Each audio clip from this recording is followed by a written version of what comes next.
And hit record this time and switch to live chat. Hello, everyone. Hope you're all doing well today.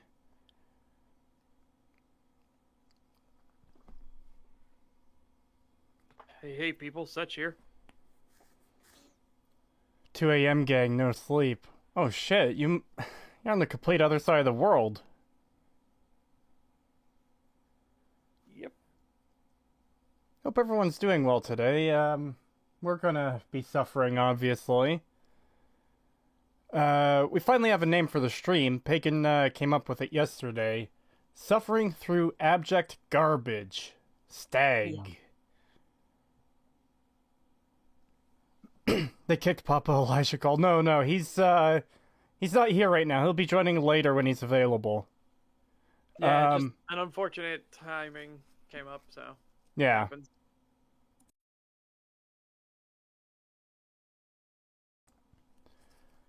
Anyways, as I guess usual at this point, if the stream goes down because I'm dealing with internet issues, then we probably are coming back up. I just wanted to get that out of the way first. It'll be under a new link, though, if that happens. Hopefully it doesn't. My internet already went off today for a couple minutes, though.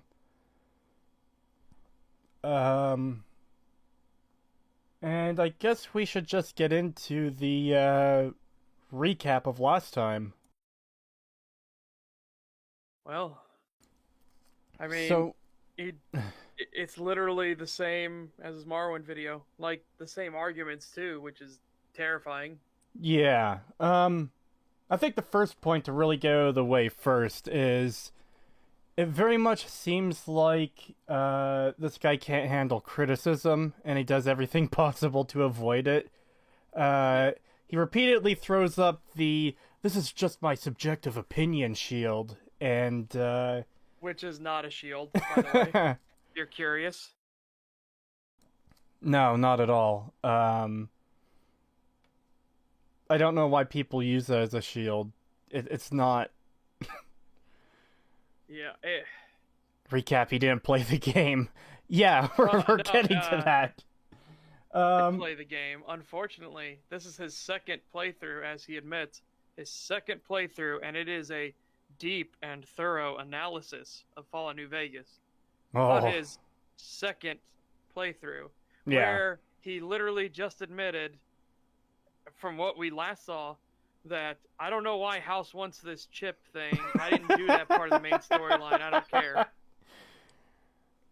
It's so weird that you're doing a retrospective and you're not. If it was just. He didn't even call it a retrospective. Remember, he straight up calls it an in-depth analysis. Oh, he does. I forgot that part. I'm just going by the title. Yeah, no, he called it at the near the very beginning an in-depth analysis. How the fuck do you do an in-depth analysis without completing at least most of the content, all of the main story content, because it's vital to understanding like what all the factions are doing and what they want. Yeah.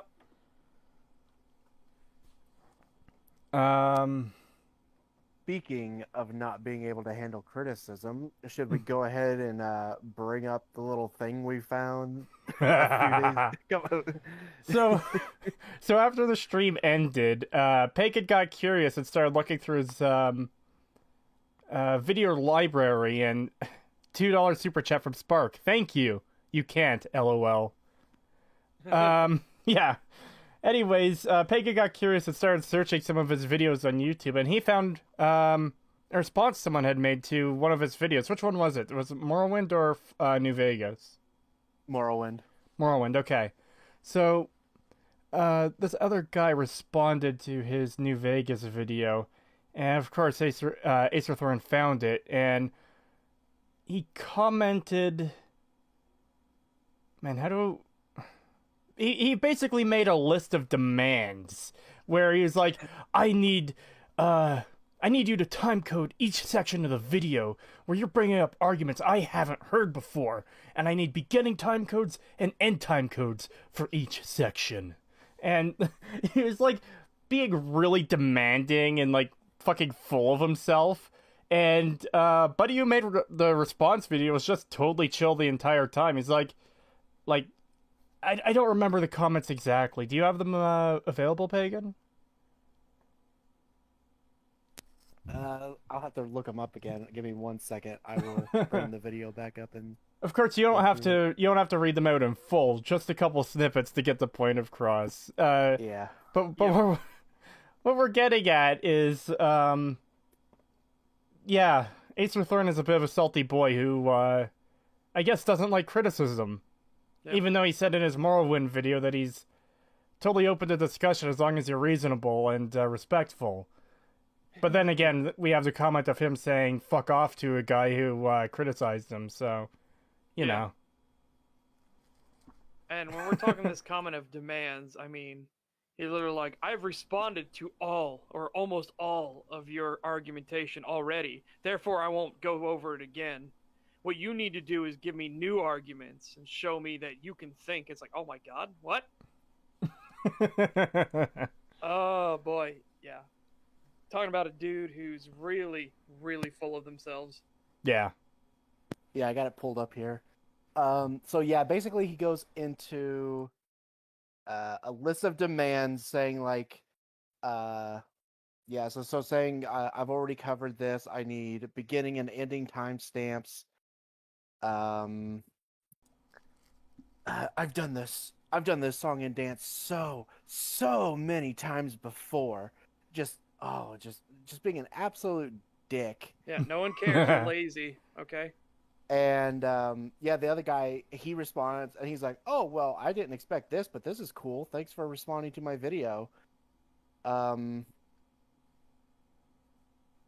super chat from Courier Pig Worship 68. 11:06 a.m. here in Brown, Las Vegas. What did I miss? Oh, we just started. We're just recapping what happened last time. Yeah. And he remarks that he's new to YouTube. This is one of his first videos.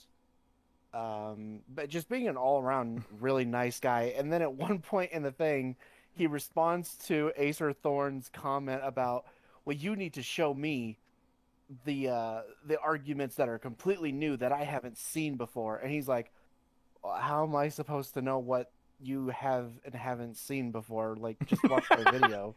It's not even that long. It's like, yeah, how is he supposed to know what you have and haven't responded to already? That's a completely insane demand.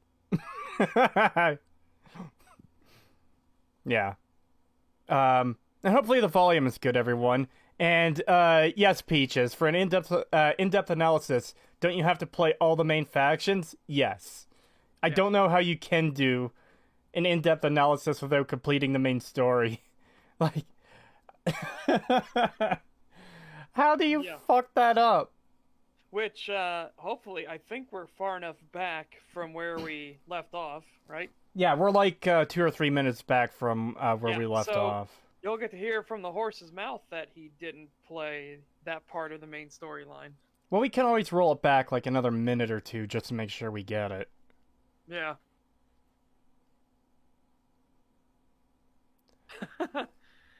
Kurochi says, Acer Thorn has been hurt before. He won't be tricked into thinking again.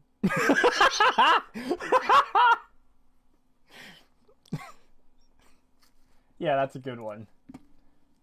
Anyways, in both games, Morrowind and New Vegas, he complains about how brown they are, but with Morrowind, he completely ignores all the other colors that are in the game, because, yes, there is more than just brown. It was just him bitching about nothing. And with New Vegas, he was going on about, well, sure, it makes sense that the sand is brown, but they could at least paint their buildings. Or wear garishly vibrant clothing, so they stand out in the fucking desert, where people have guns and are trying to kill people and steal shit from them. It's like if I did an in-depth analysis of BoJack and only watched 6 episodes. Yeah, exactly. You can't do an in-depth analysis of something if you haven't completed most of the content. Like, I'm sorry for asking for standards, but man, fuck off, Acer Thorn. $2 from Courier Pig Warship 68. Thank you. To be fair, he might have only beaten the NCR path. Well, that's the problem, is he only beat 1 or 2 paths at most. Yeah. He himself says he only... And he tries to say, like, I can factually point out problems with the story, and he remarks on parts of the story he has not seen and says there's stuff wrong with it. How would you know that if you haven't even seen it? Well, it's worse than that. He says something to the effect that, oh, House might feel guilty or feel bad that doing his job got you shot. Yeah, he makes assumptions. Which, immediately, if you've played the house path, or you don't even need to play the house path. You need to talk to him, and he'll tell you everything you need to know. Yeah, I was gonna say, or you've talked with him beyond one dialogue option. Yeah. So what's this podcast called? STAG now? What's that stand for? Suffering Through Abject Garbage. Yep. Now, it's worth noting, we won't always be covering things that are bad. We might end up having discussions about games or movies that are actually really good. But so far... cynics. We're very much cynical. Huh. It hurts to hope. Just, yeah. Kill all your hopes and expectations, and you'll be better off. Where's Father Elijahcal at? He's not here right now. He is in the group call. Yeah, but... he had something come up, unfortunately, at the perfect time. So we're hopeful that he'll be here. So. Yeah, he said he might be a little bit late getting here, so whenever he pops in, he pops in. I'm keeping an eye on Discord. Yeah. Yeah, we'll do another quick summary of what happened last time when he joined, so we can catch him up on it. $2 super chat from Peace Was Never an Option. Thank you. First Owlman stream. I'm listening while at work. Oh, thank you. Hope you enjoy. Yeah, hopefully your boss doesn't find out and be like, hey. Well, some places are cool with people listening to stuff. Mine isn't, but they haven't caught me yet. Lord Odin. Sometimes they will cover a quality video from a little-known YouTuber called Oxhorn. Oh, God. His basically is the best now, unfortunately. Yeah, isn't it terrifying that by the ones we've done, he is the best, and he's shit. He's a winner by default. Like, we started off bad by covering Oxhorn, but every single video we've done after that was worse and worse. Like, even the ML speech was fucking worse than Oxhorn's videos. Yeah. Oh boy, that Emil speech is like a gold mine for explaining Bethesda's problems and how shit their games are. It was too much effort to make a design document because it's going to change anyways. So why waste the time and effort so you can have a consistent narrative in your fucking game and a consistent tone and through line? Well, that's the thing too, is even that's bewildering because he says great games are played, not made. That's why they don't have design documents anymore. But who played Fallout 4 and approved of the Cat Quest? Who played Fallout 4 and approved of Order Up? This quest that could be completed in like 2 minutes at most if you really stretch it out. And all your options are kill one side or the other, or solve it peacefully, or get one side to just give up and give in to the other. Dude, and his entire thing about Fallout 4, great games are played, not made. And they talked about not even halfway through production, they realized that their dialogue and spoken system in Fallout 4 was absolute shit, but they kept it anyways. Because it would be too much effort to change it. Oh my god. 20 NOK from KJR. I hope I pronounced that right. 18. Thank you. Will you guys ever do God, I always fuck up his name when I try to say it. Patrician TV's BioShock videos. I actually haven't seen those. I haven't seen those either. Yeah. I'll be honest, I've kind of avoided watching those videos because I really like Patrician's content, and I really like BioShock, and considering he doesn't think BioShock is good, I'm like, I don't. It has problems, but I'd have to see what his argument would be for why it's bad. Yeah. Also, I think it's Kjar, because it's Norwegian kroner, so I think it's a Y. The J becomes a Y. Oh, I forgot about that. I thought that was just Sweden that did that. Oh, that's a lot of Scandinavian countries and Really? Germany.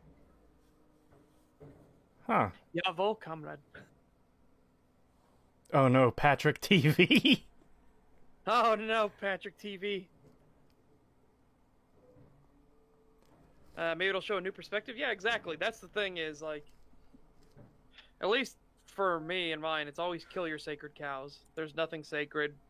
Everything can be critiqued. There will be points in favor and against everything, so. Oh right, that was the last point Ace Throne was making before we stopped last time. It was despite this being a not a fantasy game, you're still a chosen one because this town asks you to find a sheriff for them. Because only a chosen one could find them a sheriff. He didn't actually say that, but that's almost the implication. Yeah, and then he starts going into, you were obviously a chosen one because you were chosen coming to Lucky 38. And then the NCR just comes up to some random guy out of nowhere for no reason. It's like, dude, he came out of the Lucky 38.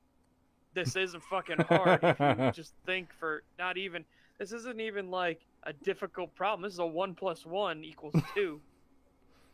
£5 super chat from Compagan. Thank you. Speaking of Fallout 4, the only good thing about that game is Sim Settlements mod. There are some aspects to Fallout 4 I like. They're very, very few and far between, and not enough to make me want to play the game at all. But it does have a couple positive aspects. I swear there's more than 3 Scandinavian countries. You've got Denmark, Sweden, Norway, Iceland, Finland. Actually, does Finland count, or does Finland count as more Slavic now? I have no clue. You think they wouldn't because they hate Russia so much. And I'm not saying that's the thing. I mean, like, Russia really tried to fuck them up, and there's a lot of bad blood. I don't doubt it. Joined late. What happened? We were just recapping and explaining a few things. The title of the show, Father Elijahcal will be here a little later. Stuff like that. Lenardic is correct. It's Iceland and Finland are Nordic countries, not Scandinavian countries. Yeah, there you go. Okay, so I should have said Nordic countries tend to have the J is a Y. $5 from Courier Pig Worship 68. Thank you. If my opinion is bad, I'm sorry. To me, Bioshock wasn't fun. Never beaten it. And I hate Elizabeth and Infinite. Okay, so you don't have to say sorry for having the opinion you do. If you don't like it, you don't like it. That's fine. We've never said... We've never tried to tell people what they can or can't like. Yeah. It's when you get into the territory of, I don't like it, therefore it is objectively a shit game or something like that. Then it's like, really? What's your argumentation now? Yeah. And if you just didn't like it, that's fine. And that's especially been our problems with Acerthorn's videos, because he tries to hide behind the subjectivity label, but he'll constantly say things that come across as objective, because, like, Morrowind is a terrible game, Morrowind is overrated. Okay, well, you didn't prove that in your entire fucking 30-minute video. You bitched about it being brown, you misunderstood the combat... No, you understood the combat system and refused to play by the way it works and got mad about it. Yeah, and you highlighted a quest, like a starting area quest to prove why quests in Morrowind are bad, and you got fucking every aspect of it wrong. I don't know how you do that. How you actually fuck up every aspect of a quest. And it's a simple quest too. Wasn't that too simple and dumb? It's like, I'll agree it's a simple quest. However, you fucked up every single step of the way. Like, what is wrong with you? $2 from Peace was never an option. I drive a truck all day for work, so they don't care. Nice. Nice. And, thank you. Will I ever make a video about how Tess tries to fix Tess... Well, how Tess tries to fix Tess lore. How ESO tries to fix Tess lore? I could probably do something. That'd be a huge project, though. Because the thing that ESO tries to do is it takes aspects of it and then it tries to make it fucking consistent. Something that Bethesda outright says they don't want it to be consistent. They want plot holes and fucking contrivances everywhere because it makes people do the writing for them. Thanks, Emil.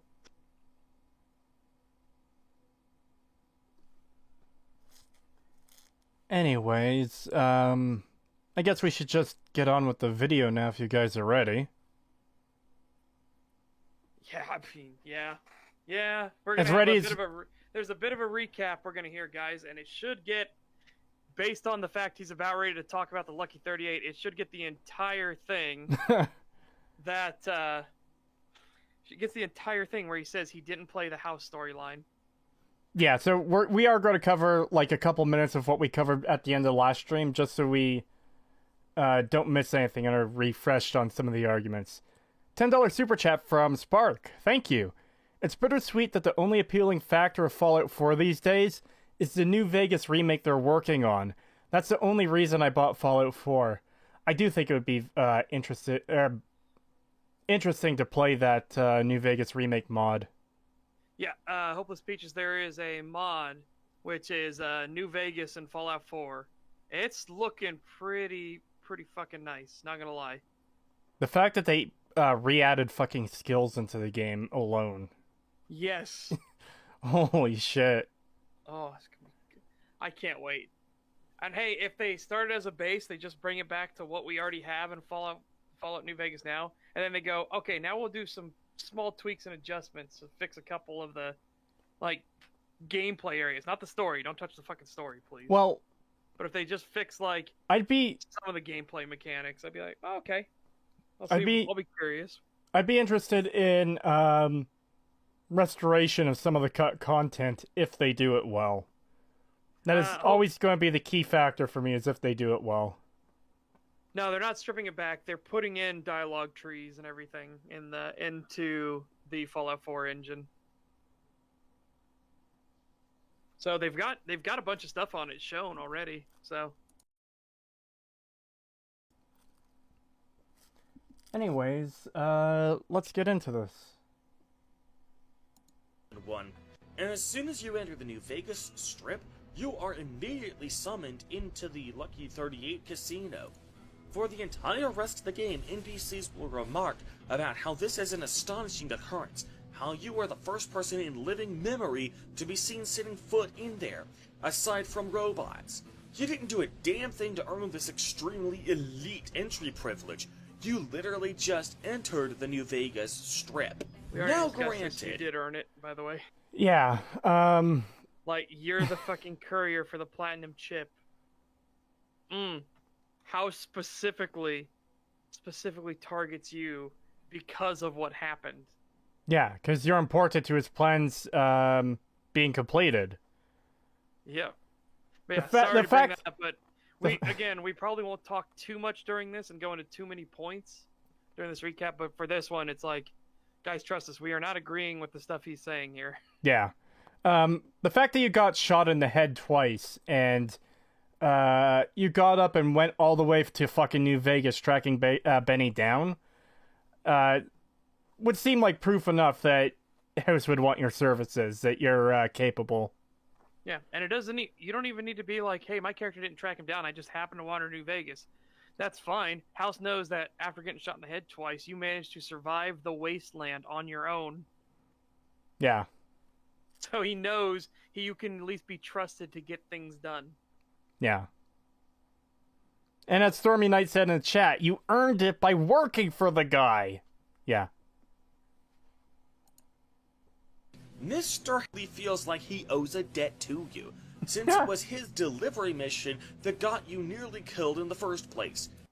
Killed. Again, that's just blatantly false. And if you paid attention to any of the dialogue House has to say, you would fucking know this. This is... Yeah, it's pretty painful. It's like doing a video on Morrowind and then saying something ridiculous like, you don't start the game on a ship. $2 super chat from... Oh man, I'm gonna fuck this name up. I'm really sorry. Thyan Nan? Nan? Sorry if I got that wrong. I probably did. I wish there was another Fallout that plays like 1 and 2. Yeah, so do I. Fallout 2 was the last... Actually... None. No, I think... huh? None. They're saying the last one is none. None, okay.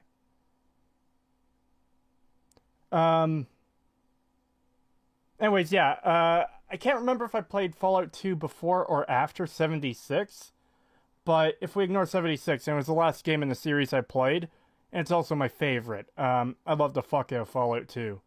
And I didn't want that experience to end because I was having so much fun with it, and I really, really, really wish there was another game in that exact style. Croce says, House lets you into Lucky 38 because he wants to pay you back for that time he kicked your dog. Very sad lore. Yeah, it's a bit ridiculous that Acerthorn says, oh, he probably feels bad that you got shot doing work for him. Like, what the fuck? or, oh my god, or it'd be like if he did a Skyrim video and he said that Alduin interrupts the execution because he wants to save the Dragonborn. Oh boy. Have you played Arcanum? No, I haven't. It's one I've been meaning to get around to. I have. I haven't finished it fully, but it is a fantastic game. Mr. House wants... I can't speak on how it ends out, but yeah. Mr. House wants to pay you back for that beer he owed you. Oh no. We're getting cross lore now. Oh boy. He really, really wants that platinum chip for whatever purpose. I didn't play that section of the main quest. Okay, so we already talked about it, but how the fuck do you do a retrospective, an in-depth analysis of a game you haven't even fucking finished the main paths for the main story? How... Yeah, and I'm terrified based off what that one comment said about this video. I don't think he knows anything about Yes Man. Oh god. I'm terrified. We'll find out. Oh god. What happens. Yeah, I heard this video gets so much worse past the part we've covered too, and we're almost there, so... Yeah. And here's the thing. This is information you could find out if you just fucking looked it up. You could Google this. You don't have to play the game to understand why House wants to fucking shit. Go to the fucking Fallout wiki page to see what the platinum chip does. Yeah, we'll see. They're asking, is Pagan actually here? I haven't heard this voice yet. I'm here. Yeah, he's here. Pagan exists. He's still alive. For now. If he really needed the platinum chip that badly, why did he wait for you specifically to enter the New Vegas Strip before he gave you that job? Okay, so... Again, if you had played the game, you would fucking know this. Benny can't do shit with the chip because the place where he needs to use it just so happens to have Caesar's fucking camp on top of it. Yeah. Because it was a commanding location of the area, which is why they built the bunker there originally before the nukes fell. Because that's the thing. As much as House wants to get this chip as soon as possible, he doesn't need to rush it at this moment. Because Benny is stuck. He can't do anything. Yeah. Benny knows where he's got to go. And, oh boy, he gonna try, or he gonna get nabbed. But yeah. There's an entire army in the way of Benny and his goal. And House knows that. So he is safe and confident in the fact that, yeah, that chip ain't going anywhere. And the only reason Benny does go to Caesar's camp is when you catch up with him. Because he realizes, oh shit, I've run out of time. I have to do this now and take the risk. So, yeah. Again, Acerthorn, buddy, if you had played the game, you would fucking know this. dipshit. Yeah, and as Daniel K says, also you had the chip before. He tasked you with getting it back. $8 super chat. That's a something. I don't know what that I think stands that's for. Australian dollars. Oh. I think. From Joseph Stallone. Thank you. Wish I could watch this live, but it's extremely early in Australia. Yeah, you're right. The first part of this made me want to commit die. Yeah, it made us want to commit die too. Yeah, it's pretty brutal. Yeah. Like, he gets basic facts wrong. I don't know how much worse you could get than that. Like, maybe outright lying about stuff. Oh, so I let Benny live because it ain't personal, baby. It's like, I don't give a fuck. Yeah, you tried to shoot me, but fuck it. It depends on the playthrough for me. Note, Acerthorn hid the like to dislike ratio on his retrospective for New Vegas. Fucking coward. He hit it on a bunch of his videos. He even then made a video about why he hit it. Oh yeah, that reminds me of the other thing we found out. I completely forgot. Oh. He made a video complaining about how Jim Sterling censored him because he was advertising his YouTube channel on Jim Sterling's fucking Reddit, and and there's a rule there against that. Like, I'm no fan of Jim Sterling, but you're breaking basic rules, and now you're bitching about being censored. 50 PLN from Supajaizu, or Jessiu. Thank you. Wasteland 2 and 3. Also, Arcanum Necromancy lets you summon ghosts of dead NPCs for information. They made a load of dialogue... Excuse me. They made a load of dialogue extra for only a portion of people who will use Necromancy. Enough said. That sounds very interesting. Troika has insane levels of depth to their games. All three of the games that Troika made are considered above and beyond cult classics. They are like icons within their respective genres. It's just tragic that they never had commercial success when they needed it, because Troika Games has some of the best games made. Also, what does STAG stand for? Suffering through abject garbage. Acerthorn used mental attack to force us to commit Sudoku. Also, according to Acerthorn, in that video he made about Jim Sterling, he said he read the rules before commenting, and he saw the no advertising thing, but did it anyway because he thought it wasn't a big deal, and because that's how he gets most of his views, is by shilling his channel on random forums. Lunartic, their third game is Telemental. Wow, Temple of Elemental Evil. It is one of the best fucking CRPG games ever. It is awesome. Are you guys going to make a joint channel with the new name? No, we're just going to keep it on my channel. Yeah. $2 super chat from Peaky the Cat. Thank you. Is it even possible to beat New Vegas without meeting Yes Man? I'm pretty sure it is. Well, we're about to find out. Because I have a feeling that comment said that he didn't know about the Yes Man path or anything like that. And I'll be like, oh boy. It is possible. Give the job to somebody who he actually knows he can trust to get the job done and who is readily available. Now maybe... that's you. Yeah, that's the courier. Yeah. The fact that you survived and made it to Vegas after getting shot in the head proves you're capable. Yeah. Multiple times. And you didn't come from, like, a safe area. Good Springs, yeah, sure, that's safe. But to get from Good Springs to New Vegas, there's a lot of deadly obstacles on the way. On every path. Yeah. So he knows that you're at least tough enough or lucky enough to get here.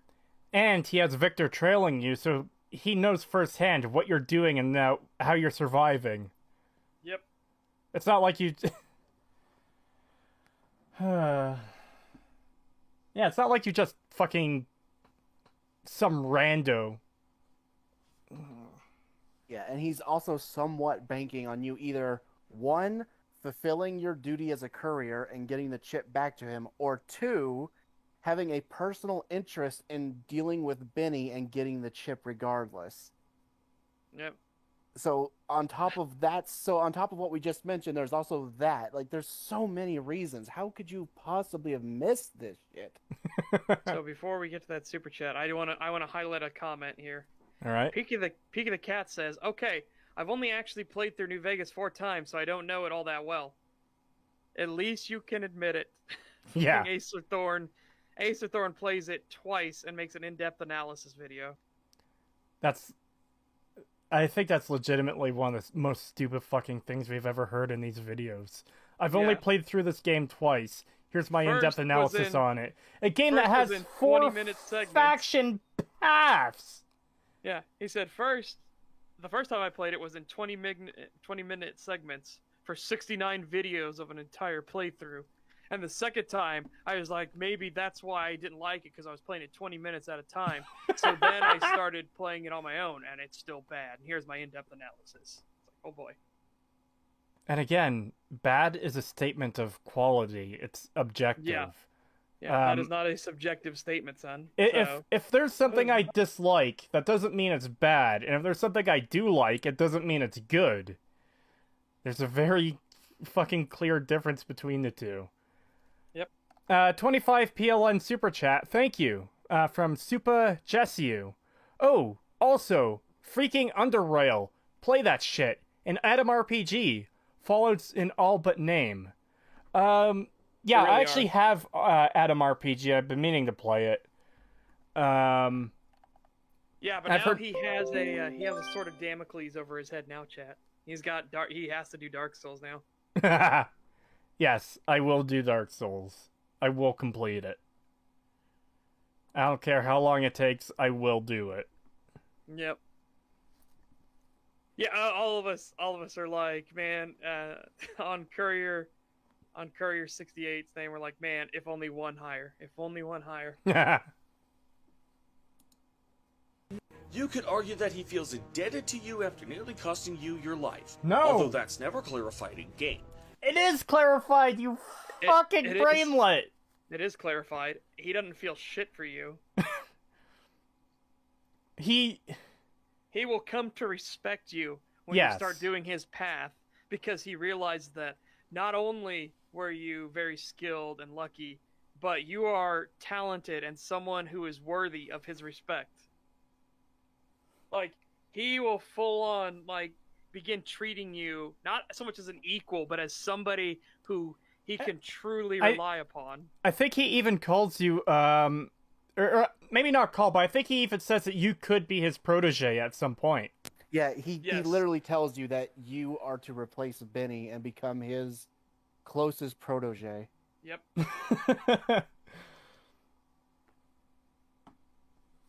I don't think House even says, oh yeah, sorry you got shot anyways. I don't even think he apologizes. I think he just says, well, you're still under contract for this job and I expect you to complete it.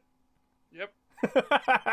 Yep, all business. But remember, guys, the game never clarifies this. Well, if you had fucking played it.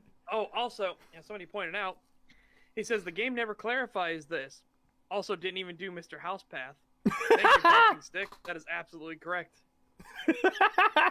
Yep, exactly. He wouldn't even know if it fucking clarified it, because he didn't even do the House Path. Yep. That's what I've been saying. That's why it pisses me off that he's trying to state this shit as if it's an objective fact when he literally cannot possibly know. Oh, no, because he didn't even play this section of the game. Yeah, House would have absolutely... Okay, so as Peaky the Cat with $5 says, I assume House would still let you into the Lucky 38 even if you made it to New Vegas without getting shot. How else could you complete the delivery? Well, yes. Actually, you know what? He wouldn't need to, honestly. Because he would just have a robot take it in for him, and then he would find somebody. Again, he's got all the time in the world. Yeah. He just needs the chip. That's what he needs. So he would have probably had you hand it over to one of the robot security guards at the door. 25 PLN from Supajaizu. Thank you. Sorry, Jesse. I keep fucking that up. I'm very sorry. House literally drove his own brother to paranoid suicide because he ran his company into the ground. He didn't even notice.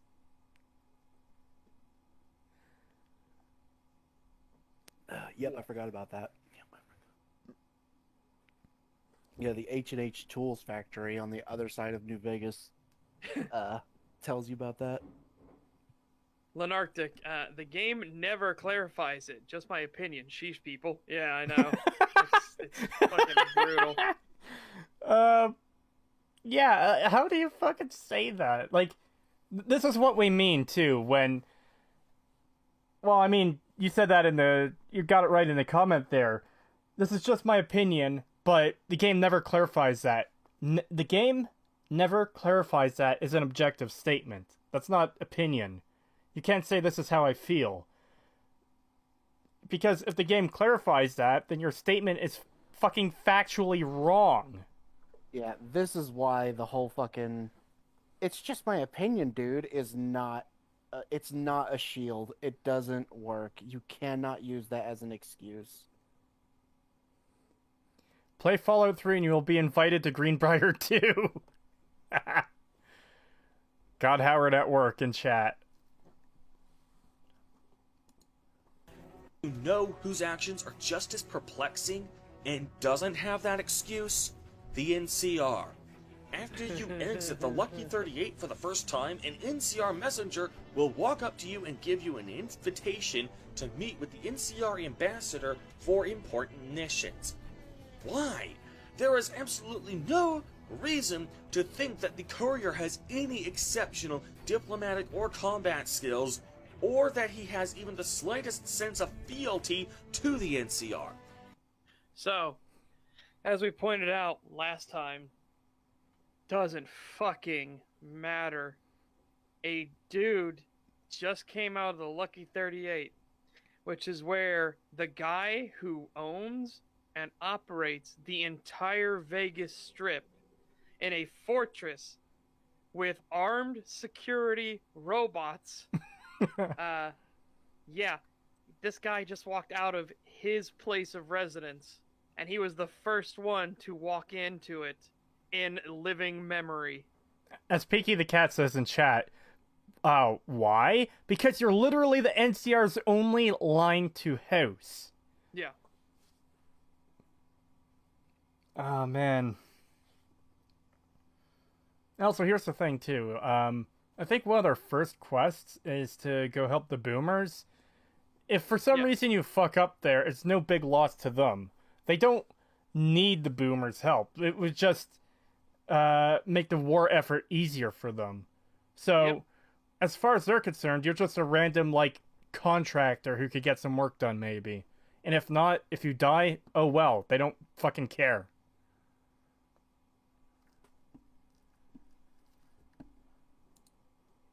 Hell, the NCR have any reason to think that the player character is even a courier.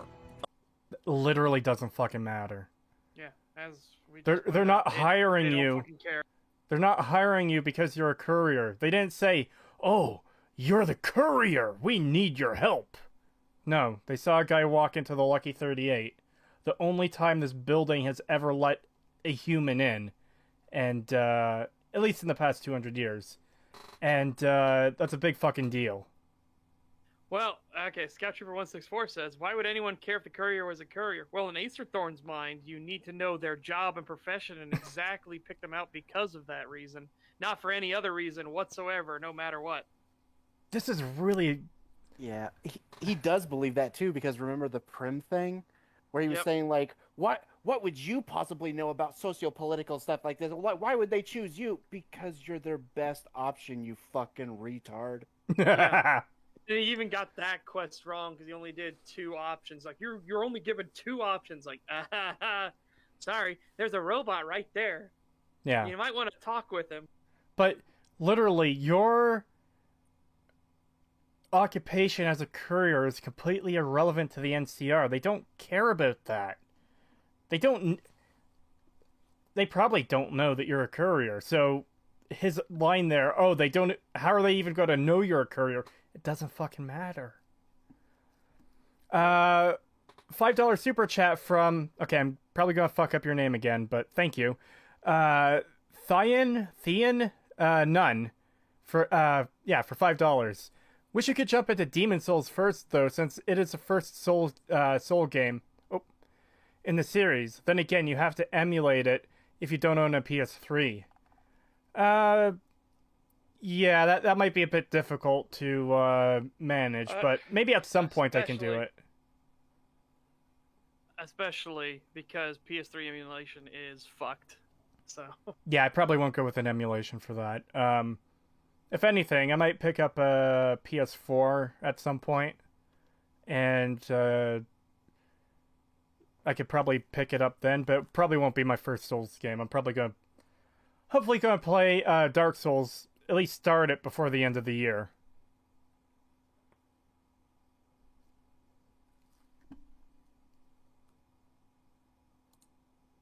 Entering and leaving the Lucky 38 is supposed to be a big deal, and that it hasn't been seen by anyone in living memory. But how does that instantly translate to, this guy is super trustworthy and has super good diplomacy and combat skills, so we can trust him? That's literally you just answered your own fucking retarded question.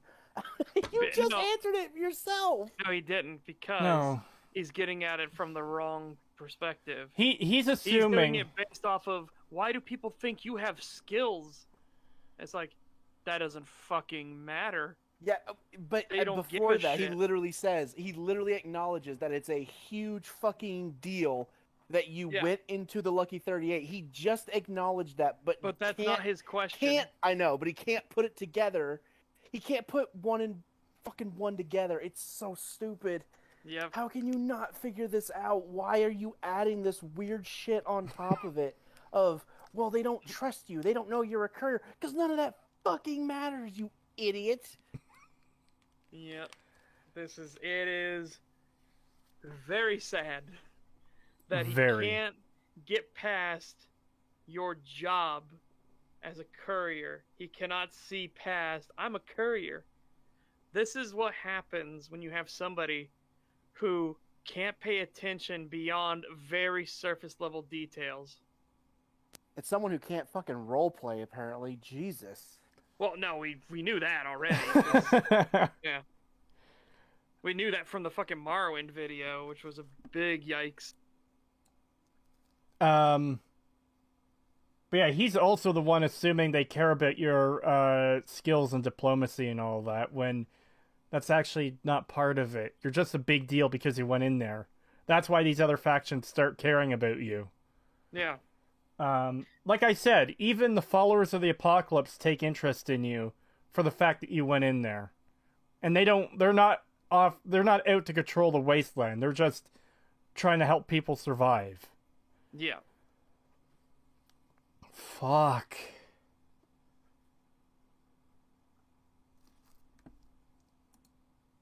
Him to go on an important, and he won't just stab us in the back the first chance he gets. Consider that, in-game, you do indeed have the option to betray each faction and simply walk your own path. These people's willingness to trust you with extremely important missions seems especially out of place. How does that... Okay, so the NCR doesn't know that there's a yes man path. What the fuck? Yeah, what? Also, I like how he's showing Thomas Hildern in these clips of saying, like, the NCR should trust you. Thomas Hildern literally sends you to a vault that has killed multiple mercenaries and doesn't tell you about that. You are stopped by a lab assistant who then tells you if you go there, you are very likely to die. Yeah, they don't trust you. Yeah, I wonder why. Why does he keep showing Thomas Hildern of all people too? Yeah, you'd think it'd be Ambassador Crocker. Yes, why not the actual fucking ambassador? Is this the only NCR NPC he could find that was named? Oh boy. Yeah, at best, the NCR is hoping that you're a really useful idiot. and that's it. Yep. Also, they send you to talk to the boomers first. Yeah. Everyone who goes there dies. So they had literally no reason to think that you were literally just a throwaway person to that. You're just a contractor. You're just, hey, see if you could be the guy out of the hundreds we've sent who can actually make it past these people. And when you do it, they're like, holy shit, you're not fucking dead? Okay, you might actually be useful to us. What about this other stuff? Can you do this too? Yeah. And sure enough, you fucking do that. And they're like, holy shit. Okay, we need to actually pay attention to this guy. $5 super chat from GG Evan 317. The NCR does know you're a courier. The ranger at Camp Golf knows you got shot and left for dead. Well, the entire faction isn't going to know that. It could just be the one guy. Again, he might know it, but that does not mean that the general knows it, that the ambassador knows it. Yeah, they don't give a shit. Yeah. There's also that one guy at the Mojave Outpost. Yeah, and it'd be like, oh, some random courier got shot in the head. Okay, why are you bringing me this up? It's the fucking apocalypse. Who cares? Yeah, who cares? Yeah, no one would care. Yeah. Like, literally, the only one who seemed to care was that one NCR guy at the Mojave Outpost who asked for your occupation, and you can tell him courier, and he writes it down. That's it. Because he needs it for bureaucracy reasons. Yeah. $2 super chat from Courier Pig Warship 68. Thank you. Caesar actually does care you're a courier. Yeah, but that's more about the Legion's, I guess, policy of not killing couriers, because they have a lot of their spies be couriers. Yeah. Which might be foreshadowing for something.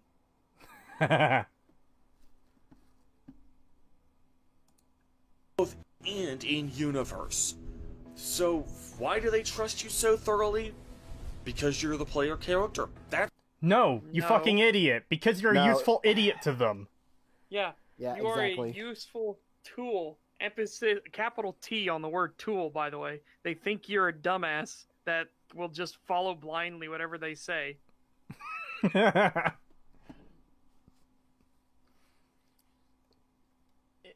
It's staggering that he's just getting so much wrong. Yeah, it really is. It really shows he didn't even if he did play these portions of the game, which is very it's very tangential if that's even what he did. But even if he did, it shows he clearly didn't pay attention to any of it. He clearly skipped through all the fucking dialogue, didn't pay attention to anything. Which, keep in mind, this is supposed to be what, in his own words, a deep analysis video. Yep. That he didn't even pay attention to any of. As I said, I can tell he can't go past the surface level thing. That's it. You can tell. Oh yeah, he's fucking hard locked to the surface. He can't see anything deeper. I want to read out a comment here. See, Acer Thorn doesn't realize when he's being played as a pawn by everyone else. Imagine being played as a pawn by fictional characters in a video game. What's that? What's that phrase? A man chooses, a slave obeys.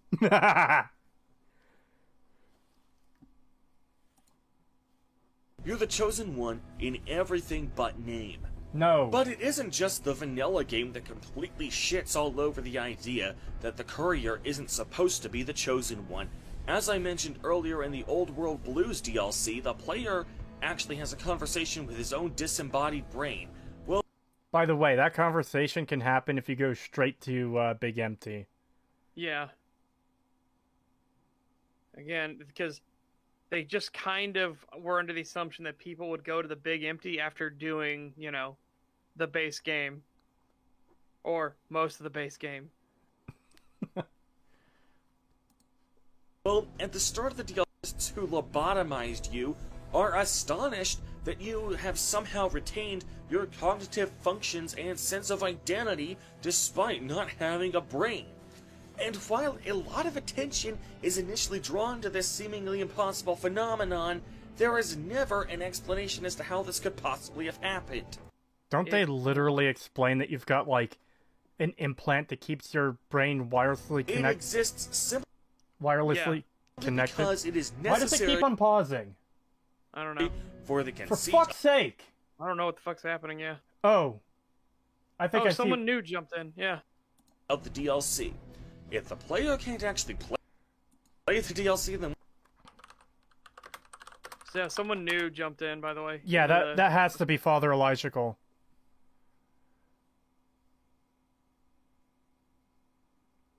He's not showing us online or anything. He is for me.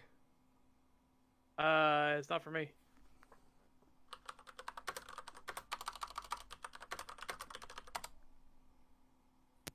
Yeah, he just said I'm here, so he is here. Yeah. Yeah, so there are multiple things. One, there is something in your brain. They even say there's something in where your brain used to be. You have a wireless connection with it. Well, you got a whole bunch of implants in Old World Blues. Yes, and two, these scientists aren't exactly up to their usual standards that they used to be. They are decaying and getting dumber and dumber and dumber. Insane. Yeah.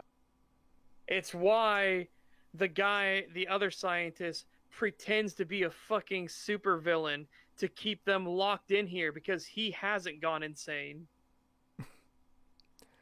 Hello, Father Elijahcal. Can you hear us? And what's the point of even him? Oh, shit. Yeah, I'm here. Hey, welcome to the stream. Yeah, there we go. Sorry I missed the, That happens. We basically did a recap of what we'd already done, and then we're, a minute past that recap, so... Yeah, barely a minute. We've been live for an hour almost, and we've got a minute deeper into the video than we were before, so going really well. I don't know if you've used Watch Together before, Father Elijahcal, but... No, I have. I just jumped in where it said click on that, so I did. And... All right, well... You can... The volume slider is unique to you, so when you change the volume on your end, it won't change it for us at all. But we all share the play and pause button, so... Oh, I see. Yeah, so when one of us starts playing it, it'll play for everyone. That explains why it kept stopping. Yeah. Yeah. All right. We were like, what is going on? Why is we were confused there because we didn't see any messages in chat, so we didn't know you were all right. here yeah, yet. I have no idea how this stuff works. I've never done it. All right. Anyways, and I don't even. You guys want to give me a recap on what I've missed? Yeah, that's exactly what I was going to do. So, I don't even know where to begin with this fucking idiot we're covering. Let me just grab these couple super chats quickly now that I see them. Yeah. Oh god, why isn't it letting me scroll on? Oh god. $5 from $5 from Courier Pig Warship 68. Thank you. Wow, Father Elijahcal knows how to use the Pip-Boy to pause the video. And $20 from Peaky the Cat. Thank you. I don't understand why these people all play games like this without paying attention to the story. Isn't that the main draw of an RPG? I'd be ashamed to put out a video like this without paying attention to the story. Yeah, it's fucking embarrassing how awful this video is. Yeah, no, he just thinks games should just be you just spam click things until they die, and that's the entire that's the point thing. of video That's games. why he likes Skyrim so much. But that's the thing. He complained about Morrowind being a spam clicker. No. He complained it wasn't a spam clicker. Remember, no, he was very specific. Well, I he thought didn't like the fact. He bitched about it being. He said it was a spam clicker, but then got mad that it actually that wasn't. punished him for Yeah. spam clicking. Yeah. And then he was upset that it wasn't because he wanted a spam clicker. So anyways, to recap,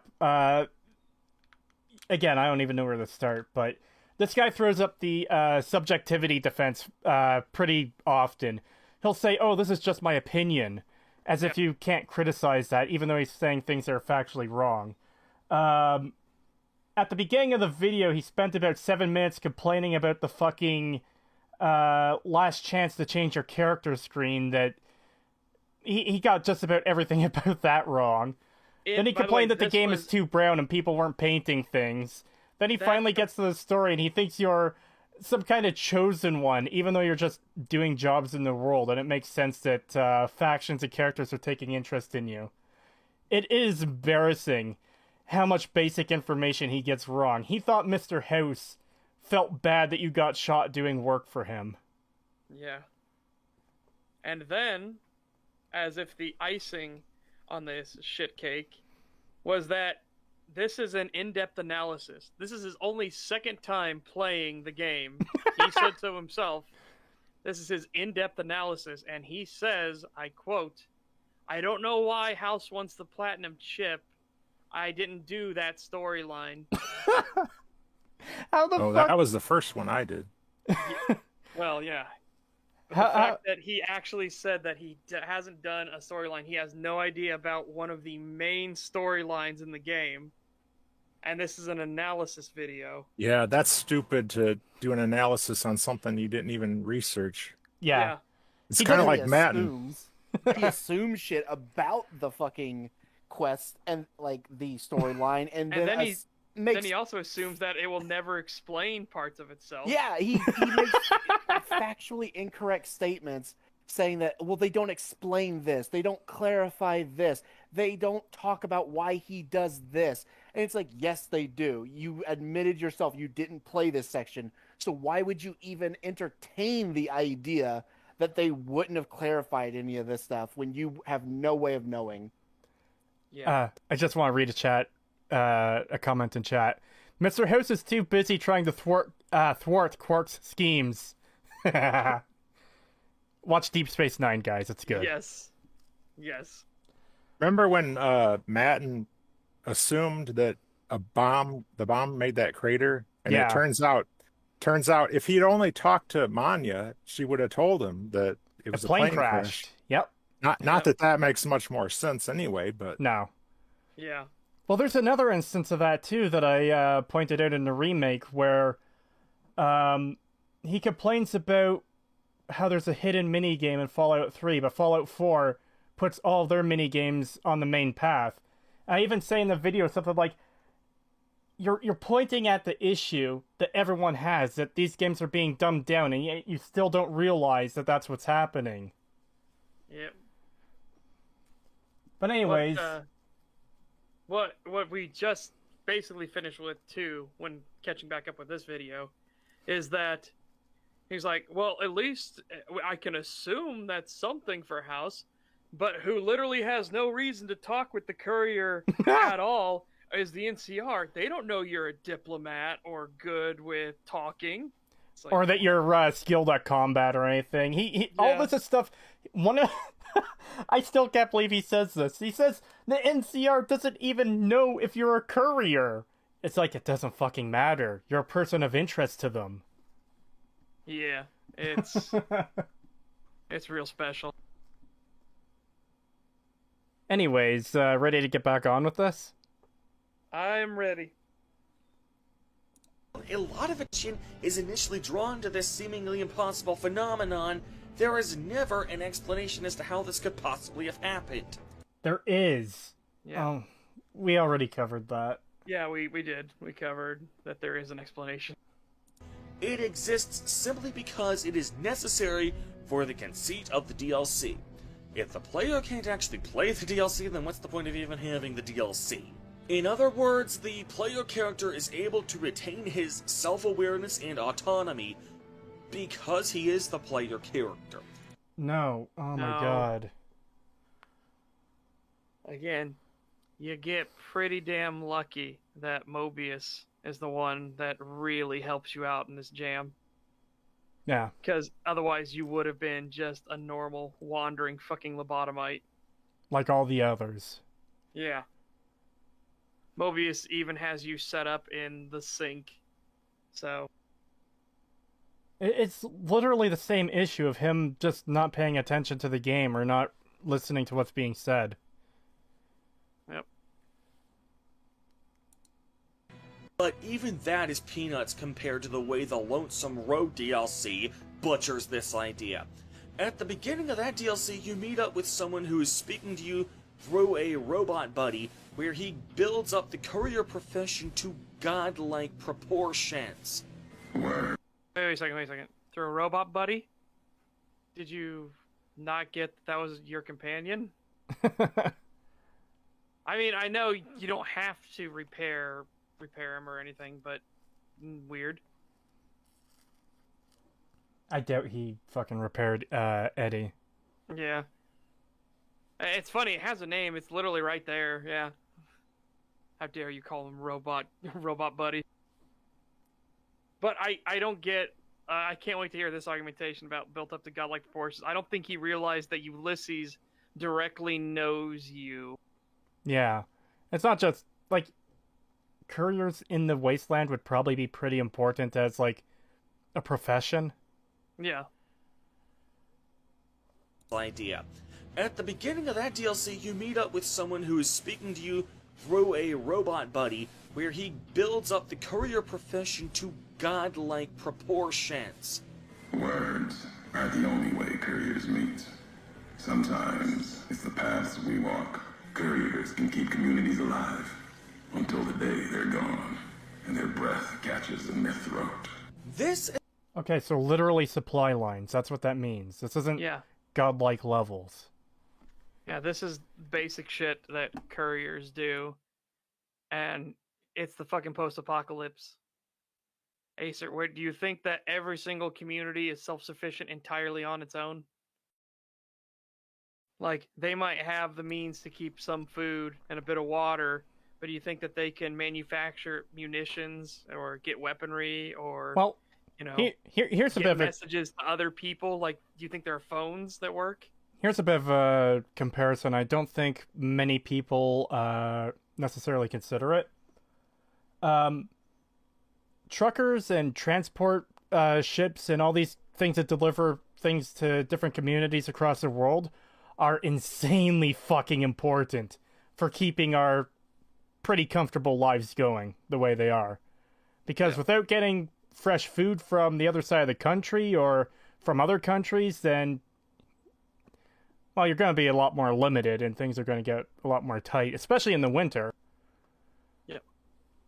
Plus, as Daniel K. points out, Ulysses is kind of a drama lord as well. So he's kind of hamming all this up because he's got these grandiose ideals that he's now formed. So he's thinking of something bigger than himself, and it's skewing his thought process on everything.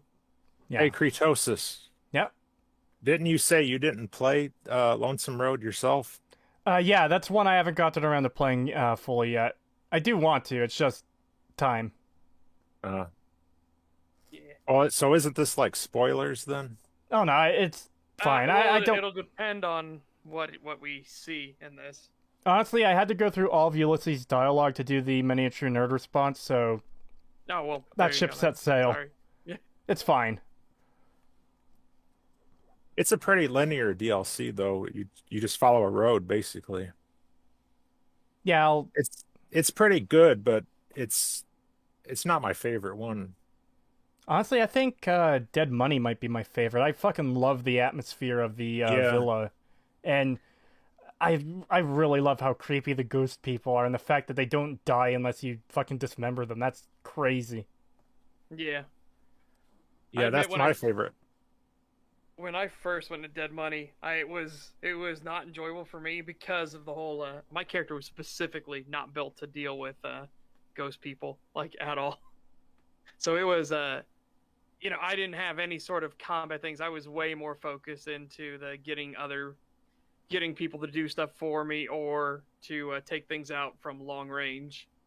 So the ghost people was definitely a wrench, just a complete wrench in the works of my playstyle. But going back through it, and I love the characters in it. I love the storyline in it. And I love the atmosphere. The atmosphere is fucking great. The entire villa is amazing. Yeah. Another thing that's really good about it is it adds 2 additional endings to the game. The one where you lock yourself in the vault and then you die there, and then the other where you side with Elijah. Yeah, I I think that's interesting that they added those. And wouldn't that be an epic troll if that ended up being the canon? Because nobody would have expected that. That would be funny. Either one of them. If you die in that vault, that's the canon ending. That would really troll a lot of people. Yeah. If that was the canon. And it could be, for all we know. There is a slim flicker of hope that somebody at Microsoft we'll put 2 and 2 together and make 4, and give Obsidian the right to make another Fallout game. But it's a snowball's chance in hell. Yeah, it's something I hope for, but it's not something I'm getting my hopes up for, if that makes sense. Exactly. Someone in the chat said we should get No Bark in here. I think that'd be cool. No Bark is the true chosen one. Yeah. Is about as far removed from the player character being a random, insignificant nobody who rises to prominence through his own grit and skill as you could possibly get. This isn't just the game treating the player character like the chosen one because it can't think of an organic way of getting the player involved in a high-stakes quest. No, this is a case of the game just straight up making the player the chosen one. No, literally no. As we discussed, and the entire point that Ulysses hammers home, it's that you didn't know that you were laying a path for other people to follow. You were just doing your job. And it's that whole aspect of what you do has repercussions on people you may not have ever met, what you have set it in motion. So it's to think about your actions and what you set up. It is, as we said, though, he can't think past the surface, so he literally thinks that Ulysses is blowing smoke up your ass and saying you're the greatest thing since sliced bread. Yeah. Well, it says... He says your character destroyed that whole thing before the game starts, but I don't know. It's what he says, but there's no hard evidence to back that up. Yeah, you don't physically do it. He's saying the package you brought there is what allowed it to happen. So you unknowingly caused this. Your actions that you didn't think were out of the ordinary caused this great tragedy. Yeah. Right. And I disagree with people that say that like defines your character, because we already knew your character was a courier anyway. So yeah, the fact you delivered that package, that doesn't add anything new about your character. Yeah. And you have what it does is it defines Ulysses, which is what the point of the DLC was supposed to be. Your action that you didn't think twice about completely redefined Ulysses' world and was what has given him this grandiose ideal of what the new society should be. And I don't blame Ulysses for being pissed off, because he basically lost everything because of everything being destroyed. He was like starting a new life there, and yeah, he made a home of the Divide. He left the Legion and he found a new place to set his roots and maybe even a family, and then it's all got blown up. So it's understandable he would feel the way he does and want to kill you, or not kill you, but get revenge. Yeah. Yeah. $2 from Peaky the Cat. Thank you. Make Father Elijahcal ending canon. $40 from Dominic the Donkey. Thank you. Hello, Kretosis and gang. Hope everyone is having a great day, as well as as great as you can while watching this video. Yeah, we're only a couple minutes past where we were before, and it's pain. Yep. By the way, Father Elijahcal, you're not obligated to stay for this whole thing. If you need to leave for any reason at any time, just go ahead. All right. Just letting you know. Indian did a much better job of distancing itself from the Chosen One trope than this game did, and there's no indication that was even one of the developers' main goals with that game. The Minutemen and Brotherhood of Steel don't invite you to join their factions until they see you in action. You aren't simply... What? Well, that's... You mean like this game does? Yeah, I'm sorry, but no, Fallout 4, they make you the fucking leader of the Minutemen. Right. Yeah. Like, immediately. They give you that power armor and that minigun like 5 minutes in. Yep. Yeah. I'm sorry, Acer. What you're saying directly contradicts what the game actually did. Fallout 4, if anything, makes you literally the chosen one. Well, that's actually the perfect example right there. The Minutemen make you their leader immediately, but the NCR and the Legion and House, they just want you to serve their purposes. Yeah, they make you do busy work. Well, not House so much, because House, knows more about you than NCR and Legion do at the time. Yeah, House considers you do pointless busy work before they let you, like, okay, you proved your stuff. Now we'll give you a little bit more trust. Yeah. How could you get something this fucking backwards? The Minutemen literally promote you to be their leader. Yeah. The second you meet them, basically. And as Brendan Fowl points out, you good man. You general now. Yes. In sight. The railroad has the excuse that Deacon has been watching you since you came out of the vault. Not always, because if you go straight to the fucking railroad, they'll say, oh yeah, we don't know anything about this guy, and Deacon will just say, it's cool, I trust this person anyways, even though he doesn't know literally any fucking thing about you. Yeah. Getting some big old Chosen One flags here. Also, Victor follows you around in New Vegas. It's literally... God, this guy's an idiot. Yeah, I can't believe he says that Deacon follows you around. Well, maybe because it was even more spelled out, but Victor literally follows you around and does the same fucking thing. Oh, Victor is working for House, and he's helping protect you to deliver that. But this is what we're saying is he's using a double standard here, where he's like, the railroad is totally fine because Deacon is following you and reporting on you to the railroad. But because Victor is following on you and reporting to House, it makes no sense why he wants you or why he wants the chip. It's like, what? I think it's worse than him simply only seeing the surface levels. He's giving way more credit to the games he personally likes and way less credit to the games he personally dislikes. Yeah.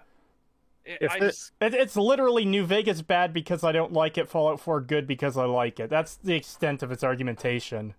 It's what I discussed with Ben last night. Was it really feels like with this guy, he's a Bethesda shill through and through, and the only reason he doesn't like Morrowind and has to shit on Morrowind is because it's the one Bethesda game that people bring up to showcase why all the rest of the Bethesda games are terrible. So he has to destroy Morrowind. Well, they're post Morrowind games. They're post Morrowind games. Yeah, but that's what I mean.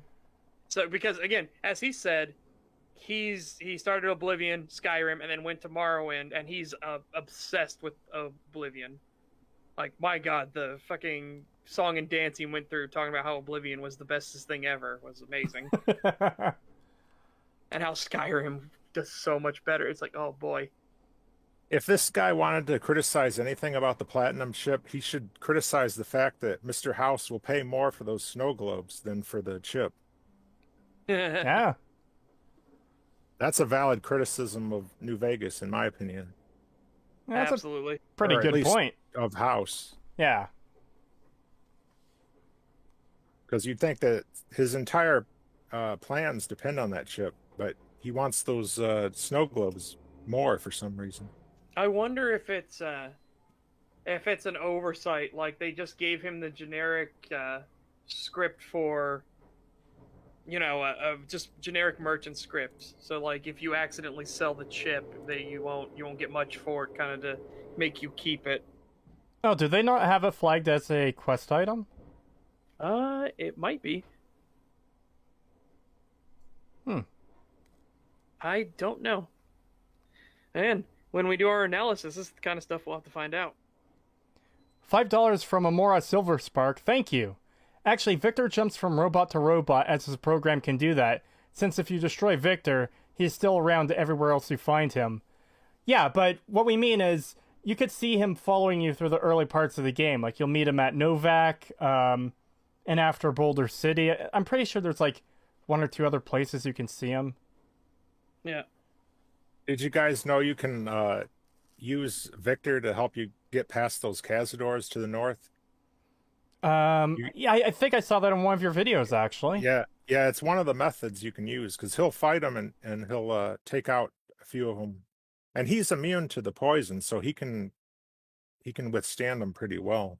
Yeah. Yeah. But he will die, though, if it can happen. But he does a pretty good job. I think that's like one of the possible ways. I think Obsidian put ways where you could go north if you do the problem solving. Like there's a sign that says don't go that way, but you still can, and there's that secret path in the hills that goes to that where Chance's grave is, and then you can just run across and avoid them entirely. That's the easiest way. Plus, there's that stealth boy in the school. I think all this stuff was put in on purpose so that players could do that. Yeah, so you would have the options to do as you please. Yeah, it does very much seem like the case to me, especially after you pointed all them out in your video. Just for anyone who hasn't seen Father Elijahcal before, for everyone in chat, I've got a link to his channel in the description of this video, or this stream. But yeah, your video showing how you get past the Khazazors was really good. And even if Victor dies, if you still go before you reach the strip, if you go the way you're supposed to go and you go to, say, like Novak or Boulder City, you will still see Victor. He will still show up, and you can comment on the fact that, like, how are you alive? I saw you die. And he'll just say, oh, well, I can't really die. I just boot up into another nearby Securitron. Yeah, I think the same thing. Sorry, I think that's what that super chat was saying, that he does jump from Securitron to Securitron. That's the same thing with Yes Man, too. Yeah. $5 from GG Evan 317. Thank you. Host spent millions of caps just to find the chip and pays you 1,000. Yeah, that's the other thing to consider there, too, is there was a long process of House trying to find the chip. So you're simply the last stage in getting it to him. Anyways. The only faction in the game where you literally just walk in and are given the top spot on the first day, but at least it has... No, whoa, that is factually fucking wrong. What do you think the Minutemen fucking did, you absolute plank of wood? How the fuck do you get this wrong? It's one of the things that's memed about the Minutemen. Oh my god. Well, he can't say that the Minutemen do the exact same thing because he just got done saying that the Minutemen don't do that. So now he would have to contradict himself and, actually admit reality. Hey, Acerthorn, if you ever run into an issue like this where if you have to speak the facts, you have to contradict something you said previously, maybe go back in your script and fix the fucking thing you got wrong. Yeah. You retard. All right. Fucking hell. $5. It's like ML. Oh, yeah. It really is like a meal. That's the... Oh, boy. The fucking Red Wedding one's the part that kills me. Oh, my god. That's bugging me the more I think about it. Yeah. Like, bugging me more. $5 super chat from Peaky the Cat. Can't you give the chip to NCR and then steal it back? That means it's not a quest item, right? Because it can leave your inventory and not disappear? Well, no, because the way the game works is that it'll take the item from your inventory, and if that's the case, I actually haven't done the NCR path either. I've been meaning to. And this is also why I haven't done a full, complete analysis retrospective of New Vegas yet, because I haven't seen 100% of the content, but I'm familiar enough with it to talk about it on stream. If they do remove the quest item from your inventory, it gets put into another inventory where you can get it back. So once it's back in your inventory, you won't be able to drop it again if it's flagged as a quest item. Yeah. And there are mods that let you drop quest items, but you'll notice that if you do that, they don't have like a physical thing in the world. They'll just disappear. They're just gone. Yeah. $5 super chat from a guy under a bridge. Thank you. Victor is an anomaly like Yes Man. I'm willing to bet he's where Benny got that program from for Yes Man. Victor could have been a house asset instead. Victor is a house asset. Yeah, Victor is 100% a house asset. I think he might have mean Yes Man could have been a Benny asset. Maybe. $5 from Dominic the Donkey. Thank you. A couple minutes in and already pain. Mercy in your lad's souls. Thank you. Yep. Yeah, it's painful. conceit of nepotism. Throughout the main quest, the fact that you're on a mission to rescue your son is what serves as the conceit for other NPCs to provide assistance to you. It isn't simply because you're the player character. Now, for the most part, I understand why would they care? Why would they care? Why would they give a shit? Why would they give a shit that you're looking for your son? Yeah, that makes no sense. It's the wasteland. It's the apocalypse. Yeah. Oh my god, that's shit so dumb. happens. It's actually this is something I didn't bring up in my Fallout 4 analysis, but it's actually even worse that everyone, especially Nick, is just so willy-nilly to help you for free. And like that is weird. Yeah, they act like your son is fucking Jesus in that game. It makes no sense. There's other people missing. Why would they care about some kid they've never seen? And like we mentioned before, at least in New Vegas, you're a contractor. Oh. You are like they see you as someone who does jobs, and it's not until you've proven yourself that they even start to give a shit. Yeah. So for you to say like, oh, well, there's a reason in Fallout 4 is because they want to help you find your son. That makes no sense. Why would they want to help you find your son? Wouldn't you have to prove yourself a little bit as something important to want them to do that? There's actually a really good reference for this in New Vegas.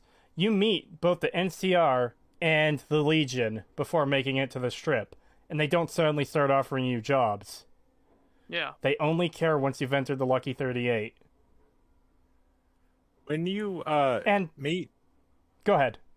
When you meet Caesar or Kaiser, whatever you want to call it, for the first time, he remarks on how remarkable it is that you tracked your way. You rose from the grave and you tracked your way all across the desert to hunt down this man that killed you, and he respects you for that, because if you think about it, how often in real life does something like that happen, where somebody is put in that position where they almost die and then they recover and go after the person that killed them? Yeah, very rare. Caesar will also comment on a lot of the other things you do too, which is something that I like. A lot of games just take that sort of thing for granted, but yeah, if you know, well, it's the reason House specifically calls you into the Lucky 38. You got shot twice in the head, rose from that grave. I mean, Victor technically air quotes saved you, but you rose from that grave. You could have done anything. You could have died over the next hill. You made it all the way to New Vegas through the apocalypse wasteland after being shot. And after facing many challenges. Get things done. Yeah. House knows you can get things done. So therefore, he's like, yeah, I'm going to bring him into the Lucky 38. Something else I want to point out too. When Nick helps you find your son, he's got 2 other case files on the go, one of which is for another missing person. So why does your case take precedent over this other guy that's missing? Yeah, exactly. It makes no sense. Yep. They just do it because you're the player. Yeah. It's almost like... It's just like Megaton opening its gates up. Yeah. And then they keep it shut for Mickey. He has to die out there of thirst. Well, that's something I really find weird, too. At least with Tenpenny Tower, it makes sense. Megaton has a common house for people who don't have their own houses, so why doesn't Mickey go in there?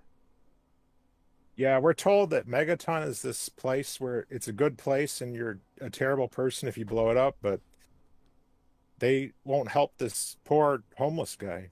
They're just going to let him die outside, and they keep the gate shut. Yeah. $10 from Courier Pig Warship 68. Thank you. I thought the NCR path has nothing to do with the platinum chip. That's why the general is shocked about the beaming light at the fort if you plugged in the chip at the weather station. Yeah, like I said, I haven't done the NCR path yet myself, but from what I've heard, it doesn't involve the platinum chip. Yeah, they don't really care. You can tell them about the chip, so they're like, okay. So that's something I would find weird then, because wouldn't the NCR want a massive robot army under their control? Well, they don't know what it does. Yeah, you don't know what it does either until you've committed to the path. Okay. So, yeah, you don't know either. You're just saying, hey, House wants his platinum chip. And they're like, oh, okay. Caesar doesn't want the robot army either. If you try to talk to him about it, he'll say he wants humans to sacrifice because... Well, it makes sense for Caesar, because part of his whole ideology is that people have relied too much on technology, and that's what made them weak. Right. And that's why he generally forbids advanced technology and medicines. But he's a hypocrite because he's got that machine to try to treat his brain tumor. Oh, absolutely, he's a fucking hypocrite. Yeah, and as they show, like, the higher up in ranks you go in the Legion, the more you're allowed the freedom of technology. Like, even all of his guards get the power fists and everything like that. They start using higher and higher levels of technology the higher up in rank you go. Almost as if technology makes, gives life its luxuries and little bits of niceties. Instantly assigning important stuff to the player character despite there being no in-universe justification for being given such important tasks so far above your character's in-universe pay grade. Because quests that are truly interesting and which capture the player's interest and imagination, yet do not require a person of great importance to solve the problems, are very hard to do. What? No, they aren't. New Vegas does it constantly. Yeah, he's talking out of his ass. Yeah. Yeah, I think it's literally as I said earlier. I don't like New Vegas. That means it's bad, and I'm not even going to pay attention. Here's all the reasons it's bad. It's like, no, you're wrong about pretty much everything you're saying. He brings up Fallout 4, and it's like, okay, kid in the fridge. Okay, the fucking find a lost cat. Oh my god. So interesting, right? Well, it's okay not to like something, but oh yeah, of course. You shouldn't lie about it though, and yeah, and that's our main problem. That's what's been our entire thing is you can like something or you can hate something. It's totally fine. Where we start having issues when you then assign an objective value to it and start trying to make objective claims about it from there. Yeah, the example I like to use, and it's one I made up, but it's a good example. If someone says they don't like Lord of the Rings for whatever reason they have, that's fine. If they say they don't like Lord of the Rings because there's too many gunfights in it, well, now you're providing references for why you don't like it, and that reference is factually incorrect. There are no gunfights in Lord of the Rings. So you can't say that that's the reason you dislike it. Right? Yeah. Well, it's like Matten when he... people... Well, see, the thing is, people will tell you that New Vegas is his favorite game, but then he goes and he says stuff that isn't true about it, and he should have known isn't true. Like, he lied about the skill checks and so many things. Like, how many times did he lie in this video? I didn't really keep count. I know the skill checks was the most blatant one, but there's also the Fallout 4 video where he says... when leveling up, if you put all your skill points into lockpick, you get literally nothing out of it because you didn't get the instant gratification of being able to pick the next level of lock. Even though you did get something out of it, you got your health boost, you got the skill points, which it was your job to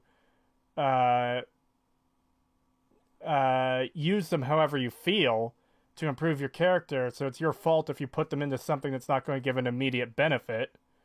And plus, there's skill magazines and stuff. It can put you within range where exactly, exactly. So that seems to be a common theme where people like to ignore the facts that prove their arguments wrong. It's very unfortunate. But if New Vegas is Matten's favorite game, as everybody says, why is he so interested in shitting on it? I don't get that myself. It's never made sense to me. Now, if it was somebody like Mauler and they said their favorite game was New Vegas and they shit on it all the time, I can trust that Mauler is doing it from a place of constructive criticism. He's actually going through and he's done his research and he's, actually going in intricate detail of why these things don't work. He still loves the game and it's his favorite, but here's why it doesn't work. But when it comes to people like Matten or Acerthorn, where they will manipulate the situation. They'll lie, they'll outright fabricate bullshit that doesn't even fucking happen. Yeah. That you cannot trust them. So when somebody says that Matten's favorite game is New Vegas, I see that more as he's just trying to use it as a shield against criticism from New Vegas fans who would go after him. Oh, it's actually my favorite game, guys. It's actually my favorite game. I love New Vegas, but I'm willing to criticize it on things that is valid. Like yeah. I made that video about Honest Hearts and how you can't kill those the Happy Trails caravan at the start. I think that's a good criticism, and I don't, I'm not lying about it because it's true. Yeah. But I still love the game, though. It doesn't. You can still love something and criticize it. Yeah, and that's another position we've held since the start. Is you could criticize something and still like it, and the fact that my point is that when people like Matten say that it's their favorite, I see it more as just trying to manipulate the situation to be like, this is my shield against those fans if they come after me. No, I actually am on your side, guys. I really do love New Vegas. Well, that's the thing, is I don't think he said it's his favorite in the Fallout 3 or 4 defense videos. It's mainly his fans coming to those videos and saying, but it's his favorite game.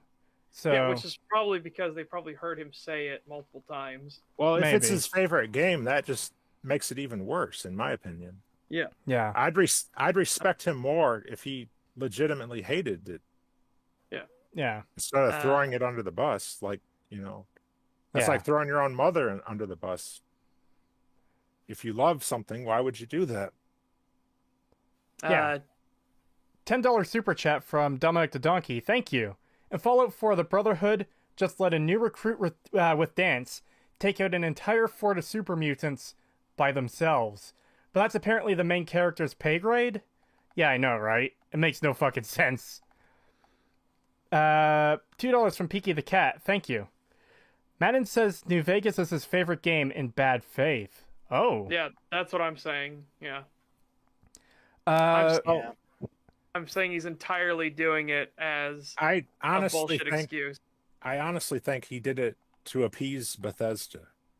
I know that might sound like a conspiracy theory, but I think that's his reasoning.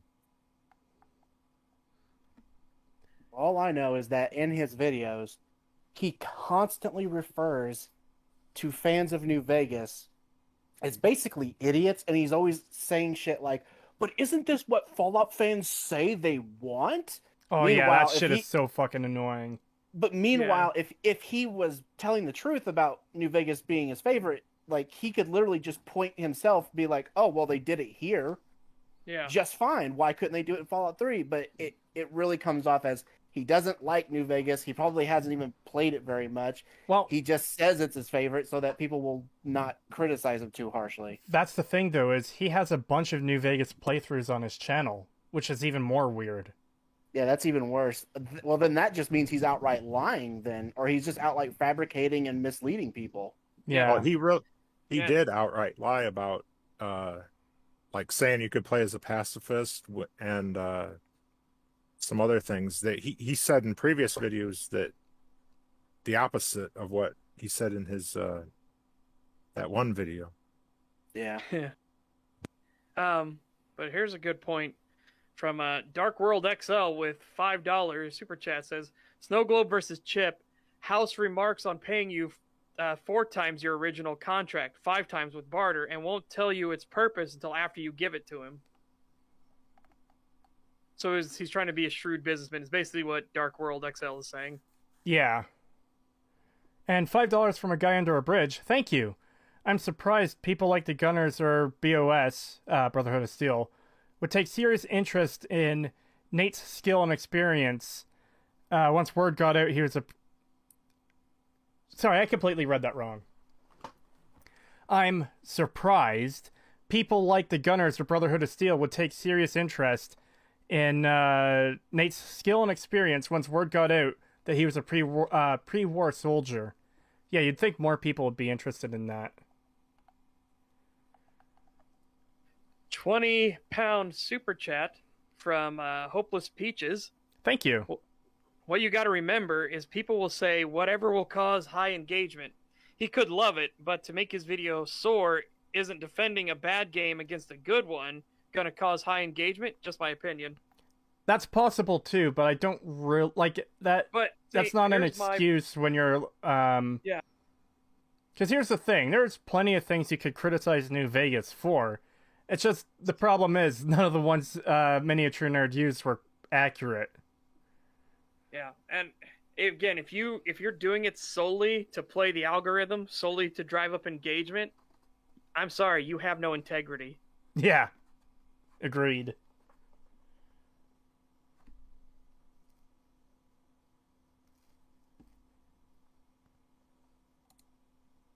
Someone who is big and important to handle such an important task? Or the quests are just going to be dull, everyday 9-to-5 work. I understand that. However, maybe that's the reason why so many RPGs tend to fall back onto that trope of the player character simply being the chosen one. It may be cliche, but it's the lesser of two evils as far as straining credibility is concerned. No, literally no. No. Yeah. We've already discussed this. You are not the main character.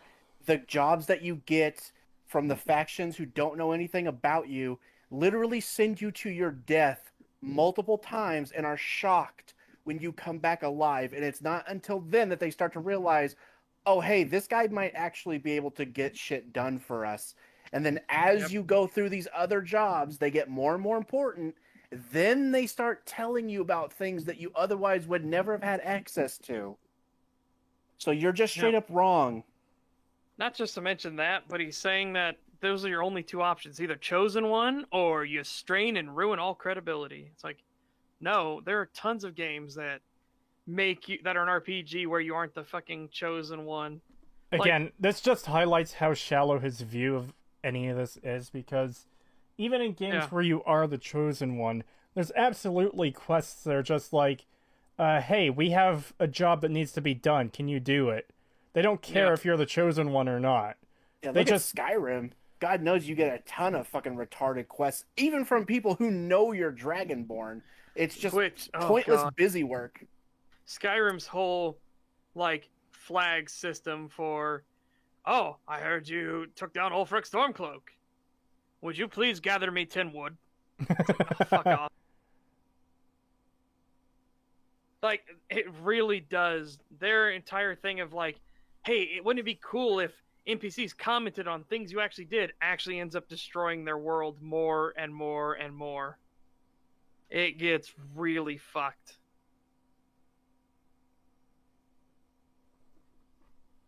Even the people in New Vegas, they will reference stuff that happens in the world, but they don't directly attribute it to you. Most of the time they will say oh, did you hear the NCR did this? Or, oh, I hear that there was they got some private contractor to do this for them. Meanwhile, you could be sitting right there next to them. They'll have no idea it was you. This is especially true for Mr. New Vegas on the radio, who will always refer to you as an independent contractor or an unknown third party or something to that effect. I don't think New Vegas ever says, the courier went and did this. Here's why he's good, or here's why he's evil. You know? Because that's fucking no, he retarded. never does that. Yeah, that's one thing I like about Mr. New Vegas is he actually reports the news objectively and doesn't put his stupid opinions in it. Yeah. Oh, yeah.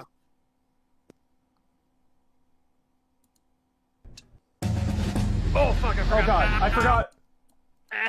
My ears. I completely forgot. So did I. Father Elijahcal, you might want to turn your volume down until this title transition is done. All right. Yeah, these are fucking absurdly loud. I know we said it last time, but motherfucker, sound balancing. Please. Yes. Okay, you guys ready? Yeah. Yep. Father Elijahcal? Yeah.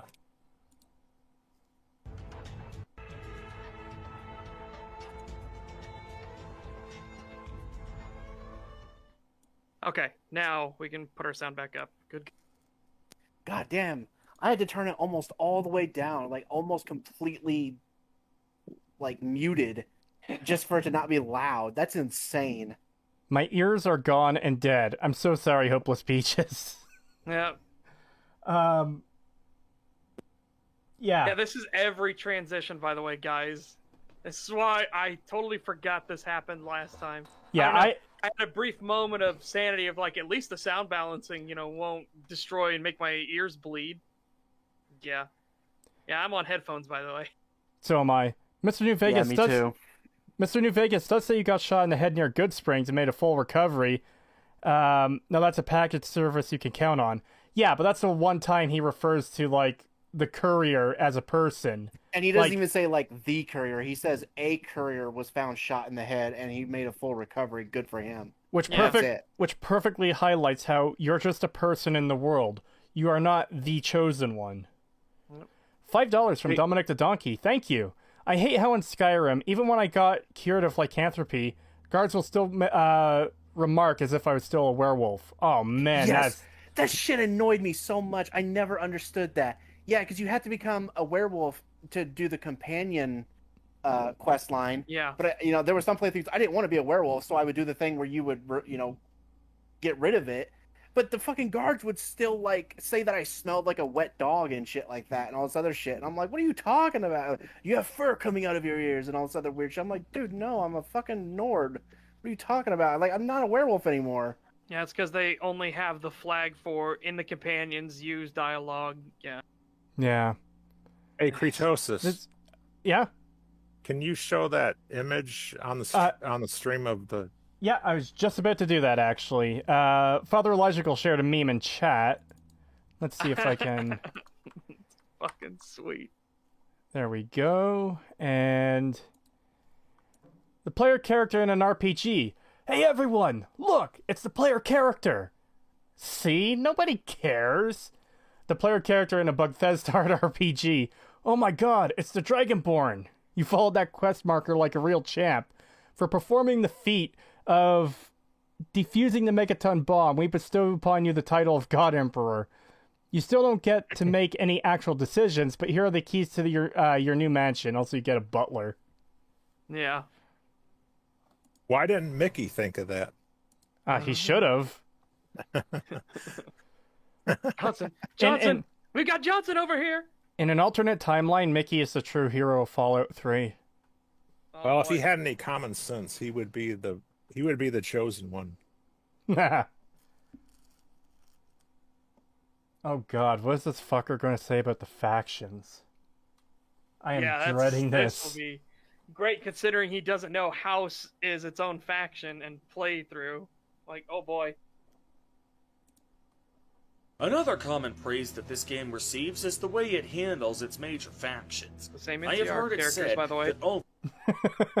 He's showing the same NCR characters, by the way. Yep. Almost as if he only recorded these people. It's like, I need to talk about the NCR. Let's just record these two.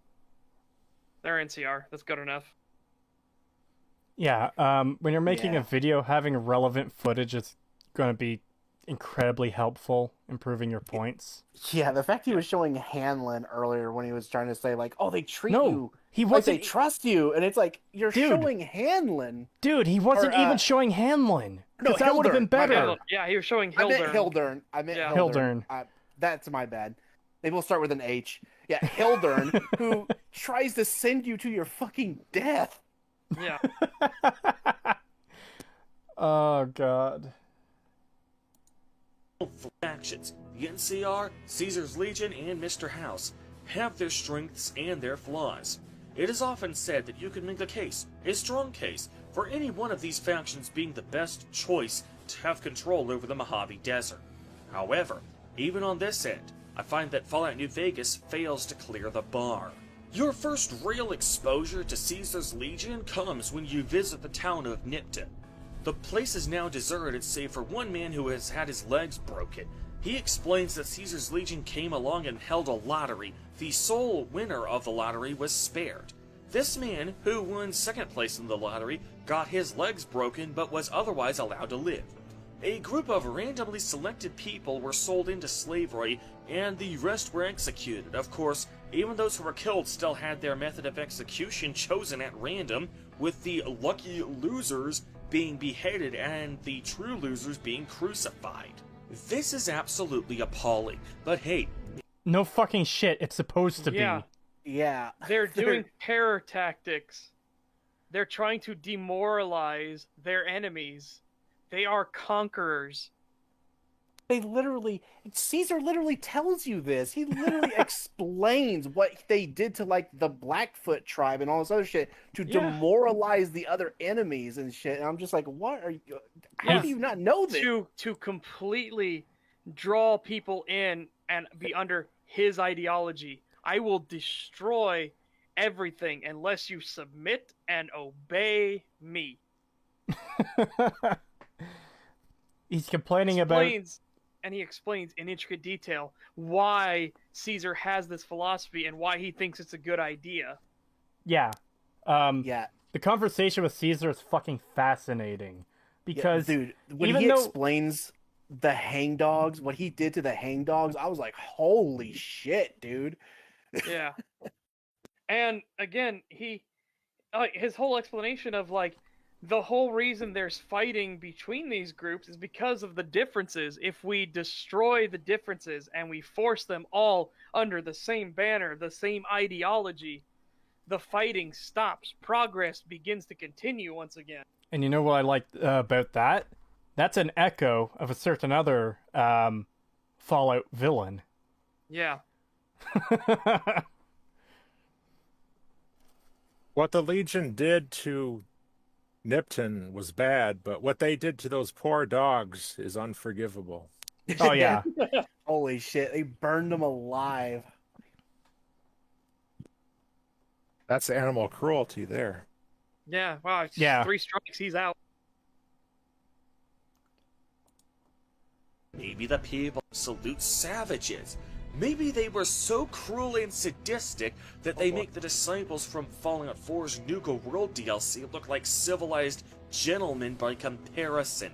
Hell, the leader of this battalion of Legion soldiers, Vulpes and Culta, even claims that their actions were justified because of how deeply this town's moral sickness flowed. So I might be willing to accept such savage treatment if the punishment actually fit the crime. So tell me, what was this town's crime? Did they eat grown men and women before Are throwing you trying to... Is he trying to act like the Legion cares about this shit? Hold on. What? I want to hear his backwards ass reason. Like, I don't think he understands. No, that clearly. What Vulpes is doing is pointing out that you think these were good people? Like, these weren't good people. They invited us in. Yeah, you guys notice? Even the fucking sniper chick that sends you to do this, even she's like, it was a shithole. Even she tells you it was a shithole, that nobody liked these people. Yeah. Did you guys notice? Oh, go ahead. Did you guys notice he mispronounced Vulpes as Vulpes? Yeah. Yeah. Actually, it's Vulpes. It's supposed to be with a W. Yeah. The same thing why it's actually Caesar instead of Caesar. Yeah. But, well, I usually just say it how Caesar pronounced it, which is Vulpes and Culta, which it's way easier to say it Vulpes that way anyway. Yeah. No, it's Vulpes, but some of the own like Caesar's Legion people say Vulpes. Yeah, which I mean, it's fair enough. $5 super chat from Dominic the Donkey. Thank you. You can crucify all you want, but burn dogs and you'll take NCR steel. Yeah, exactly. Dude, and again, the entire point behind this is what does he say for you to do? Spread word of this. Spread word of what the Legion does to those who do not capitulate. And if you actually do it, it fucking demoralizes the shit out of the Mojave outpost. Yeah. The Legion are basically like the Taliban. Their views on women and these atrocities they commit, it's very similar. Yep. Yeah. Babies into the out of the sky while giggling? And did they likewise hold a lottery to determine who suffered this fate, thus making the Legion's treatment of them a case of an eye for an eye? Tell me, Vulpes, what exactly was their crime? Vulpes. He explained it. You have it right there on fucking screen! Well, no. Remember, he showed it a screenshot. I don't know why he only did it as a screenshot, but yeah. He probably pulled it off a Google search or something. Who fucking knows? We'll see if he actually goes into the dialogue and everything. Nipped in place, debased and corrupt. It served all comers, so long as they paid. Are you fucking serious? The biggest crime you can charge them with is running a business. Oh my god. What? He literally... He conveniently stopped Volts from fucking talking. Explaining the rest of that, yeah. It's on fucking screen right now! For a pittance, the town agreed to lead those that had sheltered into a trap. Only when I sprang it did they realize they were caught inside it too. How the oh my god! The town was so fucking corrupt. They actually intentionally brought people here so that the Legion could trap them. The town leaders didn't realize that the noose was coming for them as well. It's right there, you disingenuous shithead. How the... This is the worst... This is the worst example I've ever seen. This is ridiculous. Of someone having the fucking evidence on screen for why what has happened, and he misses it. Maybe that's the reason. That's the reason he only showed an image, because he was trying to leave that out. Yeah. It didn't support his argument. Then he put the video in anyway. Yeah, and then he put it in the video anyways, which is kind of like that, you know, the beauty of the Morrowind fucking video. Oh my god, I can't believe he fucking showed that shit. This is some Matten level shit here. This is insane. This is way worse. And on the Morrowind video, it was even worse because he did screenshots only, so he actually gave us all the evidence we needed in screenshot form.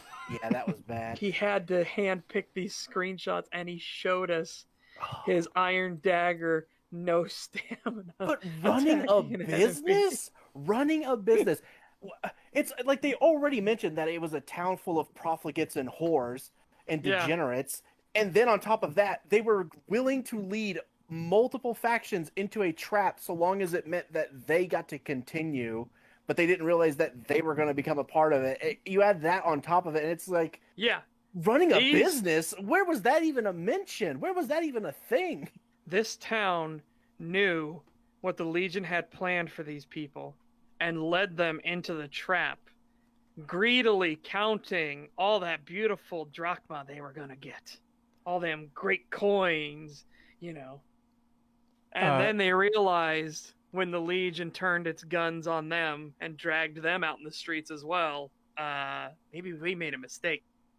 I'm just still stuck at the fact that we didn't even need to look up the lines because he literally has them on screen. It's stunning that it's like absolute proof that you're a disingenuous piece of shit, or you weren't paying attention to the game you're doing an in-depth fucking analysis on. Yeah, that's the oh my god, amazing thing. Yeah, well, this is an in-depth analysis. Yeah, well, considering he put modded screenshots in the Morrowind video, I'm gonna chalk it up to he's just being a facetious liar. Yeah, and he didn't pay attention. I'm sure he did pay attention. He just doesn't want to. He just doesn't want to talk about that stuff, which because is then funny. It won't look good. That he actually shows the evidence that he's a fucking lying piece of shit. I think he just right assumes here. that only idiots will watch his channel, and he could just do that, and they'll just listen rather than actually read. Yeah, people that can't read, illiterate people.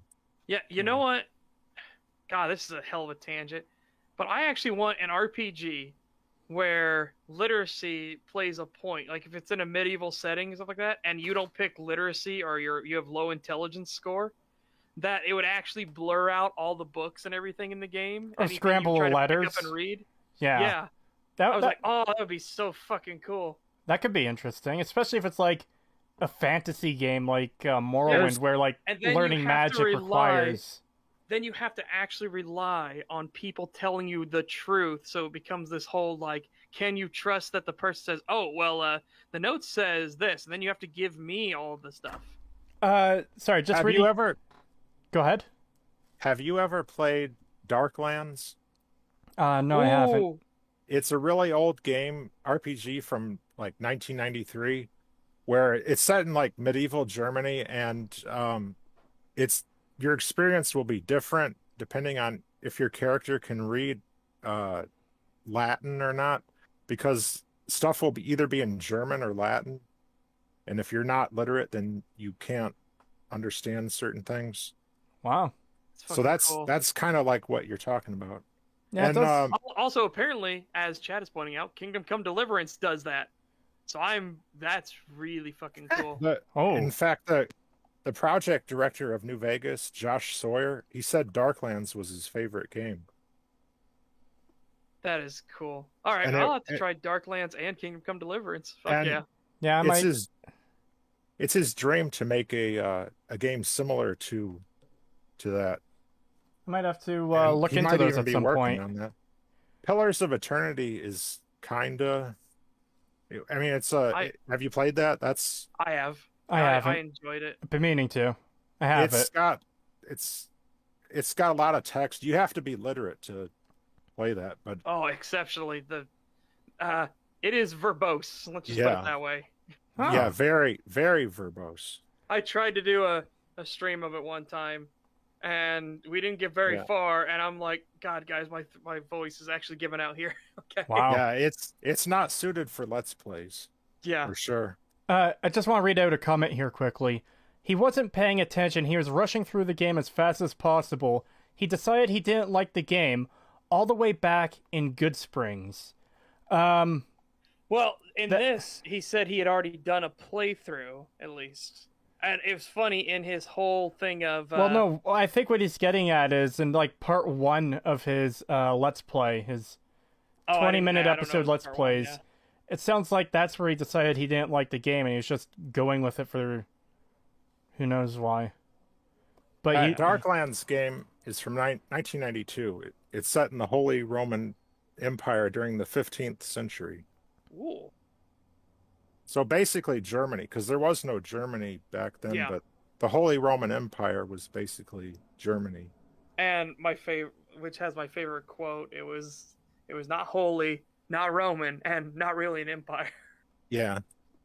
And oh boy, was it not really an empire. It was more like an absolute clusterfuck of feuding lords everywhere. Remember Napoleon destroyed that. Yeah. Well, and then which made them reunify under Prussia, and then Prussia started collapsing, and that's when Otto von Bismarck, the fucking badass he is, was like, "I believe in a German state." And it's like, okay. Just reading out a couple comments here from Meme Night and someone responding to them. Remember when Acer said in the previous video that the world of Fallout New Vegas looks like it was made by a scat fetishist? Man, I completely forgot about that comment because of all the brown. And someone responded to him. Where's this? Someone responds to Meme Night saying, "What the fuck?" And Meme Night goes on. Yeah. Yep, you could see it this actually happened by... You can see it in the previous live stream. There's also a moment where he said that his friends recommended the game, so he expected perfection. And in brackets, Acer Thorn is a dumbass. Yeah, I agree. Yeah, Acer Thorn's reason he didn't like New Vegas. Are you ready for this, Father Elijahcal? His reason he says he hates New Vegas is because his friends kept telling him how good of a game it was, so he installed it and booted up expecting it to be flawless and perfect with nothing wrong with it whatsoever. Yeah. Just reading off another comment about his Let's Play. He got upset in Good Springs because he couldn't find the root thingy Sonny wanted because the quest marker didn't tell him to look down. Oh, God. Are you fucking... Oh, my God. Can you get a time code for that for us, please? Yeah, please. I have to see this. If this is real, like, holy shit. This is tunnel vision on another level. Yeah. that's terrible. if you get the time code for that, imagine having to use your brain to play a video game. Yeah. Oh man, what a horrifying thought. Imagine having to move your camera. Not in his Morrowind video. He is literally a sheep. Me no want think. Me want shoot enemy and you're fun. Looking for a root. Where would you think a root would be? It's in the ground, right? Yeah. But in his Morrowind video, we found out he is 100% a sheep.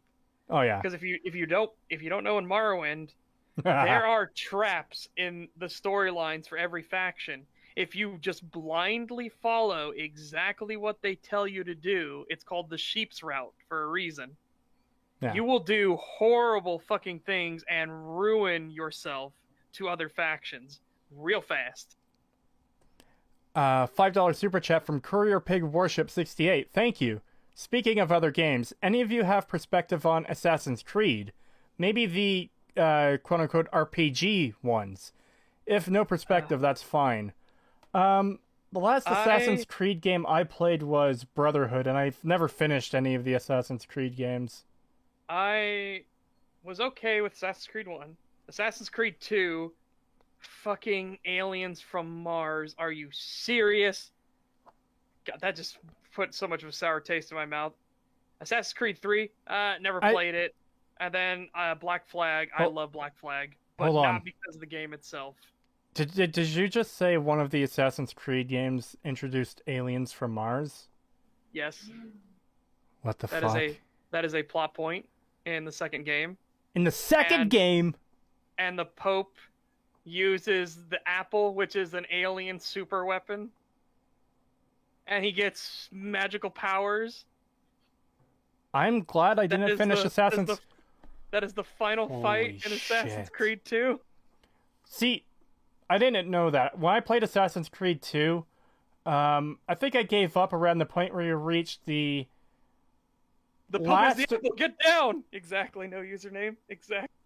I think I had reached the... I think it was one of the challenge dungeons you need to unlock the original costume or outfit. And I got to one of those, and the camera kept fucking up on me, and that's where I dropped the game and never returned to it. Yeah, I agree, Gabriel. The Apple shit and the Ancient Alien stuff was fucking garbage. I agree. Why I hate the story of Black Flag, but I fucking love the gameplay of Black Flag. Yeah, I think I can sail the pirate seas forever. I think that would have pissed me off if I went through all of Assassin's Creed 2 to find out it was all aliens. Oh my god, yeah. And that's what this whole Assassins versus Templar thing has been about. It's so stupid. Bethesda did that same thing with Fallout by making aliens canon. Yeah, that was Mothership Zeta. God, instead of just being a wasteland encounter, now they're canon. Yeah. So I guess by Bethesda's logic, the fucking Doctor comes to Fallout. So Fallout is set in the Doctor Who universe. Everybody. Yeah. There's also a Star Trek reference in there somewhere. And Interplay was actually working on Star Trek games at the time, and they that's why they were able to include that, because they Okay, so Ambulance Chaser, I'm not making fun of you specifically. This isn't intentional, but Ambulance Chaser says technically they're not aliens. They're a precursor race that created humans. So they're aliens. They don't Okay, they don't come from Earth. Okay. Again, I'm not actually I'm not doing it to make fun of you, but you literally just said they're aliens, but they're not aliens. I've only played the first Assassin's Creed on the PlayStation 3 a long time ago. I never really got into it, so I never played the other ones. I'm told they get a lot better, though, after that first one, but... Yeah. I like being wrong, too. On Ambulance Chaser, I'll agree with you there. I like being wrong, because it means I got more stuff to learn. I am totally happy. So Buddy in chat who mentioned the... they are from Earth? Okay, well then, yeah, so I'm wrong on that one. Because I know they talk about them having their Mars base and everything, and civilization there. Maybe they're those commie ghosts that Nobark was talking about. Yeah, maybe. Okay. No, yeah, if you're right, yeah, then that makes sense. To the guy in chat who was looking for the New Vegas clip, he said the stream was unlisted, or the playthrough is unlisted, but the playlist is on his channel. View full playlist. Because I'm really curious to see this guy get fucking angry. Oh, part 1 is 2 hours. Jesus Christ. Okay, I'm watching the video of him trying to find the things. Let's play New Vegas Blind Part 1. Yeah. He's already having trouble. He's looking at the quest markers and stuff, and I don't know, he's acting as if like it's like algebra to him. I don't understand why this is so hard for him to understand. I'm gonna see if he actually like has trouble finding the route. Depending on how bad this is, we might switch over to this video for just a minute so everyone in chat can see. Okay, well let me see it first, and I'll let you know. Okay. Yeah, he needs to find the root part where he. Yeah, but that's the part we're very interested in. Yeah, but this is already sounding.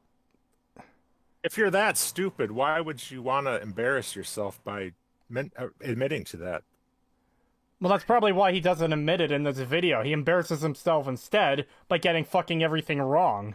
If I was that stupid, I wouldn't want to tell people that I couldn't figure something out so simple as that. Well, I don't know. I guess maybe if we were that stupid, we would, because we think we would be so dumb we would think we were, you know. Yeah, that's what I was going to say. Is that's the problem with Acer Thorn, is he's too stupid to realize what he's doing is fucking stupid. Yeah.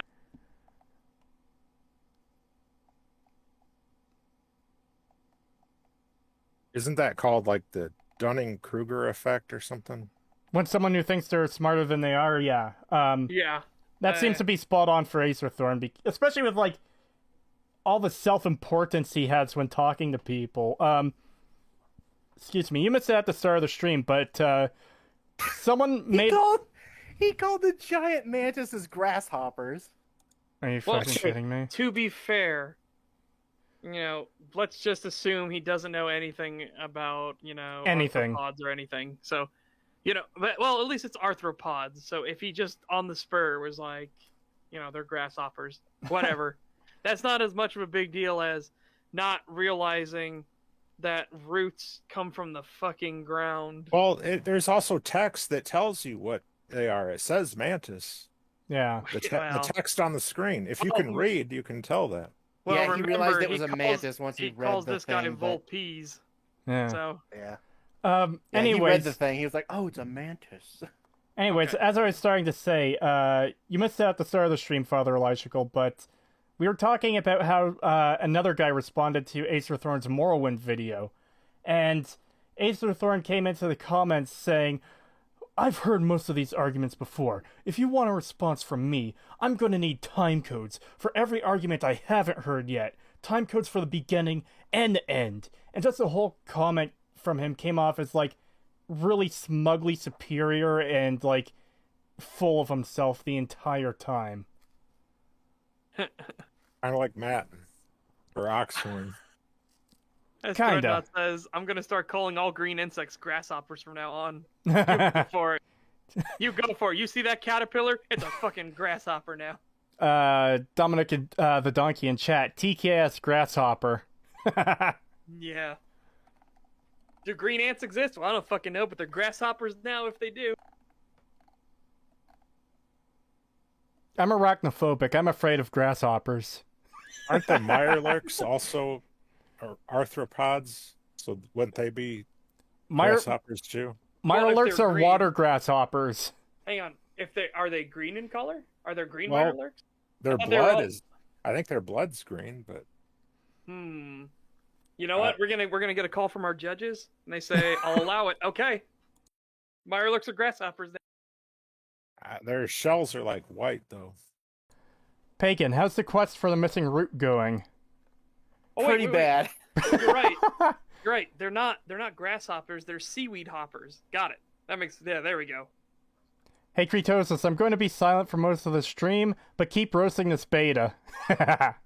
Yeah, we're not going to stop anytime soon. There's a lot to go through. Meyer Hoppers. It's a shame I missed the beginning. Yeah, the first half hour was fucking painful. I'll check it out after it's uploaded. Oh, the first. It would be. Oh, you mean the first part of should be today's stream? Oh, well, I missed the last one too. How far in are you, Pagan? Kingaroo says he might have found it at 58:45. Oh, I'm at it. He's standing right on top of them, and he's like, "Well, they must be inside the school. Are you I fucking? can't find them anywhere." He's standing literally right on top of him as he's saying, "Well, they must be in the school." Are you fucking kidding me? Give us this clip. And give it to us. Oh my Oh, god! Give me Why? 1 second. See, somebody like that. Oh my god! He looked right at them and was like, "Nope, nothing here." Even though the pointer, it's literally pointing right at it. And he went. Oh my god! He just went inside the schoolhouse to try and find them. Wait. Okay. So is this one of those obvious debates sort of thing? I don't think so. I wonder if he's just playing it up. There's no way. I don't think he is. Well, let's review Guys. the evidence. Guys, Okay. you need to realize, if he isn't playing this up, then he's like 10 times worse than DSP. Exactly. Not Are we sure? not just in terms of like playing games, but he took his fucking brain dead retarded anger and turned it into an analysis video. Yeah. God, and he was Holy praising shit. he was praising the map markers in the other games, by the way.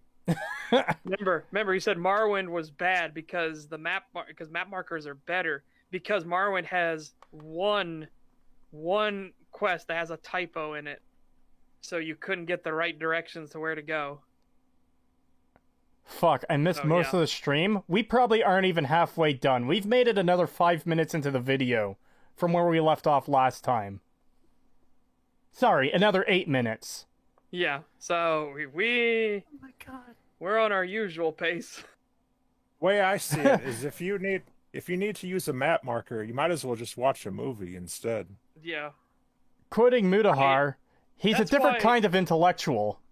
That's why I said, like, if you want to compromise between these two, make it only show up on your actual map and not be a marker, like, directly, it's in this building right here, but have it be like, it's somewhere in this area. If you want a compromise, please just do that.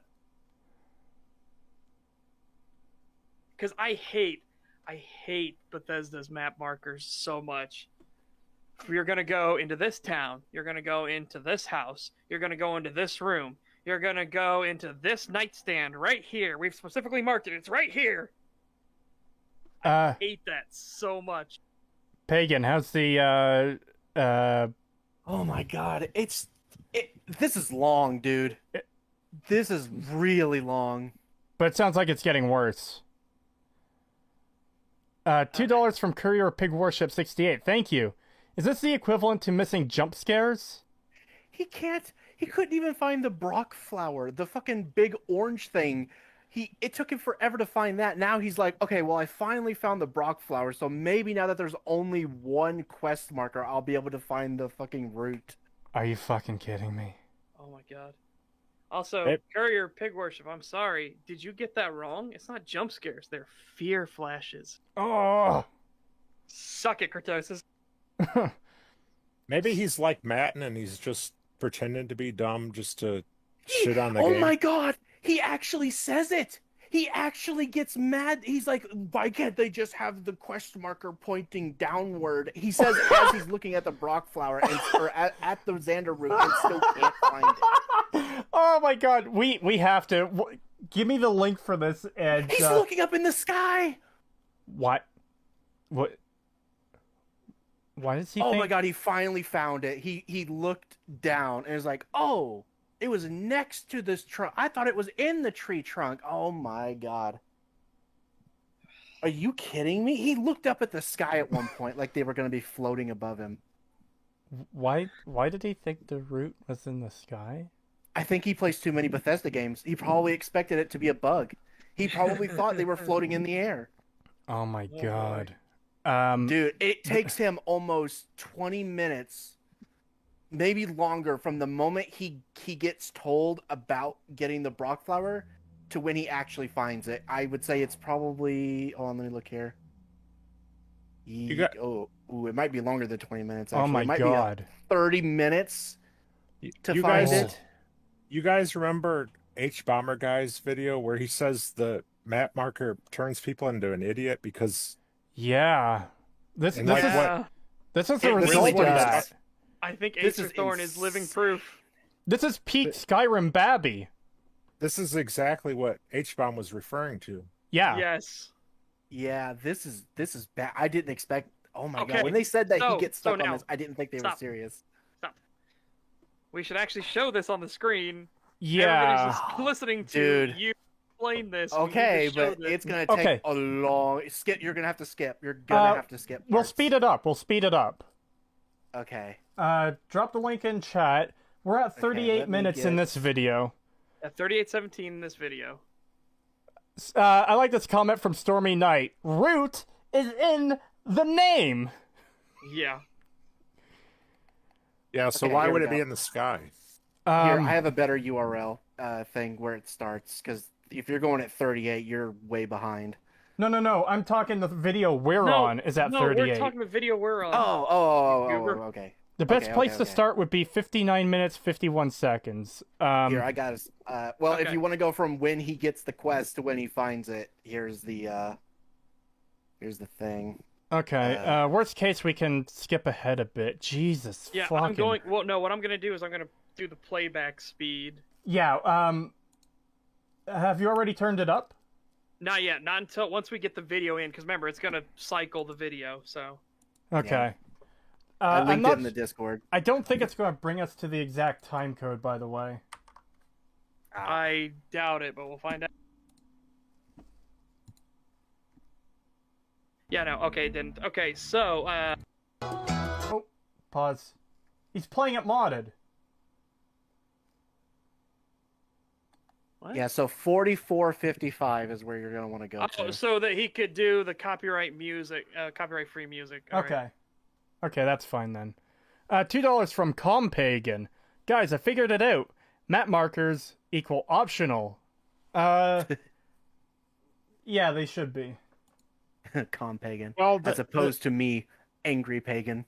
The directions that Sunny Smiles gives you, she tells you to go by the schoolhouse. You don't even need a map marker. No. Yeah. If you follow what she says, you don't even need, it. $2 from Courier Pig Warship 68. Thank you. I bet if he was playing Skyrim, he could find Nirnroot. Well, again, at least with Nirnroot, it actually hums, so he would have that excuse. Yeah. What time code are you jumping to? I went to 5021 because somebody said 51:59 was the exact one, but I don't know if that's great or not. So now let's adjust the play speed to 2 times. Yeah, Pagan, you said you're gonna miss the part. It's fine if you do, but you are gonna miss the part where he looks in his Pip-Boy at the map markers and is just confused at their this is after he's gone into the schoolhouse. So, what time code did you say? Oh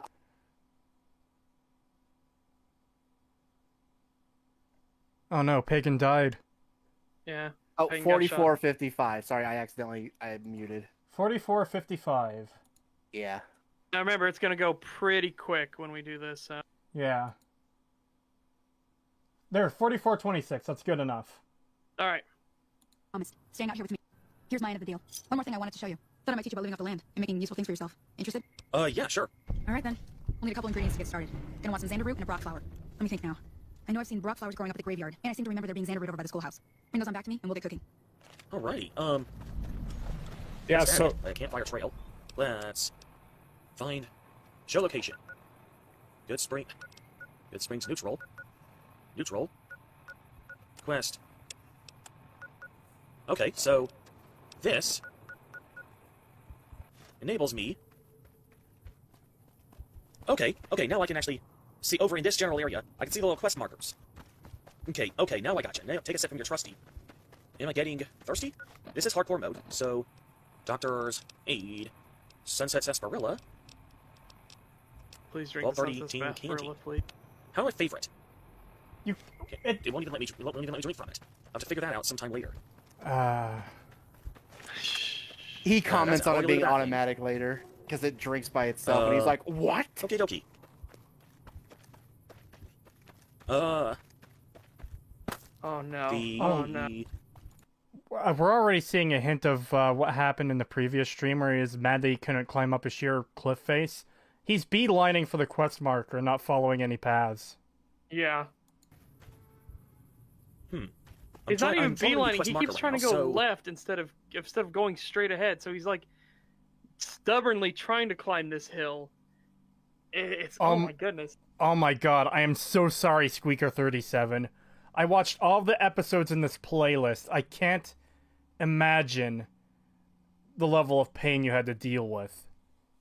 It doesn't matter that's a blind playthrough. The fact that it's a staple of games he's already played, map markers, and he's this clueless. Yeah, because that's the thing. He's played with this stuff before. He knows how they work. Yeah,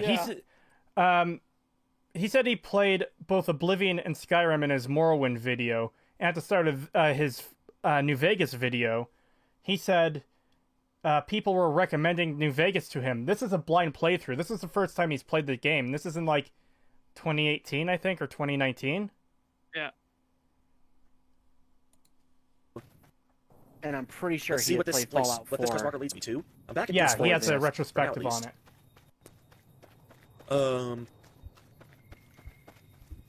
Okay, red on the compass, which could... Oh. Okay. Those giant-ass grasshoppers, whatever those things are called. Giant mantis nymph. Huh. So, is this the schoolhouse? Yeah, this is the schoolhouse. Alright, let's see what's inside here. Die. There we go. Whoa. Okay. I must have hit the thing.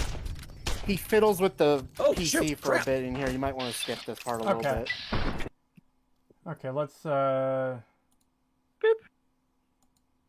just jumping ahead a bit. Wow, he does spend a lot of time in here. Yeah, he does. Okay, back up a bit more, Yeah. Right there, right there. There we go. Huh. Now, chat, we're not a reaction channel, but when we heard something this baffling... Okay, so no Brock flowers and a root. Just walk right over them. Find here. Haven't found it yet. Well, Sonny said it's by the school, not in the school. Yeah. It gets worse. Well, trust me, it gets worse. And the fact that he walked over the map marker, hold on. But that was automatic. Pick jalapeno peppers. Huh. Okay, so he knows stuff is on the ground. Yes, and you can see the icon is flashing. Only problem here is you have no idea what I'm looking for. You're looking... Can this thing provide any additional information? Like, seriously? Rock flower and a xander root. Alrighty. Let me just follow the compass. Look, it's right there. It's flashing. Or, there's something. Empty sarsaparilla bottle. It's flashing? Oh my god. Is it inside? It's inside here, isn't it? No, you... Or... Look at the map marker is literally trying to help him. It's like wing, wing, wing, wing, wing, wing, wing, He went back inside. Open. Why would you think it's in a fucking locker? Oh man. It gets worse. You think this is bad? It gets worse. Where? You're unironically looking at a fucking locker. There we go. For a root. So, I find it weird. It's hard to believe that it would terminal. Oh no! Oh no! Oh no! Skip. Nope. Yep, we're skipping that. I skipped the... There we go. I thought there was a button that I could press that would have a paint gun. Foot locker. That's empty. Oh. Did he just imply he thought there was a button he could press on the computer to make the route available? Is that what just happened? I'm telling you, dude, this guy is retarded. It's like when Homer Simpson pushes the tab key to get a tab. I'll put that on my tab. Oh my god. What's amazing Push the is... root key. There's got to be a root key, right? Yeah. Press the any key. I don't see any key. Yeah. I cannot believe it. He's why looking... why would Wasteland survival skills involve a computer? Think about it. It's a plant. It's going to be out in the Father wild. Elijahcal, are you telling me you've never seen computers growing in the wild before? They produce such beautiful fruit.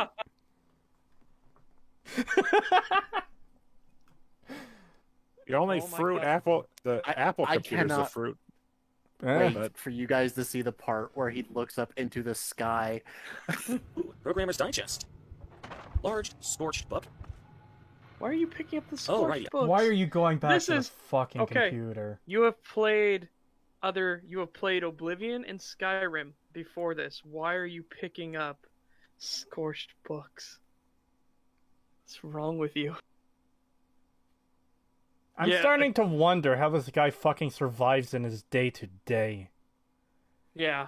If you're this fucking clueless, Jesus Christ. Oh my god.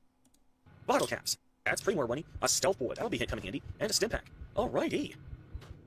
Dude, I can't wait for his mind to get blown if he gets like the mental conditions from the stealth boy.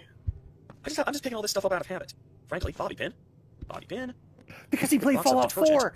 That's why he's picking up junk. Oh my god. He's picking up junk because he's thinking of the fucking trash bullshit. Oh, yeah. He just said he does it out of habit. Wow. Oh my god. You can sell that junk and get a few caps, so... Yeah, but it's one of those things, like, it is not worth the space that they take up and the hassle of it. Oh my god. Empty Nuka-Cola bottle. Cherry bomb. Honestly, I'm picking up all this stuff because I'm used to doing it in Fallout 4, because in that game it's actually I'm used to doing it in Fallout 4. I was right. 4-to-1, take. 1-to-1, not take. Okay, so you're acknowledging that it's out of habit from Fallout 4, yet you're still doing it. Because if I realize I'm doing something out of habit that's not beneficial to me in a game, I'm going to stop doing it. Or at least try to stop doing it. He's saying, hey, this is a habit from Fallout 4, as he's still doing the thing. Yeah. This is incredible. Alrighty, so I have finally gotten that elusive safe, but still no rockflower or xanderroot. Yes, because you're inside based on just on those names, I would have imagined that she wanted to build a type of healing item, because those sound like they would be used as medicinal herbs. Okay. Fortunately, I need the ingredients before I can do that. Okay. Okay, at this point... At this point, I am very scared that you cannot follow the beeping, flashing fucking I'm just icon. following the quest markers at this point. Is this stump? Holy dear. shit. Oh, Xander, root? Right there. Root. So is this supposed to be it? He looked right at it. He's looking right at it. I'll have to go and do the other thing. I gotta do the other thing. Oh, okay. I'm not gonna mess with you. Man. I never had this trouble. Imagine if he shot the bighorner. Imagine if he was like, oh, an enemy, and just shot the bighorner. That would have been funny. Oh, man. Ironically, I think DSP played New Vegas better. I don't doubt that he did. Darkside Phil is probably a fucking god at New Vegas compared to this guy. $5 from Courier Pig Warship 68. Thank you. If he can't think to look down at a root, how does he put on his shoes? It must be like a massive fucking trial for him every morning when he has to go outside. To know if this guy... I don't know where the shoes are. The shoes... It's not in my. It's not on the top shelf of my closet. It's not in my the pantry. It's not in the fridge. Where are the shoes? I need to know if this guy actually beat Dark Souls. Oh, there's a 0% fucking chance. There's no way. Find out. There's we will no way. Find out. And Ben is going to be here for that stream, and it's going to be great. I've never seen this guy's gameplay before. This is the first time, and yeah. I am so much more looking forward to that Dark Souls video now. You know what's even funnier? We could have said the same thing and been even more accurate if we just done the Morrowind video. I've never seen this guy's gameplay before. You're right, because he showed us fucking screenshots. Yeah. What's this growing here? Food, you dingus. Corn. Are you serious? I mean, this probably would have been a lot easier if I knew what a Brock flower and cinder root both looked like. Buffalo gourd. That's not one of the things that Sunny needed. Open dumpster. Whetstone. Why are you looking in the dumpster? Oh So I'm my just gonna go off god. and explore the other area. Man, Fallout 4 has she- rotted your brain, sir. And guys, everyone, this is on double speed. Yeah, we are doing 2 times speed for your sanity and ours. Yeah. I told you, it takes forever. It takes forever. Remember, we started at 40... What was it, 44 minutes or something? Yeah, 44:28. I hear gunshots.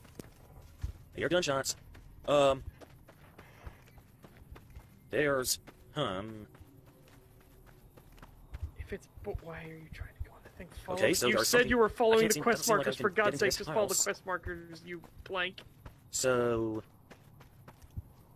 Okay, there's enemies up here. Is he gonna... Um, Oh my god. Are you literally... there's enemies up on the top of that cliff there. So...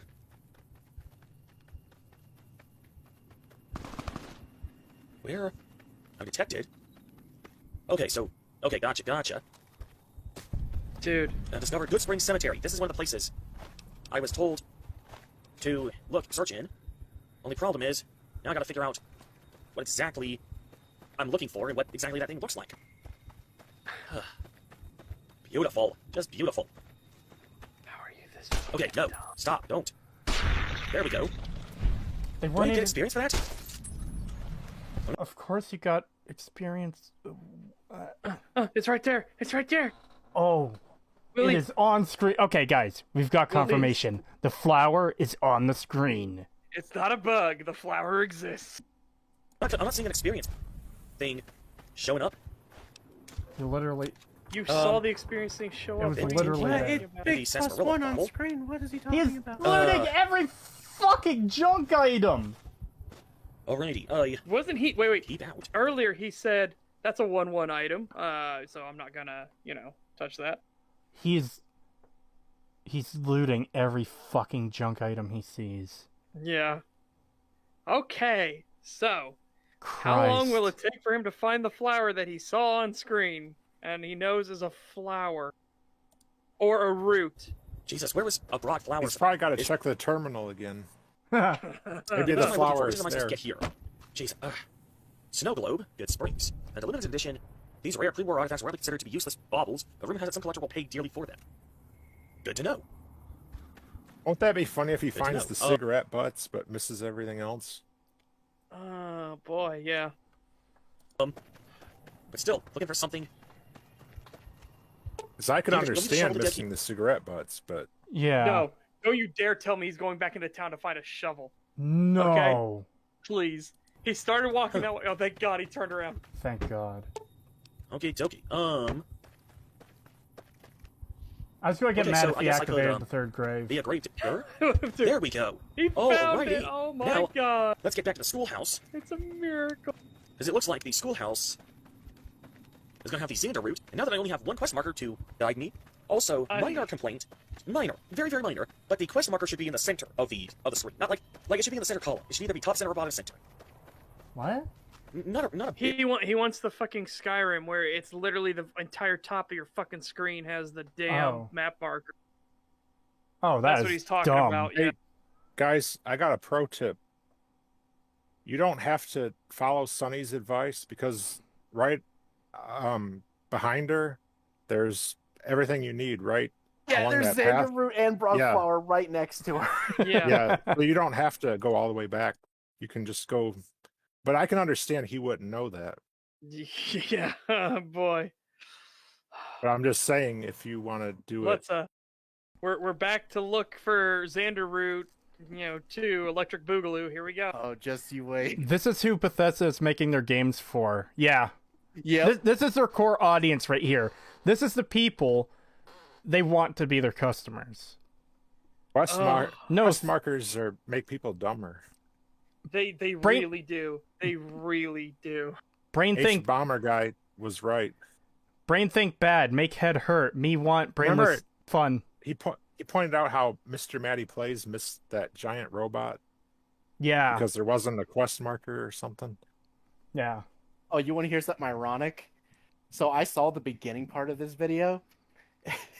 Guess what he spec'd into to make it all the way 10? Intelligence. Yes. Yeah. We saw that because he has that in his video too.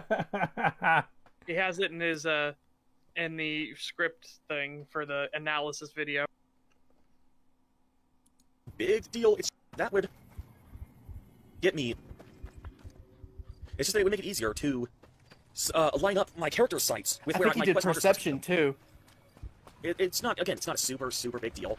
I think Oblivion, if you don't have the Darnified UI mod, or maybe if you do have it, I can't really remember at the exact moment. It's kind of off to the left side like this, but still, that would have just been a great help. It's still easy to align your character as a quest marker. Look, what the fuck are you talking about? Do you notice at the bottom of your HP bar? Do you see that little chevron right there? Upside down chevron. Notice how it's pointing right at the fucking compass. It's almost like it's giving you where your character's head is looking. Jesus Christ. We're reaching new depths of stupidity here. Yes, he did just try to pick up the target bottles. Let's continue. And again, I now notice that I got this arrow pointing downward. Alrighty. Oh my god. He's dead! I got the... He looked up in the sky! You were right, He looked up in the there. sky. And he complained Backing about up, the backing fucking up. thing not pointing down. No. Listen, he said, I've got this arrow here pointing down. Hold on. And again, I now notice that I got this arrow pointing downward. Then again, I now notice that I got this arrow pointing downward. He just noticed on the HP bar, the bottom chevron. Okay. Alrighty. Up in the sky! Yeah, the route's gonna be up there. That's I see anything. I'm telling you, dude. He must be fucking so used to but buggy Bethesda games, he actually thought they were floating in the air. Wow. Yeah. I think, you know how in Skyrim when you get near the quest item or target, the arrow fades into view when you're close to it? I think that's what he's expecting. Oh man.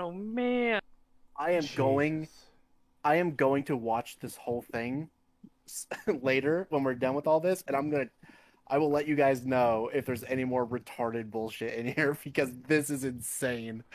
Yeah. Okay. Squeaker37, thank you so much for covering this. I've had to exist with this in my head for half a year now. Thank you for this so much. Now everybody else does. I never even heard of this guy. Squeaker37, no, don't! It's not worth it! There is, and you shouldn't do it. Oh god. There's so much more horrible things in this, apparently. $5 from Dominic the Donkey. What Bethesda does to your brain. Yeah. Absolutely. This is late-stage Bethesda-itis. Skyrim, not even once. Oh, it was practically invisible. That. It was practically... Hold on, I want to go back a bit. You fucking kidding me. No, sorry, that's too far. Where weird. are we at? All right here. Now, hold on, let me change the speed. Going back to 1. Arrow pointing downward. Alrighty. Oh, it was practically invisible. It was practically invisible. Was a lot more annoying than it should have been just for a tutorial quest. That was a lot more annoying than it should have been for a tutorial quest. I'm sorry, Acer Thorn, that they didn't design it for a literal retard. I'm sorry. Where do you generally find roots? I cannot. I think he legitimately doesn't know that roots are in the ground. I cannot believe. Wow. Jesus fucking Christ. I can't. Playing this whole thing on 2x speed actually makes them... This whole thing is bad. This whole thing is bad, but 2x speed makes him look a bit better just because you're not seeing it in real time. How long it's taking him to... real time, dude. It was so bad. This was almost a half hour. A half hour on the fucking get some Xander root and Brock flowers so we can make healing herbs tutorial quest. Holy shit. No wonder he thought the starting quest in Morrowind was shit. He couldn't fucking find anything. Yeah. I mean, with this... Wow. This... It sounds like he's about to go into a rant, so let's see just a little bit more how... Just a little more, and then we got to get back to the actual video. Yeah, please. A little more actual video. Honestly. Honestly, what? Yeah, let's go take this stuff back to Nope, no rant. Okay. Okay, well, that was fucking insane. Okay, I'm gonna go to the bathroom real quick. I am gonna watch this later, just to see how bad it gets. It might be funny, depending on how bad it gets. It might be funny to do a greatest hits of his stupidity. Like, we can cut them out and put them into a video that we watch on stream and react to, just for fun. We should splice his gameplay footage with his Fallout New Vegas retrospective, and just have it like cut between things where it's like, this is what he's saying. Now look what he does in the game. $5 from Dominic the Donkey. Thank you. He apparently doesn't know what corn looks like. I would believe he doesn't know roots grow on the ground. Yeah. I'm stunned by this. Well, they call it maize in the game, and that probably confused him. Well, that's the thing. The name didn't even pop up on This screen. is clearly corn. Why are they calling it maize? Isn't that this isn't a maze. Isn't that a joke from The Simpsons too? I think it is. Yeah, I think Homer said that at some point. Oh my god! I have to go to the bathroom. I'll be right back. This gameplay was so bad it made both Pagan and Sedge have to escape to the washroom. Yeah, I'm a little bit fucking stunned at the level of stupidity on display here. It's actually impressive that someone could be so dumb and pathetic. Yeah. How are you doing, chat? I'm gonna go take a break myself. All right. I'll hold down the fort here. Oh boy.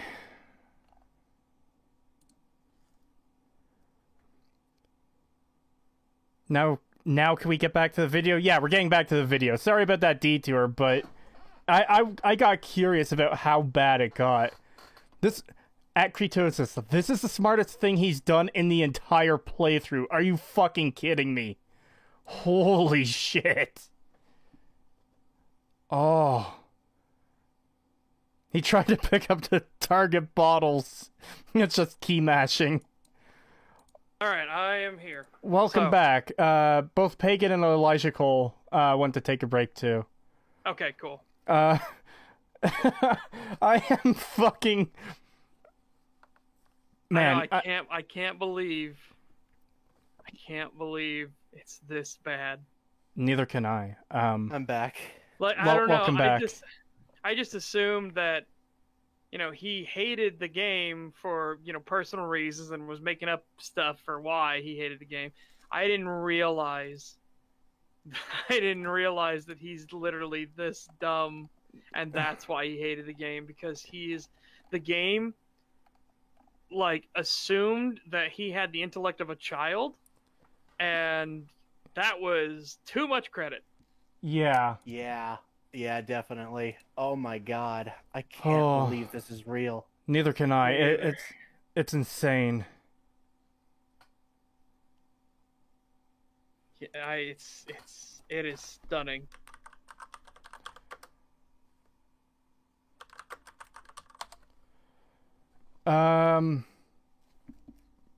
Let's see here. $2 super chat from Peaky the Cat. Thank you. Everyone but Kretosis had to flee from his stupid. Yeah. I think his stupid triggered my bladder to say, you need to go. Yeah. I think I was laughing so hard I had to pee. Man. I could not believe it actually happened.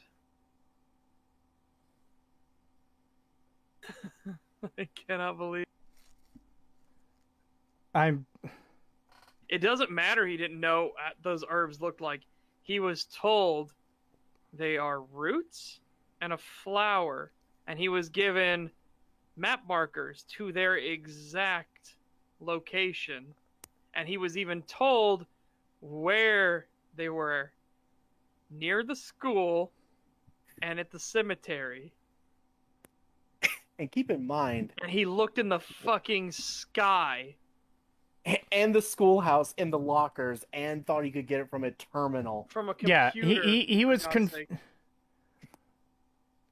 And keep in mind... Oh yeah, Pagan, you missed it while the guy was while you were away. The guy in chat, Squeaker37, who turned us onto this, he said this is the smartest thing he did in the entire playthrough. Oh, and there's another comment from him in chat.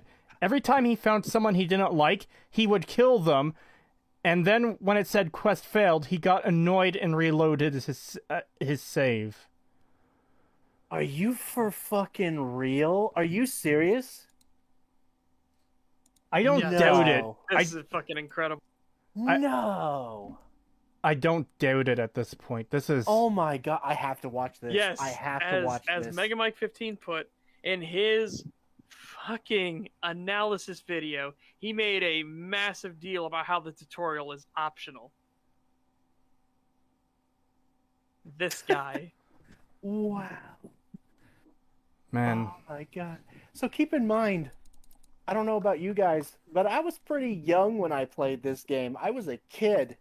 I had no issue What exactly? with the tutorial. None. Okay, let's I easily found the Xander root and Brock flowers as a kid, a dumb kid who thought Bethesda was amazing and loved the marker systems. Had no issue. This guy. Oh, there we go, right there. Yep. Can't do it. Perfect. Also, let me make sure. What? Yeah, okay, our speed thing. I was making sure there's no funky stuff happening, so our speed thing is correct. It is back to 1. Oh my god.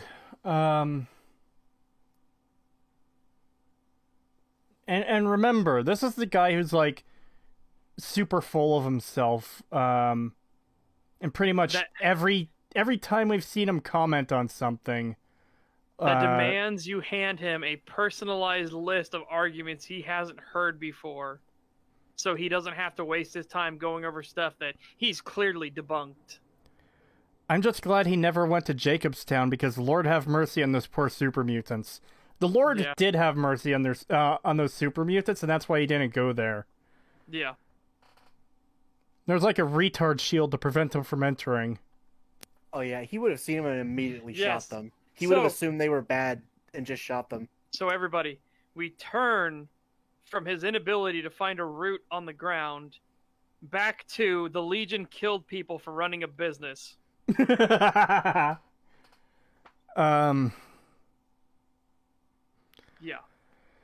Holy fuck. I really am at a loss for words here. I'm not sure I've seen this level of sheer fucking stupidity before. This is new to me.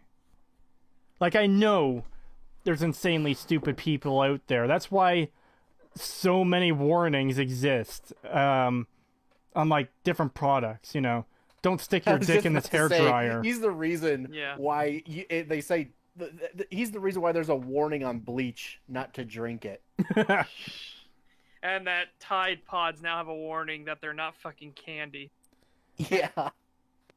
I feel like surely there's warnings on chainsaws not to grab the chain as it's moving, right? It's because of people like Acerthorn. $5 from Peace Was Never an Option. Thank you. Maxor was right. It is not fun to play games after having a lobotomy. I mean, fuck. Old World Blues must be his favorite DLC because he can relate so much to the lobotomites. I don't know how long of a break Father Elijahcal has taken. Should we just get back to this? I don't know. Well, oh, hey! Acerthorn is in chat. Oh, boy. Hello, sir. Hi. We're having a little bit of fun with the video. Yeah. Oh yeah. We just got to this insane take that the Legion killed a town for running a business, and then having the person in this video showcase the exact evidence for how evil this town was in the very next sentence.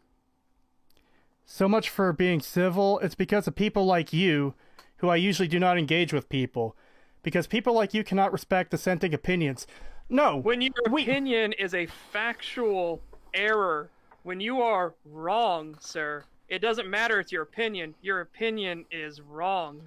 You're saying... Yeah, you are stating things about the game as if they are a fact, when they are clearly incorrect, factually wrong, and can be proven as such. It's not an opinion. You even prove this statement here that they killed the town just for running a business wrong. Here, let me just turn Watch Together back on, and let's play to that point. As long as they paid. Are you fucking serious? The biggest crime you can charge them with is running a right fucking here. Literally, as you're saying, their biggest crime is them running a business. Volpez explains to you, in no uncertain terms, what they did. For a pittance, the town agreed to lead those it had sheltered into a trap. They had taken Legion money to allow the Legion to attack their enemies, and they got caught up in it. Yep. Saying about me drinking bleach, saying I'm a lobotomite, look, I can understand if you disagree with me, but there's no need to insult me. It's not an insult when you consistently showcase that this is exactly what happens. It is an insult, but... It's more of showcasing a truth about you. Yeah, some of the things you're saying in this video are insanely off the wall. Like, the most basic amount of research would have told you the answer. At one point in the video, you said... Host probably feels sympathy or guilt for the player because they got shot during his doing a job for him. You are way off the mark on that, man. Dude, and then you say this is an analysis video and you haven't done the house paths, so you don't know why the platinum chip is fucking important to house. Literally, you understand why that makes you a moron. You also say it's never clarified. How would you know it was never clarified if you didn't play that portion of the game? You can't say that kind of stuff and as if it's an objective fact. Yeah. Also, as has been pointed out, you, sir, will say, you're fine to disagree with me and discuss things if you do it civilly. But we have evidence we have shown multiple times on this stream of you throwing a little temper tantrum when somebody gives you very softball critique. Let me find that comment from our chat. Yeah. I should screen cap that one thing from the Prometheus comment section. I should definitely screen cap that. Let me do that real quick. We should absolutely do that. Let's see here. Welcome back. There's been a development. Is here, by the way. Yeah. Yeah. I made some tea. Oh, nice. What kind? Please show the proof, please. Just black tea. That's what we're doing, Acer Thorn. Don't worry. English breakfast. Oh, we've heard I'm your getting side the of the screen story, caps Acer right now. Thorn. Don't worry. Yeah, I've got you made it clear. I've got the one right here. Let's see. Wait, Acer Thorn is in the chat? Yes, he is. Well, that makes things awkward, doesn't it? No. No, not really. I mean, hey, if he really wants, accidentally grabbed chat there. To have a full-on, like, proper discussion, I'm more than willing to let him come on and speak with us. Like, he can come on here and speak with us if he wants. Yes. I am totally willing to allow it. Imagine if Oxhorn or Matten had come on during those streams. Well, we didn't cover many of True Nerd on stream, but yeah. Oh, yeah, so, but I mean, Here we have a comment on this very video where you tell someone to fuck off. And this comment, we're understanding more and more as we get through your video that why he's saying the things he did. Yeah, and we agree 100% with what he said. Note to the wise, if you're going to make a 90-minute critique of a game where you insinuate it and its fanbase are terrible, at the very least actually try playing the game. Not complete it, mind you, but play it. I can respect having an opinion on New Vegas that criticizes aspects actually present in the game, but you make a series of complaints that are just completely fictitious. Many of these, such as those you raise against Ulysses and Caesar's Legion, I assume just comes from you not actually listening / exploring the plethora of dialogue options the game offers you. Again, if your complaints were anchored in how the game actually presented itself, I would have no qualms with your analysis. I would chalk... Sorry, it's a bit small for me to read on screen here. I would chalk such disagreement up to merely subjective differences in game preference. However, much of what you present as issues with the game just stems from a lack of understanding / incomplete knowledge of the story and characters. Much, I presume, came on account of you rushing through the plot. I highly encourage you to go back through the game and pace yourself. Really be attentive to the world around you, and take the time to venture off the beaten path. Thanks for making your video. I have not critically assessed why I enjoy New Vegas for a while. I wish you the best of luck in your next playthrough. So, that is an extremely reasonable comment, especially given some of the things you say about the game in your video. Yeah, and at best, him insinuating you haven't played the game is a softball. That is a very, he's basically handing you this thing. He's like, this is something I've noticed. What do you think? It is very much not a targeted or pointed question at all. It is a very, very civil discussion here, and even gives some advice and tips. Would you like to hear my full side of the story on this issue? I'm not sure how much context you can give that would justify, saying a game is bad due to getting at, all the information about it wrong that we've gone over so far. Yeah.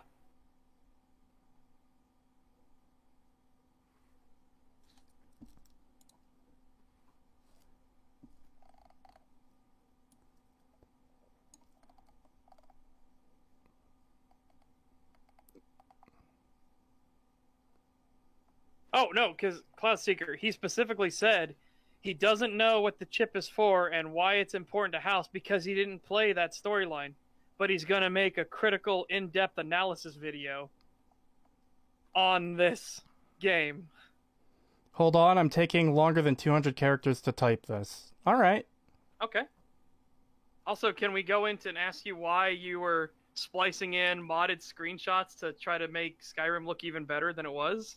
Oh yeah, for the Morrowind video that we covered last time. Yeah, that's what I would like to know too. Or why you said it's all brown. Well, we can invite him into the chat if you guys want. Yeah, I'm totally down. I'm down. He says he's up for setting up a video debate later. I'm down if he wants to come in.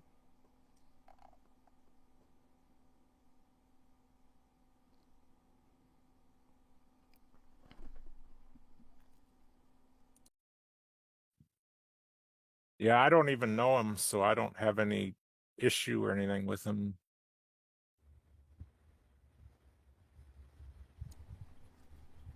I never watched this video until this stream, so I wasn't aware of any of this. Yeah, it's fine.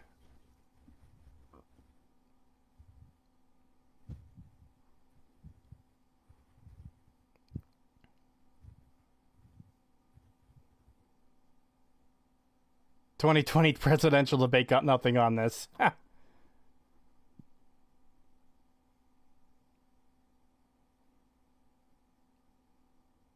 Well, at least he will, try to argue. Unlike Matten or Oxhorn, they just hide behind their followers, They don't want to...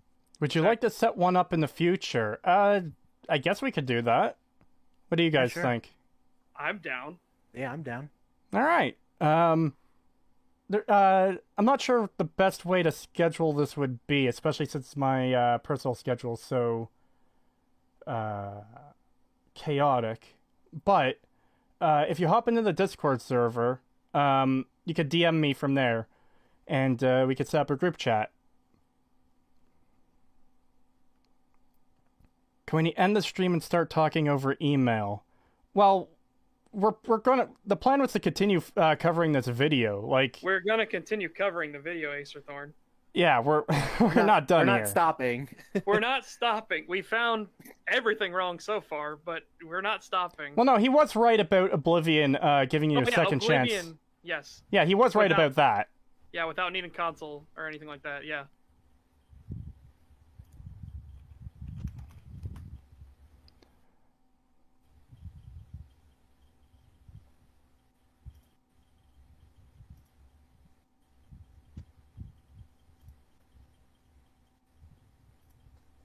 Well, to be fair, the game is brown.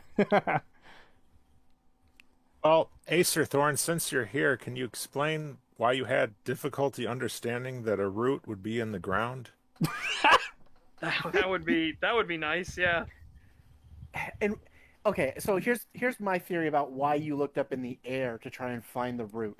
Is it because you're so used to playing normal Bethesda games that you actually thought that maybe there was a bug and maybe they were like floating above you? Because that does sometimes happen in Bethesda games.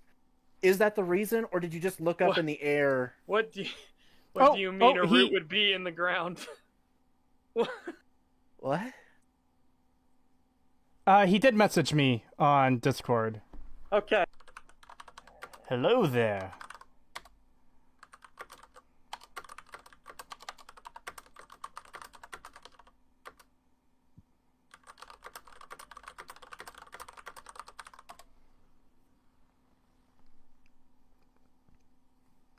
$10 from Atomic Bleach. Thank you. Acer, my guy, don't be surprised when people insult you when you're being very aggressive in your video. Saying you should, Sorry, not saying you should get insulted. Just don't be surprised. Also, I love your Chrissy PFP, Pagan. Oh, thank you. Yep. So, Acer Thorn, what we got told, and what we then saw, was because you referenced people to go to your playthrough, your Let's Play. We then watched as you were told to get Xander Root, and you were told it was at the school, outside the school, specifically. You then tried to follow the map marker and then stopped following it, walked inside the building, looked in lockers, tried to find if you could do something with the computer to print you a Xander route, then went outside, stepped over it multiple times, went back inside, gave up first, and went and got the flower, the Brock flower, then came back, still trying to find it, and then looked up in the sky for it. And yeah, it's in your very first episode of your Let's Play. Yeah.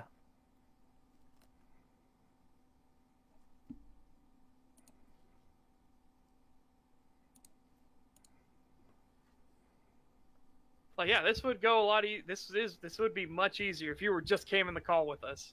Yeah. Yeah, it would go a lot faster.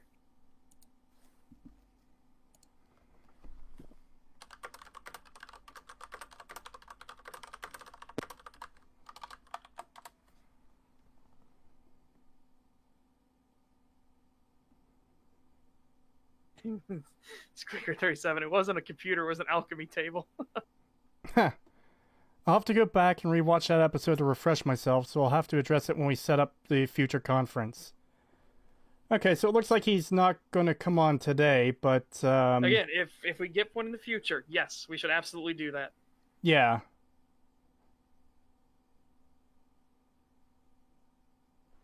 Oh, I probably should hide Discord while I'm in the private chat.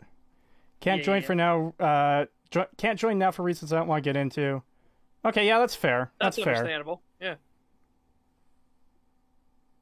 It's totally fine.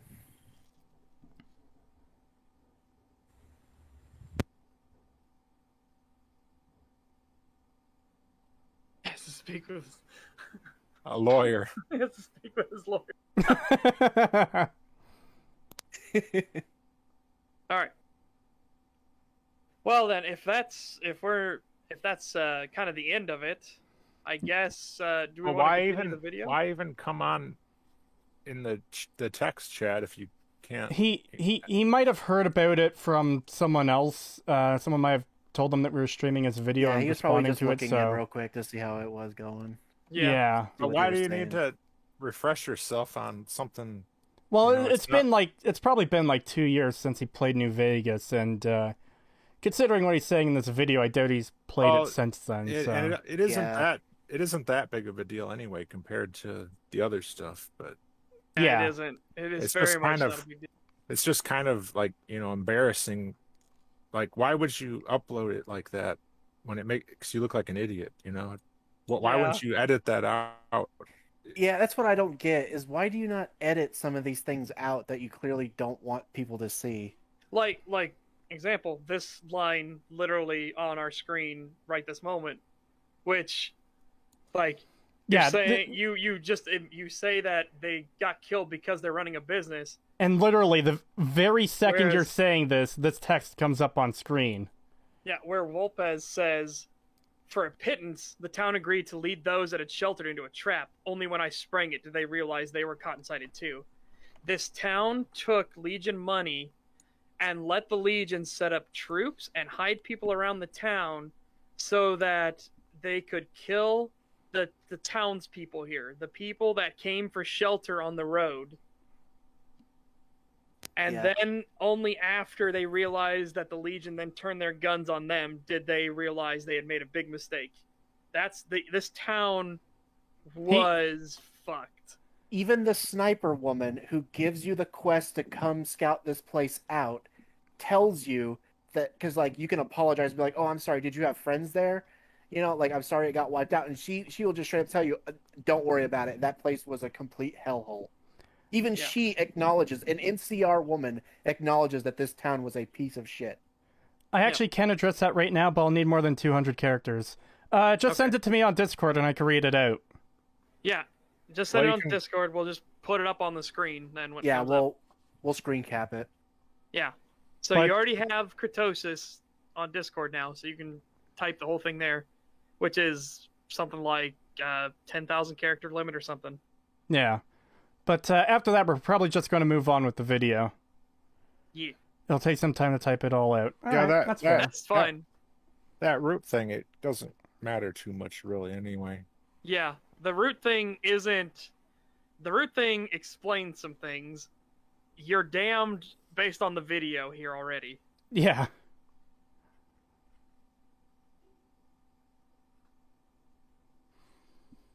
All right, while I'm waiting for that, I'll pop back over to the group chat, and there we go.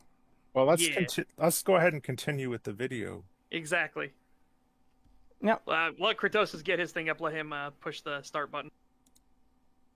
I'm ready when you guys are. Oh. Okay. Yeah. Also, Kratosis, I went ahead and screen capped the Prometheus thing, so it's in this chat. It's in this Discord chat. Okay. All right. Yeah, that's a lot to go through. Yeah, it is. I wanted to make sure I got everything. Yeah. All right. That's the best you've got? Something tells me that this wasn't their actual crime. Something tells me that you just wanted... Something tells me this wasn't their actual crime, as it's literally on screen. Yeah, that's really bad. Something tells me this wasn't their actual crime. I wonder if I could piece together what their actual crime was. I wonder if the guy standing in front of me, giving me dialogue right now, is literally telling me what their actual crime is right this moment. Have you guys seen Mayor Sten's journal in the Nipton store? There's one part of it in that store on the road, and then the other half is in his office, I believe, and it tells what a corrupt crook that mayor is. So, in a way, the Legion do kind of have a point that the mayor was running a corrupt operation here, but I don't agree with like the whole town being punished just because the mayor was a crook. Yeah. Yeah, but as we've discussed too, the Legion is doing terror tactics. Join us and obey, or else this happens to you. Yeah, right. That's the entire point of what they're doing. And the reason that the Legion troops here are going along with it is, as Vulpus explains, this town was a corrupt shithole. It's easy to get men to do these things to these town people because they were this fucking evil. Right.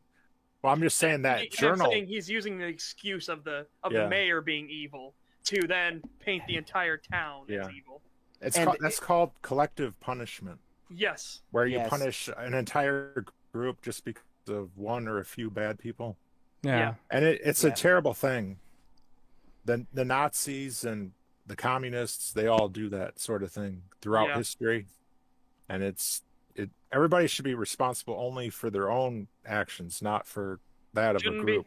You shouldn't be punished for the actions of the group you're with if you had no heart or hand in it, and you should not be held responsible for the actions of your father, your mother, your siblings, if you had no part or hand in it. Yeah. €5 super chat from Lacas12345. Sorry, I assume those were in order. 1236547. Thank you. Love your videos, Kratos. Let's keep up the good work. I don't usually like long videos, but man, can't say no to yours. Oh, well, thank you. And $5 from Dominic the Donkey. Thank you. The Legion are actually post-apocalypse commies who hate business. That was the Legion's true goals all along. He got him. He found it out. Yeah, that's why they're against the NCR, because they're capitalists. They are merchant, though. Like Dale Barton will praise the Legion for... They have lower taxes and the roads are safer. Even Cass will grudgingly admit that it's better to do business if you're a caravan, but only if you're male, of course, because they don't treat women very well. Yeah.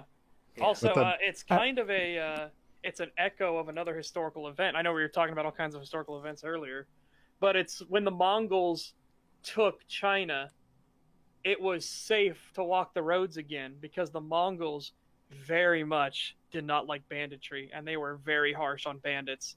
So as people were like, the Mongols suck, and it sucks they're bleeding us dry. However, you can walk the roads again and never fear being cut down by a bandit.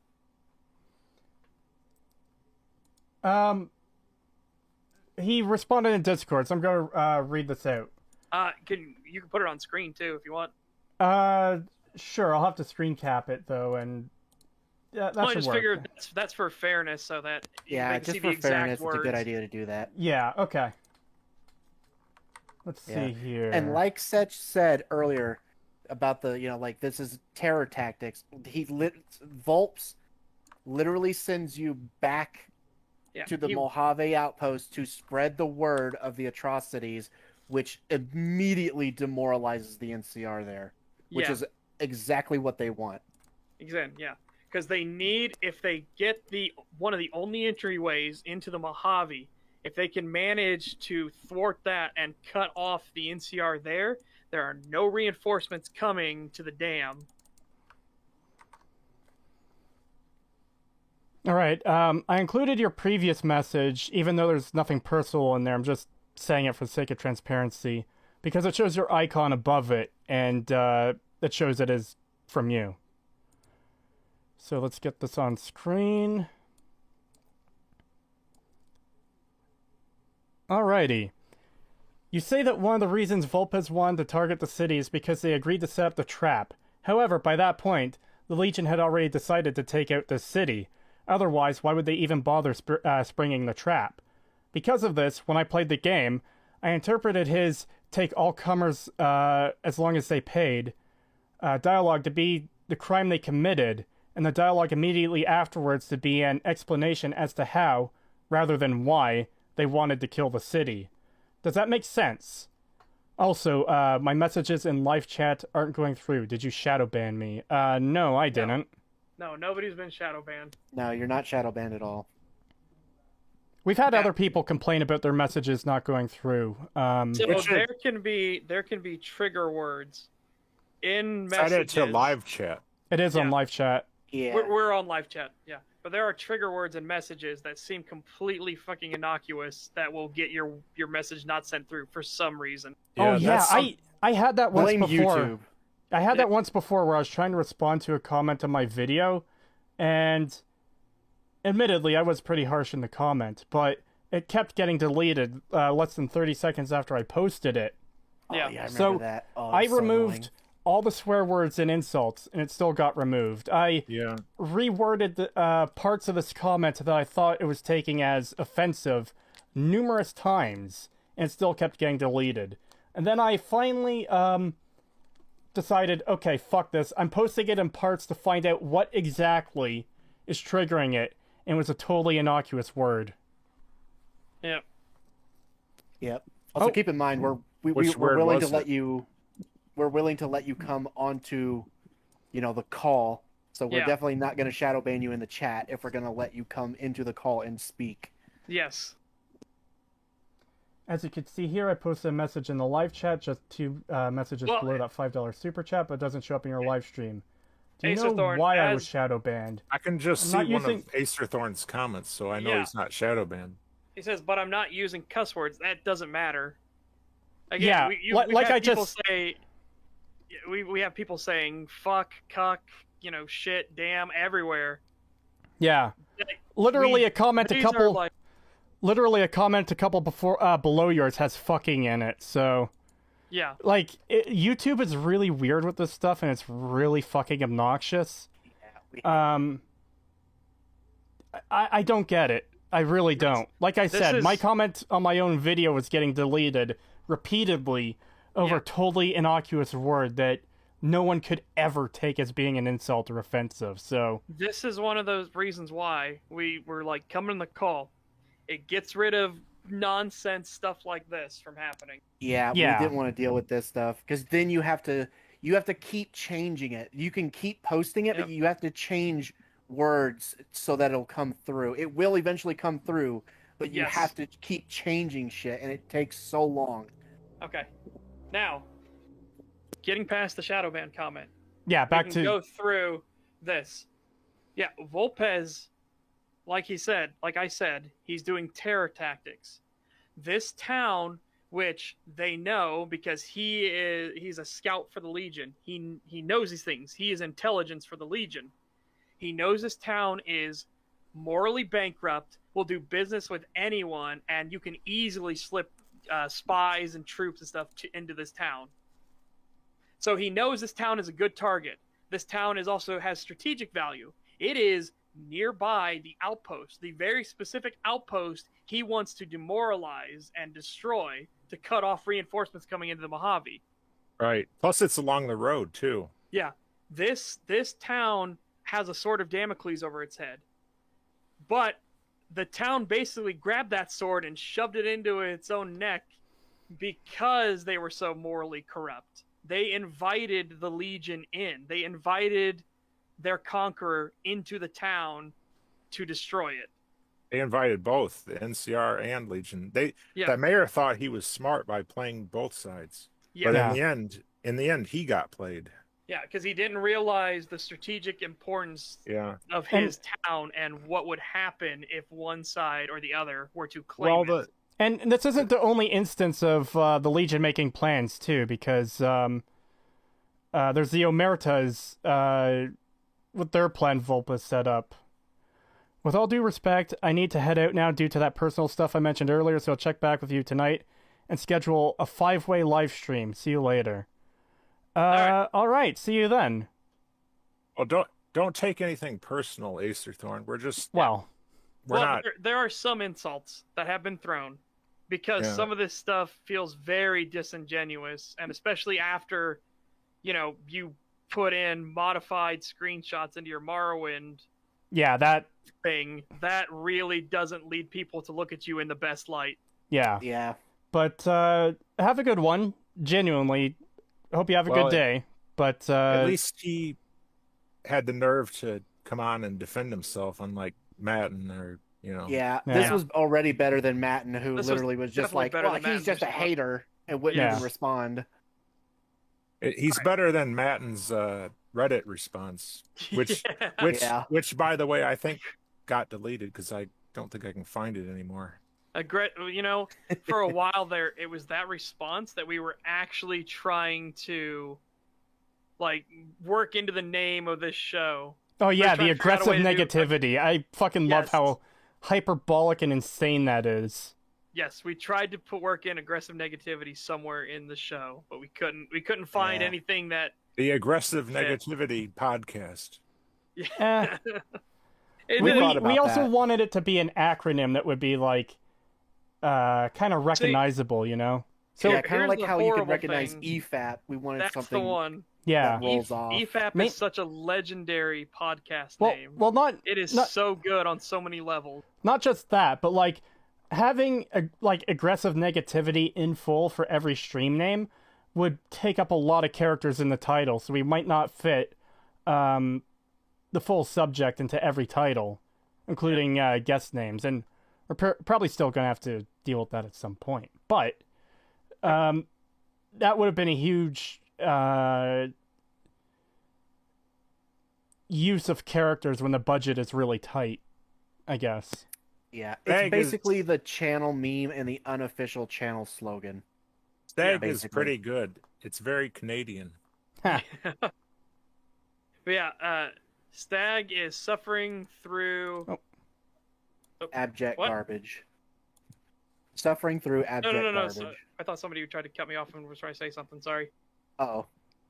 Yeah, so I stopped. I stopped because I heard somebody go, "What?" Oh, no, that was me, because I accidentally hit our icons again instead of Ace Thorn's comment. People love these streams because they like to see this poor owl suffer. Yeah. Alrighty. Shall we? Oh, wait. Did you guys see that video of that deer that stomped that hawk to death? It was trying to kill a rabbit. Wow. Yeah, there's a video. I can probably find it if you want. We can do it after the stream. Yeah. Yeah, you could post it in the Discord and we'll look at it. Yeah. TAMP, the Aggressive Negativity Podcast. Well, we've already kind of got a name, so yeah. Anyways, let's continue onwards. For its own sake, and do your demented lottery, and the whole running a business excuse was just a pretext. I'm sorry, but this is the Legion's first major introduction to the player. This is the game's chance to make a first impression for this faction. It is crucial that the game go out of its way to put its best foot forward as we meet this faction for the first time. And I think they nailed it. Yeah. They fucking nailed it. Yeah, they absolutely nailed this faction. Yeah, because they're not supposed to be seen as, like, pure good guys, because that's the thing about New Vegas, is it typically doesn't deal with pure good versus evil. In some cases it does, but not always. And also, here's the thing. He doesn't decide to do the lottery right off the bat. That's a decision he comes to later when he realized how corrupt this fucking town is. Yeah. He was just going to destroy it and leave the charred bodies and flayed people and crucified people around so they knew what happened. It was only after they realized how fucking corrupt this town is, or Vulpes did, that he decided to enact the lottery on them.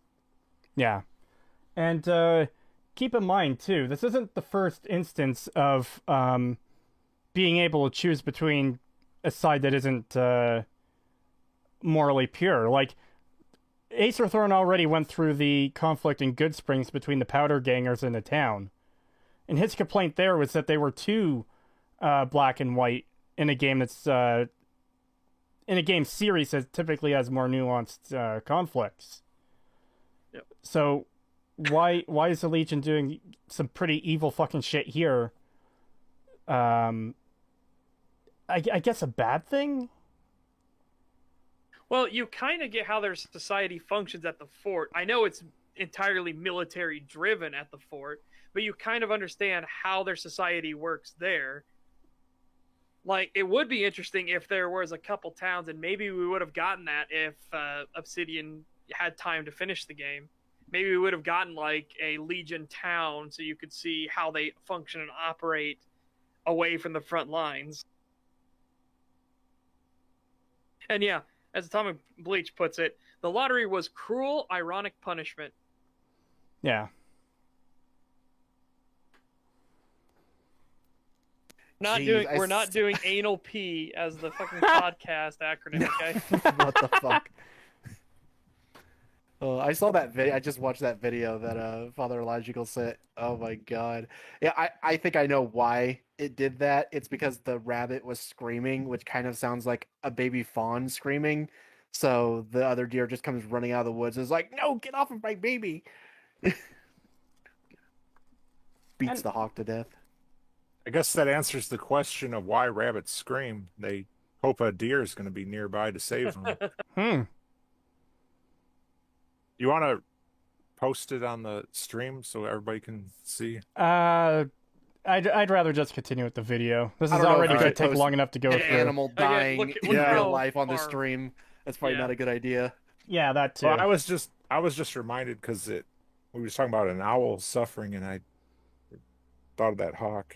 Yeah, that hawk sure did suffer. Holy shit! It was kind of disturbing, you know. It's brutal. Yeah. The good thing about owls is, oh, sorry, never mind. No, go ahead. I was gonna say the good thing about owls is they work at night, so the deer are all probably sleeping at the time, so they don't have to worry about that. Yeah. We're becoming the Joe Rogan podcast where we just show random animals getting killed for no reason. Yeah, sorry, that's my fault for it's fine. It's totally fine. Get sidetracked and oh yeah, that happens. We get sidetracked. We share stuff like this all the time. It's fine. Even during the podcast, we do this kind of stuff. It's fine. All right, let's. Sorry, let's. 1 second before the video, Zorark720 with a $2 super chat. Oh, I missed that. ANAL, the furry podcast. I missed that somehow. Why isn't chat scrolling? Oh no, Streamlabs kind of froze again. Uh-oh. Well, the chat did. The time codes did. Anyways, I'm sure it's still streaming. It'll just catch up in a second. Let's get on with this. Hope so, yeah.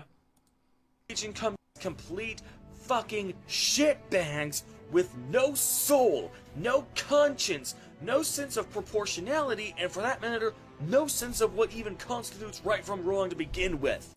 Oh no, they've got a set of morals. Do. Yeah. Again, he doesn't do the lottery. He wasn't planning on giving this town the lottery. They were going to just raise it. It was only after the mayor and everything proved how corrupt he was, and this town became like this den of evil that he's like, okay, you all will suffer the lottery. I did miss a super chat. $5 from Dominic the Donkey. Thank you. You fools. Now STAG will be the unofficial name. Or furry EFAP. JK. Joking. It seems like that's not going to die out anytime soon. And again, as people are pointing out, you would know this if you spoke to Kaiser. If you spoke to him, you would get all of this and his methodology and why they do the things they do. Yeah, and this is it sounds so reasonable. And there's a reason there are people that think the Legion might be a good thing for the Mojave, and they're not just shit posters, okay? Yeah, and this is exactly why you don't do an in-depth analysis or a retrospective when you haven't completed the game.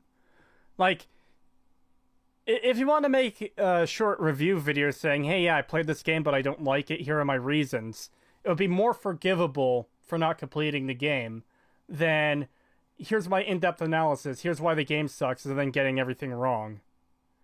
Like, the fact that you can say, hey, this is never explained, or, we never get this information, blah, blah, blah, blah, blah, blah, but it is in the game. That's really bad. Yeah. And not even that it's in the game. It's literally like he's showing it on screen. Like if he would literally just stop skipping through the stuff and let House finish his sentence, you would have known why. Like you literally had the footage of it. Yeah. It is. This is the kind of stuff that we're talking about here. This is why it's hard not to insult you and say you're disingenuous and being an idiot, because you're claiming this is an analysis video, that you will have objective critiques of the game and have evidence to back it up. Yeah. But you then do stuff like it's never explained in the story when you actually haven't even gone through that part of the story. So you don't know, you don't have a Scooby at all if it's explained. You literally don't know. Yeah. Yeah, and the beautiful thing about the Legion is that it sounds like what he's saying sounds reasonable. This is why I said there's so many people that think the Legion would be a good thing for the Mojave, because the stuff that they're saying sounds reasonable in this kind of world. And they've shown their works that they are a functioning and thriving faction that is on the rise, while the NCR are shown to be inept, stuck behind red tape and bureaucracy, and there are bandits, raiders, gangs, fiends everywhere in their territory. Yeah, and not to mention, Caesar himself is really charismatic when he presents his ideology to you. And he makes a point about how the NCR became corrupt after Tandy died. That it was most successful under her, and the only other person to rule the NCR before her was her father. Yeah. $5 from Courier Pig Warship 68. Thank you. Is this why most of his new videos are called First Impressions? Possibly. Perhaps. We'll ask him when whenever we set up that thing. Whenever we set up the debate. Well, that's not the biggest of deals to me. I'm just more. But I mean that can be something that gets asked. We don't want to say one way or the other because we're gonna have the source at some point. So if that question gets asked during the debate, we can ask him then. Yeah. $2 from. Oh, go ahead. Oh, never mind. I'll let you go ahead. $2 from Peaky the Cat. Thank you. Stag. Like the animals, you furry. You can't escape. Oh. Believe me, yes, I can. We expected this. I said when we decided to make this the name that, we're going to get furry comments for this, but whatever. Yeah, it doesn't help that my avatar is kind of a furry, too. Yeah, that's what I was saying earlier when you when I you saw changed your icon. Yeah, that was funny. Yeah, I saw your icon and I was like, oh no. Well, what I was going to say is, did you guys know that Aradesh disappeared in the wasteland? And it doesn't explain what happened to him. It's a mystery. Really? Yeah. And did you know that Shady Sands came about because he had a Gek? He stole a Gek from that one vault, the one where the Khans and all the raiders came from. He took the Gek out of that vault, and then that's what they made Shady Sands using that Gek. Huh. Yeah. Interesting. $2 from another Texan Bull. Thank you. Call yourselves the Sack Cast. Self-aware cringe. Wow. And green tea. I like how ever since Acer Thorn came by, the insults kind of suddenly stopped. No, not really. If he still acts like an idiot, we're gonna call him an idiot. Don't worry. I even just said that there's a reason we call you a disingenuous moron. It's when you do stuff like this.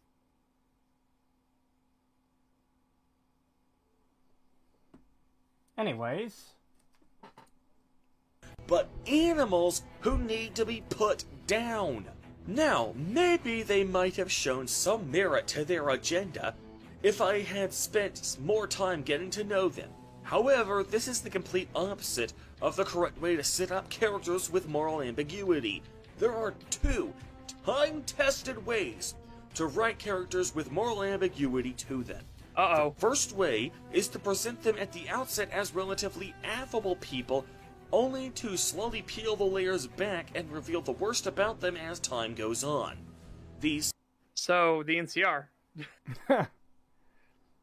They genuinely, when you first meet them at Prim, they seem like they're good people that just want to help. There's just some bureaucracy in the way. And then as you go on and start putting the pieces together, you realize that, God, they are a non-functional mess of a faction. $5 from Dominic the Donkey. Thank you. Ave to Kermit. Oh yeah, Father Elijahcal, you missed that. We said that it'd be amazing if Muppets take the wasteland. Muppets took the wasteland. Yes. Yeah, let's see. That was in the previous stream. Oh, it wouldn't be any worse than what Bethesda's already done. I mean, it'd be a lot better than what Bethesda's already done. Yeah, that's what we said. We said that we would genuinely like that more than anything Bethesda could put out. The Swedish chef being a fucking cannibal chef would be great. You guys know what the one thing that separates the NCR from the other raiders that came from that vault? The Gek. The NCR took the GEC, and that's why their fate was different than that of the other raiders. They Yep. Yeah. Because they could settle down and begin building a society, right. Whereas the others had to keep trying to take and scavenge to survive. Right. And if you understand that, then you can understand why there's the bad blood the Khans have, because they all have that same origin. But the NCR got lucky because they took the most important thing from that vault. Yeah. And they became a civilization. The others got screwed. Yeah. Absolutely. So I can understand why because they would have that hatred, you know. Absolutely. It makes sense when you understand that. Yeah. So, his first point for creating a morally ambiguous one was to make them genuinely affable, and then you peel the layers back. He said there's only 2 ways to do it. So he's given himself only 2 options. So he's got option 1 now. Let's hear what option 2 is. Option 2 is kiss. Oh, God. I wouldn't be surprised. Second way to do introduce the characters at their most unlikable, and then force the main character, aka the player character in a video game, to interact with that person in non-violent ways, so that their better half slowly starts to reveal itself.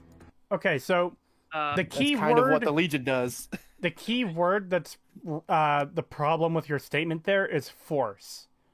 The thing New Vegas is all about is not forcing you to do anything. You can wipe out fucking every single person the moment you meet them if you choose to.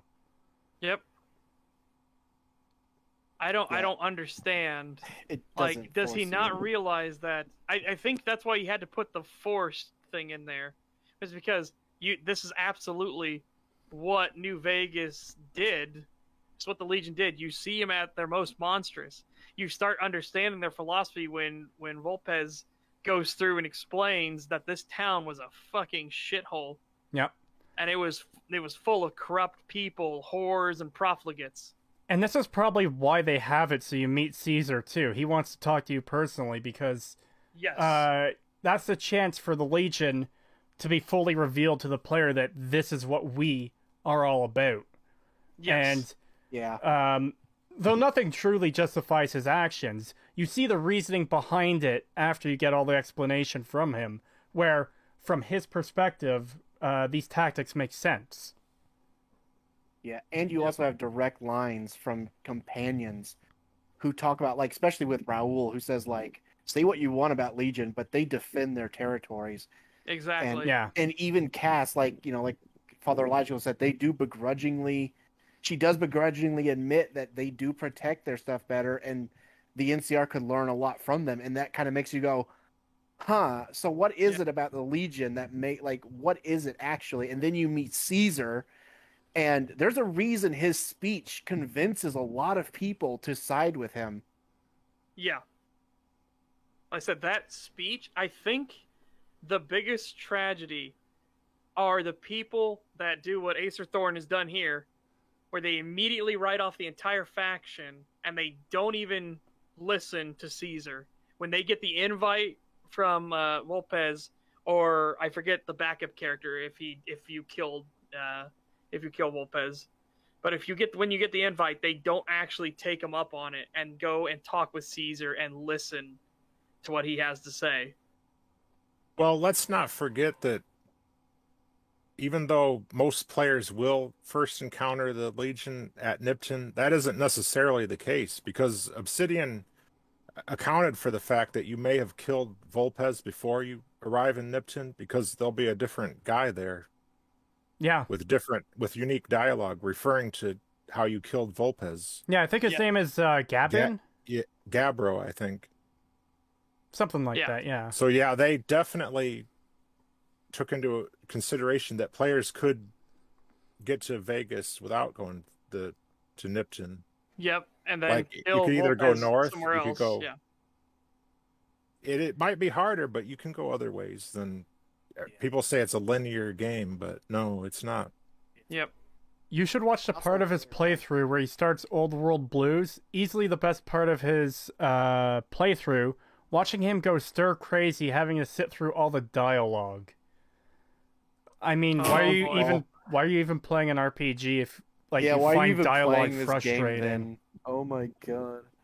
Yeah, one of the things I really like about the Caesar It's stuff, like that they account for things. Yeah. I really like that if you start killing legionaries and stuff, and if you kill Volps and whatnot, and you go to visit him, his dialogue will change from stuff from oh you were shot in Good Springs and tracked a man all the way across the Mojave and ambushed him in the casino and then talked to the person who owns Vegas and all that stuff, and it will change from that to, so you're the one who's been causing my legion so much trouble, and then he straight up says he might have you executed. Yeah. Might have you put up upon the cross. Yeah, and then he says, "I'm just fucking with you." Yeah. There's numerous things he could comment on, including the plot with the Omertas. But just to go back to the previous point quickly, skipping all the dialogue and getting frustrated at it in an RPG is like getting annoyed at all the guns in an FPS. It's so weird and alien to me that... And this is why New Vegas is so good. And if people like him don't understand that, then that's... No, of course they don't know. Yeah, that's his fault, not the game's. Yeah, the people that can't find a route on the ground. Oh boy, that's the kind of people that hate New Vegas, because words are too complicated, I guess. I guess he couldn't even follow the map marker. That's the thing. He couldn't even follow the map marker, and it pointed right at where it was. He could have just followed Sonny's instructions. I know. She says by the school, not in the school. Yeah, by the schoolhouse, and immediately that should tip off most people where it is. But he even had the help of the map marker. That's the thing. It's it's already bad enough he couldn't find his own with very specific directions, but he couldn't even do it when he had the map marker pointing directly at it. It was flashing.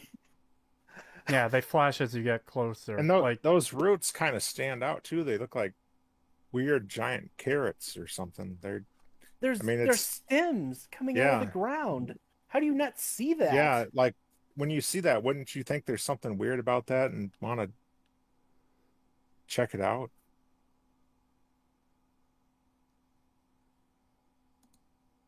When it comes to dimensional ambiguity, Caesar's Legion completely drops the ball. At the outset, they are presented as complete bloodthirsty psychopaths, and you never have to interact with them beyond shooting them if you don't want to. You never have to interact with any faction or any character in the game beyond shooting them if you don't want to. That's a ridiculous argument to make against the Legion. Yep.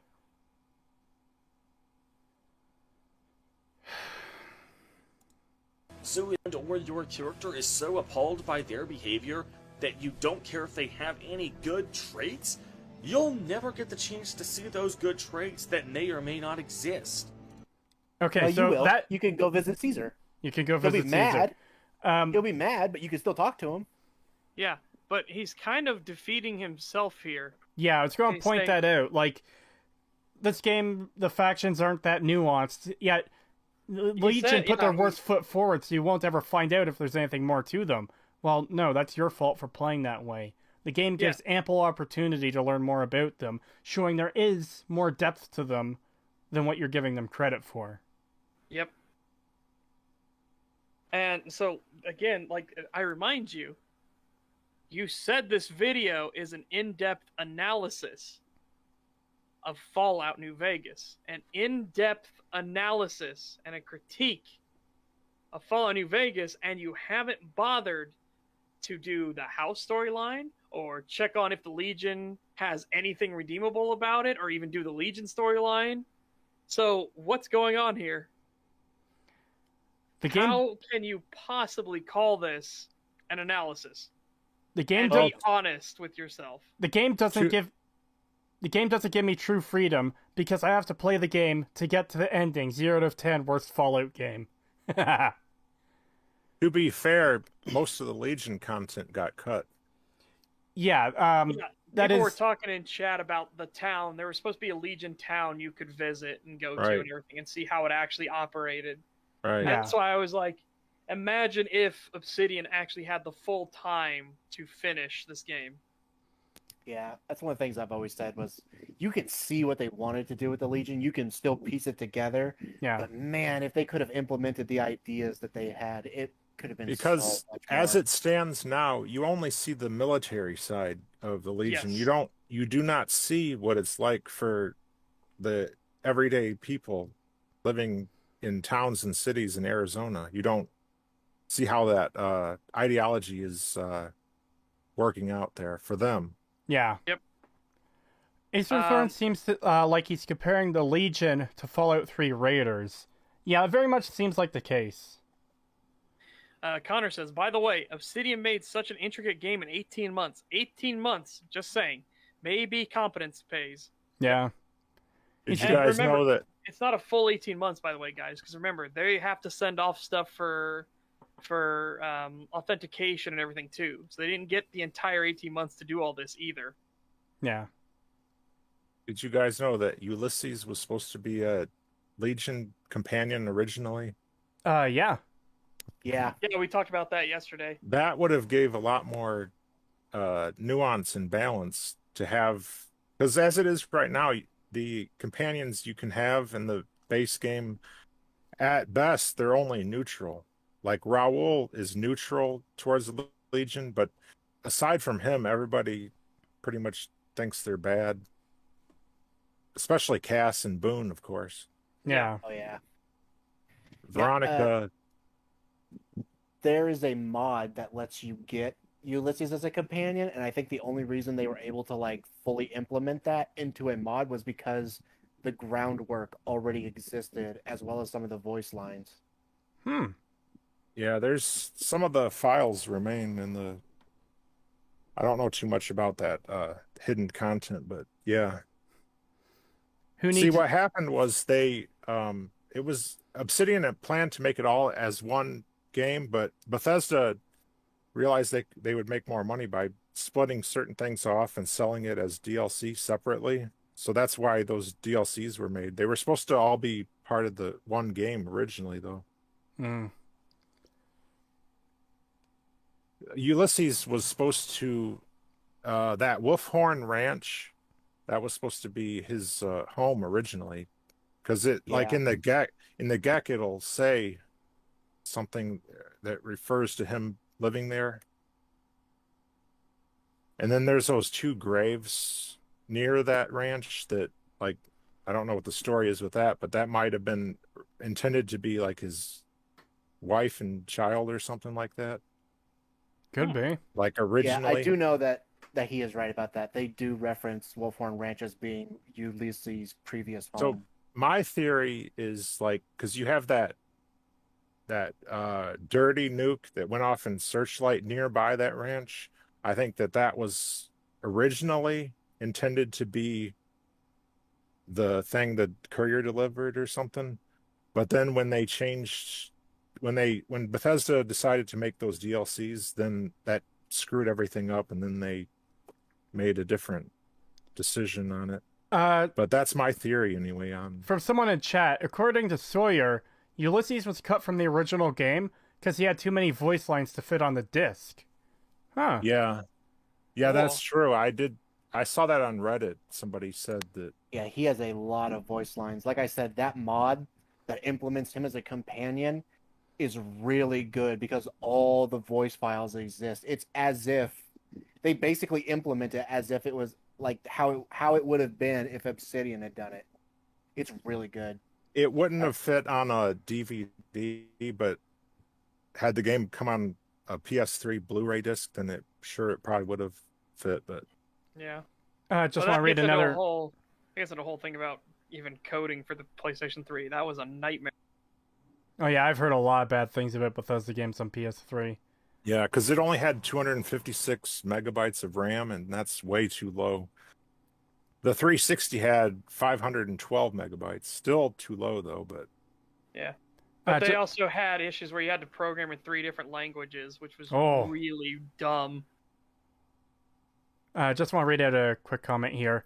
Who needs nuance when I have boomstick?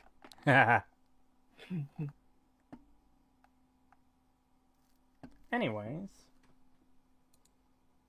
Instances during my Let's Play when I found myself talking to Legionnaires as opposed to simply killing them, these conversations did nothing to make me see the Legion in a new light. Rather, these people did nothing but sing Caesar's praises with no context or details whatsoever. I am a loyal servant of Caesar. If fortune continues to smile upon me. I understand.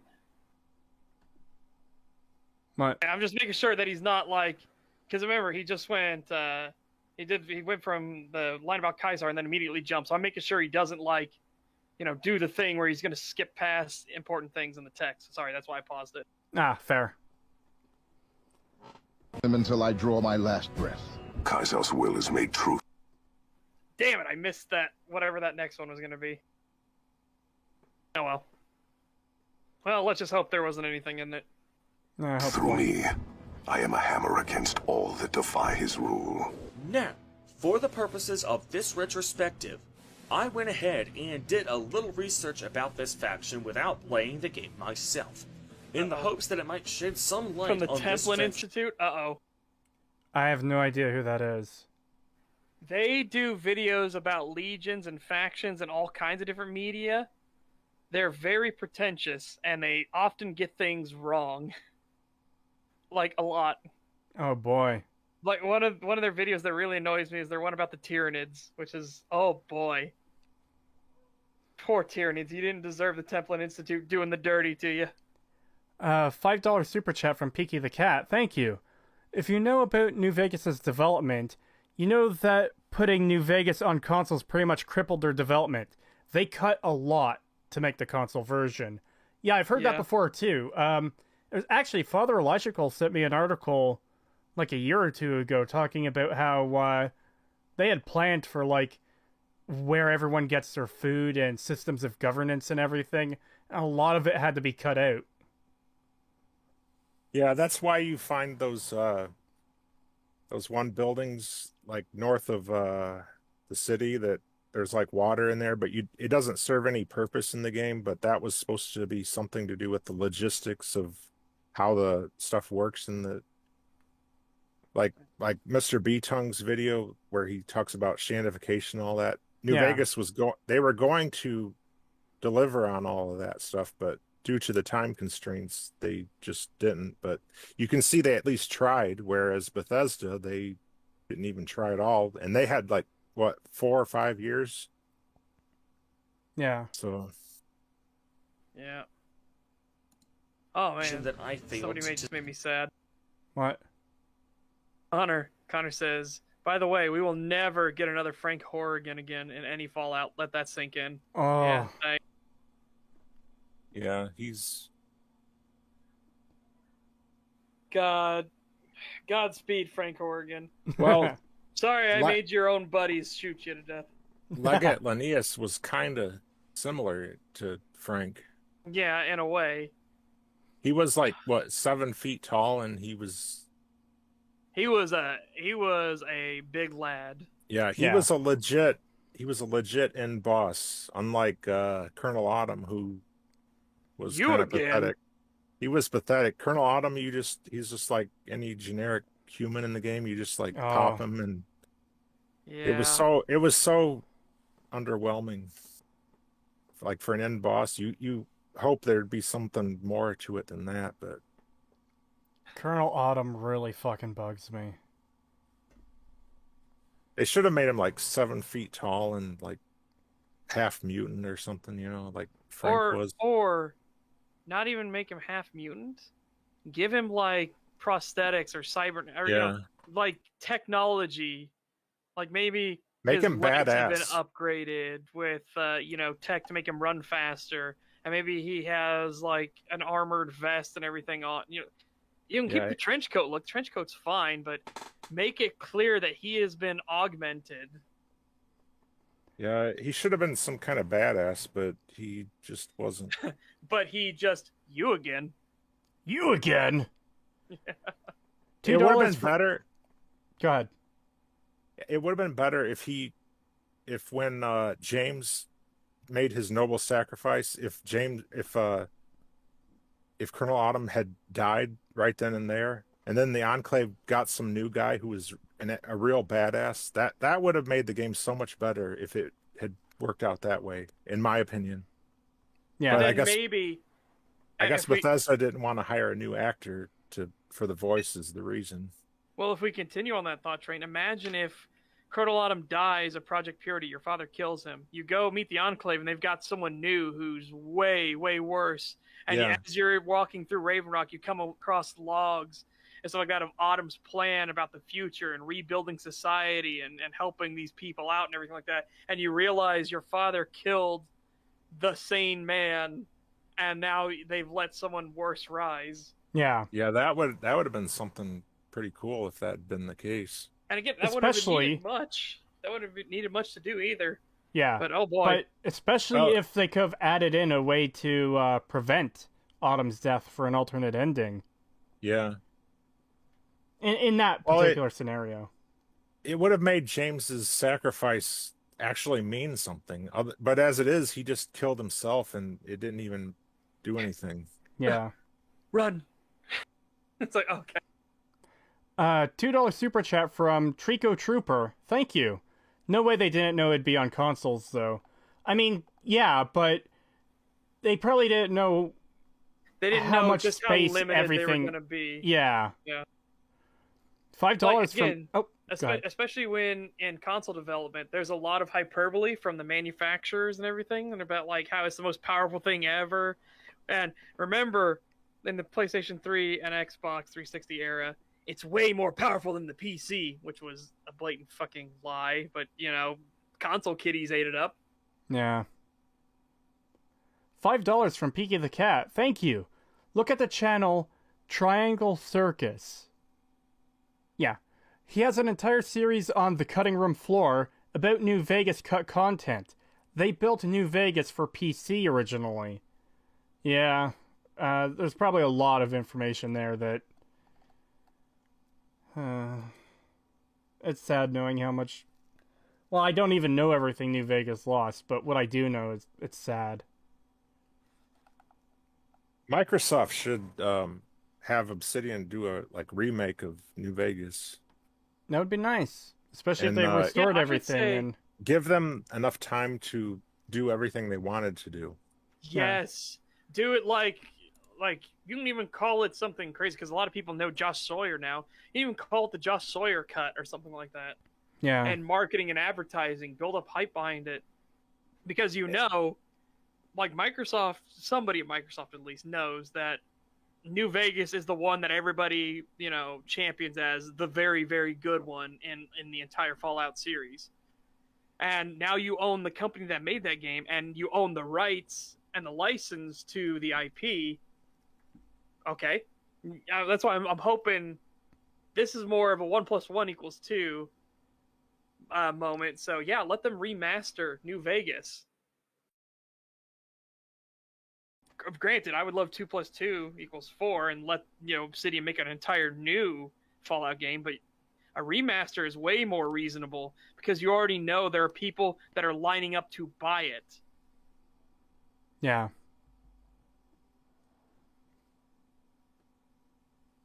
Anyways, the only hurt anyone make is that, as ruthless as they are, you honestly can't argue with results.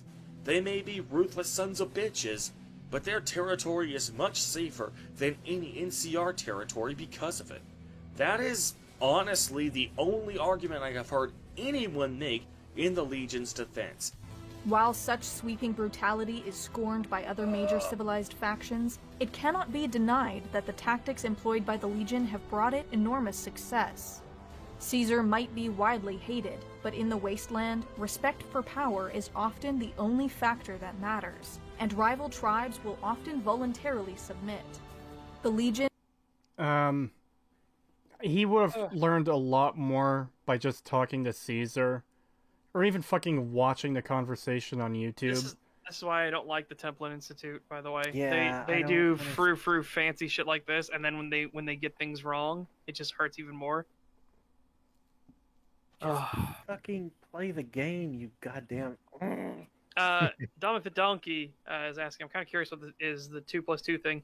My basic thing is like obvious maths, basically. So Microsoft now owns Obsidian, which made the critically acclaimed New Vegas. They now own, or sorry, not critically acclaimed. It got some praise, but it was more like a. It's beloved by the fans. Yeah. More than anything. A game that is beloved by its fan base. And then you now own the actual like IP to the Fallout franchise. So 1+1 math would be have them remake New Vegas. You have an audience, a captive audience that would be willing to throw money at it already. You already know it's a sure thing. So give them a bit of time and let them remake a game that people love them for. 2+2 is, a bit more complex math. A bit more, but not by much. So you now own Oblivion, you now own Obsidian and the Fallout IP. Let them make an entire new Fallout game. Yeah. three mole rats plus dirty puddle equals world built. Simple maths. Well, that. Oh, what? Good. I was just going to say that puddle outside the exit of Vault 101 is cleaner than the puddle in Megaton. Yeah. If you're going to build a town anywhere for water, why not build it over that puddle? Well, the river has cleaner water. Many a true nerd shows it in his own video, which is fucking bizarre. And Springvale. And there's an entry on the terminal in the school where the Raiders even say they have sweeter water. Yeah, Fallout 3 and 4 are games where the deeper you look, the more issues you're going to find. Yep.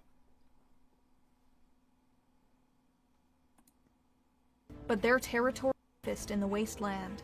Travelers, merchants, and settlers here can live almost without fear, knowing that savages, raiders, and hostile wildlife have all been wiped out by hardened legionnaires. These achievements, at a time when safety and order are rare commodities across the wasteland, have brought some level of credibility to Caesar's cruel and militaristic ideology. Okay. Oh, well, we'll get into this. But what did they get wrong? Like in the Tyranids video, they misattribute incidents and events to different people. They showcase the wrong units in multiple of their, and this is a Tyranid Hive Tyrant. And this is a Tyranid Carnifex. The Carnifex one is hilarious because they show a Hive Tyrant for it. And it's just, oh man. When you're getting basic bitch information wrong, oh boy. And then you're trying to put a fancy frou-frou, like, because they're trying to treat this as if they're investigating the world. This is an in-character thing. This is the Temple Institute's character. They are an in-character institute that in character diagnoses these universes as if they're studying it from a different reality and looking into it. It's really weird. I don't mind the in character thing, but it's one of those things where it's like, yeah, but at least get your stuff accurate, please. Like entirely, because people use your videos to inform themselves. And I originally said that before, and now Acer Thorn literally just proved, oh god, yeah, he literally used that to inform himself. Oh boy. Yeah, and I swear to God, if he tries to say like, oh well, their only reason people praise them is because is the idea that their areas are safe, which one, that is a part of it, and don't even try and tell me that people would not trade freedom for safety. We know for a fact that people are willing to do that. Yeah, people are more than willing to trade freedom for safety. Unfortunately. But if you were to actually talk to Caesar, you would know, because the way he describes it is that it is inevitable that the Legion will overtake the NCR, but by doing so, it will also change the Legion. It will become its own standing country, and it will adopt things from the NCR into the Legion, which will create an even better place for people to live in. Yeah, that's the thing. And he treats it as like a dichotomy, like as if it's a rule of the world. Like, history has shown this. It has repeated itself numerous times. It is inevitable. It will happen. If not me, then someone else. And it will be better for everybody if it's me.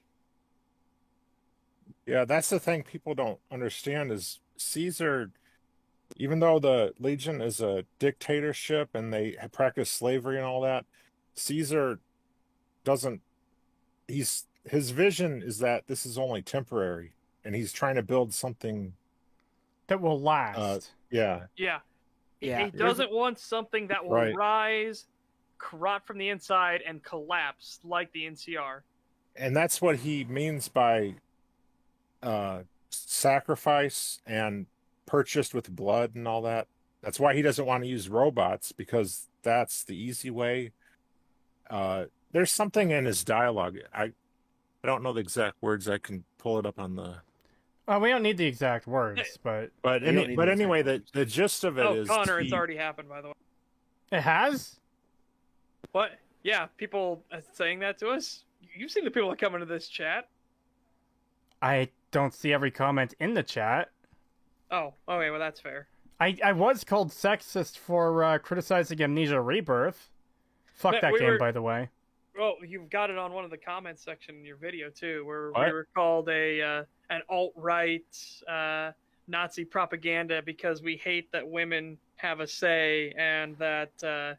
What? You know, I don't even remember seeing that. What the fuck? It was that whole thing where we were talking about the writing of Fallout TV show, and we said, you know what it's going to be? It's going to be a woman of a minority who will be the bestest and greatest ever, who will invent brand new power armor. That's the greatest thing ever. Nobody's ever done it before again. And that was the comment that people were like, these guys are Nazis and they're fucking anti-SJW agenda and stuff like that. It's like, oh boy. Honestly, I completely forgot about that conversation. Yeah. Like, yeah, we weren't even saying anything extreme either. It's just judging on past works. We can... We're guessing that the show isn't going to be good. Yes. And we're not criticizing... Especially when their comments were... It's going to be just like the Fallout gonzo, wacky, kooky, comedy adventure. And it's like, what? Yeah. That's not Fallout. That's not Fallout. Yeah. But even the stuff we were like talking about, we weren't criticizing that aspect of it, like being a woman of a minority who could do all these amazing things. We weren't criticizing it for that. We don't like that it's going to be a tokenized woman, and she's going to be a Mary Sue who can do anything and have almost no thought or writing put into her character, which just does a disservice to the character. Oh, we're not mad that it's going to be a woman of a diverse... It can be a woman, a diverse woman. That doesn't matter. It doesn't matter. The problem is that that's going to be her entire characterization. Yeah, exactly. And they're going to flaunt it constantly. Yeah, it's going to be... That's all her character is going to be. And you know they're going to throw in some like anti-man stuff where it's going to be like, oh, men are so stupid. And it's just being unfairly mean and sexist. Oh, you think we're civil? I'm sorry, Atomic Bleach. You must have missed the earlier parts of the stream. How many times have we said retard in this stream alone? Yeah, we said retard a lot. Yeah. Did you guys see that Disney is going to make Indiana Jones into a woman? Yeah. Why? No, I didn't see that. Why? There's also the 007 stuff where they want to...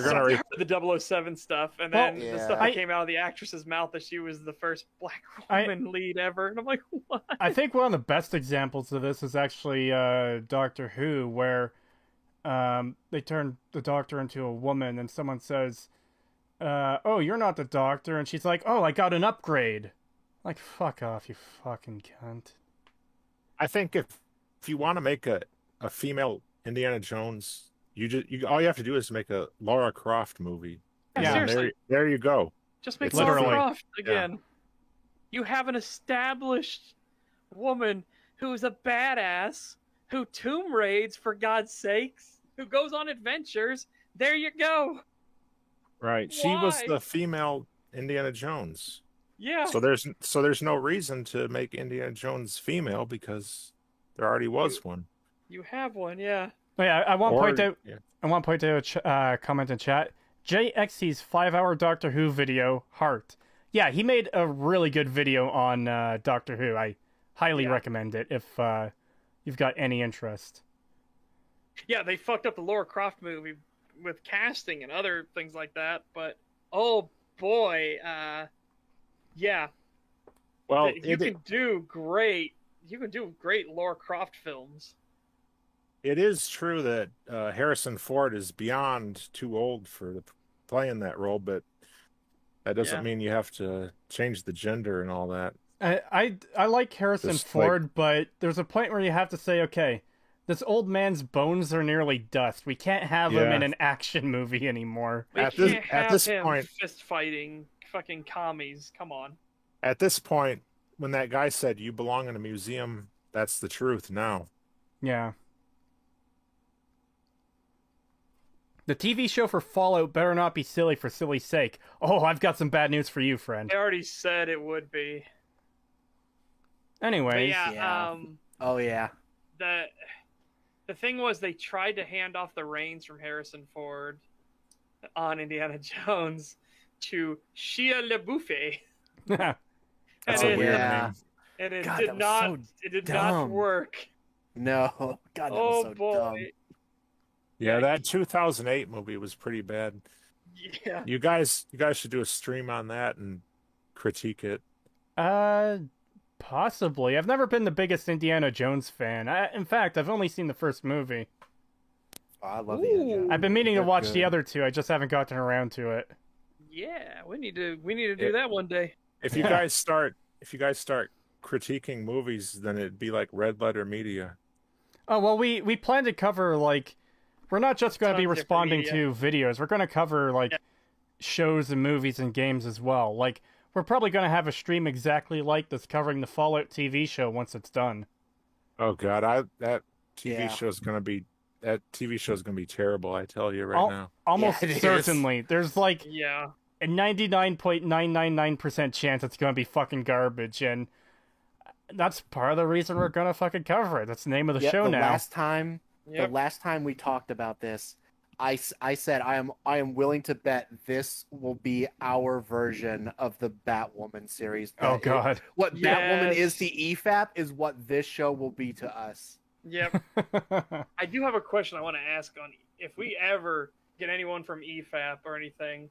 The question I would love to ask them is, would you rate Big Rigs Over the Road Racing as a 0 out of 10? Oh, I've been meaning to super chat that in. I can try to do that whenever their next super chat catch-up stream is, because they tend to read those chats first. So I can ask, hey, is Desert Bus a 10 out of 10?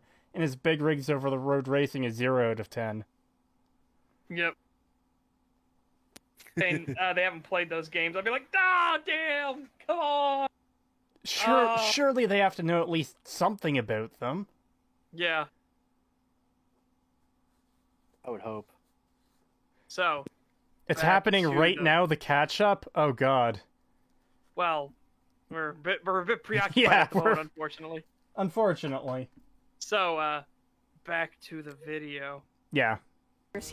Here can live almost without fear, knowing that savages, raiders, and hostile wildlife have all been wiped out by hardened legionnaires.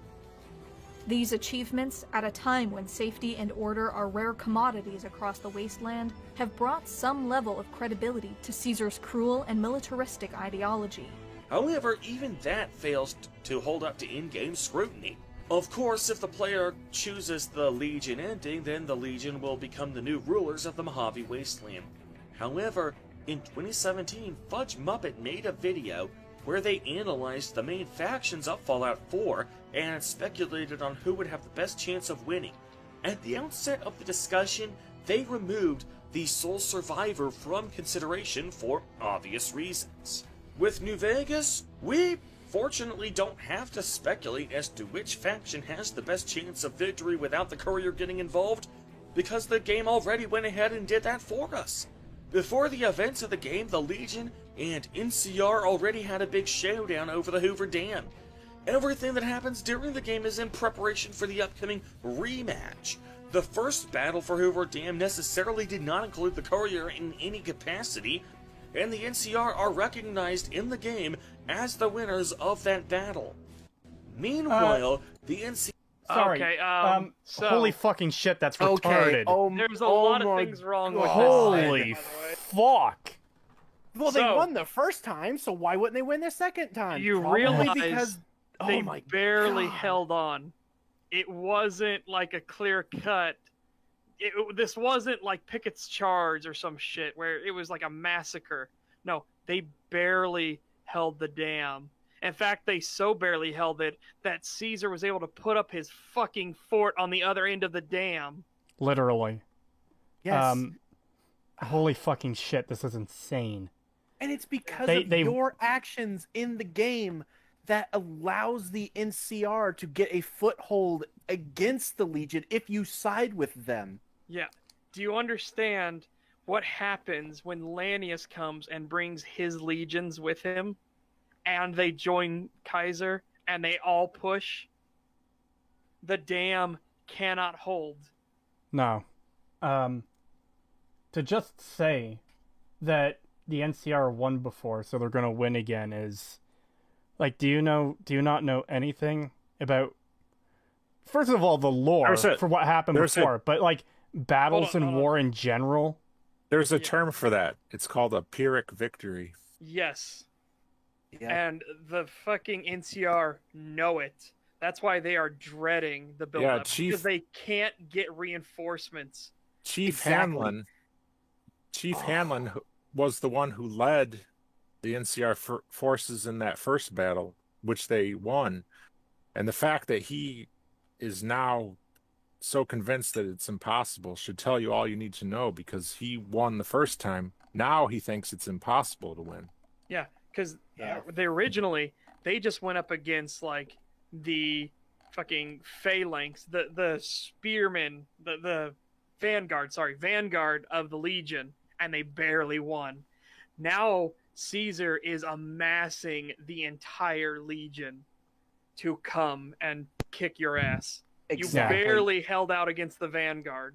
What you see in the Mojave of the NCR is all they're going to get. They're not going to get massive reinforcements to take the Hoover Dam. What you see in New Vegas is the NCR that is going to be fighting the Legion, and that's it.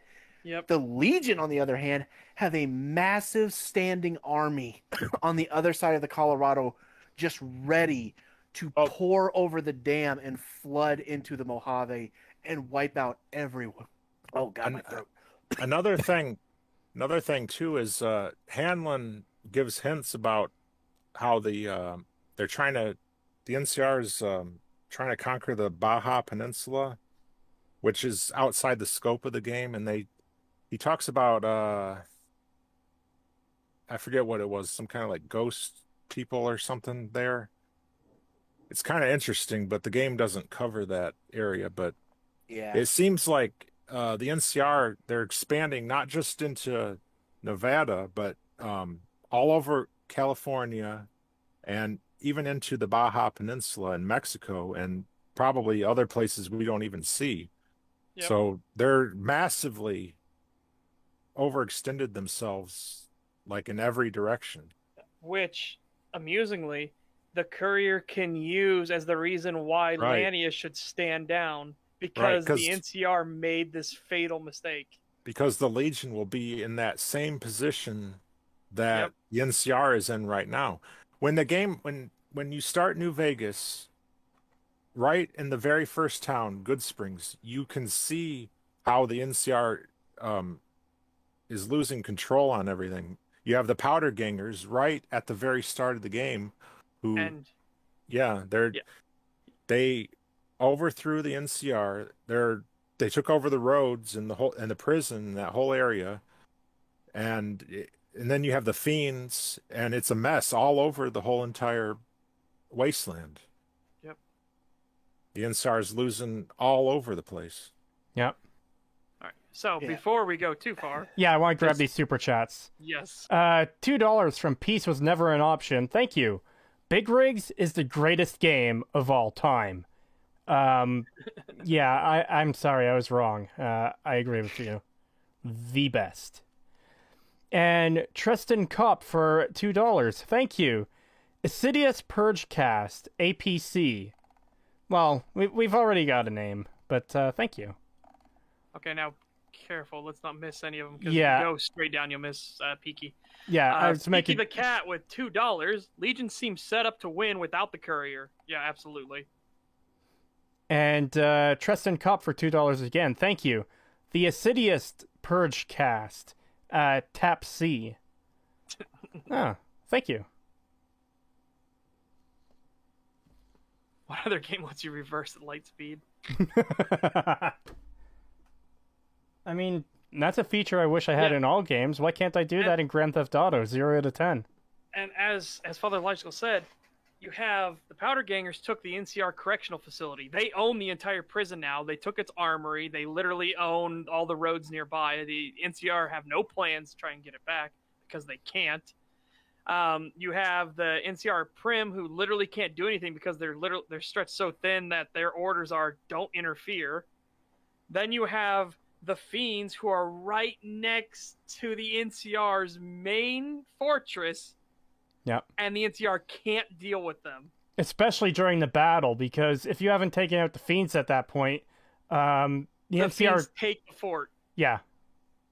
And let's not forget the death claws in the quarry, too. The NCR, they're being overextended. That's probably how the death claws were able to move in and take over there. So when the NCR wants to get things back up and running again, they not only have to take over the prison, but they have to clear out that quarry too somehow. Yeah, and take the Fiends and everything out of the picture as well.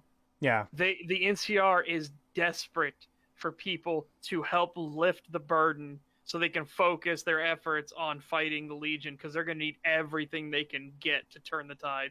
So the Legion sends raiding parties across the river, like Volpez, and they even attacked that Charlie station, which is a bit to the south of Novak, and they kill everybody there, and then they put like mines under the bodies, so when the courier shows up, you got to watch out because there's mines under those bodies. Yep, that's pretty clever. That was something like during World War II, the Japanese used to do that with the dead bodies. Or they themselves would hide within dead bodies with anti-tank mines. But and they would wait for American tanks to come near it. They would hop up and try to get the anti-tank mine on the tank itself. So you needed tank troopers. You had Marines who would go with the tanks because this tactic was effective at first, and they had to be wary every fucking time they passed any battlefield. And that's another thing New Vegas deserves some credit for, because these traps are pretty clever how they're set up. Yeah.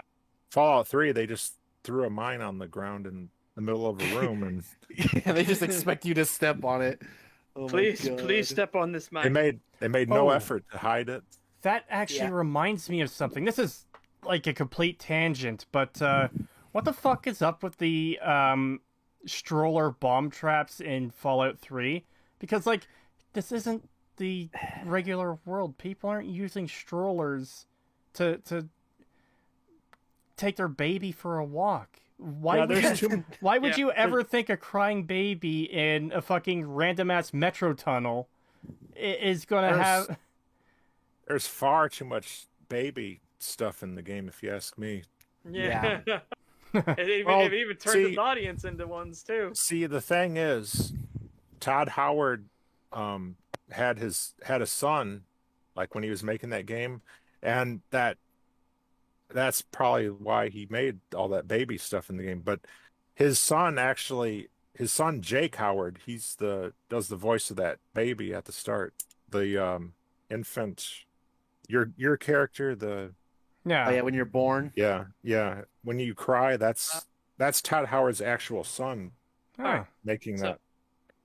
So to get this XD LOL 1177, wasn't the Powder Ganger fort about to be raided by the NCR stationed at Prim?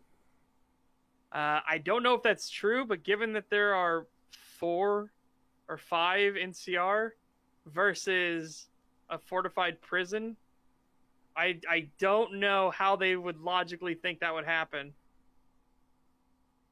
Yeah, no. $2 from Peaky the Cat. Thank you. Mine under the cone past Nipton gets me every time. They say that yeah. is true. They say those guys are going to do it. They are gonna raid it. Okay. Really? They do it. That is There sketchy. is a mission. There is a mission where you can join them where they're already doing it, and you can go and catch up to them right as they blow up the fencing to get in. Okay. Wow. Okay. But it takes them forever. Like the fact that they're only just now doing it, and they almost do kind of need you to be there to like help mop up the place. So even then, there's no chance. There's no like guarantee that it would have been successful. Yeah. All right. Yeah. But they do it. Okay. So, but at least, as somebody said, that's not just those dudes. They actually do have some backup that comes. Yeah. No, they actually they have got like a squad that shows up and does it. All right. I was gonna say 4 guys and a dream. I don't know. Ain't gonna make. Yeah, like Father Elijahcal mentioned, when you go to Novak and you speak to Ranger Andy, he will tell you to go visit the Ranger Station Charlie just to check in on them. And when you go back, like if you already talked to him before, which you can do, you can talk to them, ask for medical aid because they say they have too much of it and all this stuff, and they won't let you have any. And if you go back to check on them, they're all now dead. All of them are dead. Their bodies are booby trapped. And when you go back and talk to Andy, he will like send in like, he'll tell the NCR that base has been wiped out. And he also has a story that he tells you about the fact that Legion have been known to use children in their attacks, because one of the ways that he ended up becoming permanently crippled was because they heard about like a Legion attack in this area, and when they went to investigate it, they didn't find anything but dead bodies. But as they were about to leave, he saw a small hand like retract into a closet and shut the door, and he went to pull the kid out of the closet to take them with him, and but when he was trying to pull him out, he just heard something hit the floor, and then the kid went back into the closet and shut the door. And when he looked down at his feet, the kid had left a grenade at his feet. Yep. Oh. And yeah, that's what caused him to become permanently crippled. And because the Legion had been using children as combatants. We'll go through child soldiers. Yeah. Polyester Kyle, NCR wins the fight though, at least 90% of the time with no player intervention. If you want gameplay to decide lore, I do not, because there are all kinds of mechanics, AI, and derpery that can happen. So I'd much rather have. Well, not just that. There's the lore. There's the lore behind it too. If you have 10 NCR and 10 Legion on the dam, and the NCR happens to win, that doesn't account for the fighting force in full on each side. That's just a bunch of NPCs on the dam. And Jack Tobia says, did they not win Bitter Springs? Bitter Springs was a massacre. It wasn't a battle. Yeah, they weren't even armed. They were civilians. Yeah, that's what makes the cons so angry. The fact the cons managed to escape shows the fucking flaw in all this. Well, but they were angry at the NCR from the first game, though. Yeah. Because the NCR took the GEC and... Yes. But I mean, the fact that the cons managed to break out of this too, oh boy. Yeah, but again, that doesn't mean anything, Jack. They executed civilians. Well, might as well be civilians. Yeah. They didn't have weapons. Yeah. Most of them were injured, elderly, children. That's what the majority of them were. There were a few armed men, but they were few and far between. Well, not only that, of course you're going to have armed men when you're traveling through the wasteland. Yeah, but that was why.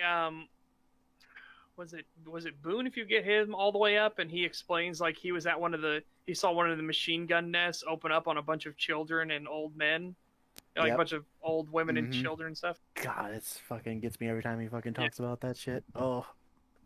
Because as they were snipers, they had a perfect view to watch the massacre. What do you guys think about Oscar Velasco? Oh, the guy who's in the cave? Yeah. Yeah. I like him. Yeah, you can convince him if you don't take Boone into the cave with you. He's fighting a one-man guerrilla war against the NCR. Yeah. To get revenge, because I think he lost some of his family or something in that Yeah, a massacre. lot of his family and friends died in the massacre, and then So he makes the mistake of basically doing the same thing that the NCR did, where Yeah. he doesn't realize that these people in the camp are mostly refugees, and he's Yeah. basically killing unarmed people just like the NCR did to him. And Yeah. you can convince that's how I you can kind- convince him to stop and go back to the Red Rock Canyon and just let go of it. I kind of see him as being the New Vegas equivalent of that one guy Arkansas in Minefield in Fallout 3, but just far better done, and you can actually way talk, better done. and you can actually talk to him and reason with him. That's how that's how Oscar Velasco is how Arkansas should have been done. Yep. Yeah, and there's all kinds of like outcomes. So even if you convince him, you don't have to convince him to go back to his people. You can convince him to go attack fucking Fort McCarran by himself. Yeah. And he'll sack up and he'll do it. Yeah, he'll do it. Well for him, but... And you'll lose karma for doing that though. Yeah. Yeah. Credited with driving back the Brotherhood of Steel before the events of the game. So even by the extremely narrow criteria that Legion apologists look at when defending the Legion, that their ruthlessness gets results and you can't argue with results, the NCR still has the Legion's number. No, they don't. They literally don't. You just proved yourself wrong, though, because you just said that they have to fight a war on two fronts between the Brotherhood and the Legion. Why would they then be the ones with the advantage? And why would the NCR, who is stretched out thin... The thing that he's leaving out is all of the stuff that's showcased that the NCR can't even keep the gains they already have that are well within their own territory. Yeah. You can't argue with the result that Nipton got fucking wiped off the map right next to a bunch of different NCR outposts, or that an entire NCR outpost got destroyed and nothing could be done about it, or that there are raiders literally camped right next to their main fort. Yeah, and the Hopeville place, what is the town that the Legion occupies that's literally right across like a death pit from the Forlorn Hope Nelson base? Is it Nelson? Yeah, it's Nelson. Yeah, Nelson. Yeah, they can't even take Nelson, and it's literally right across an active combat area for the NCR. They're actively fighting against the Legion, and they still can't take it. It's worse than that because they already held it and they lost it to the Legion. Yeah. Yeah. And same thing with the prison. They held it, they lost it, and now they have to struggle to get the prison back from the Powder Gangers. They can't do anything about the Fiends, so you have to come in and help them out there. In fact, when they tried to go against the Fiends, they lost most of their people, and one of their people got a bit fucked up. Let's just say that. NCR versus Legion is kind of like the Afghan army versus the Taliban. Yeah. Yeah. It ain't gonna go well. The NCR are completely doomed. Because once America left, the Afghan army was gone in like 11 days. Yep. They just collapsed. Anyways, it's also really clear he didn't even look at the lore for how or why the NCR won the first time. It's because Hanlon led them into a trap. Yep. Like, it was pure luck, pretty much, that they won the first time. Yep, and Hanlon even says that the colonel will not listen to him, even though when he would say put them on the ridge, he'd put them right down on the dam itself, and everything like that. Like he knows they're not going to win because the colonel will not even listen to the winning strategies. He will do the exact opposite of whatever Hanlon says.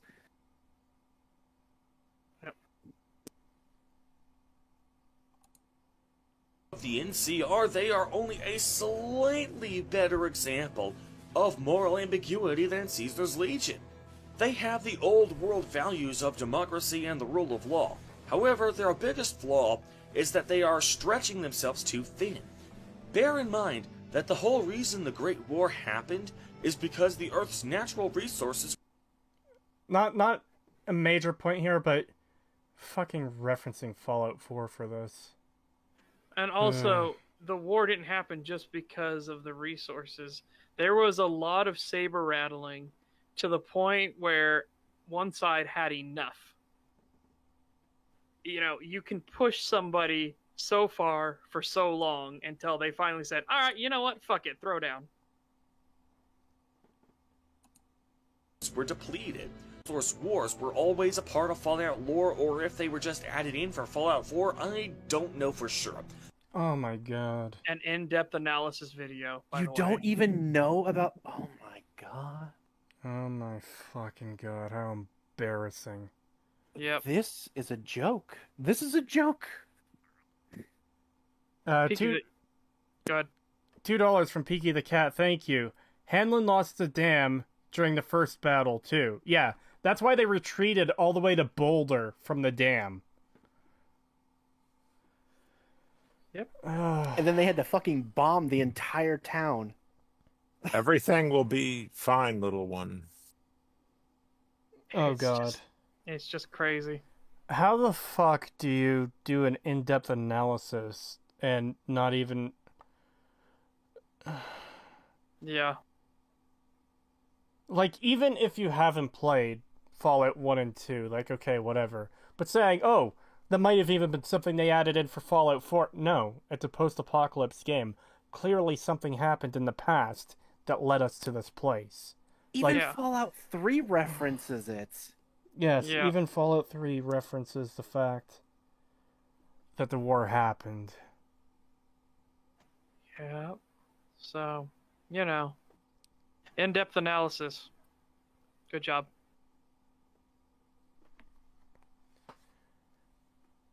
Fan of the franchise can post a comment clarifying that. However, it's also irrelevant since even if it is the latter, the resource wars are still retroactively a part of the backstory of Fallout New Vegas. Okay, he's still, like, blurring the Fallout 4 footage in that one spot where his name is, even when his name isn't on screen. I don't get it. Why are you blurring the name? I don't get it. Yeah, I don't get why he's blurring his character name either. That's fucking weird. $2 from Courier Pig Warship 68. Thank you. What'd I miss? I was on Acer assuming NCR would win. Yes. We're still on the NCR would win. Because they won before. Yeah, because they won before, and the NCR's only downside is they're stretched too thin. Yeah. So wow. I'm going to do an in-depth analysis of Star Wars. I've only seen The Last Jedi. Yeah. Fucking god. Imagine thinking that's the only thing wrong with the NCR. They're just stretched too thin. They have no other problems. Yeah. They're basically perfect.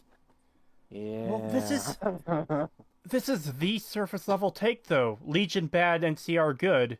Yeah. NCR will win because they won the first time. It's like, oh boy. Oh my god. I still can't believe he literally referenced that they are fighting a war on two fronts between the Brotherhood and the Legion, and he still expects them to have the advantage. How? You already acknowledged that they're stretched thin. How are they going to fight a war on two fronts? Chapman says, I doxed his Fallout 4 character already. I know his wife and his son. I've even been in their house. It's fucking good.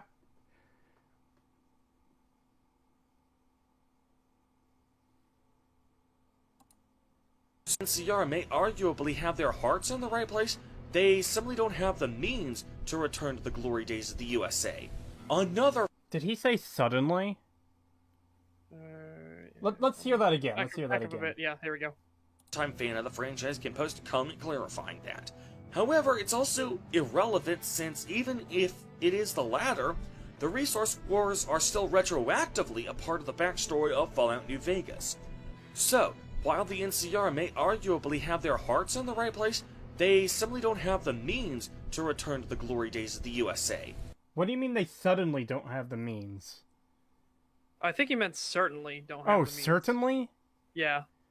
Okay. I must have misheard that then, my bad.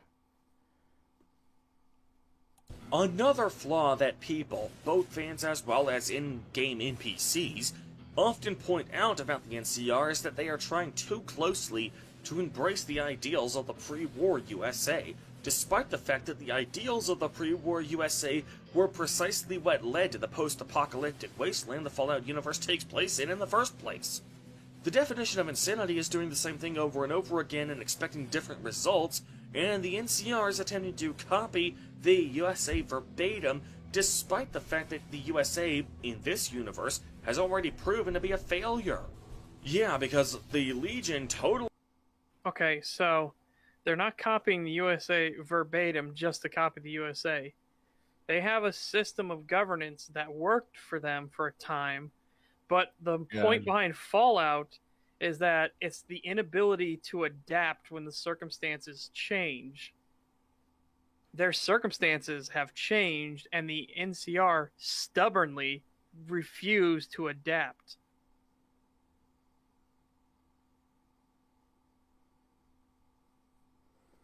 $2 super chat from Courier Pig Worship 68. New Vegas Brotherhood of Steel after Helios 1. War on two fronts? Well, I'm pretty sure the overall war with the Brotherhood still isn't over. Yeah, it's not. The Brotherhood are still going to pick at the NCR over and over again.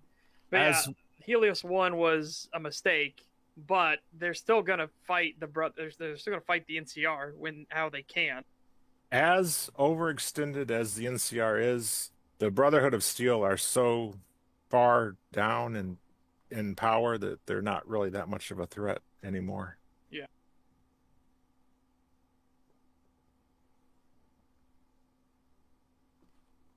Yeah, it's not really the Brotherhood they have to worry about because the fucking Fiends actually will take Fort McCarran.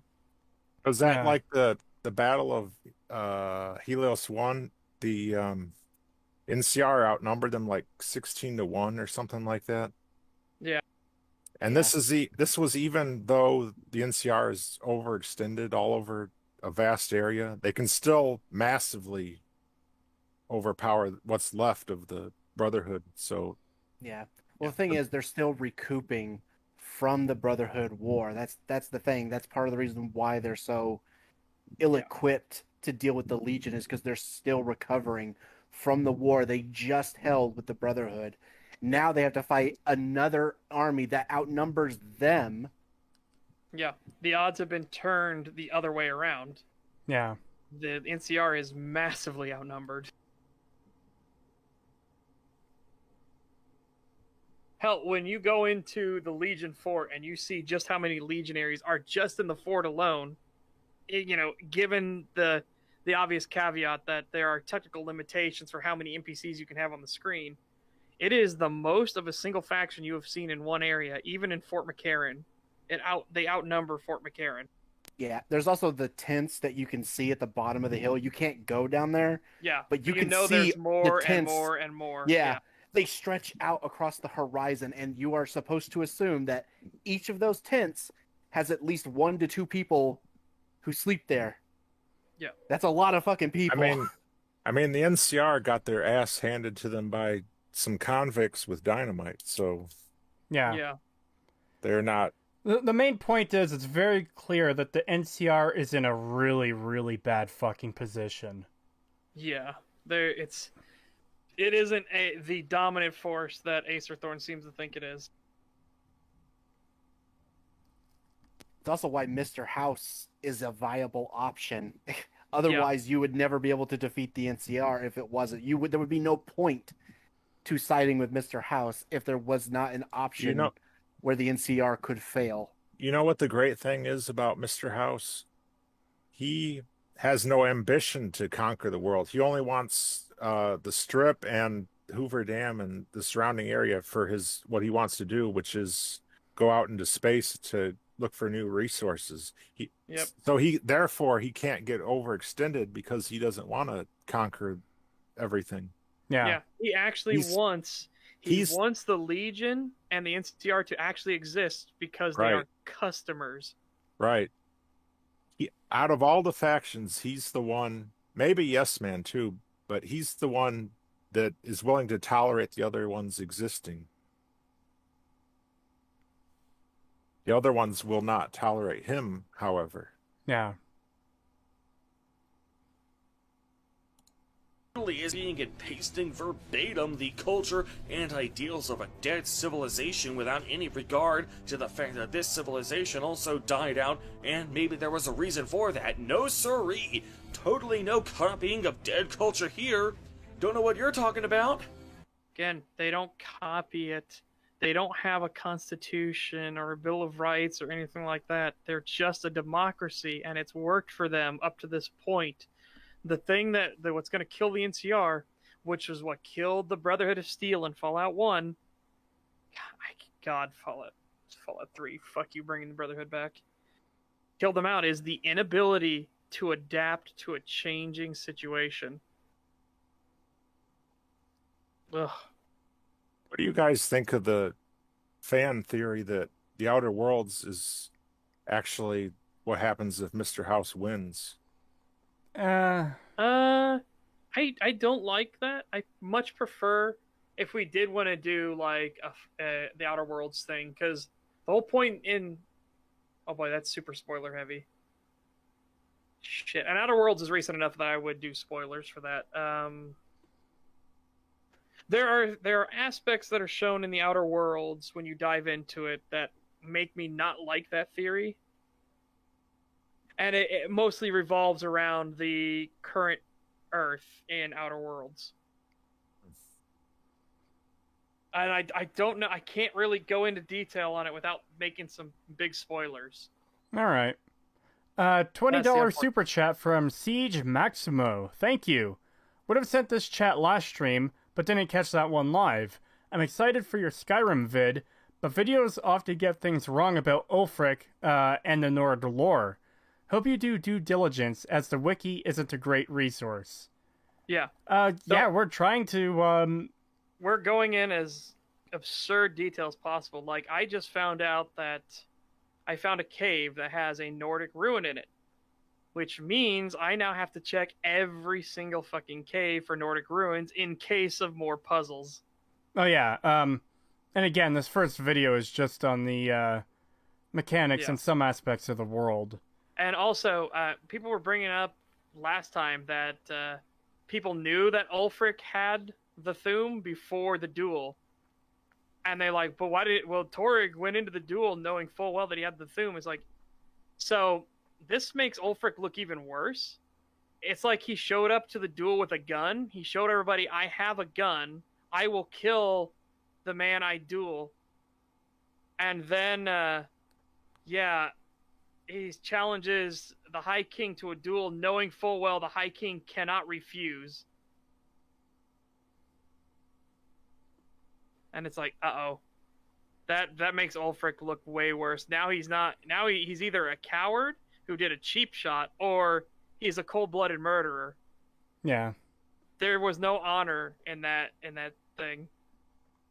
Have you guys seen Shoddycast's video he made 5 years ago about a theory that Fallout and the Elder Scrolls could be the same universe, like millions of years in the future or something? Yeah, I really hate those theories. I'd never liked that theory. What they rumor Starfield is supposed to be, and I'm like, please no.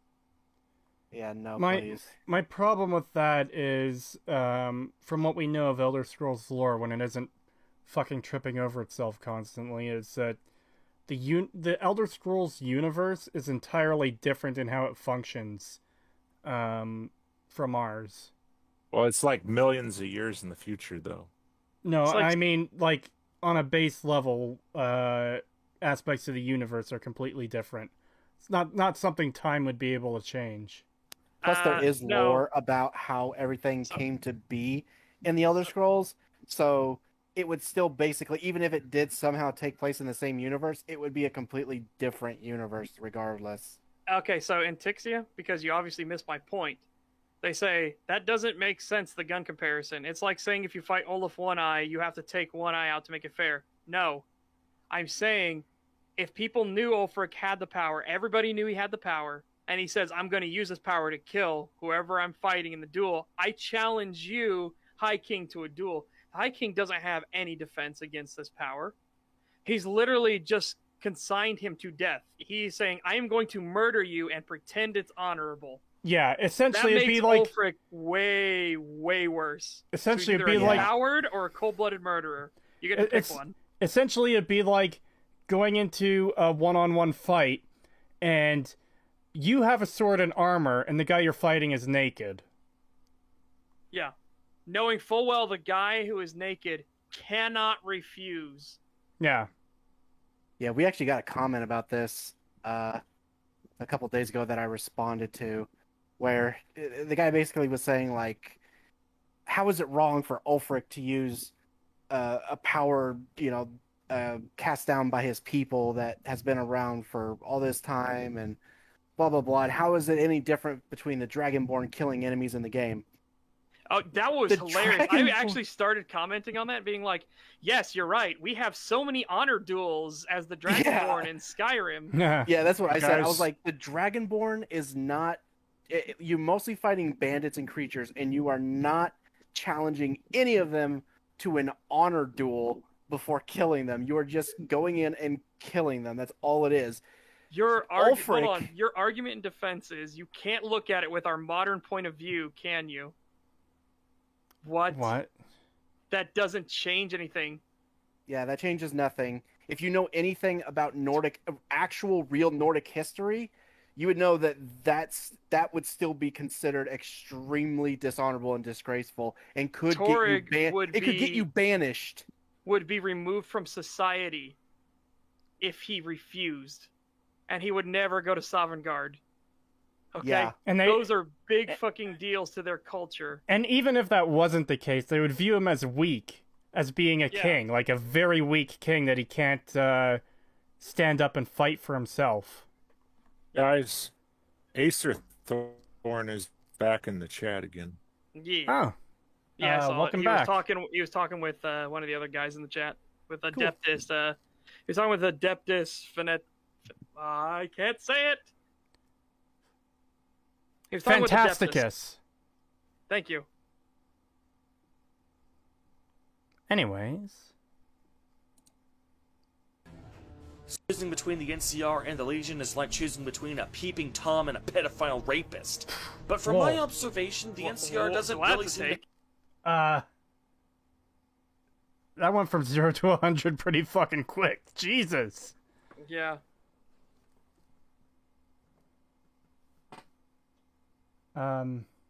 It's more like choosing between the lack of freedom for safety, prosperity, and the ability to eat versus all the freedoms, knowing full well that you can die at any second, at any moment. Yeah, that would be a bit more accurate. to have any to them at all. I mentioned the Brotherhood of Steel a moment ago, so I should probably pay some lip service to them. They are the most marketable faction in the entire franchise. They are the only faction to have appeared in every game in the franchise, and their power armor helmets are prominently featured on the box art of every major game in the franchise except New Vegas. Yeah, and that's part of the problem, I'd argue. Thank God New Vegas didn't do that. Did you miss the point of Fallout 2's helmet on the box art? Yeah, it wasn't the Brotherhood. It was the Enclave. A new power has arisen. And they hammer this message home with the title screen where an old Brotherhood... Well, an old power armor helmet used by the Brotherhood was destroyed and being worn by a tribal. Congratulations, you literally just fucked up again. Wow. Chris Avalon wanted that to be on the box art for Fallout 2, but Interplay thought it wasn't a good idea, so they put the Enclave instead. Yeah, they thought that would be better to market, I guess. I think because it was so different. The Enclave armor is so different compared to the Brotherhood armor. Yeah. Yeah, but what Chris Avallone wanted, it was a more powerful message. It fit more in the themes of Fallout. Again, a faction, the Brotherhood, failed to adapt, and thus collapsed. Yeah, it is a powerful image because it shows that the what you encountered in the first game, they've obviously failed in the second. Yeah, they are a fallen faction. That's why it annoys me so much that the Brotherhood are back in 3. But Interplay overruled him, and then that's why it ended up being what it was. And Interplay, they're the reason Van Buren got canceled, because they interfered and they wanted to make it a real-time game rather than turn-based. Yeah, which is something that it was like 80% close to completion, but then they decided, hey, let's make it real time. So then Black Isle had to like redo everything, and before they finished, Interplay went bankrupt, and the rest is history. Yeah, that's really unfortunate. And they went bankrupt in a really brutal way. Like Bethesda fucked them over real hard. Go ahead. Yeah. Go ahead. Oh, I'll do this one. Yeah, because I can answer this one too. Siege Maximo sent in $5 super chat. Should invite Monty Spa on when you cover Acer Thorne's Dark Souls video. He covered it in a video and even debated Acer Thorne on a stream. I would love to do that. But we also have another guy who is coming on for when we do the Dark Souls video. Well, we can have 2 guests on. Yes. I would love both of them to be on. I don't know Monty Spa. I've never seen any of his videos. This is my first time hearing about him. Yeah, I would have to look into it. But now we're gonna have Sir Ben, who you may know from Shadowversity and Game Nights. We shouldn't guarantee a guest. I'm gonna say he's gonna try to come. Yeah. He's already said he's very keen to do it. He wants to do it, and it'll be no problem to time or anything like that. So, fingers crossed. It all works together. We'll have Sir Ben with us as well. Yeah, we were also considering bringing someone else on as well as Father Elijahcal to do this video. It's somebody who did the response to Acer Thorne's Morrowind video. Well, no.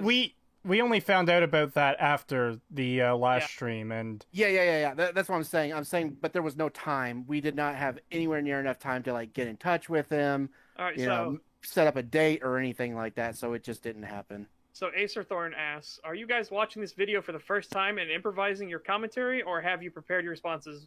Yeah, we're improvising our commentary. This is the first time watch. Yeah, I completely improvised. Yep. It's better going into a video like this for coverage because partly it leads to more genuine reactions. So that's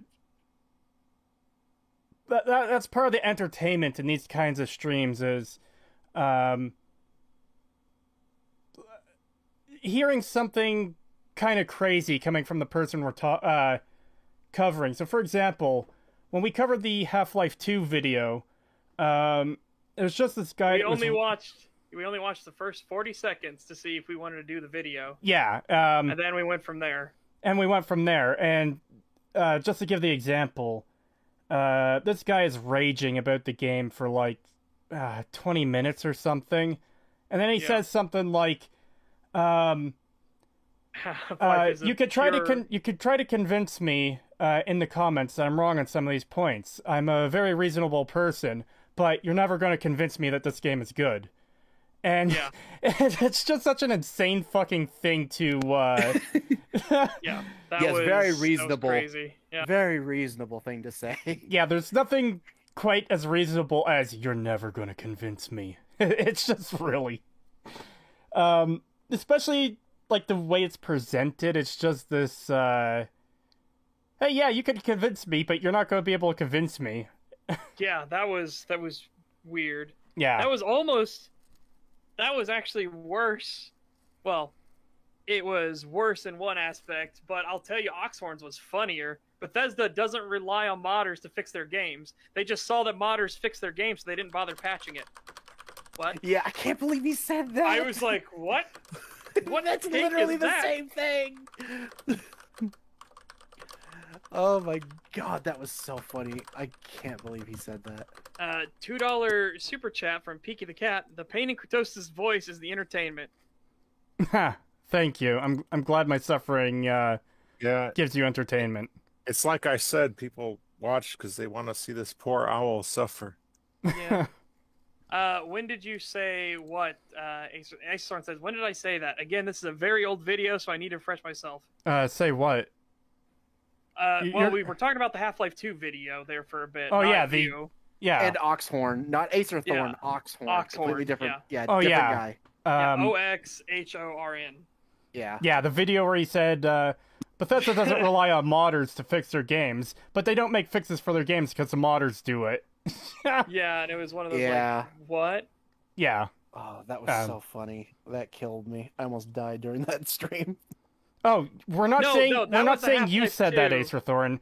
Acerthorn, that was the Half-Life 2 video that said that specific comment. Yeah, I was specifically giving an example of something else, something someone other than you said.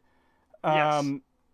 Just so you could see, I guess one of the crazy comments we've responded to live, and just for our initial take.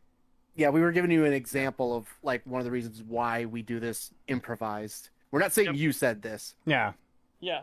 However, we just went through this insane take of you saying the NCR will win because they won the first time, ignoring the fact the NCR lost the dam, and they got pushed all the way back to Boulder City, had to set up an ambush. Yeah, they barely got through that. Air quotes.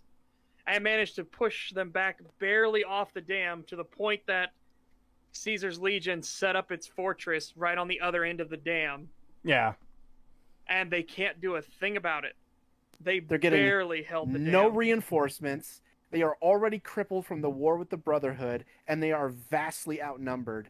There is no way, there's not a chance in hell that they're going to be the ones who win without some kind of intervention. Yeah, they can't get rid of the Fiends, which are right next to their own main fortress. They lost a prison to a bunch of convicts. Yeah, pretty much everything in the game supports the idea that the NCR are not in a great position at all. Yeah, they can't stop Legion raids into their own territory constantly. They also lost Nelson.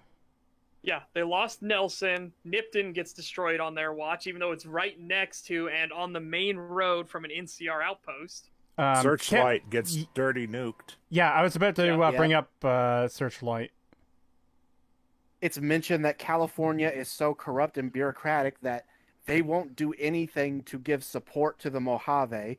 You got Hanlon talking about how their own general will do the exact opposite of whatever his people say to do, simply because it won't look as good on him if he does that. Well, here by the same, so Acerthorn says, if it's any consolation, I actually praise the factions of Brotherhood of Steel and Kings in this video. If you keep watching, you'll find that I have good things to say about them. Okay, but that's the thing. It doesn't matter what we're talking good about, or though. bad. Yeah, we don't care. We don't care if you say bad things about them or good things about them, as long as they're accurate things about them. Yeah, accuracy is key. We're not looking for praise of the game. Like, yeah, you can shit all over these factions. That's totally fine. You can hate them. We have no issue with that whatsoever. It's when you say things as if they're a factual statement when they are clearly, provably wrong. Yeah. Well, even if somebody praised New Vegas, but they're being disingenuous about it, I think that would still be a problem. Oh, yeah, absolutely. That would piss me off just as much. Yeah, if someone was to say that... God, I gotta think of like... If someone said that there was not a single person, you could tell that Obsidian was the only people that actually cared, and had people working on their projects, while everyone else at Bethesda were lazy assholes where not a single person in that office gave a shit.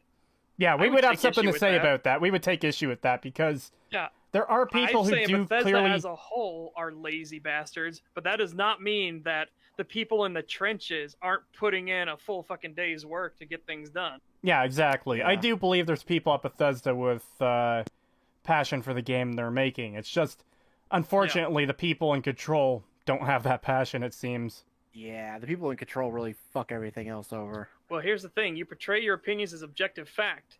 So, to you, there is no such thing as objectively right way to criticize this game. You won't admit that out loud, but it's true. No, there is an objectively right way to criticize this game. Yeah, there is. You bring it up facts and reasons and evidence. Yeah.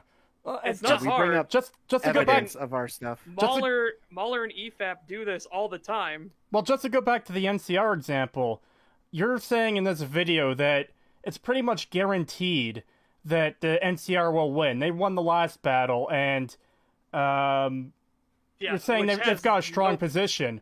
All the evidence in the game goes against that because, well, as we said, they've got to deal with the Fiends. They're still reeling from dealing with the Brotherhood. They lost Searchlight. They lost Nelson. They lost the NCR Correctional Facility. The NCR Correctional Facility. They lost what's that? Nipton, which is again close to one of their main lines into the Mojave. They've lost Ranger outposts and haven't done anything about it or even know that it happened. Yeah, there is a lot of evidence in the game, as we already said, to show that the NCR is not in a good position at all. Yes, these are all things we can point to and that you can look at and see that it exists. We're not doing what you're doing where we just assume something that doesn't even happen in the game and say, well, that's why. Like what you did with Mr. House, which you wouldn't even know about because you didn't do, but you still assumed as if that was it and then tried to pass it off as an objective fact. Yeah, and then you did... Hold on. Because the statement, oh, well, this thing is never explained, that is an objective fact, whether you like it or not. The game factually does explain that, and you said it didn't, so you're wrong. Yeah, exactly. That's what we're saying.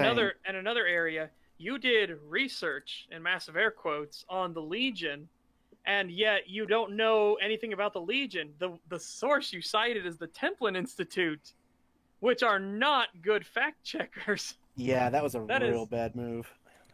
Sorry, he sent me a message in Discord. No, you absolutely did. I'm sorry, Acer Thorn. You did. You said that it is never explained whether you like it or not. Yes, dude, we can go back. We can literally go back and show again. We've already done it 100 times, but we can do it again of you saying this is not explained. This is not clarified in the game. This thing happens for this reason. You do this all the time. And we point out, no, if you just would have paid attention, you would have seen he says this thing that clearly explains it. We literally bring it up and prove. We prove it. And yeah, this is the thing. Whether you like it or not, saying the game doesn't explain this thing is an objective statement. Yes. There's no way around that. An opinion. Can you please show me in my Let's Play where it was actually explained? It doesn't matter if you fucking did it in your Let's Play. If you failed to play the content... Yeah, you said it in your analysis video that analysis video. No, guys, you're missing the point. He's saying where in his Let's Play was it explained, meaning he didn't play that part. So because you didn't play that part of the game, doesn't mean it wasn't explained. Yeah, you also said in this analysis video that you did not play the rest of the house line, so you have no idea what's being said at all in an in-depth analysis video. I also want to read the comment he sent me in DMs because I guess it was too big for YouTube. Art is always 100% subjective and 0% objective. There's no Which such is wrong. There's no such Incorrect. thing. There is no such thing as an objectively bad game. There's no such thing as an objectively good game. There are only opinions and varying degrees of consensus to those opinions. Fucking disagree. Sorry, but you need to expand your horizons. EFAP, Mahler, Rags, Fringy, Moodle, all of them do this every week. There are objective ways to critique even art. Yeah. Yes, it is. You can have a subjective opinion as to whether you like it or not, and whether you think it's good.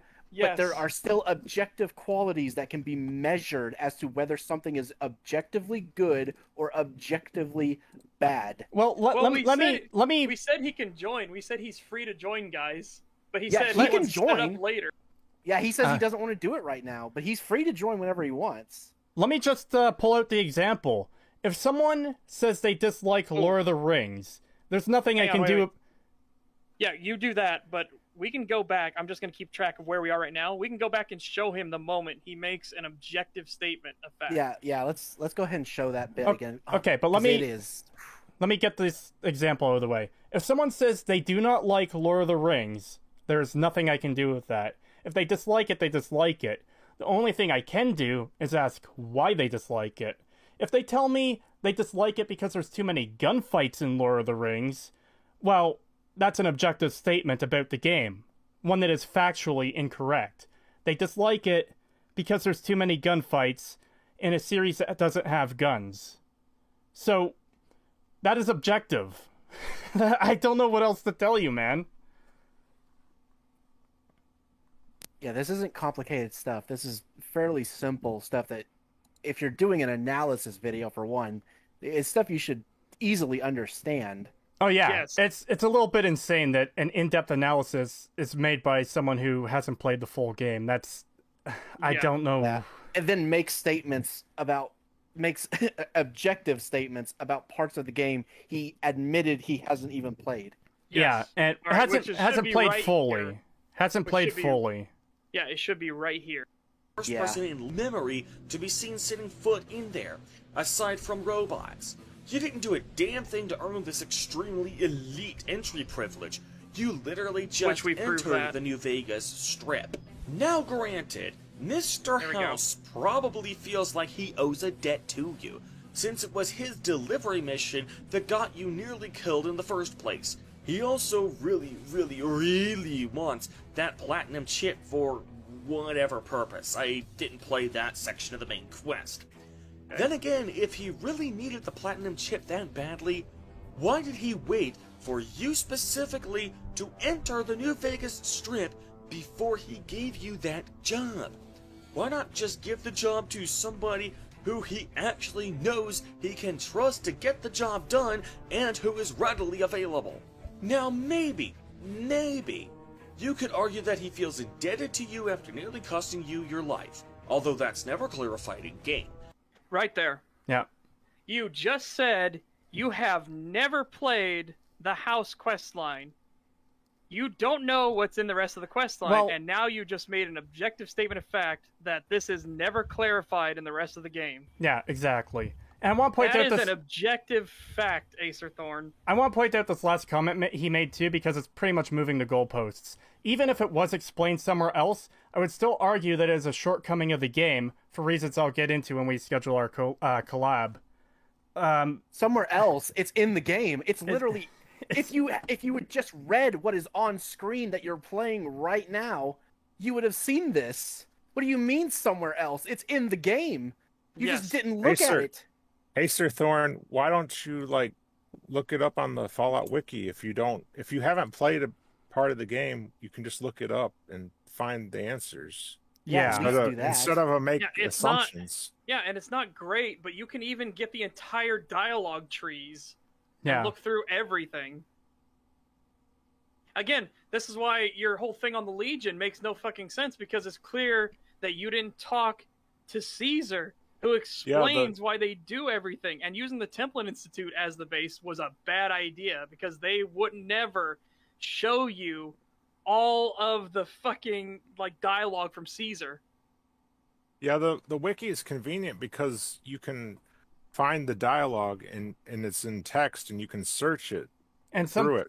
We don't need to do our response over. We are literally right next to it. You can go back not even 2 minutes and get where you said an objective statement of fact. And then before that, you damned yourself by saying you didn't play through any of the rest of the house line. Yep.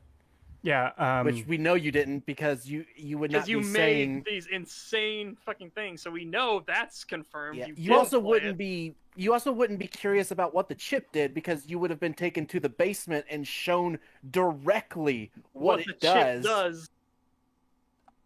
And why House wants it so bad.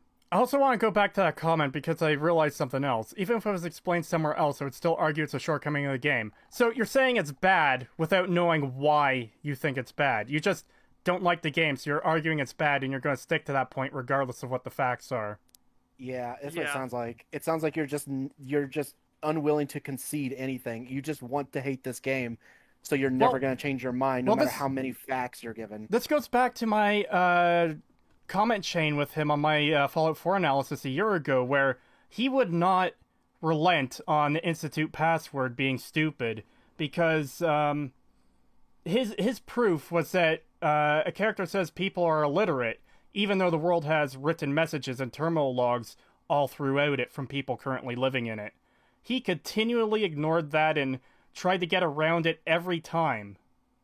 He even brought up audio logs as if that somehow debunked what I was saying when it didn't at all. Yeah. So... yeah, this is...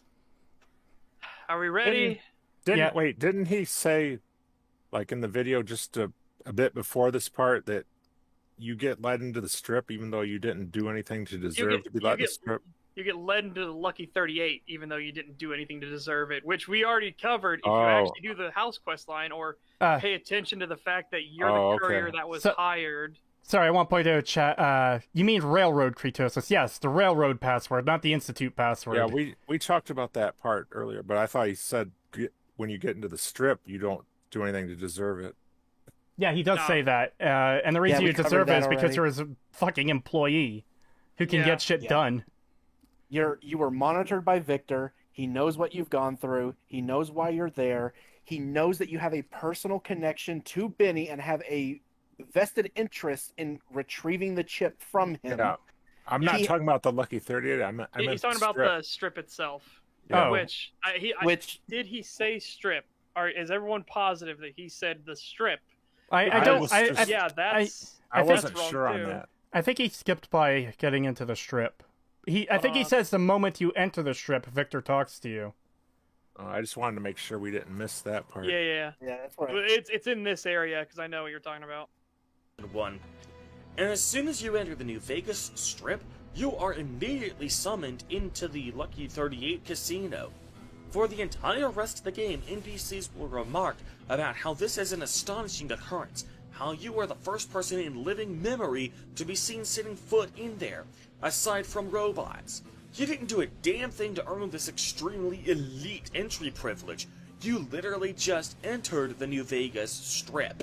Yeah, so he's talking about the Lucky 38. He's not talking about entering the strip itself. Okay. Yeah. Yeah, there we go. I knew he said that, but... Yeah, and we went through and proved why, one, you're not the chosen one. We go into intricate detail and everything, how you're not the chosen one. Yeah, we covered that. Guys, hold on a second. I'm sorry, but I can't watch the stream anymore. It keeps buffering. I'll have to watch it later after you've finished it. He makes a lot of excuses, doesn't he? Is that what he seriously just said? Yeah. After we did this specifically to show him? Yeah. All right, well... Just endless excuses. I'm going to give him the benefit of the doubt. It's not like we've seen him be dishonest in his other videos, so, you know. Oh, wait, yeah. Yeah, not like he's lied before. But seriously, it is possible he is having genuine internet trouble. Yeah. So, yeah, if he is, that's understandable. Happens to everybody. But it's one of those I can't. It's trust. Coincidental timing. Yeah. But it's not the first excuse he's made, though. It just. Yeah. I'm just trying to get us back to where we were. Yeah, we were at 48. Right here, 46. Right here. Okay, you got it. We were 46-17. I had it marked, and now I've got us back to right where we were. Well, just a little bit before it. Well, we'll know. Basically, if he's trying. I'm pretty sure it is genuine internet trouble. I'm more than willing to give the benefit of the doubt on that. Because, it can happen, guys. Yeah, it can happen. But where I'm going with this is, if he really was checking out because he can't respond, then he wouldn't do the discussion with us later on. So he would just cancel out of that. Yeah. Well, who's to say he won't, though? Well, yeah, we'll see that's how it the goes. thing. We'll see how that goes. We'll just see. We can always, even in a different video, if people ask, we can just say, "Oh, well, he canceled on that." Okay, back to the video. Yeah, we'll really put it. We'll just put it in the stream title if it gets canceled out. Yeah, well, maybe not the title, but we'll mention it somewhere. Yeah. Hope Acerthorn does his research before coming on the show for the discussion. Man, he has a hell of a lot of New Vegas to play. Yeah, he's got a lot to go through. Again, we're doing this all based off of us playing it in our memories. Yeah, the last time I played New Vegas was months ago. Yeah. Okay, well, I guess mine, technically, that's not true, because I did the test experiment thing to see his save point stuff, but yeah, but that's if we're talking about actually playing the game, then yeah, I play it fairly regularly, so yeah, and I played it for 6 years straight when I first got it with no mods, and then ever since then I have been playing it almost daily up to now with mods, and I've only just recently kind of been doing other stuff with Dark Souls and stuff, but even between that, I still play Fallout New Vegas. It's my favorite game. It is hands down my favorite game. I play it constantly. Boss K, does this mean that the pizza delivery guys are chosen ones because they are able to enter inside rich houses without doing anything to earn it? Pagan is the legend. You other guys are just fake fans. Oh no, I'm a fake fan. Shit. Anyway, if anything, I would say Setch is more of a true fan because he was a fan of the originals before. Yeah, I played the originals. He was a fan of that stuff. Out. Well, I didn't even get into this series until Fallout 3. To be entirely fair, that's just age. I played them when they came out. That's the only difference between us is I got that chance. You didn't have that chance ever. Yeah, I didn't. We didn't. My family didn't even have a PC back then. Yeah. Actually, no. We had a computer for a short time. I think it might have been rented or something. The only thing I remember about this fucking computer is that there was this old ass game on it where, you're in like this maze full of these bricks, and you played as a mouse, and cats were trying to kill you, but you could push the bricks around to block them off. And if you manage to corner them, you push the brick into them, and they turn into cheese, which is points you can get. I think that was a Windows 3.1 game. Yeah. Yeah, but that's literally the only thing I remember about that computer. That was in... Yeah, that's Fuck, how old was I? I must have been like 6 back then. That must have been... Wow. Connor trying to trigger me. Hey, Setch, there will never be intelligent death claws. I'll leave now. Thanks for reminding me. But hey, we still had them for a time. And you can save them. You can actually save them and they get their own ending. So. Anyways, let's get back to this. On the box of every major game in the franchise except New Vegas. Oh, actually, we could have done it right there, because you just made a statement of fact again. Yeah. Brotherhood of Steel helmet is on every major box art of the game except for New Vegas. We just proved that's not true. Fallout 2 is the Enclave. Yeah. Congratulations. I looked it up. That game is Rodent's Revenge is what it's called. Oh. So if you want to play it and do a review on it, I guess that might be interesting. There isn't really much I could review on it. I basically just described the entire concept. It's just a puzzle game. Yeah. Yeah. Yeah, I remember that too. I've seen it a long time ago.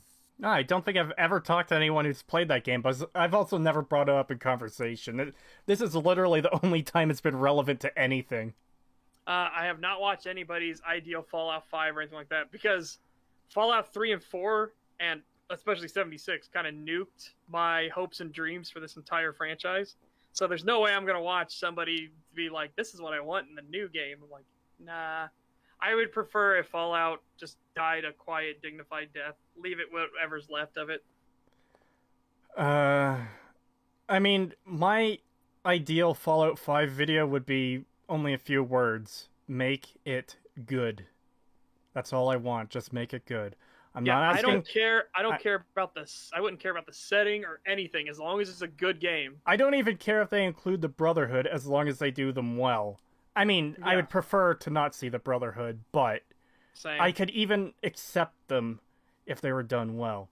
All I want is for it to be good. That's it. I'm not asking for a 10 out of 10. I'm not even asking for a 7 out of 10. Just give me a solid 6 out of 10 and we're cool. Please. But why bother making it good when players are just going to rip it up and make paper airplanes out of it? Oh, God. That Emil speech is such a fucking annoyance. It is. Why bother? Why bother trying? I'm super glad we covered that on stream. That was like perfect material to cover. Same. But even better is, as EFAP says all the time on their stuff, when people keep clapping for mediocrity, we're just going to get more and more of it and worse of it. Exactly. And that's part of the reason why we do this. I want Fallout to be good. I'm not hating on Fallout for the sake of hating on Fallout. Exactly. Well, I wish these games were better than what they are, but yeah, same. That's just not the reality we live in, unfortunately. Exactly. I don't want them to be terrible games, but that's just what they are. Yeah. I'd rather they be good. Like we've said all the time too, you can like these games, you can love these games, they can be your favorite games of all time. Doesn't mean they're objectively good. Yeah. Vice versa, I can hate the game that you love, I can despise it and wish it never existed, but that does not mean it is a objectively bad game either. Yeah. That's not how it works. I don't like the Call of Duty series, like, as a whole. I have zero interest in them. That doesn't mean they're bad games. But I'm also not in a position to judge them as good or bad because I've never played them, so I can't comment on them. Yeah, exactly. The saltwater crocodile hasn't changed much over millions of years, since it's the perfect predator. It is an apex predator for a reason. Yeah, weren't those things around like the time of the dinosaurs? Yes. There's a funny joke. Oh no, I can't remember his last name. But he goes by Bill, and he does the history of the entire world. And he even jokingly points out keep your eye on this one. It's so good. Dragonflies too? Really? They haven't changed in a long time? I didn't know that. Yeah. They found dragonfly carcasses in stuff like mud and amber and sap and stuff. Wow. Yeah, it's believed that that's what small raptors would eat as well, was dragonflies. Very tiny raptors would eat them. Wow, yeah. That's actually really cool. Man, dragonflies are such beautiful creatures for being a bug. You know what really makes me sad is the trilobite extinction, because those things were pretty cool and they were around for like hundreds of millions of years, but then all of a sudden they were gone, and they were so successful for so long though. If a game is objectively bad, then would it not also be unsuccessful as well? Not necessarily, because not at all. Because there are ways, especially as Patrician TV points out in this day and age, to do Skinner box effects, where a game is objectively awful, but has the right bells and whistles to hit your dopamine centers, to draw people in, to keep people playing, to keep people spending money. Yeah. What do you think Fallout Shelter is? That is an objectively awful game, but it is a dopamine hit. And that's what all the fancy dun dun dun dun caps flying cha-ching cha-ching sounds are for. And not just They're that, to fuck but with your brain. And not just that, but particularly when it comes to stories, it's easy to get people into the not thinking mode. I don't want to necessarily call it brainless, but it's easy in entertainment media to make people just not think about the media they're consuming. So they're not going to notice all the flaws or errors with it. That especially when the game is constantly assaulting your brain to try to keep your brain from focusing. Because when your brain focuses on the game or a movie or something like that, you start second guessing. You start pulling yourself out of things, and they want to keep you hooked. So they have to keep doing the next flashy symbol, the next light, the next thing to keep you from thinking. They just want you to consume. Yeah. Example game is that. Oh, you're really quiet. 4. Oh, yeah, you went super quiet there, Pagan. Oh, what the hell? Yeah, you're still. How about no. Still bad? No, that's better. Now you're good. Okay, I don't know what the fuck that was about. But yeah, so Fallout 4 is a good example of that, of people just shoot things. That's what everyone always praises about Fallout 4. Well, the shooting mechanics are so much better. but you're not looking at the story or the characters or really anything else. You're just shooting stuff in what is supposed to be an RPG, and all you do is shoot stuff. Well, and loot stuff. It has decent, okay shooting and a fairly okay looting system, but that's not what the game's supposed to be. That's not all it's supposed to be. It's supposed to be much, much more than that, and it's not. But people can easily turn their brains off because they have fun shooting stuff. Courier Pig Worship 68 gives $10, says, I must have missed a lot. The Brotherhood of Steel can't be on Warfront to the NCR because McNamara is willing to give his hand to the NCR for the second battle if you let him be Elder, and the patrols aren't looking for NCR. The patrols are looking for anybody that's nearby. They're in hiding mode and recovery. They will poke at anything that gets near them. But him giving his hand to the NCR, that's a big deal. There's a reason there's a schism in the Brotherhood about, no, we don't want to do this. Yeah. They are our enemies. They slaughtered our people during the Gold Wars. Like, are you fucking kidding me? We're gonna side with them now? And so you actually have to go out of your way to convince them to let this happen. It's not just a thing that happens on its own.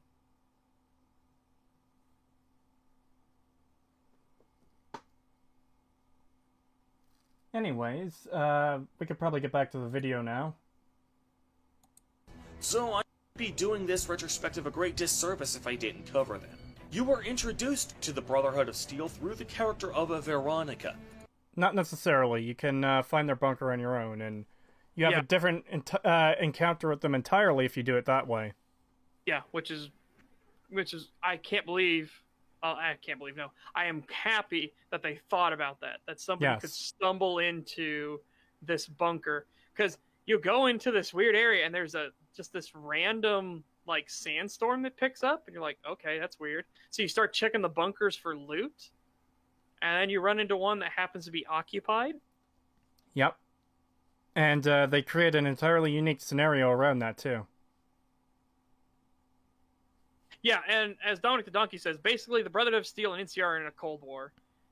Cold War is a perfect example, not full-out warfare, but the U.S. and Russia still competed with one another. Yeah. Definitely say to this game's credit is that Veronica is an awesome companion. She's the only companion I had throughout my playthrough, so I can't comment on all the other companions in the game, but if the rest of the companions were this good, then this definitely is one of the few places where this game truly excels. Okay, so... Okay. Should have gotten Raoul and Cass, so that way you could understand the Legion better. Well, not just that, but he at least said that he hadn't experienced any of the other ones. So he made it clear that he hasn't touched any of the other ones, and if they are the same level of quality that he found endearing about Veronica, then it's a high watermark for this series. For this game, I mean. Yeah. What I was more interested in pointing out, though, is he says the companions are well done, and this is where the game excels. That's not a subjective statement. Yeah, it isn't, but then he at least immediately clarifies. Yeah. So that I can be more forgiving. His problem before was he gave his excuse and then he made an objective statement after already giving the excuse he had. No, I know, but I'm referring more back to, he says, talking about the art, or whatever his exact comment was. Oh, okay, it's 100% subjective and 0% objective. So how can the game excel at something if it's also subjective? Yeah. That's entirely true. So that actually works against his... Granted, he didn't make that claim in this video. He made it outside, but yeah. That goes against your claim, Acer Thorn. You making that statement right there immediately just killed your claim. Wait, an in-depth retrospective, but he hasn't recruited the other companions? Yeah, don't you know to do an in-depth retrospective, you don't have to play the entire game? Yes. Or all of the factions? Yeah, especially if they are all main factions, not just side factions, whatever with those, but main factions. You don't even need to do those, man. with the Fallout 3 and 4 analysis videos, I made sure to do every fucking side quest and all the faction paths. Like, because that was the point that I cannot make a near complete analysis of without completing nearly the entire game. And the only reason I have a near complete at the start of that is because I'm obviously not going to read every single terminal log or dive into every dungeon to see, like, absolutely everything I can find. I'll do it in Skyrim. Oh, because God. Because that game's shit. And I will prove it. But yeah, back to the main point, I guess. Yeah, this is part of the problem we have with your video, Acer Thorin, assuming you make it this far into watching the stream, or if you come back to this at all, I don't know.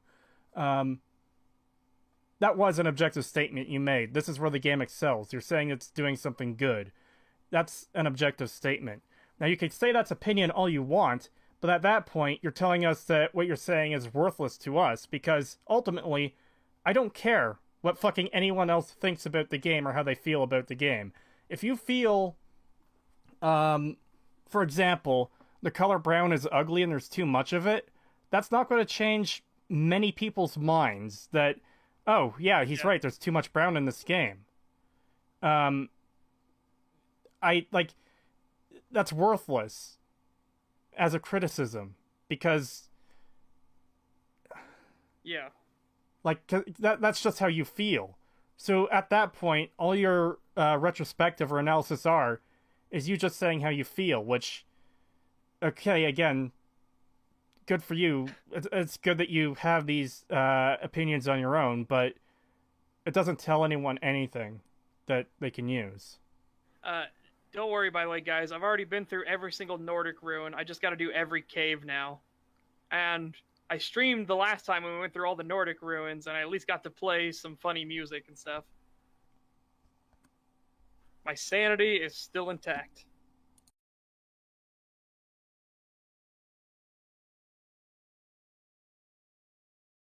Are you aware of the Yingol cave, the one where you get the claw from the chick in Windhelm or Winterhold, and then you go to the cave?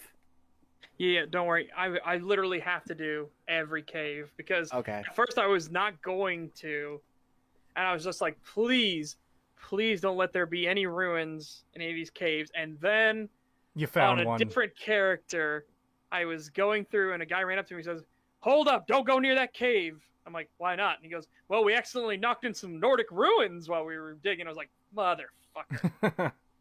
So now I have to do every single cave, just on the off chance that I find more picture puzzles that we have to add to the list to show that this awful Fisher-Price thing was that overused. Yeah. I've still been dragging my feet on writing the dungeon section just because, my god. Yeah. Fuck Skyrim, seriously. Anyways, let's get back to this. The other companion, I can't dedicate a full section of this retrospective to the companions, so this seems like as good a place as any to discuss Veronica. Sure, she can hold her own in a fight, but that's honestly more a matter of gameplay than good character design. Her character, though, is that of a sassy, wisecracking smartass who lets you know exactly how she feels. Well, when two people really love each other, you really don't know this stuff yet? I'm Veronica. I live in a hole in the ground. I'd like a large atomic shake and a double Brahmin burger. And easy on the agave sauce this time. What'd you think of Mr. House? I was surprised he only had the 2 robot sex slaves. No offense, but you look like you've traveled a long way down some bad roads. Ooh, do I get a prize if I answer right? More sexual favors than I can even count. I am still tired from it. Sure, just don't ever ask me if your outfit makes you look fat. It's your typical city layout. Rich people in a gated community surrounded by extreme poverty. She's a tomboy when she needs to be, which is necessary for survival in this world, but she also loves to embrace her feminine side. Her greatest ambition in life is simply to wear a dress, simply to be a woman. Of course, one of my personal favorite traits about her is that she is an ideal, tasteful depiction of LGBT characters in video games. Veronica is a lesbian. but she doesn't go around announcing with trumpets that she's a lesbian. She never even states that she's a lesbian. Rather, if you ask her if she's ever been in love, she will say that she was in love once. Her love interest was a woman, but she doesn't go out of her way to clarify that. Rather, she uses female pronouns like she and her to refer to her past love interest, and it's up to the player to put two and two together. She mentions that she was forced to break up with her lover because they couldn't procreate, and her girlfriend's parents insisted that their daughter procreate in order to keep the Brotherhood populated, which is slightly less subtle than simply using female pronouns to describe her, but it does definitively shoot down any potential fan theories that the use of female pronouns may have simply been a typo on the game developer's part rather than a conscious choice. Her gayness is not the core of her character, however. She never mentions her sexuality in any capacity unless you specifically ask her about her romantic history. I don't really have much to say on any of this, I don't think.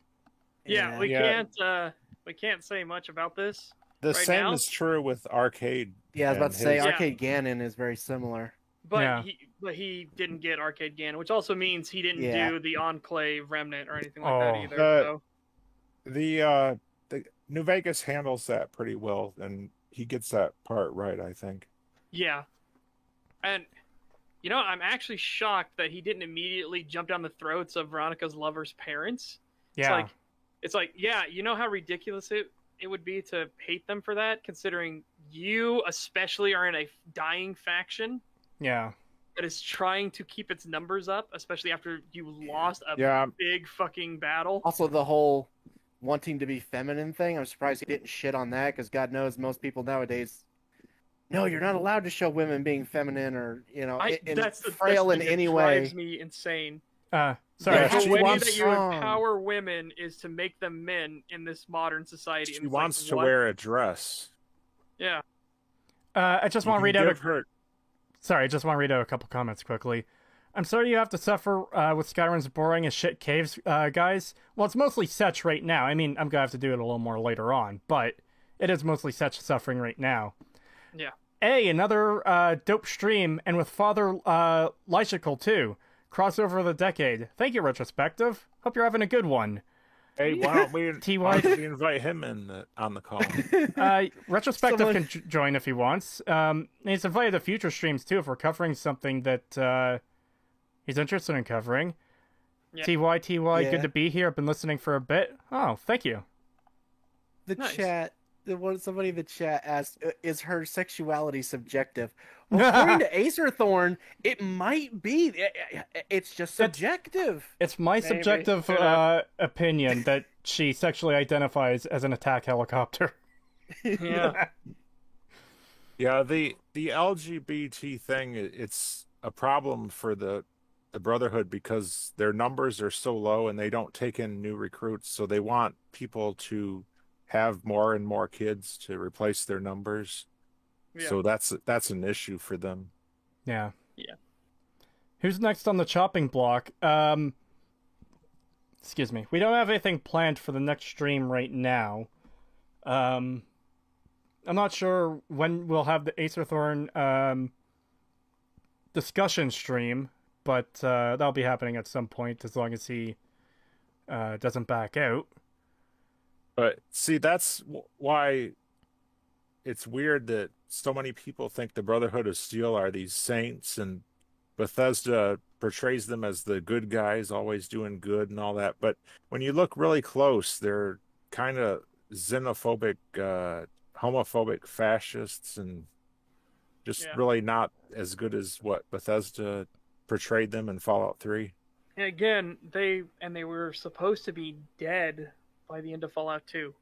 They got into a war with the NCR, the new faction on the rise. I don't necessarily think they should be dead after Fallout 2. Not I just dead, think but they shouldn't be in a position. They should be in the position they are in New Vegas. Yeah, like that. That's what they should be. But to make that major expedition 3,000 miles across the country, it makes no sense. When you're on your when you're teetering on the edge of extinction, why would you invest such a massive amount of resources into doing that. It just doesn't make any sense. Yeah. And Especially imagine how because lucky you were... have to be that no one dies. Nobody died during that expedition. That's the fucked up thing. Well, what's even worse than that is they purged the pit of all the creatures and raiders that were there. Exactly, and that's what I mean. And they only lost one man who didn't even fucking die. He got trapped under rubble. Didn't even die. Like, that's insane to me. And that huge ass Zeppelin, it moves slow across all that distance. Imagine how many people saw that coming, Yeah, Enclave and everything. Yeah, that's a huge fuck you, we're here glowing neon sign, basically. That's a huge, like, shoot me down if you got a ground-to-air missile or something. Or any artillery pieces anywhere, again. And then all those people would have been dead on that airship. Yeah, and they would have fucking gotten everything. They would have, like, looted the shit out of that airship. That is like a big thing of, like, this has some good shit here. To be fair, I don't think the Brotherhood are expecting much resistance to their giant fuck-off airship. Well, that doesn't matter. No, Again, to be fair, I would say it would probably be too high. Real Zeppelins go pretty high in the air. You wouldn't be able to shoot at them. In fact, it would be kind of hard to see unless you look straight up. Yeah. So and they could be, since they're nearing their destination in Fallout 4, they came lower, also to broadcast their message so people would hear it. Yeah, but again, what I'm getting at is most communities wouldn't be equipped to take that thing down. It would be very much special cases, like the Enclave, who have an established base, or... I would disagree, because of all of the number of military bases and outposts like that are all over the U.S. Yeah, but any faction along the way could have had access to firepower to take it down. Yeah, all it takes is one person with a Stinger missile. Yeah, it doesn't take a lot. If they got a single shell up there and hit the actual anything vital up there, it's done. Well, the reason I could definitely see there being like a controlled army base somewhere that they would have passed over that would have at least had like AA guns or something that they would at least something to shoot at them with. And we all know the real reason is because Bethesda wanted to copy and paste them into the East Coast. Even if it made no sense, they just wanted to copy and paste it. Yeah, well, that's exactly why they're in... iconic. Just like Harold and everything else. Yes. That's exactly why they're in 76 as well. Yep. 25 years after the war. Oh yeah, the Brotherhood are here. They've had established bases. They talk to us from the West Coast with a satellite. And it's so fucking stupid. Holy shit. Yeah. The xenophobic group is just going to contact a bunch of Randys on the other side of the fucking country and have them remotely set up a base and start following their fucking doctrine. Yeah, sure. Hey, Veronica's wearing a metal helmet. I did a video about how that it's different for males and females. Oh. Nice. $2 from... Yeah, there's a few outfits in the game that change depending on whether you're a male or female when you put them on. Yeah. It's kind of interesting. Yeah. $2 from Peaky the Cat. Thank you. The Gunners have both Fat Mans and rocket launcher. Okay, but the problem with the Fat Man is that it kind of throws the nuke. It doesn't go nearly as high. I've actually tried shooting at the airship with the Fat Man, and they don't go as high as it is. The missile launcher might do it, though. Yeah, the rocket launcher will absolutely do it. Do you think that would be enough to take down the armored Zeppelin? Yes. Well, it can't be too heavily armored because it's got to float. Yeah. No, I know, but... And what do you think the rocket launchers are meant for? They punch through armor and destroy stuff on the inside.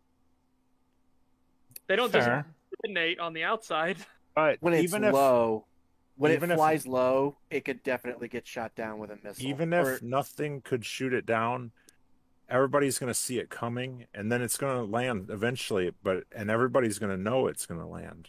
Yeah. Everybody that is hostile is going to know about it well in advance. Yeah.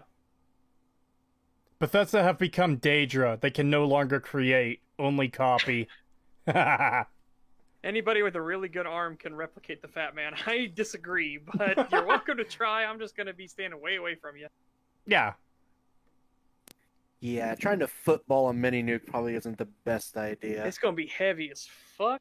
Yeah, you might think you could throw that thing far enough, but I'm pretty sure, like, even at your greatest throwing range, you would still be well within its blast radius. Yeah. Another thing is someone like the Boomers might have a plane that could go up and intercept it. They would, absolutely, yeah. Like that, the lady in the lake that they raise and can restore. Well, there's not as we assume, because again, there'll be military bases, Air Force bases. There's still likely, just like the Air Force base the Boomers came from, there are still likely Air Force bases out there.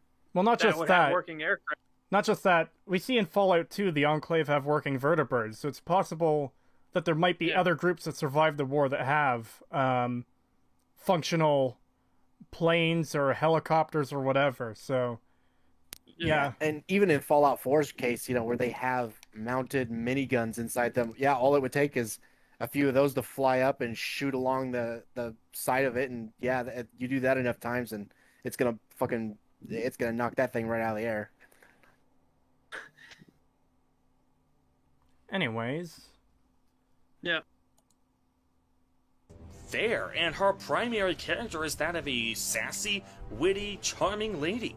Of course, Veronica's exemplary characterization only serves to bring one of New Vegas's other flaws into even sharper focus: the inability to romance any NPCs. Okay, so that's not strictly a flaw.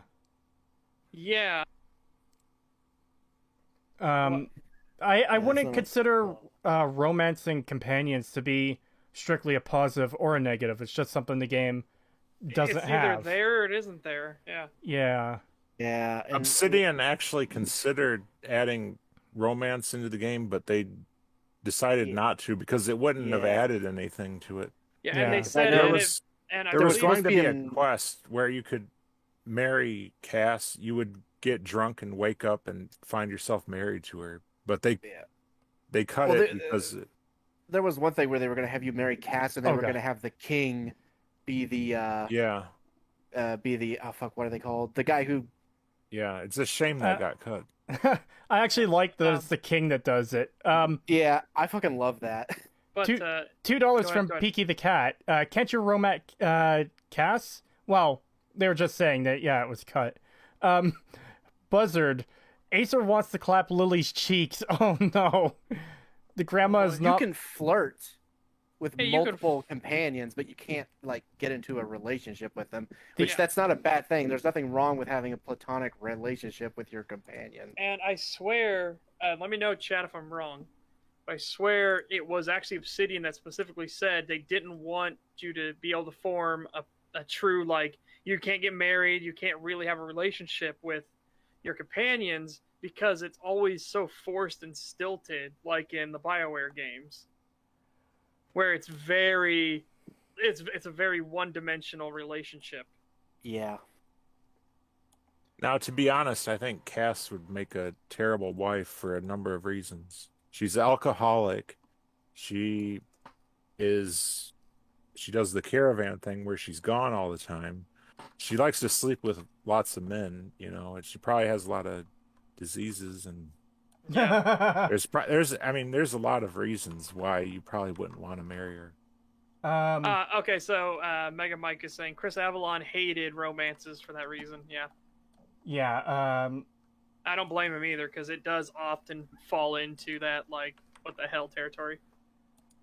Also, what are you doing, Kurtosis? What are you doing? I'm doing a little something here. Just give me a second. Oh, okay. Feel free. It almost sounds like he's complaining about there being no marriage option because Skyrim had it. Well, Skyrim had it, so this game should have it. That's what it feels like. And how much that changes everything, right? Boy, oh boy. Getting married in Skyrim changes so much. It isn't a life simulator. It's a wasteland adventure, Yeah. Setch, if you want to give yourself a little spoiler, feel free to look in our Discord chat. I'm just getting this up on screen right now. There we go. All right, let's see here. Whoa, no way. Is that what he's... I can't watch the stream right now, so I hope you'll provide your response here in Discord, since I won't see it otherwise. When we do the collab stream, I want you to answer this question. Do you have an authoritative source that states the objectively correct way to critique art? You say that there is an objectively correct way to critique art. If it's an objective fact, then you should be able to provide a source to prove what the correct method is. And no, I do not agree that it is common knowledge that there is an objectively correct way to critique art, but even if it were, that doesn't mean that sources don't exist. For example, here's an objective fact that is also common knowledge. Mercury is the first planet from the sun. Now here's an authoritative source to prove that fact. As you can see, even though that fact is common knowledge, there is still an authoritative source, NASA, that states this. Most people don't need the source, but the source is still there for the few who do need it. Here's another example. Murder is illegal. Oh my god. Now here's a source that proves it. Again, this fact is common knowledge, but that only means that a source is unnecessary in 99.99% of cases. But for the 0.01% of cases of where a source is necessary, the authoritative source, this time the US Code, is indeed out there, able to be provided. So as you can clearly see, an objective fact, even one that is widely considered to be common knowledge, must always have an authoritative source to back it up. Otherwise, it is not an objective fact.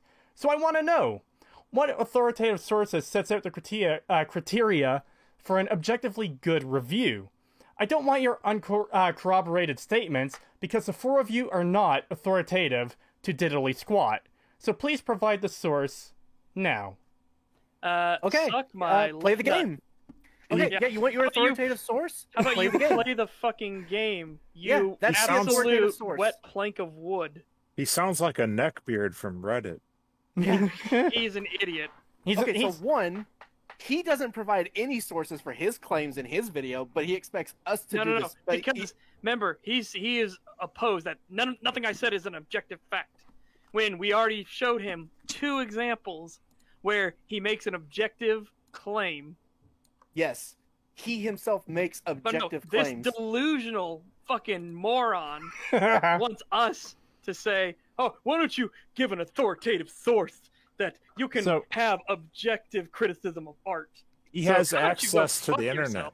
$5 from look up his own authoritative sources. He can't. He's too lazy and stupid. He doesn't know how the internet works. $5 from Dominic the Donkey. He got mad, laughing my fucking ass off. Yeah. This is literally. So basically, I'm sorry. I'm taking it. He does not have internet troubles. He ran away. He's in the chat. He's in the chat right now. By the way, he's literally whinging. He's literally whinging to us in DMs. That's all it is. If you try to tag him, it'll show he's still there. Well, no, I think somebody pointed out that if you've been in there once, you can still technically be tagged. It's a fucking fluke with the system. Okay. I know it happens with... Well, he might still be there. I know it happens with Twitch. I know Twitch has that same flaw. So if you've ever been in there at all, you can get tagged in the room. This is literally the biggest appeal to authority ever. You literally need an authoritative fact to say... This is one of the biggest logical fallacies that people fall into. Well, that you Google need it. somebody in authority to tell you what to think. Yeah. Google it then. Insane. That is insanity. Yeah. So to go back to my Lord of the Rings example, someone says they don't like Lord of the Rings because there's too many gunfights in it. There are no gunfights in it. That is an objective fact. I don't need a fucking authoritative source to tell me there are no gunfights in Lord of the Rings because I've seen the fucking movies. There are. Yes, and our authoritative source is literally the game where this stuff is blatantly stated. Just play the fucking game. You don't need us to link you anything. If you would just play the game, you would see that your objective statements are wrong. 010 last with $5 says, look at Pennsylvania law. First-degree murder is legal here because of bad writing. Yeah, there are all kinds of laws that are fucked, and that's why you have to do the letter of the law and then the spirit of the law. Yeah. So even though the letter of the law is incorrect there, don't actually commit first-degree murder and try to say, but by wording, yeah, then they'll go, yeah, but spirit of the law, go fuck yourself. You're a murderer. Yeah. You don't need an authoritative source to see if something is written poorly. All you need to do is look at... If you want an authoritative source, either play the game or look at the wiki. Well, even the wiki I wouldn't say is an authoritative source. They can get things wrong. Yeah. They have a tendency to change things and get stuff wrong. Oh yeah, there's wikis for games that only have one entry in the series that are updated constantly for 20-year-old games. So yeah. It all depends.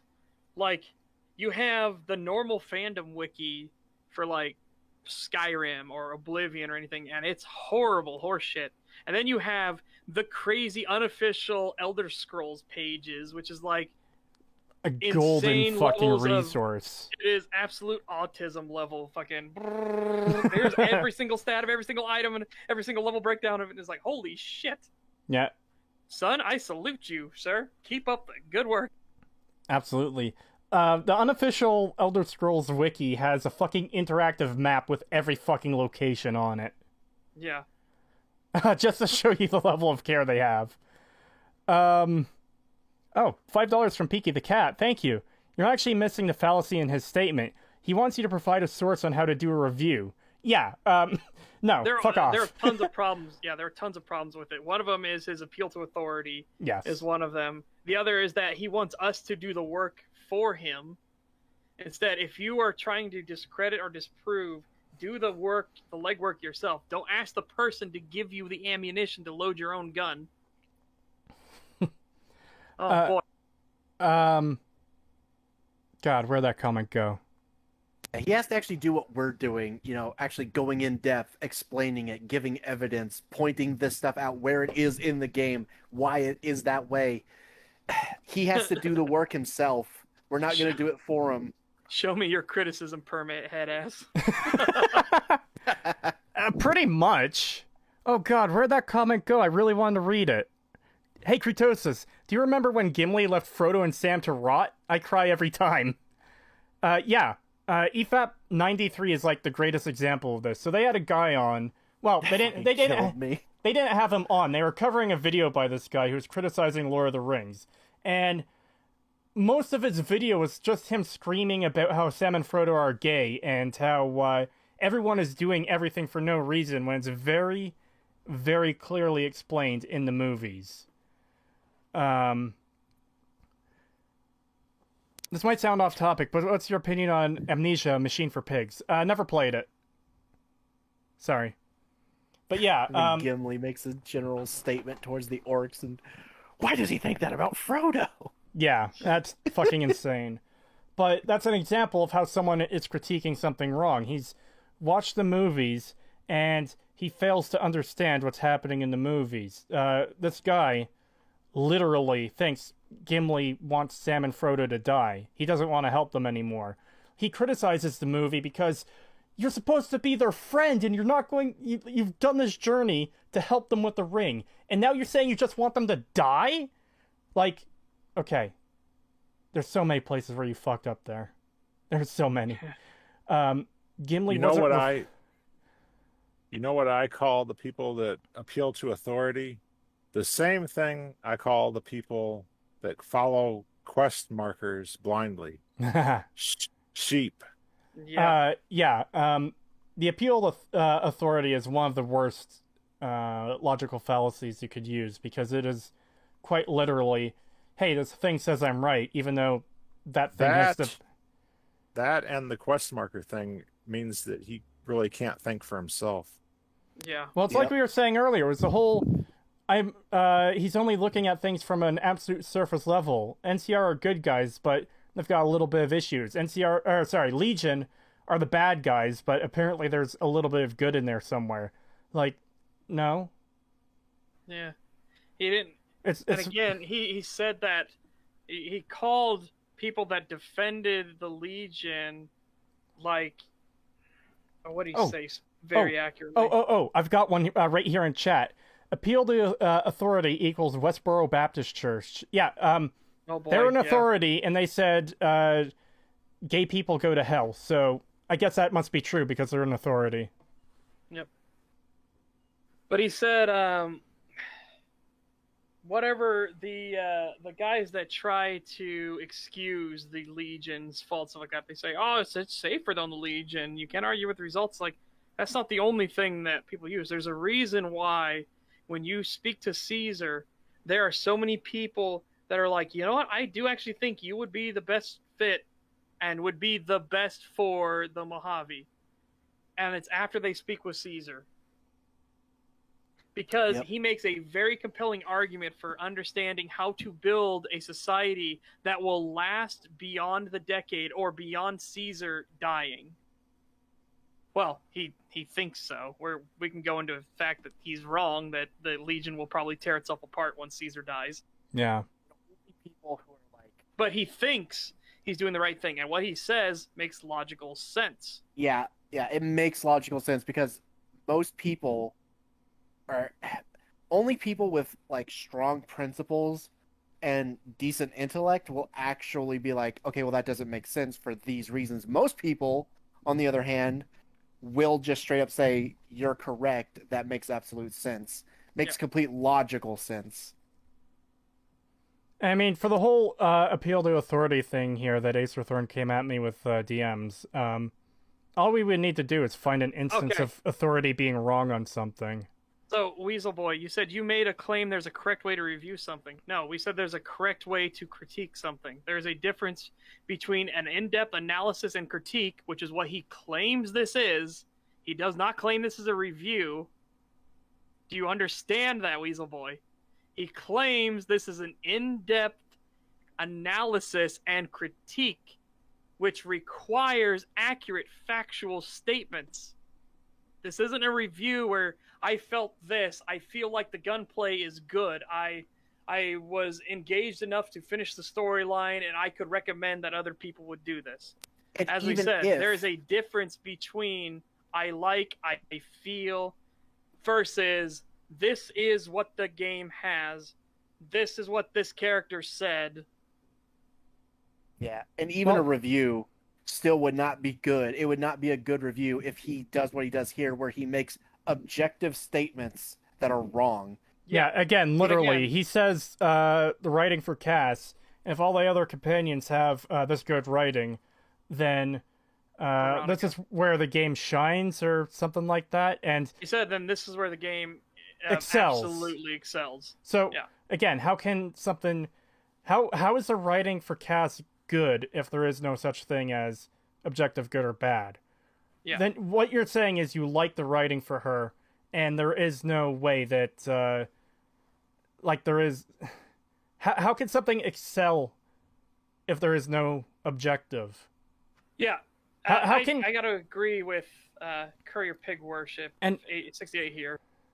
Go ahead, do yours. Sorry, I'll do that. I think we actually are on the perfect example right now. He's talking about how Veronica is such a good representation of LGBT, where it's not forced or hammed up, it's written more subtly, and she'll only talk about it if she's asked about it.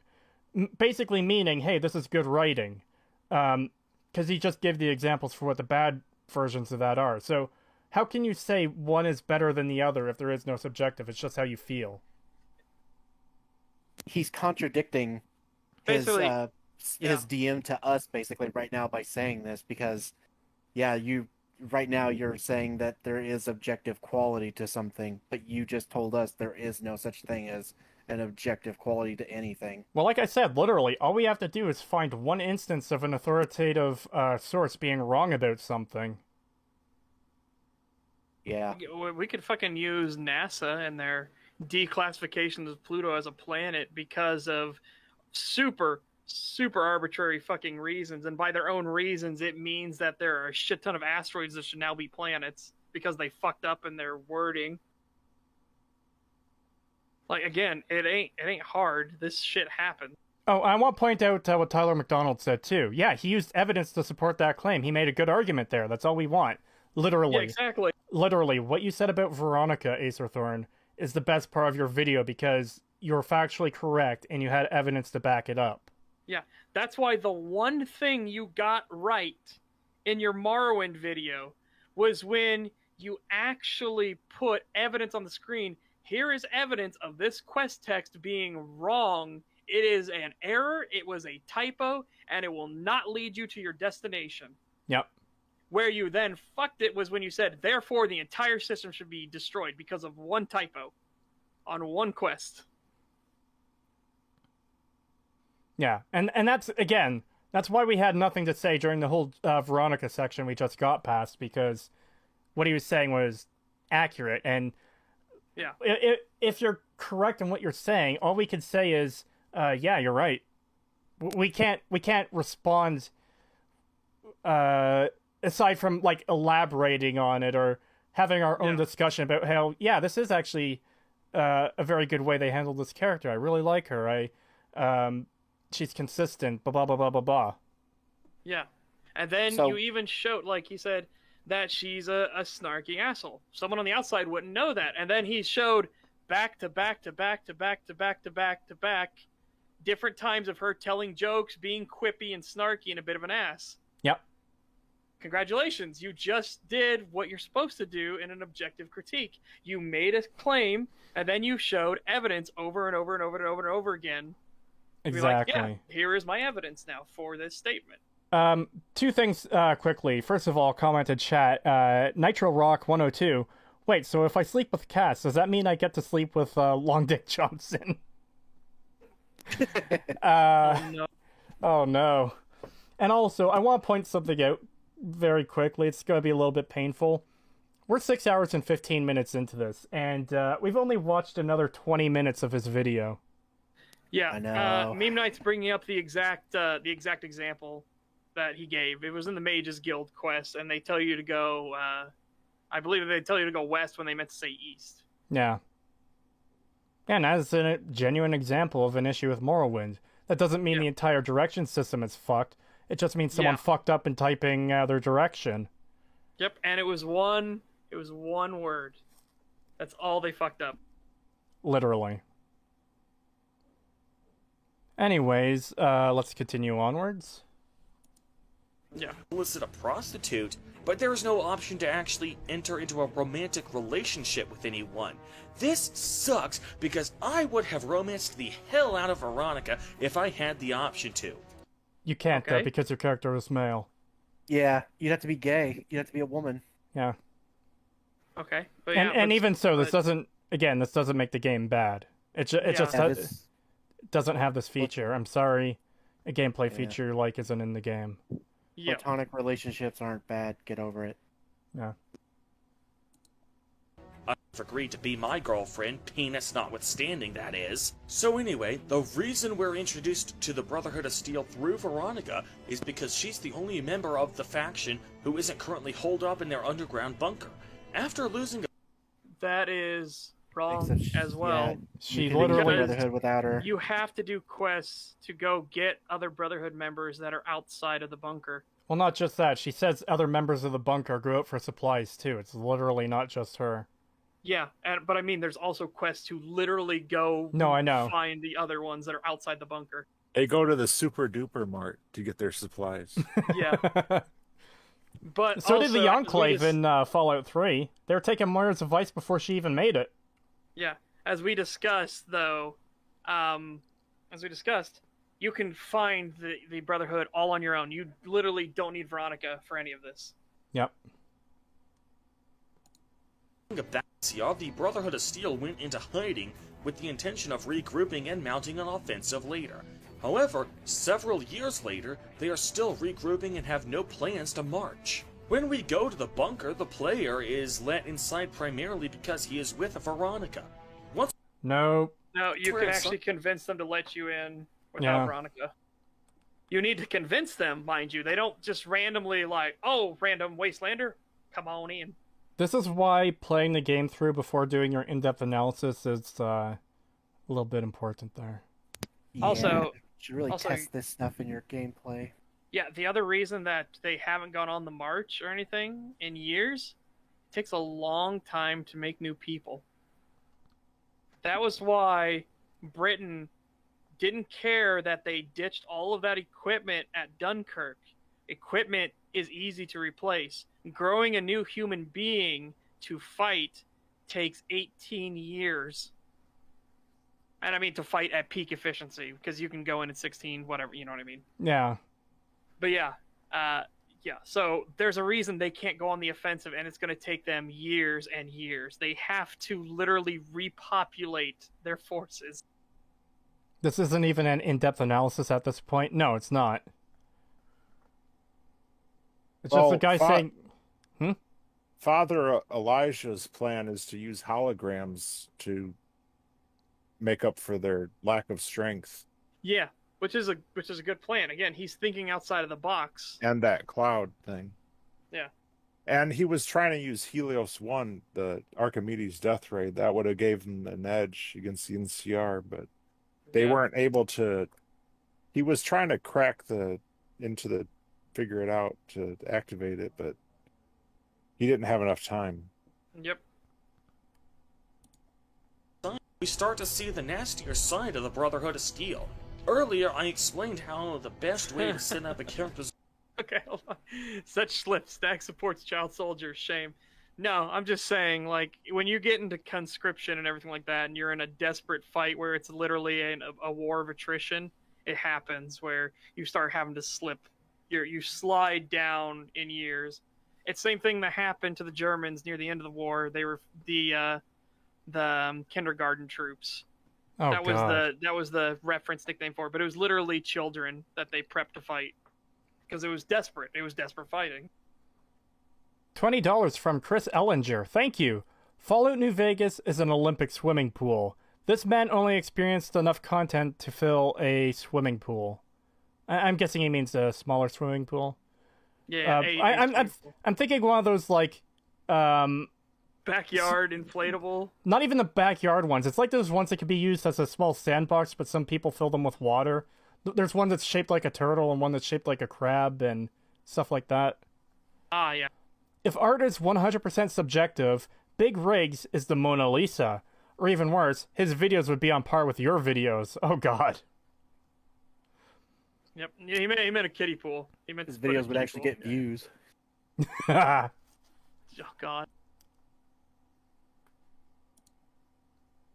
Is to start by putting their best foot forward and slowly reveal the bad parts about that character or faction as the story progresses.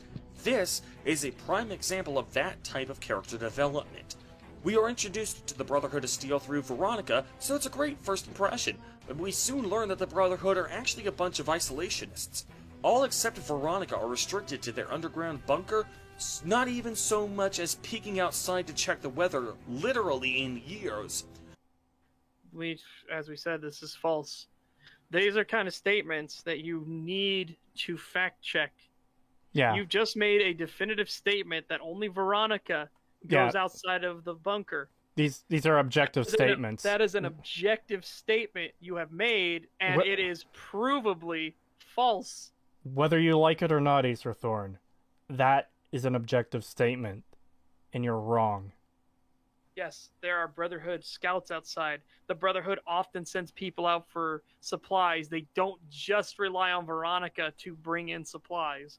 What if she fails that day? Yeah.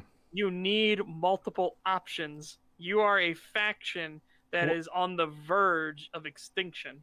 Yeah, what if one of them were to die, or to get captured by the Legion, or even fuck off and gamble in New Vegas if they really wanted to, if they just had enough and decided, fuck it. You need backup options. You can't have... What if the person you sent out on supplies decides to join a fucking Randy on their adventure through the wasteland? Like the one person that Acer Thorn is saying is the only one allowed out of the vault. Makes you think. Is only allowed outside so she can collect food and other essential supplies for everyone else. However, through Veronica's exposure to the outside world over the past few years, as well as the fact that she doesn't have commanding officers barking orders at her every 10 seconds and instead has a remarkable amount of autonomy and discretion in the performance of her actions, Veronica has slowly started to realize that the best way to survive and thrive in the Mojave Wasteland is to work with the people of the Wasteland, not against them. Again, this, I agree with this in parts, but this expands on what Fallout is actually supposed to be about. The ones who think outside of the box and adapt are the ones that survive and thrive. Yeah. The ones who stubbornly cling to the old ways are the ones that die out.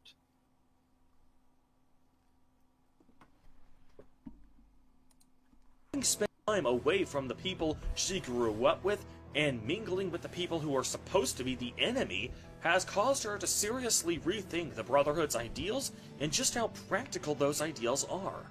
Meanwhile, the Elder of the Brotherhood, who hasn't spent the past few years mingling with outsiders and having his indoctrinated beliefs challenged, simply refuses to entertain the possibility that their ways of life might be their undoing. Veronica puts together the best case she can, collecting as much evidence as possible, but it's all for naught. The Elder simply refuses. Did you? I was gonna say he's doing Elder Harden. The other Elder is willing to listen to reason because he realizes that things aren't working out, and he is terrified that he will be the one that leads the Brotherhood into extinction. So now he's more willing to entertain options of, okay, what do we do so the Brotherhood does not die out here in this bunker hidden away from the rest of the world? Yeah. $5 super chat. Sorry, £5 super chat from Compagan. Thank you. After 9 playthroughs, only now I found out that Veronica can get you inside the Brotherhood of Steel bunker. Stumbled upon it my first play. Didn't explore other ways. Yep. So, yeah. You can even run into the Brotherhood scouts out in the wild. Yeah. And granted, they won't give you much, but that kind of clues you in, like, oh, you're here. Okay. Yeah. Yes, Harden is the sheep path. If you follow the sheep path and you don't try to help change things. Well, we already know he always goes for the sheep path because he can't see anything else because of the fucking Fighters Guild in Morrowind. He literally says, oh yeah, there's nothing to this. There is no depth. There is no choices. Which was crazy because that means he literally followed the sheep path, the actual sheep path. He doesn't know that the other members will realize that something shady's going on and try to overthrow him. Yeah.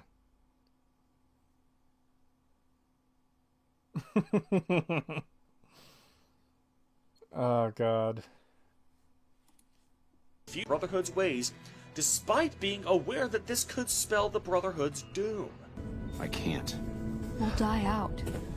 Then we will accept that fate with honor. And it eventually does spell their doom. In my playthrough, I was forced to self-destruct the Brotherhood's underground bunker so they couldn't interfere in the second battle for Hoover Dam.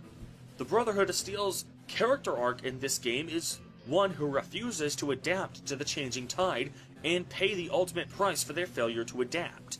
Again, this is why you do multiple playthroughs of a game where you have options, because the Brotherhood can actually fucking adapt if you... Yes.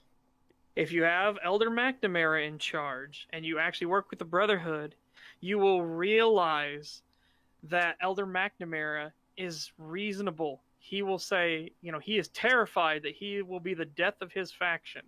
That the Brotherhood of Steel, with all this history and all this knowledge of technology, will be lost forever if he doesn't do something about it. So he is willing to listen to you. Somebody who is an outsider, but you have proven yourself to him to not just be there to take advantage of them, but to actually help them out. He'll be like, okay, I hear you.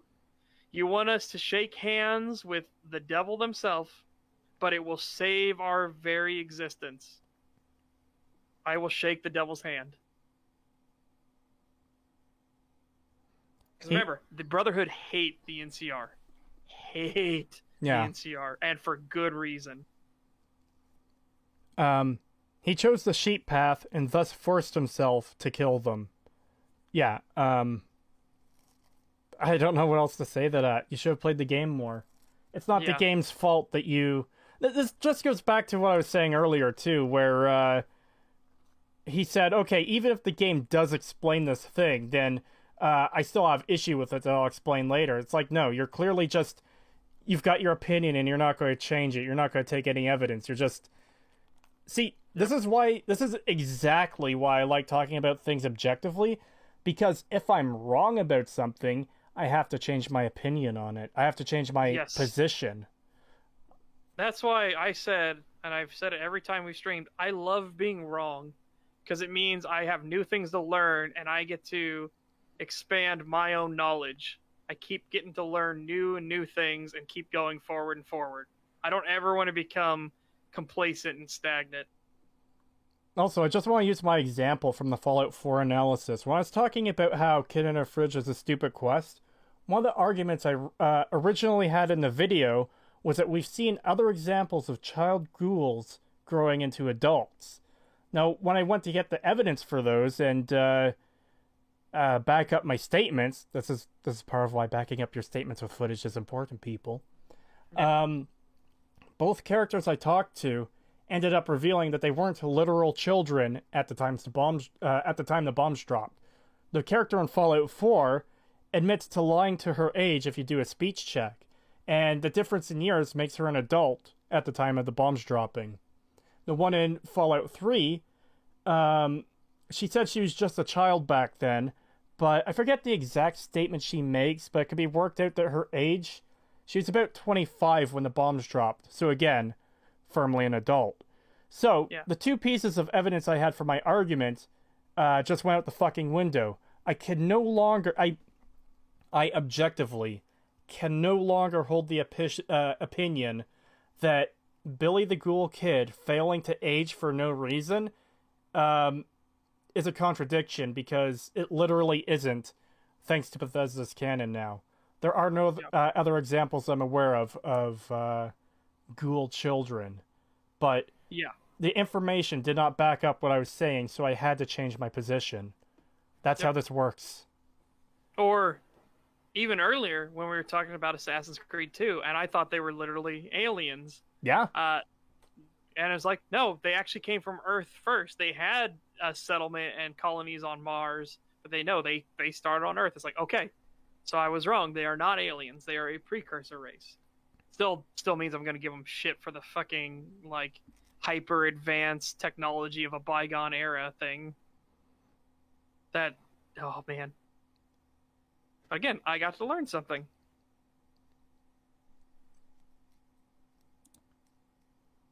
It really giving the post-apocalyptic world of Fallout can be, where it's survival of the fittest, kill or be killed, and adapt or die. The best character arc in the entire game goes to the faction that has been the most overused over the course of the franchise. That just leaves the Kings, the only other faction I had any significant interactions with in my playthrough. Earlier I mentioned... It makes me sad, because he didn't get to talk to Papa Khan. Well, I mean, I can't say I'm surprised at this point. Yeah, I mean, he did say that he didn't do any of the house stuff or anything like that, and it doesn't seem like... Wait, he doesn't mention the boomers? Was he doing the NCR playthrough, but he doesn't do the boomers? I guess. Is that... How the fuck? What, you okay? What?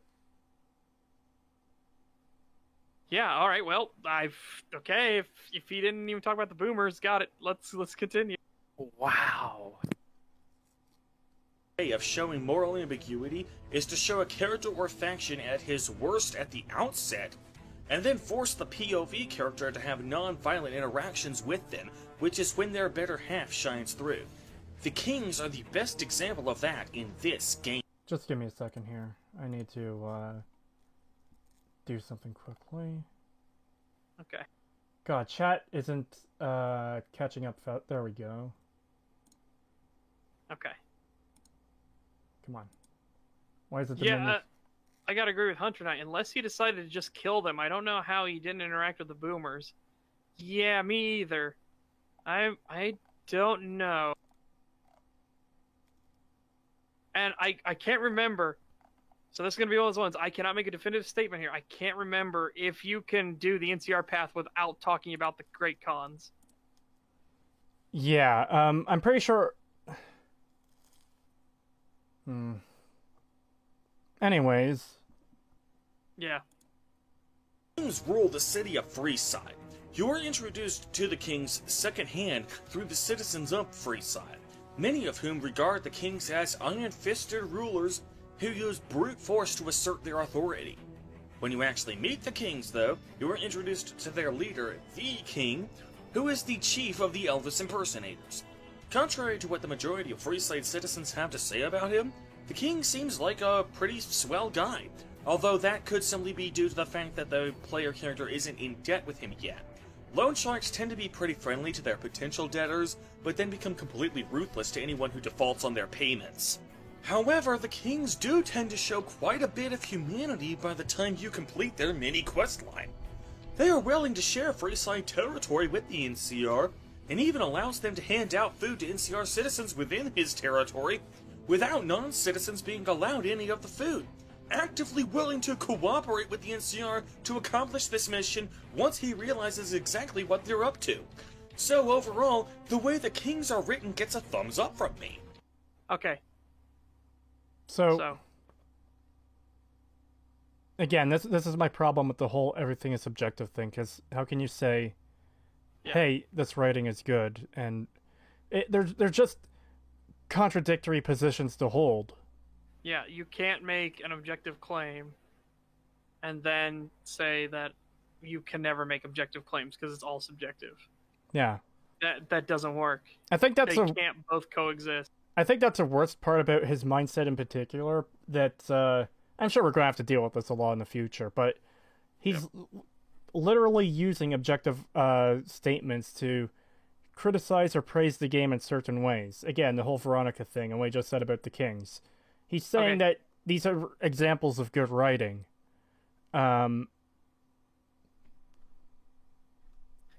Gage Riddle also says that the great cons are 100% necessary in the NCR path. The only one they aren't, Mega Mike continues, only path the cons aren't necessary in main quest is the Legion. Huh. Yeah, that's fair. But that's what I mean, because I was trying to judge it from the perspective of the NCR, because he's clearly doing the NCR playthrough. So, well, I guess I shouldn't say clearly. Maybe we'll get some last-minute switcheroo at the very end. But, also, either didn't finish the NCR questline, or he just didn't see them, just like the same way he didn't see the Xander route. Yeah. Yeah, that's weird. Also, what Mega Mike said in chat, the king isn't a loan shark. That's a little bit weird. Again, they're a gang, but they actually do want the best for Freeside, and they are trying to protect it from the worst aspects. Yeah. In fact, that's what your first quest for him is. He wants you to take out a corrupt escort from the gates to the city. Yeah, because this guy has been tricking people into thinking that he's going to get them safe in, and then they rob them blind. Yeah. But anyways, another aspect is you're getting another example of that here. The only reason this shootout happens between the NCR and the Kings is because the NCR were trying to do the thing the Kings are trying to do on the Kings' territory. They were trying to do the whole, hearts and minds. Yeah. And it backfired.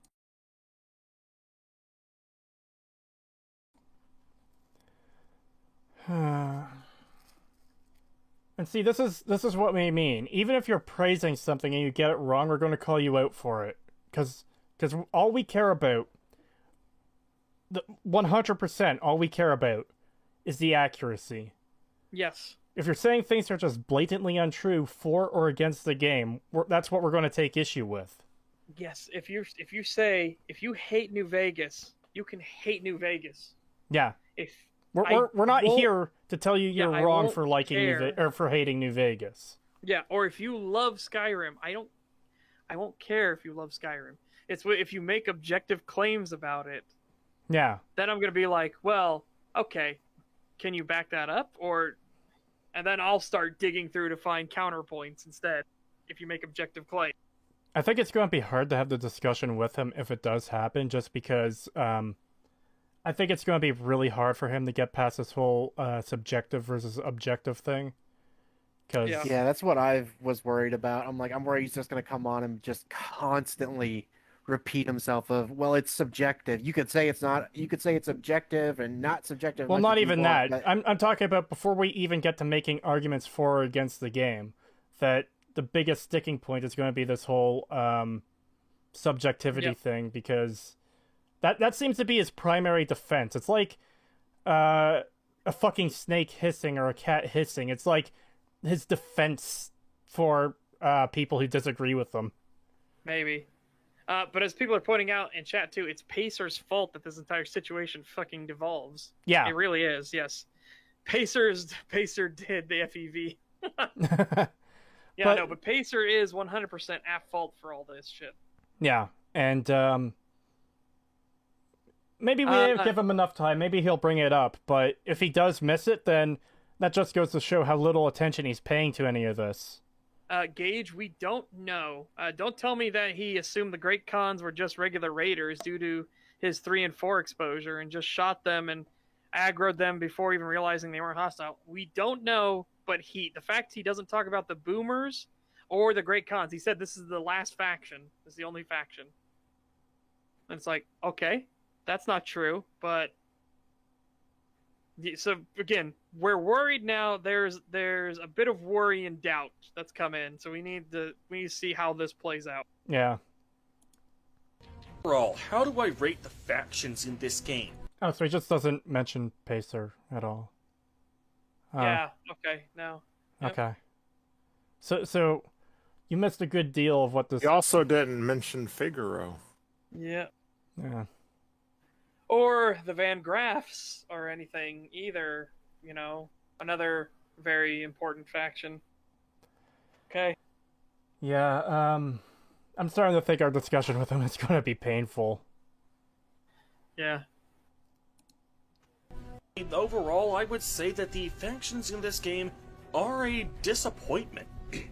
The Kings and the Brotherhood of Steel are both very well written, but the problem with that is that they are only minor factions. The NCR and Caesar's Legion are the major factions in this game, and so... Okay, so... Well, you're wrong there. That is only the NCR and the Legion are the major factions. You forgot House, and technically Benny is a major player because of Yes Man. Yeah, and Plus, keep in mind, he entirely... He pretty much skipped everything to do with Caesar's Legion. Yeah. Fuck. He missed out on all of the caravan stuff. He missed out on the Fiends. He missed out on the Khans, the Boomers, the Van Graffs, the Atomic Wrangler. He missed out on the Root. Yeah, the Root. Actually, no, I guess I wouldn't consider the Atomic. They kind of are their own faction, kind of. Consider you can build them up and everything. At Kretosis, considering he just straight up killed the Brotherhood, he probably killed the Boomers and the Great Khans because the NCR told him so. Oh man, no. You might be right. He might not even go into that, though. It sounds like he's wrapping up this section, which, by the way, prepare your fucking ears. Yeah, he also didn't talk about Jacobstown or anything like that either. That's true. Yeah, I think the guy from earlier who watched through his entire playthrough said he didn't go to Jacobstown, so I think we're safe there. Or he didn't talk about RepCon and Bright and all of his followers, so he didn't get that faction either. Or the followers of the Apocalypse. Yeah, or... Oh, wow, yeah! So many factions. And of course, because he didn't do Followers of the Apocalypse, and he's already said he didn't do any other companion, he didn't get Arcade Ganon, so he didn't even get the Enclave let's see the Enclave. He didn't see the Enclave Remnants. Oh my god! Yeah. Wow! Fuck this. In-depth analysis, by the way. And he's barely played the game. Yeah. Speech, 39 out of 100. It's subjective! Alright, give me 1 second. I need to go to the bathroom. My bladder cannot take sitting here. I am drinking water so my throat doesn't die. Kurtosis, yeah, how dare you do your I'm just kidding. I love you, Birdman. I'll be right back. Thank you. I might need to go for a quick break shortly too. I need to get a drink because I ran out. I had I had a drink here beside me, and I was slowly drinking it through the stream, and now it's gone. And eaten anything today? Is it okay if I make some ramen real quick? It'll just take like 5 minutes. Yeah, go ahead. I can keep the chat busy for now until Such gets back, and then once he's back, I can go get my drink and stuff. All right, I'll be right back.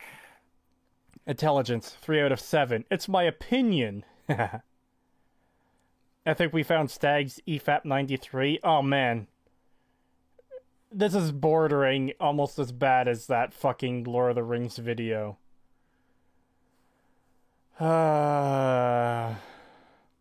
You guys mind up if I whip up a quick Cock Ow Vin real quick? I have no idea what that is. It's gotta be alcohol. I'm like 90% sure it's alcohol. Because even the always hostile bad guys can have some personality and not be wholly generic. Yeah. It also sounds like he didn't deal with any of the casino families either. Like, it sounds like he's wrapping the section up, and he talked about the NCR, the Legion, the Brotherhood, and the Kings. Like, that is such a small portion of the game, and he didn't even fully go through them from the sounds of it. Oh my god. 43. He's not dumb, he's just built different. You can actually talk to Motor Runner. Yes, you can. The fact he missed Jacobstown is probably the best thing for Jacobstown. It absolutely fucking is. The super mutants and the Nightkin in his playthrough were spared his fucking stupidity. Jesus fucking Christ, this is so bad. Do Dashing Dave next if you have time. Man, we are nearly 7 hours into this. There's no way. Like, I realize Dashing Dave's video is only 8 minutes long. There's no fucking way we're going to have time to do that video on top of this. You're talking about that one I did a 3-hour response to? Oh, boy. The 8-minute long video? Yeah. Oh, boy. His video's 8 minutes, and my response was like 3 hours. Oh boy. We could cover that another time then. See you next stream. Have a good one, Chris. Thank you for coming out. The one where he says he hates New Vegas? Yeah. Yeah.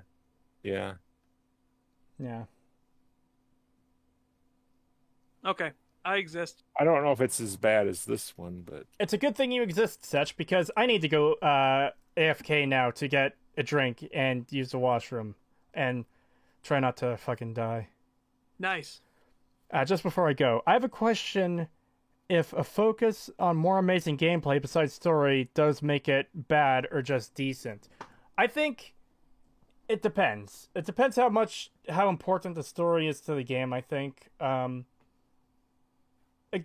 like really good gameplay can probably save a game with a bad story, and vice versa. It's just it just depends on how well balanced they are. I think it's dependent on genre. That too.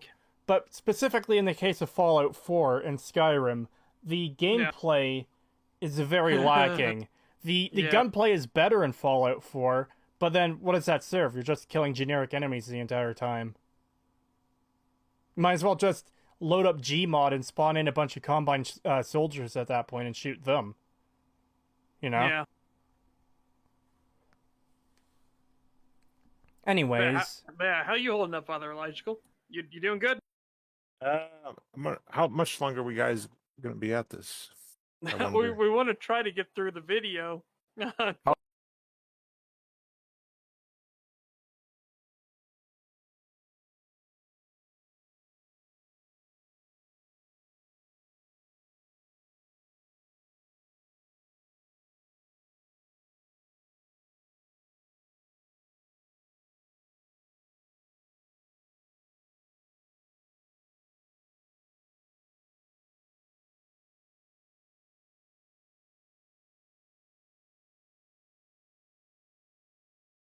Hold on, I made a mistake. Oh.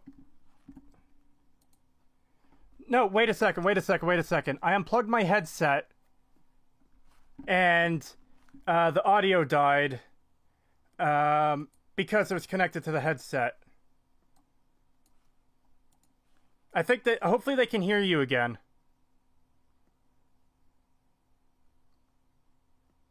Because it's not showing the audio ticker moving at all for... No. Can chat hear you guys? It's back. Good. Kratos has banned everyone from his server. Owlman is too tired. Okay. Okay, fucking ripperoonie then. Let me plug this back in and hopefully that fixes it.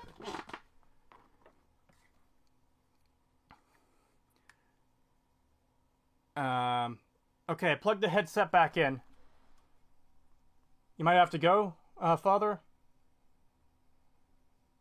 Alright, well, thank you for coming out for what you have. Do you want to tell everyone in chat about your channel and what you do? Oh, wait. I guess we have to fix the audio first. God damn it. Properties. I don't know why it isn't fucking changing back to... Say something? 7 years ago. Okay, it's picking up on OBS again. Sorry about that, everyone. That was just me being... My brains are literally melting out my ears right now because of the fucking stupidity in this video, so, I didn't think unplugging it would cause you guys think trouble. you'll finish this video tonight? I hope so.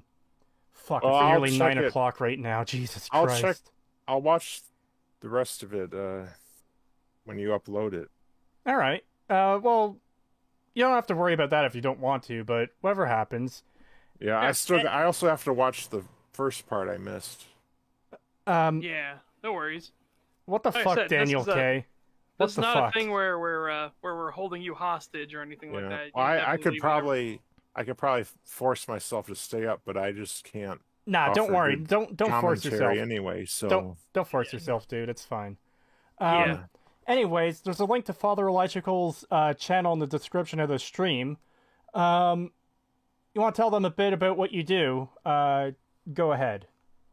I just do whatever videos I feel like doing, and mostly it tends to be Fallout related videos. But I don't know. Nothing's like set in stone or anything. I might cover other games at some point. And that's about it, I guess. All right. Check him out. I would definitely say check him out. Yeah, he does good work. Well, I got a big video I'm working on right now that probably will take a few days. Ooh. And hopefully that'll turn things around. I don't know. We'll see. Hopefully. Yeah. Hope it works out. Hope it does well. Yeah. Well, it's been fun. Hopefully we can do this again sometime. Oh, for sure. Absolutely. Well, this is the first episode of the stream that we've given a name. And we went back and updated the thumbnails for all the older streams we did like this too. So we do plan to keep this going. How regular it will be, I don't know, but yeah. And that was like an acronym for... Suffering Through Abject Garbage, which couldn't be more fucking accurate for today. Right. Yeah, this video it's been pretty bad. Yeah. I don't know. Like Oxhorn's video, I don't know. Hey, at least Oxhorn only lied about a couple things. Well, at least I will say, at least Acerthorn doesn't call people toxic and saying they should be banned out of your lives and all that stuff. Yeah, true. Thrown out of your homes, and destroyed. Yeah, comparing people to diseases. Yeah. I'll give him credit for that at least. And at least he had the courage to at least try to come on here and defend himself. So yeah, that's not something you see a whole lot. Yeah, exactly. I've been watching EFAP for years now. They're over 150 episodes in, and they've only had this happen like what, half a dozen times, or no, a dozen times. Yeah, something like that. Well, I hope he will come on and respond, and like he said he would, but yeah, we'll see what happens. Yeah, like I said, I have no idea when that stream will be, but it's excuse me, it's probably going to be in the same format as this. Yeah. If it does, that'll be interesting to watch. Hopefully. Hope it goes well. Uh-oh. Is something wrong with the audio? Not anymore. Oh, okay. Yeah, it used to be, yeah. Okay, so I got up, but I wanted to continue hearing the conversation, so I unplugged my headset. That caused the audio to die. Nice. So yeah. All right, well, I'm going to call it a night then. Yep. You have All a right. good night, Father Elijah. Yeah. Have a good one, dude. And goodbye. Goodbye.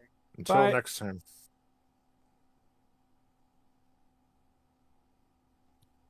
We didn't have any ramen, so I just heated up some Campbell's chicken noodle soup, the canned stuff. I've just had some Pop-Tarts, but I'm going to need to eat some actual food here. Yeah, after we're done. I had to get something to eat. I woke up at 9 this morning, and I haven't had anything to eat since just now. Yeah, I'm getting pretty hungry too, and I had half a sub before we started, like immediately before we started. Yeah, I had a bowl of cereal, so I'm definitely on a my stomach is hating me right now.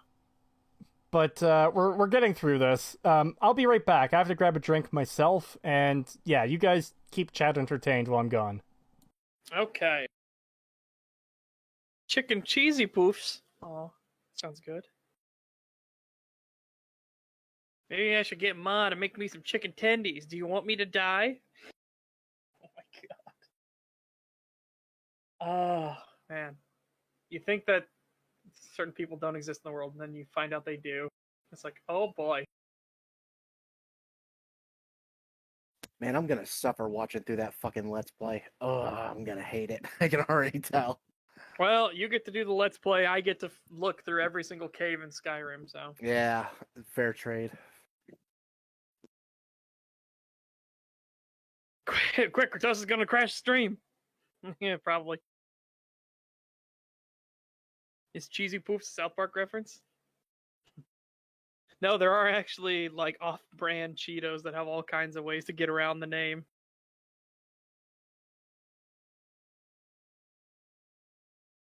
Okay, guys, it's 3 a.m. here. I'll try to watch the VOD when it's available. Have a good night. Yep, you take care. I appreciate you being up here for as long as you were, considering it's 3 a.m. Brown games matter. Oh man, talk about some goofy takes.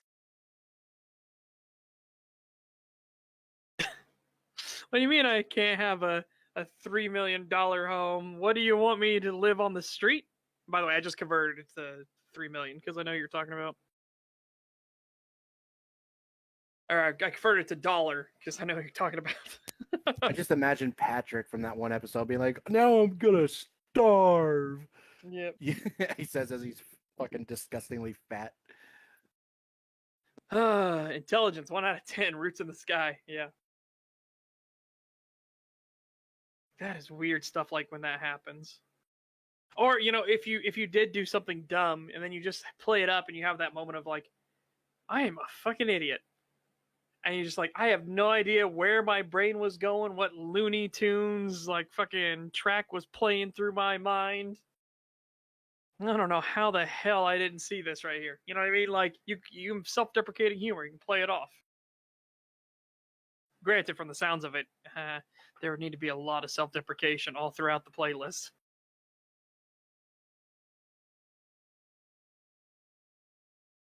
Oh, he shot a lot of people on site. Okay. Wow. Of course.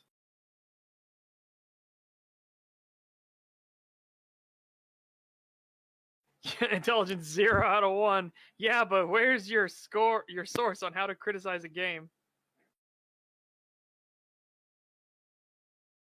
God, shoots everyone he meets, then criticizes that. Then criticizes about all the things. Well, there was only this many people to talk to, and only this many factions. Well, you probably killed all the other ones, you fucking idiot. Yeah. Yeah, we went through a big list. I just got back, and when I sat down, sat down for a few seconds before I unmuted.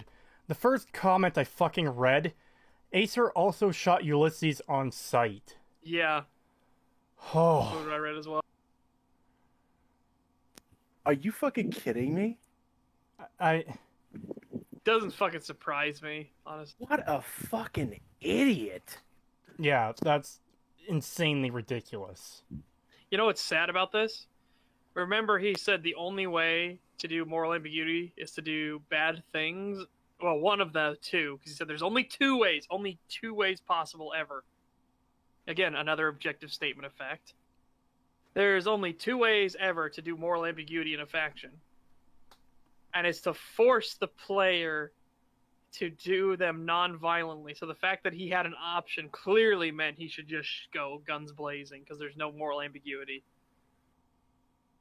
He thought Ulysses was an Enclave member and shot him. What the actual fuck? Where does he get the Enclave part from? I have no idea. Bear, bull, dead. That legitimately infuriates me. Holy shit. Yeah. Wow. As Tyler McDonald points out, wow, this faction is so evil, proceeds to shoot random people on sight. Yeah, there was someone who had a similar comment above that was also funny. Oh. Man, this game has no good story. Shoots everyone on sight. God, I want that meme. What was it? It was the talk show host that shoots the guest in the chair, and he's like, why have you done this? Oh, the Eric Andre meme, yeah. Yes. Oh, yeah, that'd be perfect. Anyone listening, make that meme. Acer Thorne shooting New Vegas, and then all of his inaccurate criticisms. No, just put over the guy's head, like character with tons of story, and then just have Acer Thorne just shoot him. You're like, man, there's not much story in this game.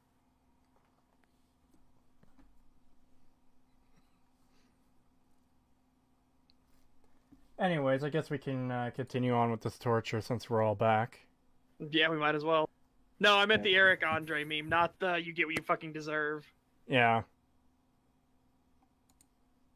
So they're the ones most focus and attention put into their character. And yet, they're the factions that fail the most to clear the bar. No, they aren't, because the fact... How can you say they failed to clear the bar when you literally did not explore the fucking Legion? Yeah, and you notice he said clear the bar. So you have an objective standardized bar, do you? Oh, yeah. Yeah, that goes completely against all that shit you were saying earlier. How can you have a bar if there is no such thing as objective? Yeah. If you think there is a bare minimum standard, that is an objective standard of quality. Yep. How do you have that if there is no objective standards and it's all subjective? If he was here, he'd probably say, "Well, it's my subjective bar. My opinion is what he would say. It's the bar of my opinion." Oh boy. Personal level sort of thing, he would probably say, which is still retarded, absolutely stupid. Well, still, even on a subjective level, how do you say this is good writing, this is bad writing, when it all comes down to like-dislike? Yeah. Again, we literally can destroy, if what you say is it's all subjective, and you say, I don't like New Vegas, I can say, I do like New Vegas. Congratulations, I defeated your argument. Yeah. That's why I was saying earlier, putting everything under the label of subjectivity makes your statements about the game pretty much worthless. Like, yes. Oh, Morrowind is too brown. This is why it's terrible and overrated. I don't think it's too brown. I think it uses its brown effectively. And I think it uses the fact brown that you very sparingly, and then you can show them, like, the whole fucking thing. And more than anything, the fact that you dislike how much brown there is fucking meaningless as a criticism. Okay. Because, like, that's not going to convince anyone that the brown is good or bad. It's just you saying what you don't like.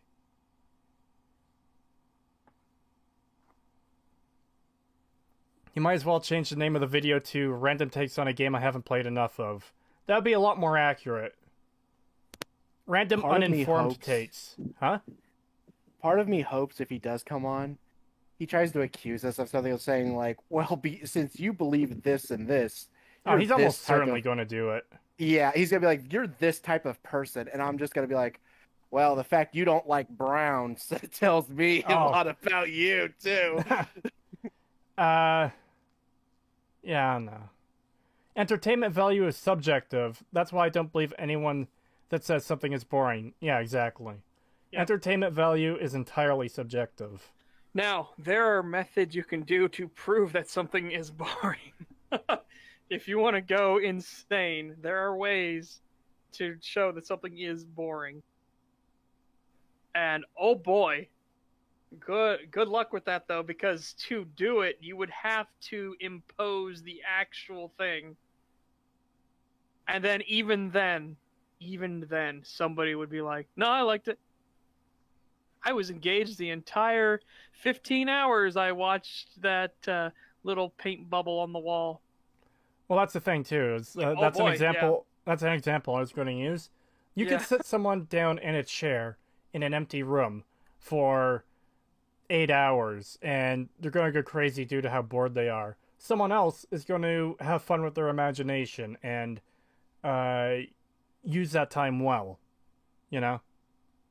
Wait. Adeptus, don't do that. Don't do New Vegas barely has any story. And do like I can't believe I can't find any story in this game. And make sure you have Acer Thorne's name on it. So I told him to put above the black guy's name, above the black guy's head, NPC with tons of story, and then you're like, I wonder why I can't find any story in this game. Anyways, should also work in somehow. He was too brown. Oh god. Oh my god. This game is for its morally ambiguous major factions, how each faction has its strengths and its flaws, and how you can make a strong case for either faction being the best choice for the future of the Mojave Wasteland. But I honestly just don't see it. Maybe because you didn't fucking play the game. Yeah. You didn't see it because you didn't do any of the other factions. Holy shit, son.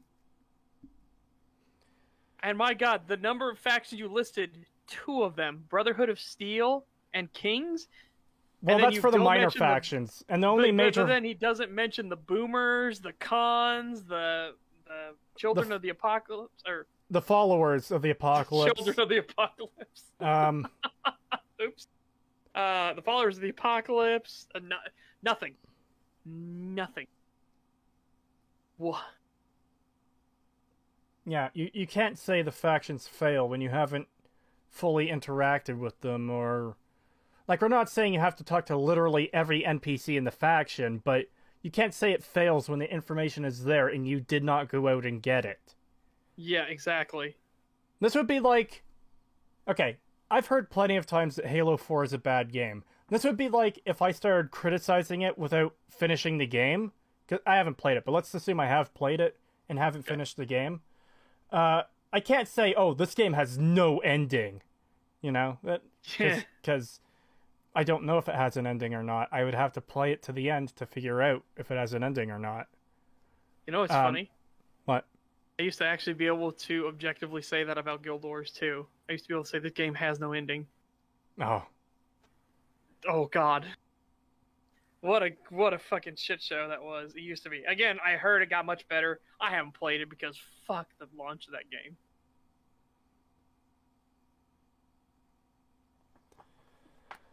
I also heard they killed Plant Jesus.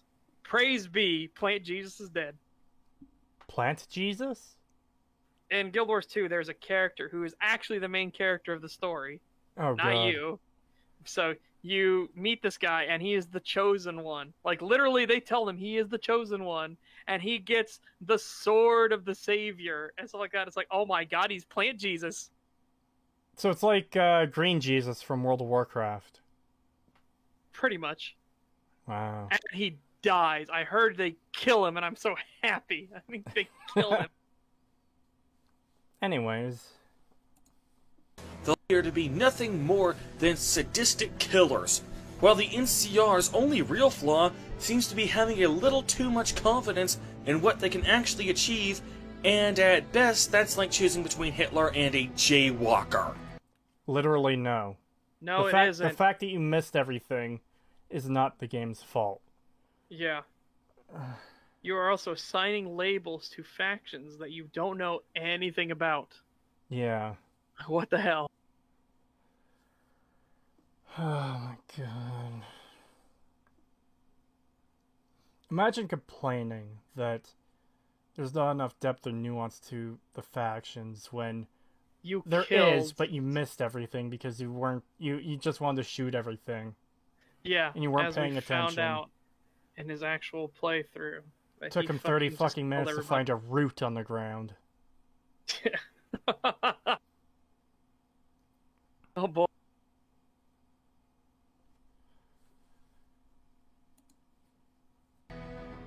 Oh, ow! Oh, no, fuck! Oh, my ear. Motherfucker. Okay, it wasn't too bad on my end. I'm hoping chat didn't just fucking die. Hopefully chat is alright. Ow. I died. Yeah, that hurt my ear. You guys adjusted your volumes? Yeah, my volume's adjusted now. Pagan? Yeah.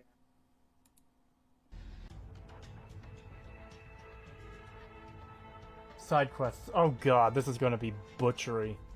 Oh boy. Okay. It's insane that I had to turn the volume almost all the way down there. Yeah, on my end it was brutal.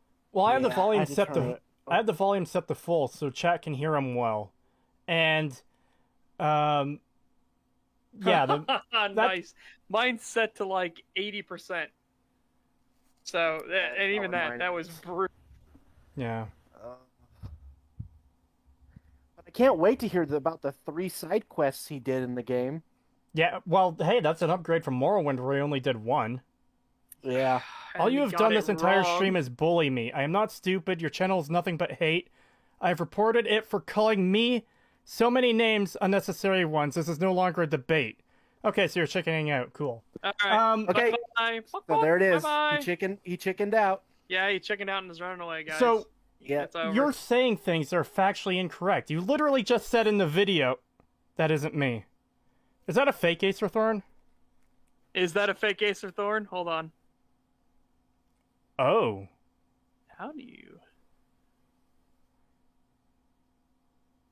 Sorry, that was someone impersonating me. Wait, what? Is it... What? They're the same thing, though. Well, it's possible. It is easy to impersonate someone on YouTube, I think.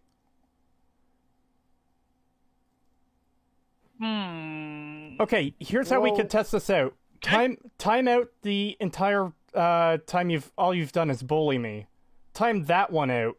If the others disappear, then we know. Yeah, I'll do it. I'll do the.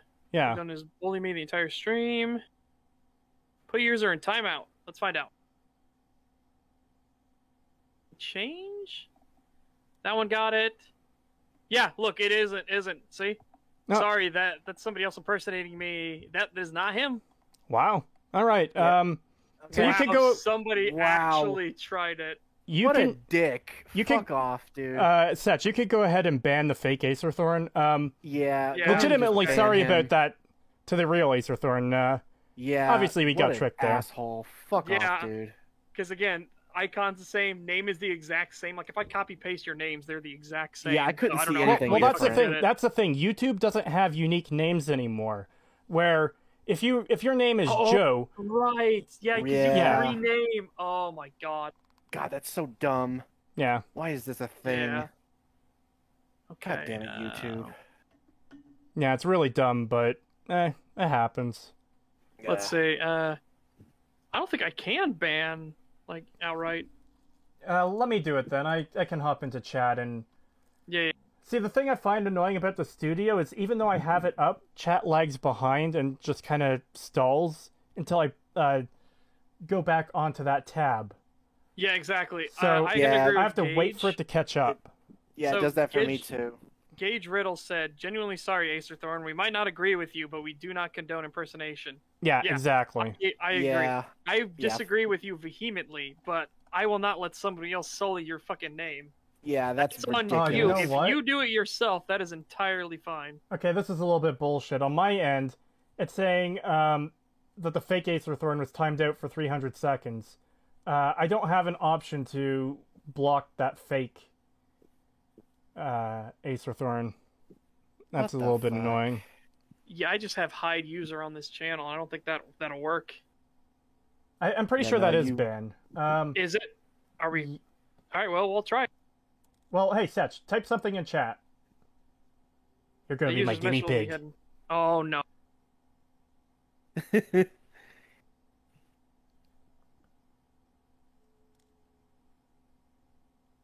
Oh, I can just remove my... Huh? I was gonna do the remove and be like, you got me. No. Let's see. Pin message, report, remove, put user in timeout, hide user on this channel, remove moderator. Okay, yeah, so it is hide user we want.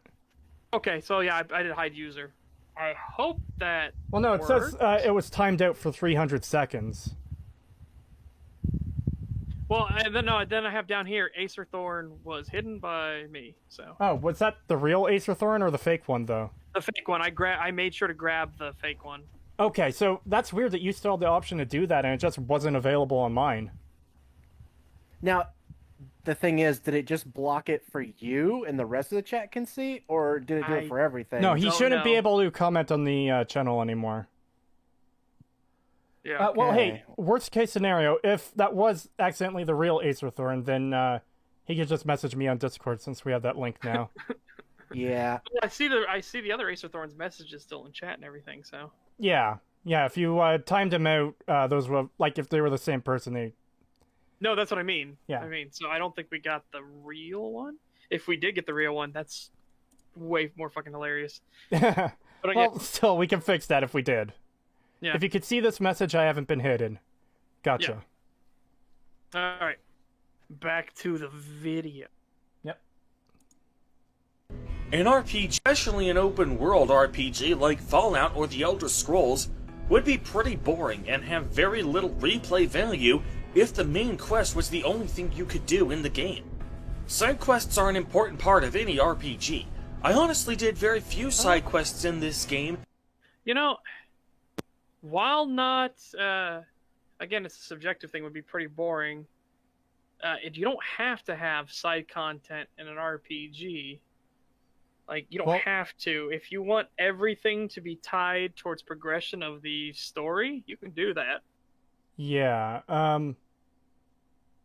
yeah, you can design I'm sure you could design an RPG in that way where... Well, Tyranny almost does that. Almost. They do have a couple, but the vast majority of it is literally to progress the storyline. Yeah. But what I'm getting at is, you could have something similar to what you have with New Vegas and its side factions, where... Yeah. Like, for example, the Boomers. You can just wipe them out if you want to complete that leg of the quest, or you could do all their quests to fully do it. So they're optional, but they're still, like, almost kind of sort of part of the main quest, not quite side quest territory. Yeah, exactly. Yeah. Also, wait a minute. Wait. I think I just noticed something, too. Hold on. What? Back up. He's targeting... Like Fallout or The Elder Scrolls would be pretty boring and have very little replay value if the main quest was the only thing you could do in the game. So side quests are an important part of any RPG. See?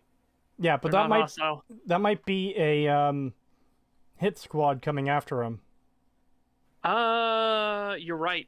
I forgot, because if you do enough, they do run up to you, don't they? Well, they don't always engage. Talk to you first. They try to say some shit like, the Kaisar has marked you for death, and then they turn hostile. Yeah. I actually missed how this goes. I actually missed that once because I was in the NCR one of the NCR camps. So they just turned hostile with the NCR immediately, and they fought it out. I'm like, what the fuck is going? Oh, it's a Legion hit squad. I'll loot that. Thank you very much. I'll take all those goodies. All right. I have very few side quests in this game for reasons that will become apparent in the next 2 sections of this retrospective. However, if my limited experience with this game's... Oh, no, but they Okay, were so literally they weren't passive. talking to him and he just started shooting them. Yeah, they're also not veteran legionaries, so they can't be a hit squad. Yeah. Yeah. Oh. Fucking rip to that. Yeah. Well, thank you. I appreciate that subscription. Again, there's nothing there. I only got the 2 videos at the moment, but there is a big one coming. It's not great. I don't have the same... I haven't done this as much, so my workflow capabilities are much slower. But there is a video coming on its... There is a video on its way, and I've almost finished recording all the lines for it. Nice. I hope it goes well. That's more of a shit squad. Yeah, basically.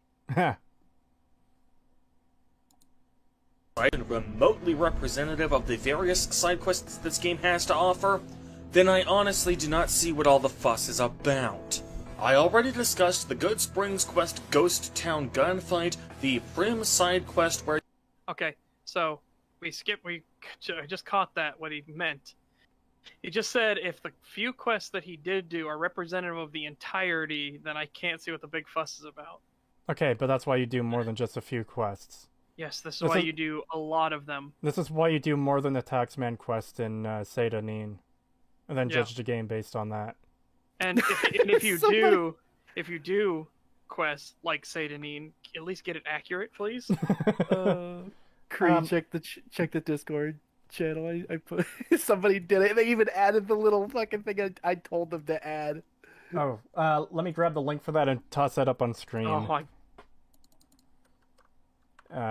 There we go. Ooh, that's big. Done. Let's scale this down so people can see it once it... There we go. Yeah, Adeptus did it.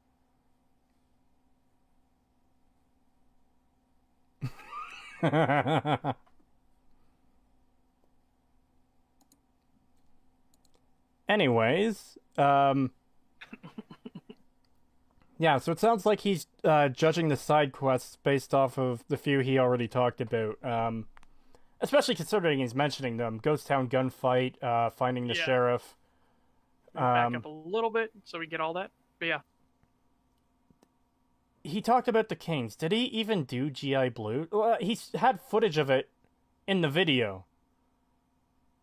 So surely he... I think he did. I think he did do GI Blues. No, that's what I mean. He had footage of it in the video, so surely... Yeah. Well, we'll see what all he says. Yeah. Side quests are an important part of any RPG. I honestly did very few side quests in this game for reasons that will become apparent in the next... Oh, he said he specifically did only a few. Huh. Oh, so I was right. I can't wait to hear him only talk about 3. Yeah, he said he only did a few because of this, so here we go.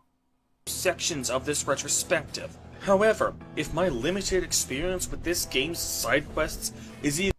If my limited experience for my in-depth analysis. Yeah, for an in-depth analysis and critique video.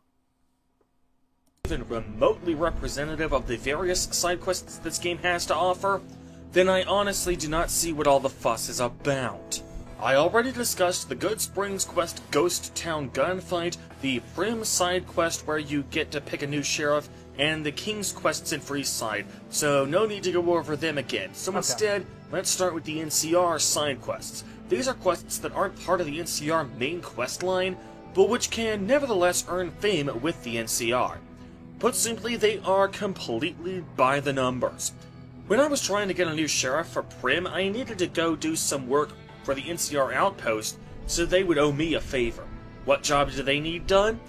Go just a few paces east of the outpost and kill some rad scorpions. Yeah. Okay, at least you put a fucking correction there. Yeah. But should probably re-recorded the line, but, you know. Yeah. So this is still like a super early game quest. We're not going to throw the heavy hitters at you, like, right out of the gate. Yeah, this is something you're supposed to do, like, again, he's talking about, he's doing the Prim thing, so you just came from Prim and went right here. Yeah. So you're still, like, maybe level three or four. And not to mention, so, pretty much every RPG has these quests. Go kill the thing for us. Yeah. And also, this just reinforces the thing that we were talking about earlier about the NCR is so spread thin they can't even afford to send troops to deal with giant ants blocking the roads. So, yeah, no, the idea that they are somehow at an advantage to beat the Legion, it makes no sense. No. Yeah. $5 from Spark. Thank you. Damn, I'm back from work and you guys are still all going. Keep up the good quality content, you guys. Love every bit. Thank you. Glad you're enjoying it. Yeah. Anyways, yeah, like I said, pretty much even Skyrim and Fallout 4 have quests like this.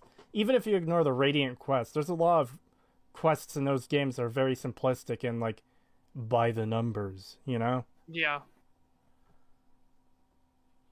I mean, hell, here's an easy example. Go collect a can of paint. That's what Bethesda thought. Go collect a can of paint, maybe mix a couple colors. They thought that was significant enough to be a named quest. Go get me 10 fire salts. Tell a cat to go home. Yeah, I was just about to say, zoom in with a sniper rifle on a cat and tell it to go home from a mile away. Go home, kitty. Not bad, kitty.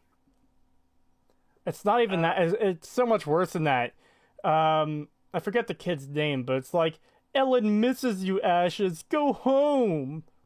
It's so fucking pathetic. Yeah, the way the way he says it, it's so weird. I hate it. I hate that quest. It literally gives me like the chills on my back whenever he says that. There's just something so creepy about it. Yeah. That's it. It's as shallow as a Minutemen quest.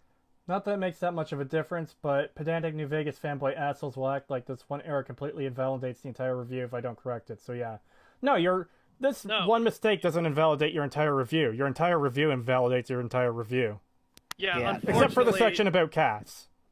Yeah, Veronica. Sorry, Veronica. The number of errors you made in this is staggering. Yeah. The fact that you got scorpions instead of ants is like the smallest issue you made. Yeah, we would have at most made fun of you for being like, oh my god, like how'd you get that wrong? But that's it. We wouldn't have like invalidated anything because of that. Like, yeah. The fact that you're calling this out. Well, when you say stuff like another objective statement you make, that there are only two options for Prim's sheriff, and it's like, no, there's a third option. Yeah. Don't forget Prim Slim. Robots have feelings too, damn it. Prim Slim is the greatest sheriff. Yeah. But yeah, the most we'd have to say about that, if you didn't correct it, was, oh no, that's those are ants, not scorpions. How'd you get that wrong? We did make the joke that every green bug now is a grasshopper. Yeah. But anyways. But yeah, this is definitely one of those. It's a straw man that if he didn't do this, it would only be pedantic New Vegas fanboy assholes. So yeah, good job. Well, that's the thing is he took the time to put this text on the screen and not re-record the line. And just I've had to. It's so much easier to re-record the line. Trust me. Literally, it is way easier to. I've had to re-record lines before because I fucked up saying a word and it got through.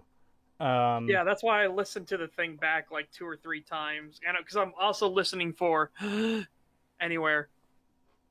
Because when you're on good flow, you stop thinking about it, and then you start going into your next sentence suddenly, and then it's like, whoops, the mic picks that up. So yeah, get rid of that.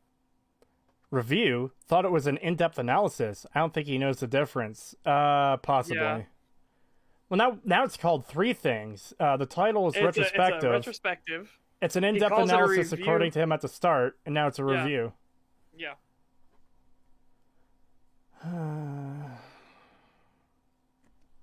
Prim Slim is the best option for the Mojave? No, I'm sorry, you're wrong. Fisto.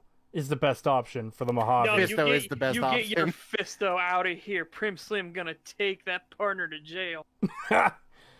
He won't be able to overcome Fisto's Legion. What's gonna happen is he's gonna say, "Draw, partner," and they're both gonna raise their hands up. But Fisto's got that secret weapon, hard pumping fisting action. He's Assume a the Prim Slim that's gonna know what position. to do. You'll just suddenly hear, Oh God. Prim Slim is just gonna permanently be at like a 90-degree angle for the rest of his life after that. Sorry for the spam, but this guy's complaining about a lack of depth, but has never tried to reach that depth. Yeah, pretty much. That's most of what this video has been so far. That's why that meme works so fucking good. That's why that meme works so good about like all this depth and story. Then he shoots the NPC and he's like, I don't know where all the story and depth is. Like, yeah, I wonder where it is. And have the excuse of being procedurally generated. So maybe Kate McCarran has some interesting stuff for me. Well, I checked with Dr. Hildern and he has a quest for me. Only problem is, it's just a fetch quest. It's not just a fetch quest. It's not a fetch quest. He's trying to get you killed. Well, I think he wants the job done, but it just so happens everyone he's sending gets killed, and he doesn't care. He doesn't even tell you. He doesn't warn you or anything. Yeah. It's only his assistant that stops you and be like, whoa, hold up now. Before you go charging off there, where everybody else has died, well, there's some newsflash for you. Everybody else who went there has died. It's only a fetch quest if you only grab the data. Yeah. Yeah. This is just the same issue as before, where he's not paying full attention to the content of what's actually in the game. Yeah, because once the assistant talked to me, it immediately stopped being a fetch quest and immediately became a rescue mission. Yeah, exactly. Yeah. So same old at this point. I was gonna say something else and I forgot what it was. Fucking 7.5 hours melting my brain. Yeah. And she wants you to find the previous hire. Don't remember if she was alive or not. Yeah. Yeah, there's a ghoul in that vault, and I think the whole situation changes too when you get additional information from her. So it's literally just the Fighters Guild thing again. It's taking the sheep path and not realizing that there's more here. If you follow the very specific quest marker, you lose out on so much. Again, just like in Morrowind, if you follow the sheep's path and don't think for yourself, you lose out and destroy your reputation across Vardenfell. Yeah. And I think I remember what I was going to say. It's like the comment that we saw where Acer Thorn tells the guy to fuck off. That comment is making a whole lot more sense now that we're this deep into the video. That you should have played the game more and paid more attention to everything, because he's making claims about the game that are just factually wrong. Yeah. $5 super chat from Peaky the Cat. It's a subversion. It sounds like a fetch quest, but gets so much bigger if you look into it. Something this guy would never do. Yeah, pretty much. That's what it feels like on each one of these. Like, again, he killed the Brotherhood of Steel. So that's the sheep's option. Like, literally. And on the NCR path, like on the NCR path, the one of two paths you can actually save them. So yeah. Daniel K. As an aside, Kretosis, are you still going to stream more for the Fallout 4 Analysis remake? No, I'm not going to stream more for the remake, but future parts in the series will be streamed. Yeah. I need to go through the entire game to talk about the mechanics, the settlement building, and all that. And then I need to do the DLC. Oh boy. Anyways. Yeah, he's gotten for growing absurdly large crops over at Vault 22, and he wants me to go and retrieve the formula for him. Now, as I mentioned earlier, Vault 22... There's another line you should have re-recorded, by the way. Yeah. The flumula? Flumula. Yeah. Again, that's not us just picking on you, just to pick on you. That's a genuine flub. Re-record those. Trust me. Yeah, your videos will be so much better if you re-record the lines you fuck up, because trust me, it sucks when you think you had good flow, you go back through and then you hear something like that and you're just like, well. Yeah, I've had to do it a whole bunch of times. In fact, the very first version of the Fallout 4 analysis, I had to take a line out because I kind of stuttered when saying bad, so it almost sounded like a sheep saying bad. It was like bad, you know? Bad. And and it sounded really bad. So I had to go and re-record that and put the re-recorded line in the video. Yeah. Yeah, please re-record that, and also please level your audio. Yes, audio levels are vital. Yeah. Those transitions are... They blow our ears out every single time if we don't turn the volume down. The audio balancing is really bad there. Basically, always check that whenever you're recording or doing your videos in, it only hits the yellow bar. Yeah. Only ever. Yeah, it shouldn't never go into the red. And once you complete your video, listen back to it. Like, even if you listen back to it in your editor, you should be able to pick up that, oh, hey, this transition sound is way too loud, this music. Yeah.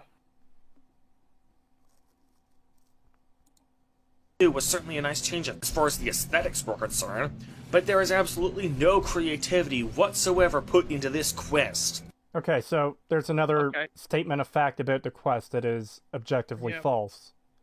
If you had looked into it a bit deeper, you would have seen what they had there. Yes. No level of creativity. You're told, hey, this isn't as simple as you think. Everyone that's gone there has died. Okay, so that already changes the situation. This isn't the game just telling you it's dangerous. It's telling you that this character who's sending you on this quest doesn't care whether you live or die. All they want is the job completed, and whatever is over there is a big fucking deal. Once you get there, you find the ghoul woman. I'm not even sure if you found it or not. I'm sure it'll show up in the footage, but she explains that what is it? The formula, it's going to fuck up the wasteland too. I forget the exact details of it. It's been a long time since I've done that quest. But this formula creates these hostile creatures and plants, shit like that. This is something that is not good and cannot leave this vault. Oh, and by the way, these spore people creatures, those used to be humans. It's the plants that infected them and turned them into these monsters. Yes. Yeah. They release airborne spores that infect humans and turn them into these things, which is why it can't escape the vault. Yeah.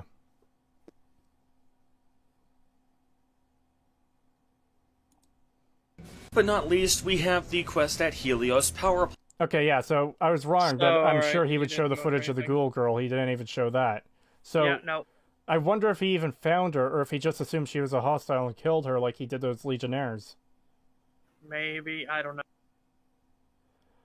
But that's probably why he thought it was so simple. He probably thought it was just a fetch quest. Oh man, so he probably never saw her. By the way, his world is fucked then. Yeah. Because he gave the formula that creates these horrific monstrosities out. Yeah, he's doomed the wasteland pretty well. Yeah, and the world, because it's going to spread. Yep. Wow. But yeah, imagine you literally get told by the assistant. She stops you at the door. You cannot miss her.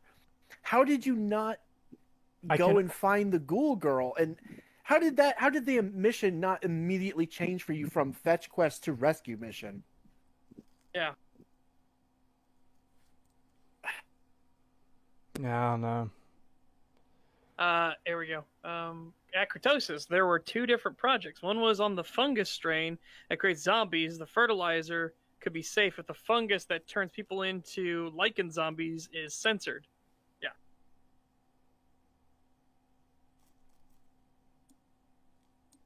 Legion's hostile. If you tell Boxcar, you're going to save the captives. No, they aren't to what? Oh, Kratos, are you there? Yeah, I'm just reading something else, Acer Thorn. Okay. Oh boy, so it seems like someone is trying to troll him too now. So he sent me a message. Do you want to explain this comment someone left on one of my videos? From Game Cache, or Cache, whatever, I don't care. I just wanted to let you know there's a guy named Kretosis who was on Discord saying a lot of bad stuff about you with other people. I mean really, really horrible things. He's also going to make a video and says he wants to have your channel took down because it's spreading false information and you need to make an apology video. Well, it's this spreading a lot of false information, but we ain't taking you down, son. Aetherthorn, why are you wasting time on this retarded bullshit? Obviously, we were not saying that. We were literally just 2 seconds ago giving you advice to make your videos better. Yeah, why would we be could not doing care that if the less. goal was to take your channel down? Yeah, and in fact, how would we don't even be care. able to take your channel down by criticizing you?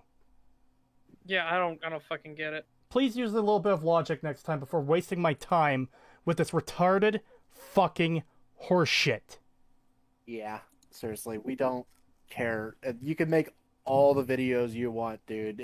In fact, please do. It just gives us more stuff to talk about. How many fucking years have you been on the internet? You know people like to start shit. Why are you falling for it hook, line, and fucking sinker? Yep. Well, it's not even a good troll. That's the sad part. Yeah, this is sad and pathetic. Like, this. How could you possibly look at that and take it in any way seriously? Theoretically, in any way. Theoretically, you could take my channel down with DMCA claims. I don't have anything to fucking claim you on. You haven't used any of my footage in your videos, and even if you did, I have more integrity than to fucking do that. Do you understand how the DMCA system works?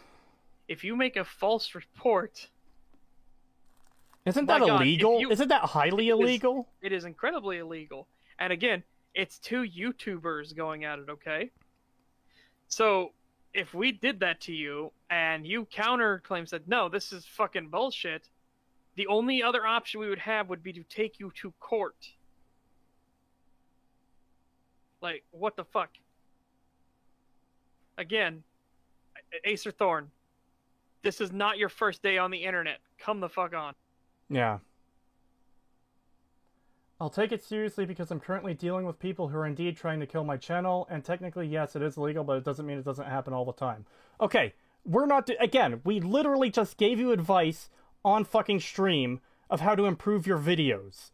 We're not even talking about, oh, you need to argue objectively. We were literally saying, hey, these are some sound issues you've gotten in your videos. It would make them a lot better if you corrected them. Like, why would we do that if our goal was to take you down? Yeah, we want you to get better. We're asking you to re-record your lines when you mess them up. And actually research the content you're talking about. Yeah. Demo Man Chaos says, false DMCA claims are technically against the rules, but corporations do it all the time. They do, because corporations have lots of money they can throw up as a wall to be like, do you really want to take this to court, motherfucker? Yeah, that's why companies get away with it, because some random fucking YouTuber with 10,000 subscribers or 20,000 subscribers, or even 100, 200, 300,000 subscribers, isn't going to have the money to take on fucking Sony or Universal Music Group or fucking whatever else. Yeah, exactly. Okay. Anyways. Back to the video. Yeah, enough wasting time on stupid well, I guess this whole thing is wasting time on stupid fucking bullshit, but no more wasting time on that stupid fucking bullshit. Plant. Quest, only this time inside a labyrinth. Okay, unwilling to give this game the benefit of... I actually want to draw that back because... Wait, was that all you had to say about Helios 1? Hold on. Yeah. Activity whatsoever put into this quest. Last but not least, we have the quest at Helios Power... Last? Oh boy, okay. So you only did like 5 or 6 quests. He did 6 quests. 6 side quests. Out of, what, 80? He did 6. Yeah, because he did the Ant quest too. I forgot about that for a second. So, yeah. 3 of the quests, Ghost Town Gunfight, the Ant quest, and there's another one that was early on, wasn't there? Either way, Ghost Town Gunfight and the Ants were super early game quests. And the Prim Sheriff. And the Prim Sheriff, that's right. So those are pretty, like, simplistic early game quests. Okay, so... We know he didn't do Repcon Center at all because he didn't go with Boone or anything and do all that. You know, he didn't do all the crazy come fly with me, and yeah. And if he did come fly with me, he probably would have fucking killed the, Nightkin. Which is why he didn't get Bright's followers or anything like that as a faction. Yeah, actually, he might have even just killed the ghouls, because he was told to go kill ghouls. I mean, we literally just saw how a quest gave him additional information, and he just ignored it for the Vault 22 quest. Yeah. Acer Thorn killed Boone. Are you... Why? What? Okay, whatever. Not important. Keep going with the video. It's just like people have been saying in chat. He's just killing everything and not paying attention to the world. No wonder. Yeah. That comment existed was calling him out for barely playing the fucking game. All right, Jesus Christ. Change of pace as far as the aesthetics were concerned, but there is absolutely no creativity whatsoever put into this quest. Last but not least, we have the quest at Helios Power Plant. Yet another fetch quest, only this time inside a labyrinth. Okay, I'm willing to give this game the benefit of... That was all you had to say about Helios 1.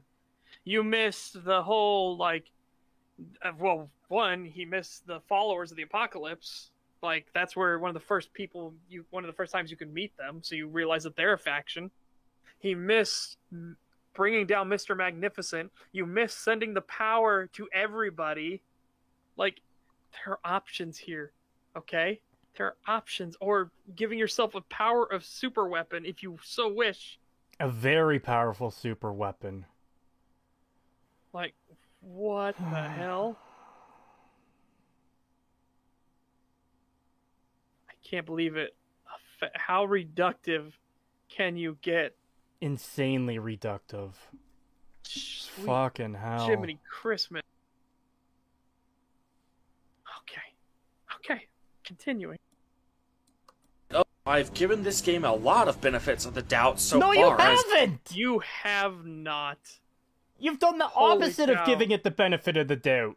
You have in the positive sections. Even in the positive section, you bitched about stuff. You have not given it anything, dude. What is the... No, he gave it Veronica. That was it. Veronica was the only good part. He gave it Veronica. And because he wanted a boner.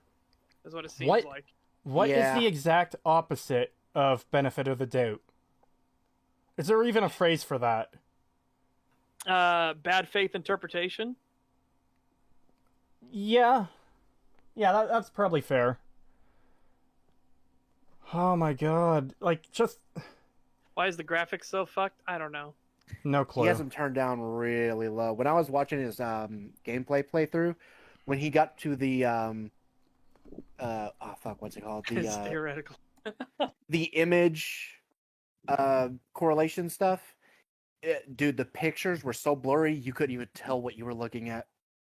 Dude, do you remember the Morrowind video when he started talking about combat and then he goes into the crustiest, smeary, pixelated things I've ever seen? It's like, holy crap.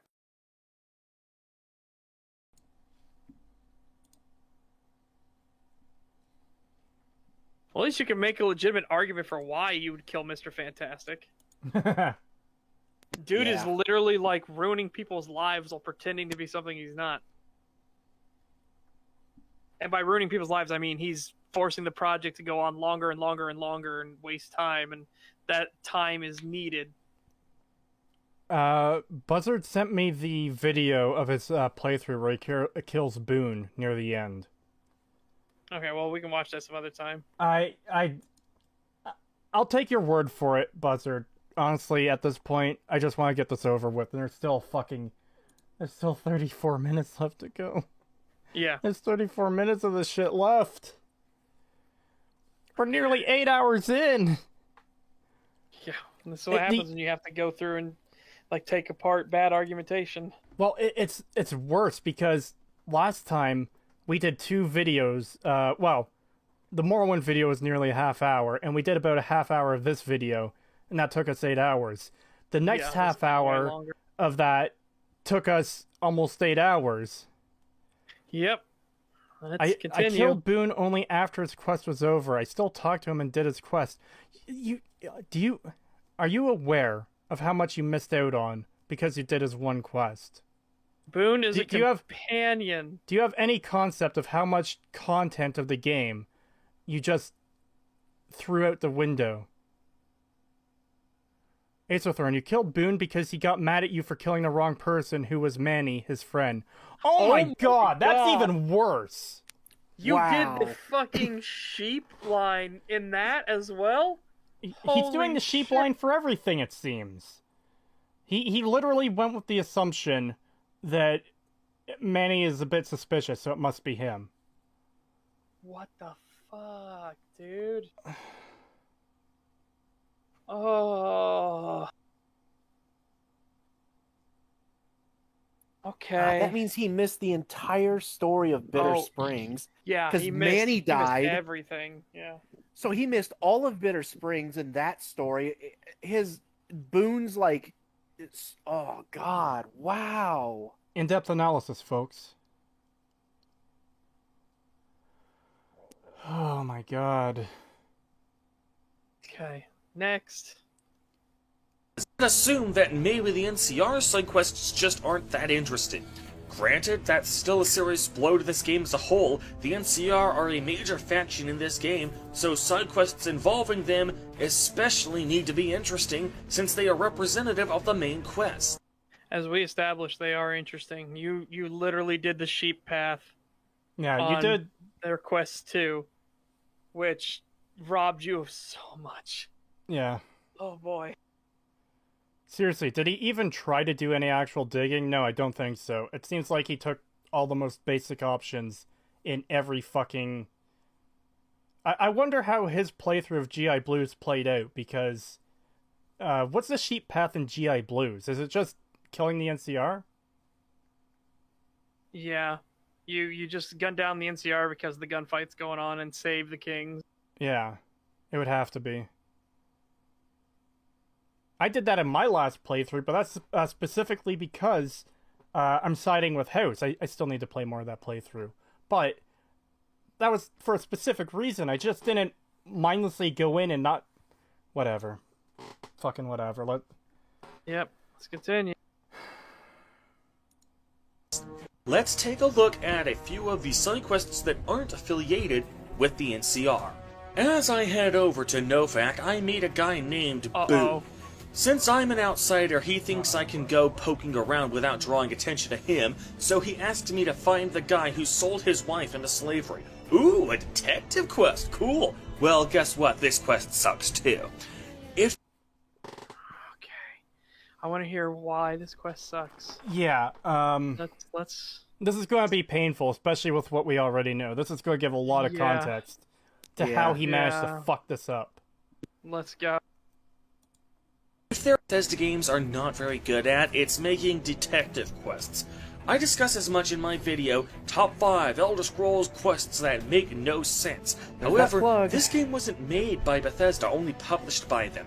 So I was hoping this would be better than how Bethesda handles them. Well, I was right and wrong at the same time, if that makes any sense. The way you're supposed to prove who actually did it is by discovering the bill of sale the guilty party keeps in his safe. Other, similar quests in other Bethesda games usually have the incriminating documents just lying around. Okay, do you notice the difference here? She is sitting near said safe. You have to break into said safe. Yeah. How did you know it was in the safe, by the way? Yeah, you're supposed to actually do detective work to figure that out. And then you're supposed to wait for her to go to bed so that you can get to it safely. Yeah. How do you know? How do you know it's in the safe, by the way? Wait, Demo Man Chaos pointed out in his safe? I want to rewind that just a second. Yeah, he does say his. He didn't? But I think he's trying to... I think he's doing that because he doesn't want to spoil it. I doubt it. Maybe. GI Blues is bell curve meme. Dumb shoots NCR to save the kings. Midwit negotiates peace. Genius shoots the NCR to save the kings for House. Save the kings from House. Okay, now I'm curious. Could it be? We'll have to watch and see, but I'm curious. Does he think maybe it's Manny's? He doesn't know it's hers? Oh my god. He thinks that Manny hid it in there? Hang on, let's find out. Let's well, grab the super... I was right and wrong. Yeah, sorry. Yeah. $5 from Peaky the Cat. Thank you. This guy's gameplay style is the perfect example of why murder hobos are considered to be the worst type of player. He put zero effort in as a player. Yeah, that very much seems to be the case. You could get away with that in Skyrim. You can't get away with that in every game you play. Yeah. All right. So, here we go. You see if that makes any sense. The way you're supposed to prove who actually did it is by discovering the bill of sale the guilty party keeps in his safe. Other, similar quests in other Bethesda games usually have the incriminating documents just lying around, completely unattended, in their homes where their front doors aren't even locked. In especially egregious cases, their incriminating documents will even be left in their hotel rooms, with the guilty parties making absolutely no effort whatsoever to hide the incriminating documents from prying eyes. Okay, so at least in the case for Oblivion there, it had fallen behind the drawers. So that is at least a little bit understandable that, oh hey, you know, he lost it. It legitimately looks like that character lost it. Yeah. But yeah, I agree that characters leaving notes in plain sight is really dumb. Yeah, it's really fucking stupid. Like, holy shit, that's terrible. Yeah, but we'll see. We'll see if he's either hiding who it is, or if he somehow assumed it's Manny. Yeah, I'm curious to find out. In this quest, the guilty party isn't just leaving the evidence lying on his coffee table. He's keeping it locked away inside a safe, and he keeps the key to that safe on his person at all times. So at the very least, I will give this quest that much of a thumbs up. However, if the highest compliment I can give this quest is that it doesn't have one of the most contrived aspects of similar quests in other Bethesda games, that's not exactly high praise, especially since it is still contrived beyond reason that this guy even has that bill of sale in the first place. Okay, so he just revealed that it's her, and he's still saying guy. Who it is. He's still saying he. Yeah. Why? Why is he doing that? I don't fucking know. Does he What think the actual fuck?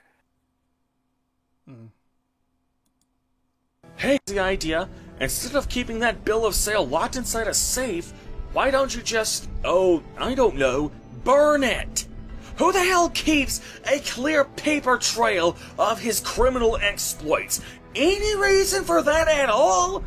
It literally serves no purpose other than to provide the player character with a means of proving he did it. If you want an example of how to... Okay, well, first off, it's she. You already revealed who it is. Yeah. Like, I mean, this is fucking crazy. You're literally showing on screen. But they took it to then get paid with the bill of sale. All right, and then this person is revealed not to be very, very bright. Oh, yeah, by reading the note, you actually see why it is. Due to pending successful maturation of the fetus, the claim to which shall be guaranteed by possession of this document. She's literally instructed to keep it. Yeah. If she wants to get paid. Again, they want the baby. It's right there. Not only is it right there, not only, like, we didn't even have to look this up, you have it on screen again. Yep. Peaky the Cat in chat, she keeps it because the Legion hasn't paid her yet. Yeah. There we go. We'll just do this real quick. $10 from Adeptus Fantasticus. He already proved he doesn't read, so most likely scenario is he does think it's Manny and was just showing Jeannie more because she was near the safe. He totally doesn't know it's Jeannie May right here. Well, no, he sent her in front of the thing, so... Yeah. Spark. Dr. Spark diagnoses this man with dumb brain. Now it's $2 super chat. Thank you. And thank you, Adeptus... Yeah, I did that one. Fantasticus. God, I'm going to have to get that down. Oh, yeah, you're saying thank you, too. Sorry. Yep. Yeah. Also, keep in mind, this is a simple quest to get the companion. Yeah. To get the companion, whose story is infinitely more interesting. That's the point. You're supposed to pay attention to Boone's actual quest. This just sets it up. This sets up that his wife is dead, and it's because of this bitch in the Legion, but there's more to his story, and you have to uncover it.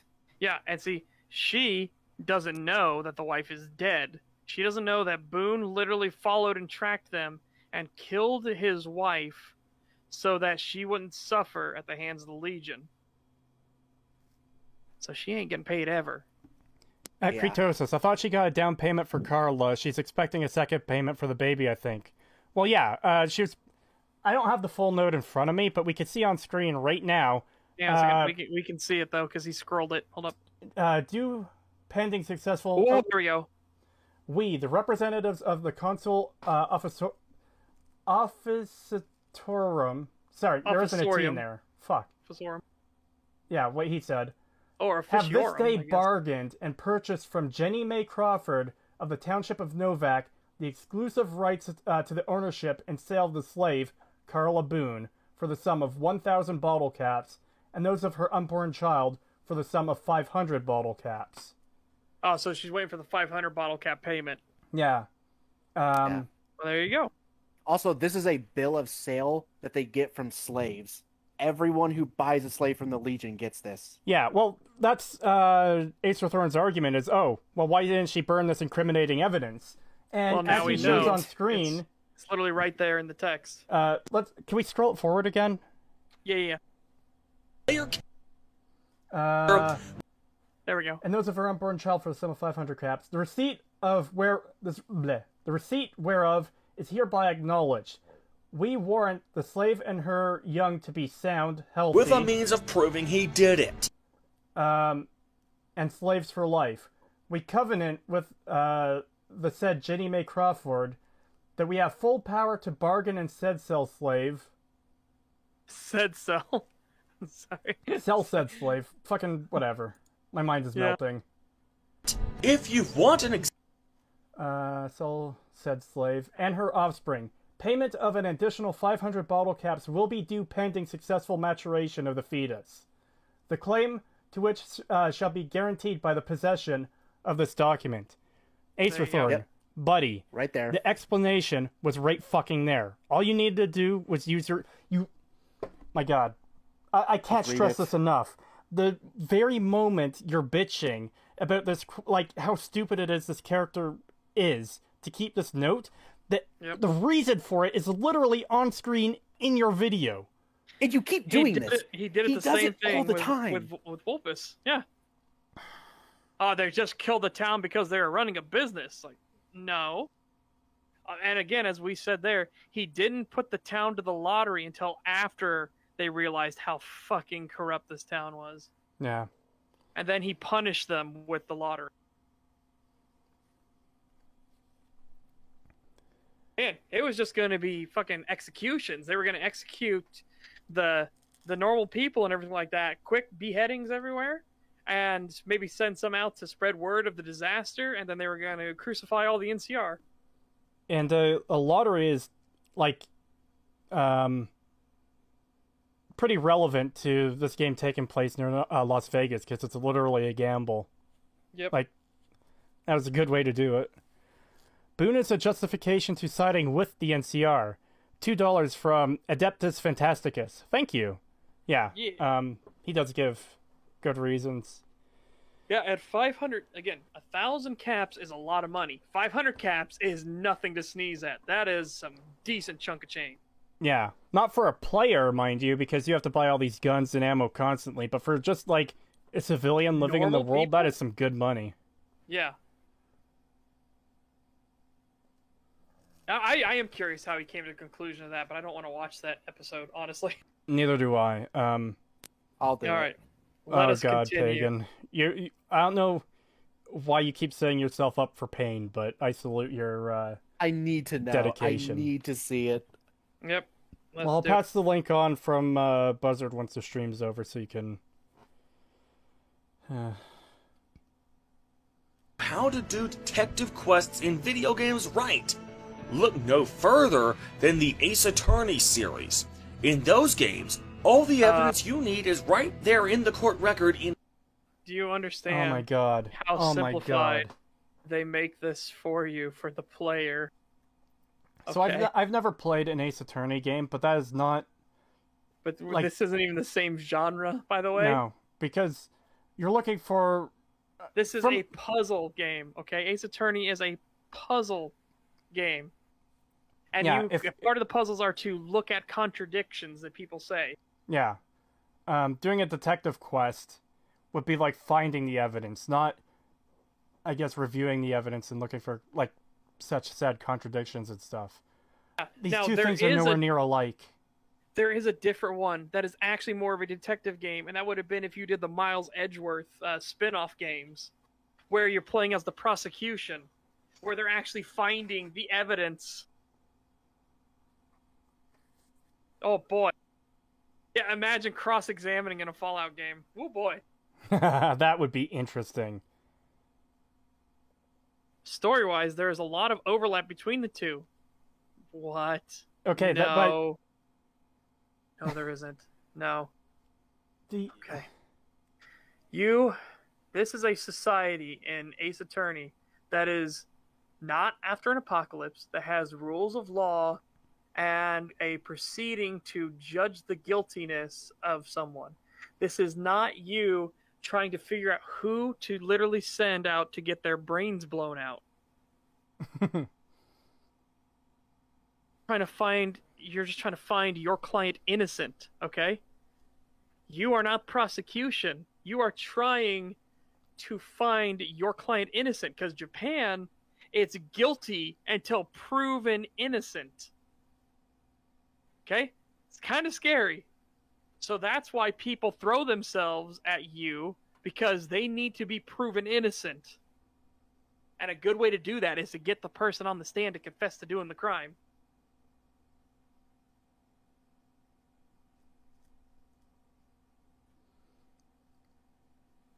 I guess we can continue on here. Yeah, there's a lot of issues. The challenge comes not in finding the evidence, but in connecting the dots and figuring out what each piece of evidence means.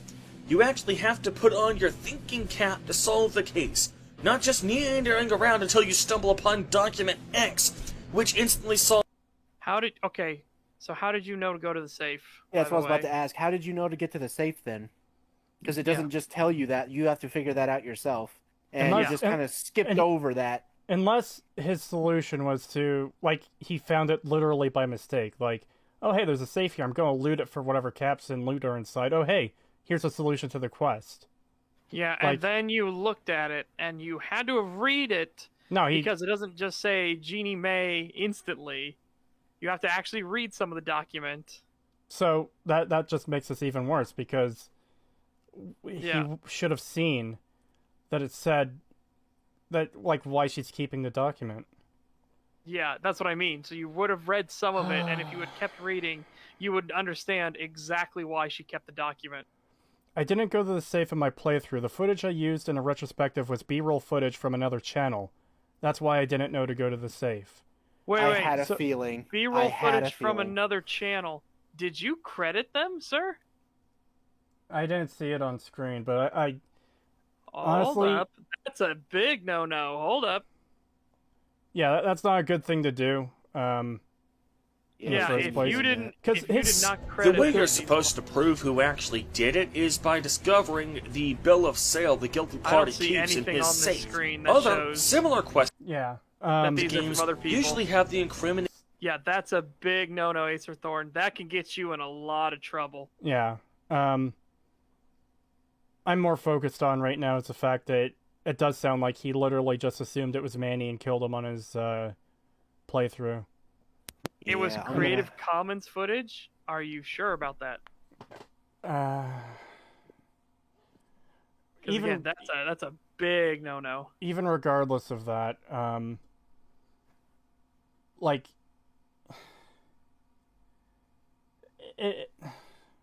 it's still just the sheep path. It's still just the sheep path we were talking about, where it is. Like, he assumed it was Manny, I'm guessing, because he killed Manny, then Boone got mad at him, is what we're told. Yeah, so... Yes, I'm sure I remember filtering footage by Creative Commons. Okay, whatever. Okay. Let's hope that's actually a thing, yeah. But still, this means he wasn't talking to anyone or looking for any actual clue. He's complaining that it isn't a detective, isn't a good detective quest because you randomly stumble upon it when he failed to ask around. Yeah, he's complaining that this is the quest is simplistic and dumb because of that.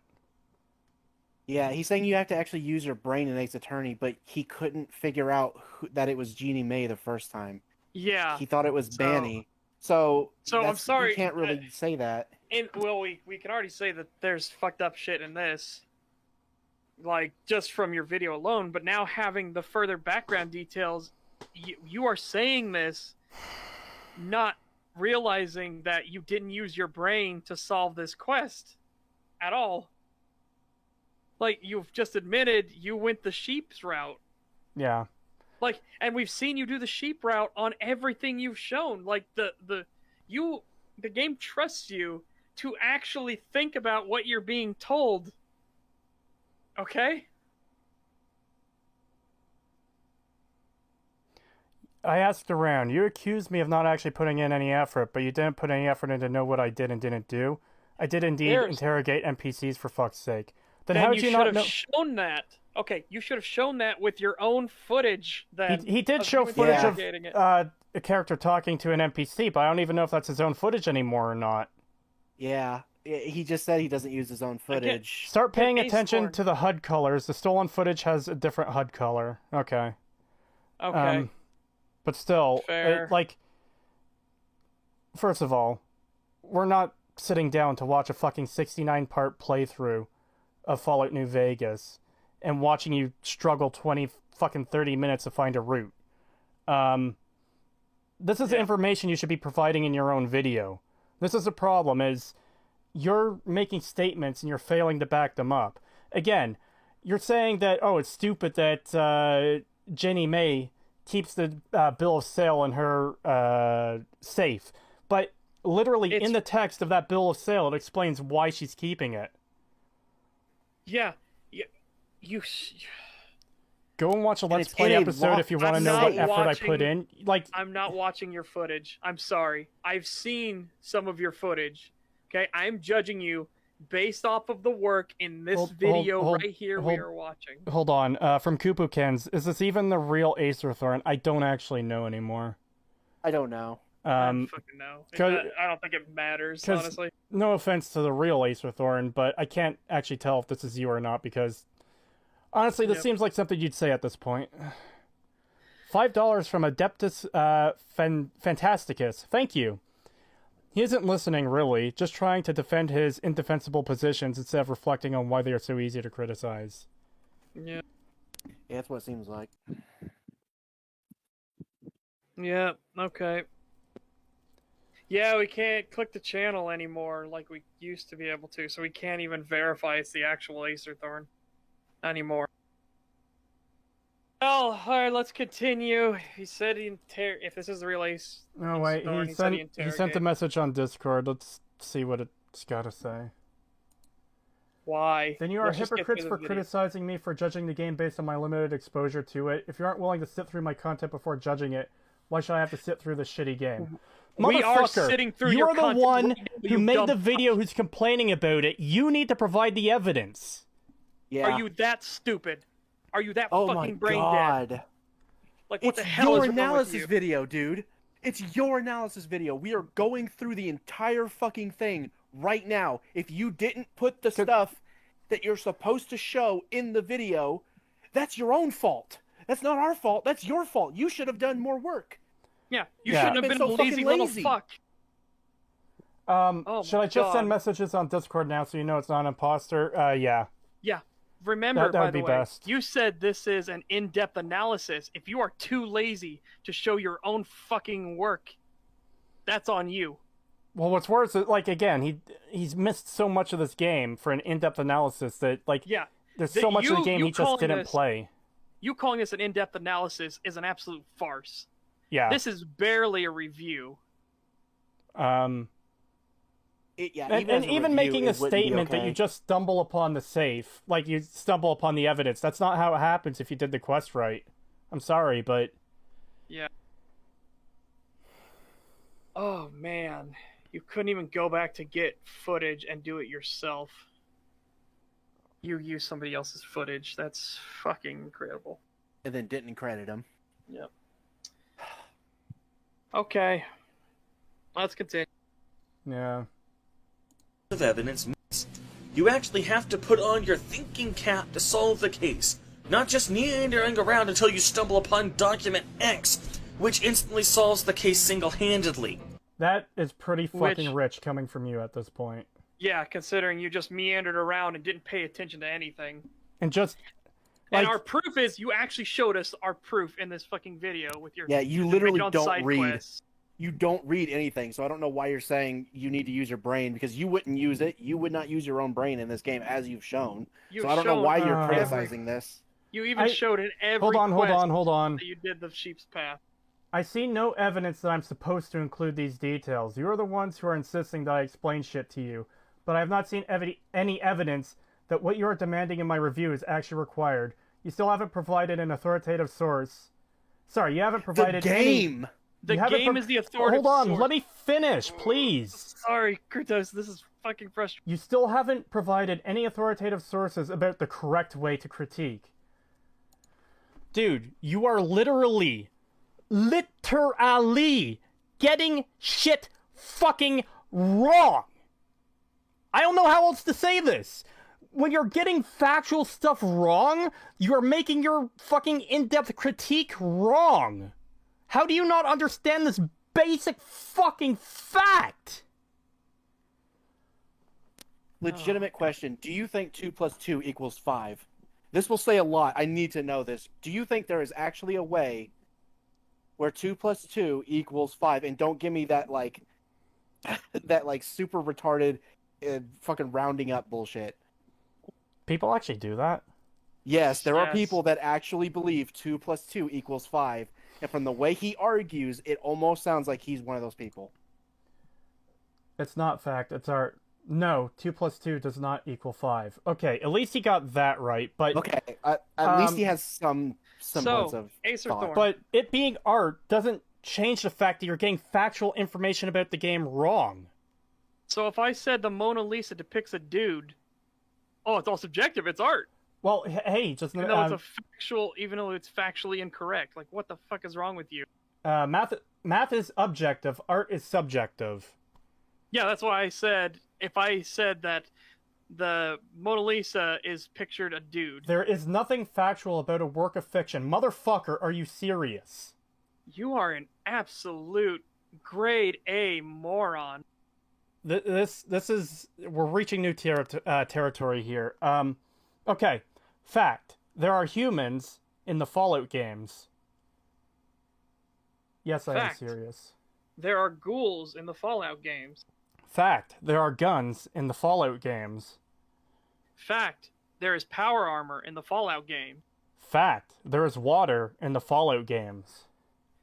Fact. The NCR are a faction in the Fallout games.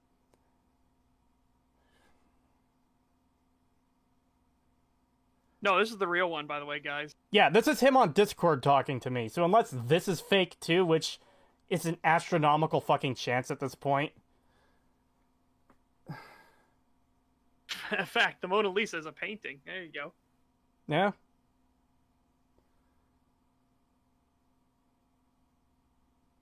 There's nothing factual about a work of fiction. He didn't send it again. I'm just like... Yeah, I know. That's mind-blowingly stupid. Like, on every level. Adeptus Fantasticus with $2, and thank you very much. It's in the fiction section, so there's no facts. Oh boy, yeah. So keep in mind, he can't use this argument when he has already, in this video alone, said that there is objective ways. Yes, he has objectively rated this game and said like he has made like actual statements saying this reaches a certain bar of quality. So he cannot say that all art is subjective when he himself judges it objectively. He can't use this. He can't use this excuse. He keeps making objective statements in this video too. I asked for an authoritative source on the correct way to critique art. I don't care about your statements. You say if you're getting shit wrong, you're making your critique wrong. But I don't care about your uncorroborated statements. Motherfucker, are you serious? Like, oh my god. Just don't listen to Acer Thorn anymore. He's too much of a fucking idiot. He is too far gone. Acer Thorn. Skyrim is a shitty fucking game because there are 0 NPCs in it, no fucking quests at all. There's no weapons. There's no. The Daedra are a bunch of clowns in a circus, but they're not NPCs. They're like statues. All the Daedra are just, well, I guess they are statues anyways. Yeah, there's no NPCs in Skyrim. None. 0. It's a work of fiction, so there's nothing factual about it. There are no NPCs in Skyrim. Tell me... Congratulations, Acer Thorn. You just figured out why you're an idiot. This is the logic you're using. This is exactly what you're doing. This is why we don't Acer need Thorn, an authoritative... The idea that we're not giving you hold on. sources... Hold on. Are you going to give me an authoritative source or not? I don't fucking need to, because when you're saying things I'll do it that don't align with fucking reality, I don't need an authoritative source. I can point to it and show why you're wrong. Again, there are 0 NPCs in Skyrim. There are no characters, there are no races, there are no quests. What do you have to say to that? That's my opinion of Skyrim. I didn't ask... Acer Thorn. ask if you think you needed one. I asked if you had one. Acer Thorn. Thorn, you're an idiot. Acer Thorn, we are showing you on screen in the game stuff you are getting wrong. We just read out the note that you said has no explanation for why she would keep this in her safe and not burn it. We just explained you were wrong by showing the game. It is an authoritative source because it's literally the thing you are talking about. It is the entire subject of the video. It is the source. It is the source. We just read it out and proved you wrong. You cannot sit here and say we're not showing evidence or giving you authoritative sources. We are. You are literally watching us do it right now. You literally just saw us go through that entire fucking message and read it for you because you couldn't do it. I'm only getting things wrong because your opinion is that they're wrong. Are you actually fucking retarded? Guys, it's over. It's over. Acer Thorn's just an idiot. Let's move on. He's just too retarded, dude. He is literally literally handicapped. It's over. Yeah, just move on. We're done. We're done with this. Moving on. All right. It's $10 super chat from Spark, and thank you very much. Acer Thorn, just stop. Please, you're digging a grave deeper than you could possibly imagine. This game has been around for a decade. We know what we're talking about. You do not. Let's see. There was another super chat that came in. It is $2 from Adeptus Fantasticus. Says the guy with nothing but baseless claims. Yeah, and even more hilariously, he even shows his claims wrong in his own fucking video. Yeah, he proves himself wrong literally on stream, but oh no, it's only wrong because it's our opinion that it's wrong. Like, fuck off. All right. Fucking idiot. Unfortunately, Kurtosis, that's why I had to cut it off, because it's heated beyond belief right now. I'm sorry, it's just that level of stupidity is, my god. This is just insane. Let us continue. Yeah. Game in that series to be released in North America, there is one point when you appear to stumble upon this sort of instant case-solving evidence, only for it to be subverted when that evidence gets stolen. I never got that feeling of satisfaction doing a quote-unquote detective quest in any Elder Scrolls. Look, right here, he just showed that Boone is yelling at him for not actually doing the fucking thing. Yeah. He said, God damn it, that was a guess. He might have not done a damn thing. Yeah, exactly. You need the proof. I never want to see you here again, and you stay the hell away from me. You just had him kill an innocent man. Yep. I don't feel like I'm a detective playing these quests. I feel like I'm searching for my damn car keys. So overall, I have... Oh no, Boone told you you're a moron. To give this Novak side quest a thumbs down. Last but not least, we have the town of Because Nellis. you were too dumb to solve it. Fantastic. Good job. Well, at least we know how much his opinion is worth. Yeah, Yep. literally Fucking nothing. hell. He's actually retarded. I've never seen this level of fucking stupidity before. This is like magical.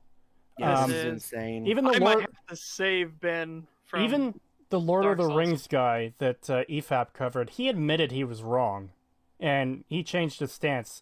I don't know how much, but apparently he did a much better review of Lord of the Rings that was more accurate to what was in there. Yep. At least there's that. But yeah, for This him guy to is say dying that, on the hill of stupidity. He yeah, for him is. to say that, the Ace Attorney makes you think and use your brain. Meanwhile, he literally could not solve the quest. The quest he is calling dumbed down and easy, he could not solve properly. Fuck right off. Yeah. Yeah, this is amazingly stupid. All right. Obtaining Nellis's air support for the final battle is part of the main quest. I debated for a while which section of this retrospective to put this in. I ultimately decided on side quests because A, you can complete the mini quest line independently of the main quest if you so choose, B, it is only part of the main quest if you do the NCR ending, and C, the criticism I have about this section go to the heart of the entire game. So anyway, you eventually reach Nellis by running through a hailstorm of mini nuke fire. Once you make it there, their leaders offer you a place in their society if you can go around solving everyone's problems. They don't normally trust outsiders, but you can convince them to trust you by going around doing favors for everyone. Each of these favors mostly manifests itself as a skill check. If you have a high enough medical skill, you can treat the bedridden patient. If you don't have a high enough medical skill, you can't treat him. If you have a high enough repair skill, you can fix these solar panels and enable the Nellis community to have electricity. Well, you can also find replacement parts, but I guess that's just our opinion. Yeah. And this is a faction, by the way. Yeah. This is one of the factions that you're sent to as part of the main story to get help from. Yep. It still isn't high enough. I heard him say you only do the boomers on the NCR route, which is fucking wrong, but... Yeah, blatantly fucking wrong. I think I'll go fucking insane if we have to keep saying, like, no, you're factually 100% objectively wrong. Now. That. Herein lies the fundamental problem with this game. There's no real player engagement. You may as well just be navigating a menu. You either have the necessary skill to do something, or you don't. There's no substance to these worlds. Or you go get the stuff you need if you don't have the skill set. You don't need to personally do this yourself if you feel like, okay, well, what else would have replacement parts for, solar panels? Well, what about the giant fuck-off solar panel factory? Or the solar panel, generator. I don't know what they're fucking called. Arrays, that's what they're called. Yeah. This is, This is incredible. I did the Nellis questline very late in my playthrough, when I was already level 50, so there were hardly any favors I could do for Nellis that I didn't have the skills for. But even if I did it at an earlier level, that would hardly make these missions more challenging. It just means that there would be some sections of this quest that I just couldn't do. There's no skill. No, okay. You can do all of them, and you're just proving that you are here to help. Alright?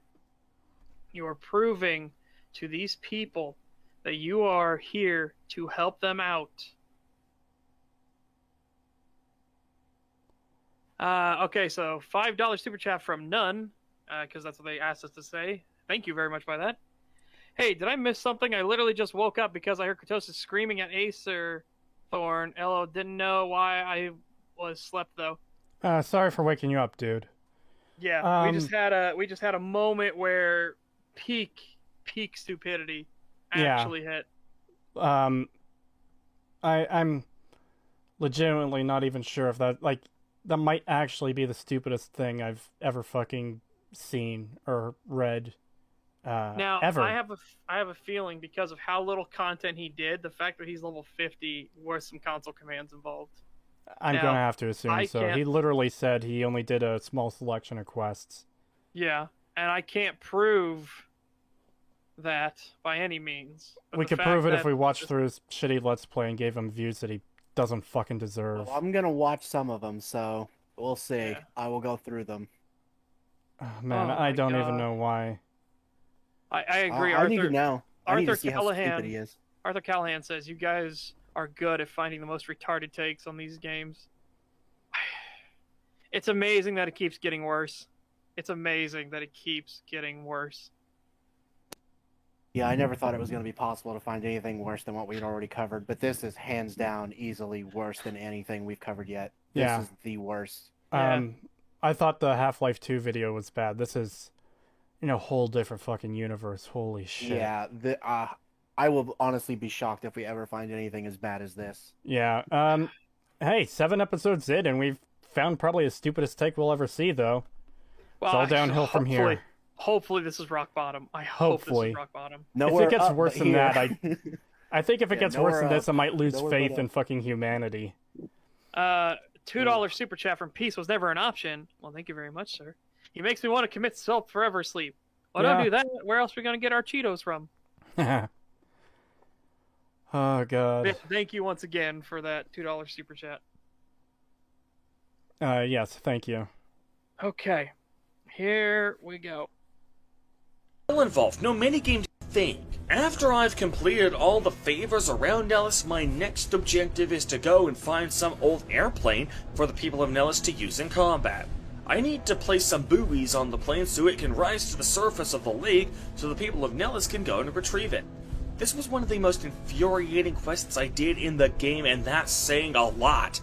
Because while there is a visual marker telling me where I'm supposed to place the buoys, the marker is so hard to see that it might as well not even be there.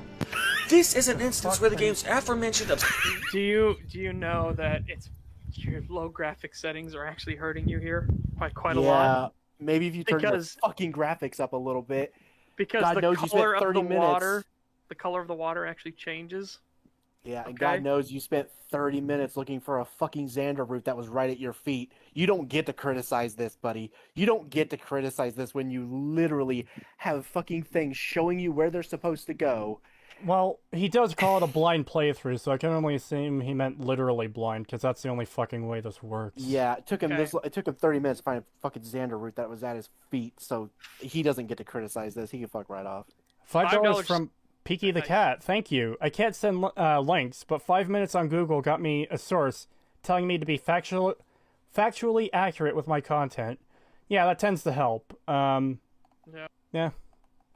Yeah, when you critique or criticize something, like if I'm going to critique a chair, I shouldn't be calling it a car or something like that. It's just, I don't even fucking, oh boy. Right. $2 from Spark. Thank you.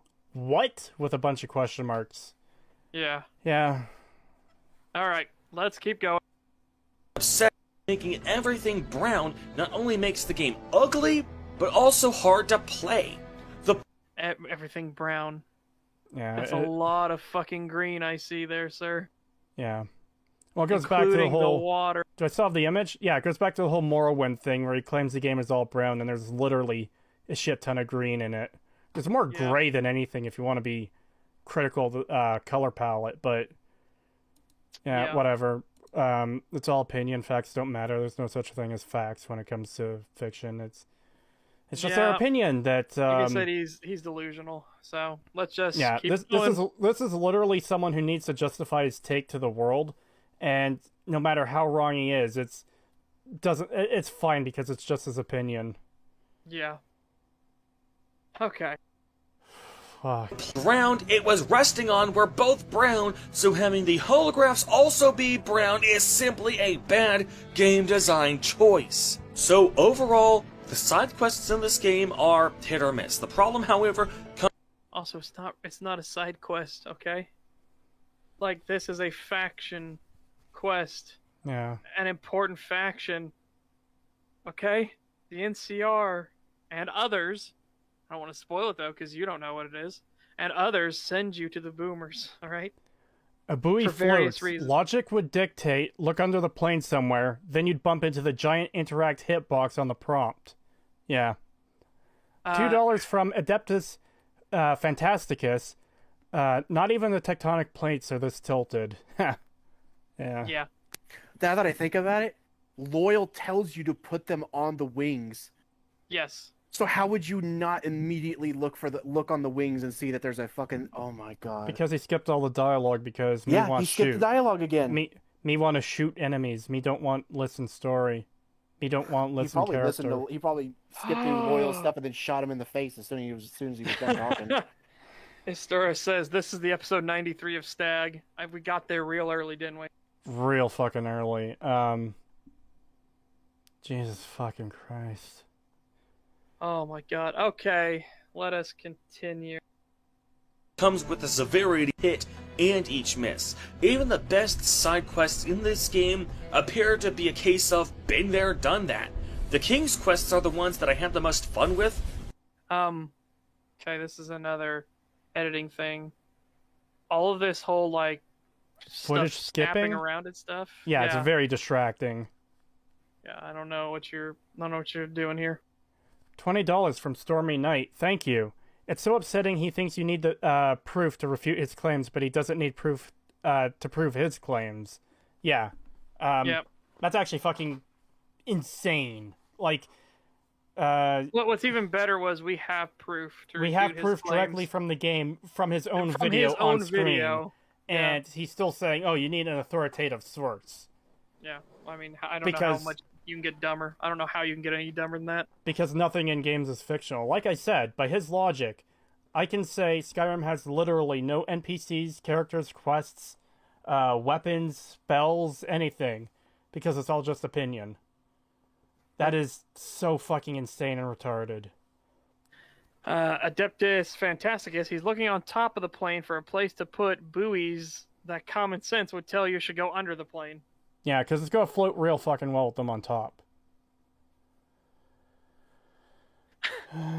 Kevin Miller says, Aquitosis adds such. Don't ask questions. Just kill baddies and get excited for next chance to kill baddies. Yeah. Yeah. Don't think, just shoot. Don't think, just shoot. Don't think, just shoot. That's... You're wrong. Skyrim has too many gunfights. That it does, my friend. You're right. It does have way too many gunfights. You are 100% accurate. Skyrim is a terrible, terrible fucking game because it's supposed to be this, fantasy game. That's what it's advertised as, but there's nothing but gunfights in it. There isn't a single sword. It's so weird playing like a fantasy medieval game, but I'm running around with a Gatling gun shooting everything. It doesn't make any sense. Did you say fantasy medieval? No, it's a historical medieval. Come on. Yeah, my bad. Yeah. My favorite part about Skyrim is when the British and the French got into their war, and the 100 Years' War. Yeah, and, that was such a compelling arc. The strange thing... You know what the more compelling arc, though, was? For me, personally? It was when this... They had this big revolution. I can't remember what faction it was. When this guy named Napoles, I think, rose up and became I don't know, senator of this faction. Yeah. My favorite part of that was when he loaded 2 of every animal onto a boat to save them when the world flooded. Yeah. But the weirdest thing about the 100 Years' War in Skyrim is it only lasted like 2.5 years. Why would they call it the 100 Years' War when it doesn't make any sense? I guess I wanted it to be more epic for the tales, kind of like what Ulfric says when you. This is more of a real jab. Kind of like what Ulfric says when he's gonna die. Let the Dragonborn do it. It'll be tell for a better story. And I was like, fuck off. And I just let General Tullius stab him in the butt.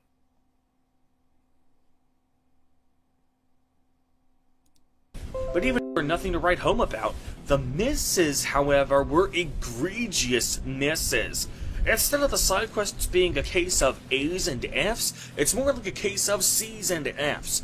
You would need some truly exceptional side quests to cancel out how contrived, boring, and even downright painful the worst side quests are. But at best, I could say that the best side quests in the game are okay. So, when looking for additional content that didn't bore me to tears...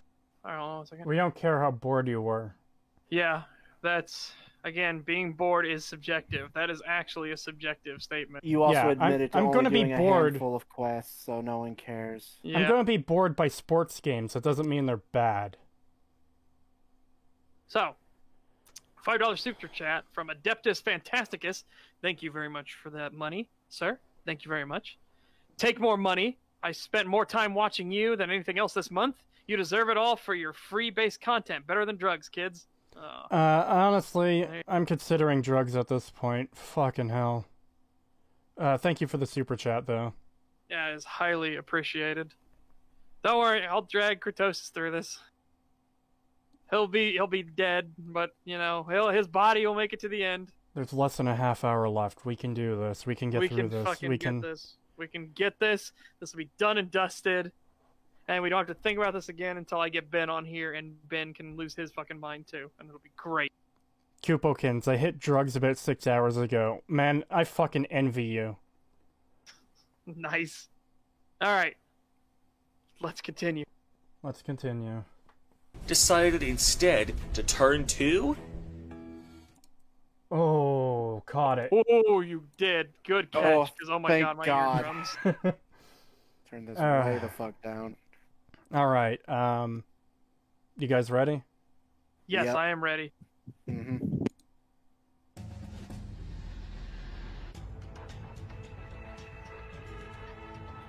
Oh god. Oh no. Oh god. Oh no.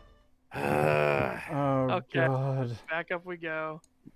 $2 super chat from Adeptus Fantasticus. Half an hour left. Okay, we'll be done at 8 a.m. then. I hope it's so. only 10:40 for me. Yeah, I hope so. I hope we get done before midnight. I'm kind of hoping we get done before midnight. We're gonna so find am I. At level 15, I decided to do the Old World Blues DLC.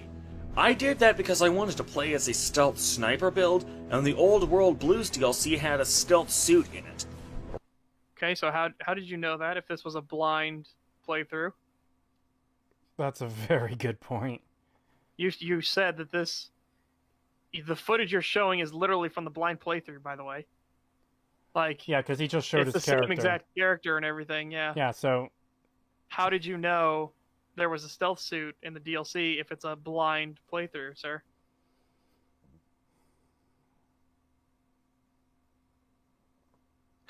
Okay, I guess I don't actually. By the way, this is entirely rhetorical because I don't want to speak to you. Yeah, I can only guess that it's just our opinion that it's a blind playthrough, even though that's what the title is. All right, Courier Pig Worship 68 gave $2, and thank you very much. $2 for pain. You scared me with your yelling. I'm sorry for scaring you. I didn't mean to. It's just sometimes just lost it. Like I said, it was incredibly frustrating, and we were all getting frustrated. Well, when someone talking over each other, when someone is basically telling you to your face that the thing you're showing on screen isn't real because it's an opinion is a little bit fucking insane. Yeah. Like, I legitimately can't understand how someone can come to hold this position that nothing in a work of fiction is real. Like, obviously it's not real in the real world. We've never said that. Even then, that's an insane stretch. What we're saying, this is what's factually in the game. And he's still saying it's just our opinion.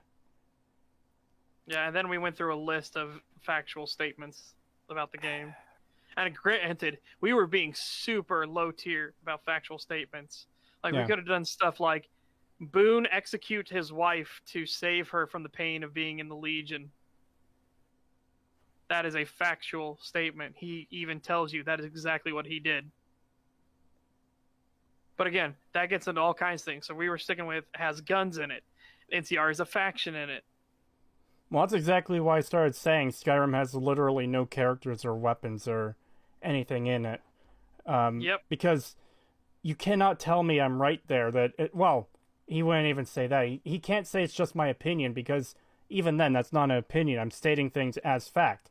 Skyrim literally has no characters in it. It's a factual statement. And it's one that is wrong. That's why I said it. It was to prove a point. If he can't grasp that, this man is beyond logic. So, I am going to be extremely nice here and do something that even Acer Thorn wouldn't do. And I'm going to give him the benefit of the doubt and say that he knows that there's a stealth suit in Old World Blues because this is the second playthrough that he mentioned that he did at the start of the video. But he showed his character. Yeah, but he might have just kept the same character. That's the thing. He might have just he might have just went back to his old save. Okay. Yeah, we'll but even okay. Well, no, I'm pretty sure the DLCs are in his playlist. Let me bring up... Where is it? No. No, you don't. We don't need to. This isn't a vital point. It's just another. It really doesn't piece. matter. No, I'm curious. Okay. Yeah. It won't take long to. We'll find out. None. We know he's here. He's literally too dumb to engage with. Oh, yep. There's Old World Blues. Let's see. Find the start of it. Okay, episode 24 is cleaning Camp McCarran out, so that says a lot right there. Well, he's probably just looting it. Episode 25, and keep in mind, these are like 20-minute segments, 20 minutes-ish. Some go a little over, some are a few minutes under. Episode 25, Where's My Brain? Fallout New Vegas blind playthrough. Or sorry, let's play Fallout New Vegas in brackets blind. So, yeah, that's not really. But does it show that exact clip then? We need that exact clip, unfortunately. Yeah, because that's the only way we would know. Because we gotta prove that it's that character that he just showcased. Yeah, there's and where he said that. What I'm saying had a blind is suit. There is he could have reloaded his game and did the second playthrough, knowing that there is a stealth suit in Old World Blues because he reloaded the save for his second playthrough. Well, what I'm getting at is he said he went to Old World Blues because he was looking for interesting content. And then in his 69-part playthrough, here he is on episode 25 going to... Old World Blues. Okay, so he did it really early, you're right. Yeah. Oh, yeah, you're right, because he did say that. That was my entire reason for wanting to find this. Okay. Wow, so then he would have had to have looked it up. That's the only way. All right. And he spends a lot of time in Old World Blues, like a lot of episodes in there in a 69-episode playlist. 1, 2, 3, 4, 5, I think.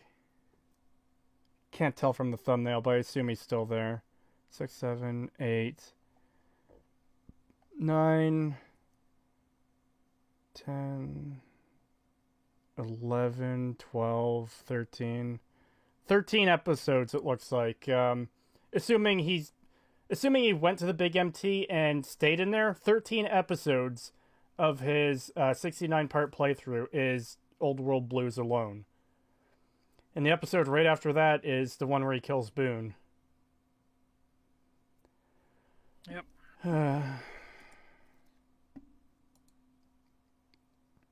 Anyways, let us continue. Right off the bat, this DLC starts off at rock bottom. First, as soon as I began the DLC, there was a near 10-minute slideshow that established this DLC's backstory. Only problem is that this slideshow was completely unskippable. You couldn't even fast-track the slideshow like you can with dialogue. So I basically spent half an LP episode just sitting through a non-interactive cutscene and not doing a damn thing. Okay, so I didn't get to shoot people right away. You should have edited this then. What I would have said is, yeah, you should be able to skip stuff like this. I think that should kind of go without saying. The problem is, this is on his blind playthrough, and yeah, and he's trying to skip he's trying to skip story in an RPG. Again, it's like yep. getting an FPS and complaining about having to shoot guns. Yeah, Yeah, he wants and to knowing skip him, it on a blind playthrough. Yeah, and knowing him, he would have skipped it and then complained about something that they likely would have explained in that slideshow. Well, this doesn't make any sense. It's never explained why this place is here or what it was for. It makes no sense. Yeah, because that that's what he would say if he couldn't skip through it. And we know that based on everything else we've seen so far. Or if he could skip through it, I mean.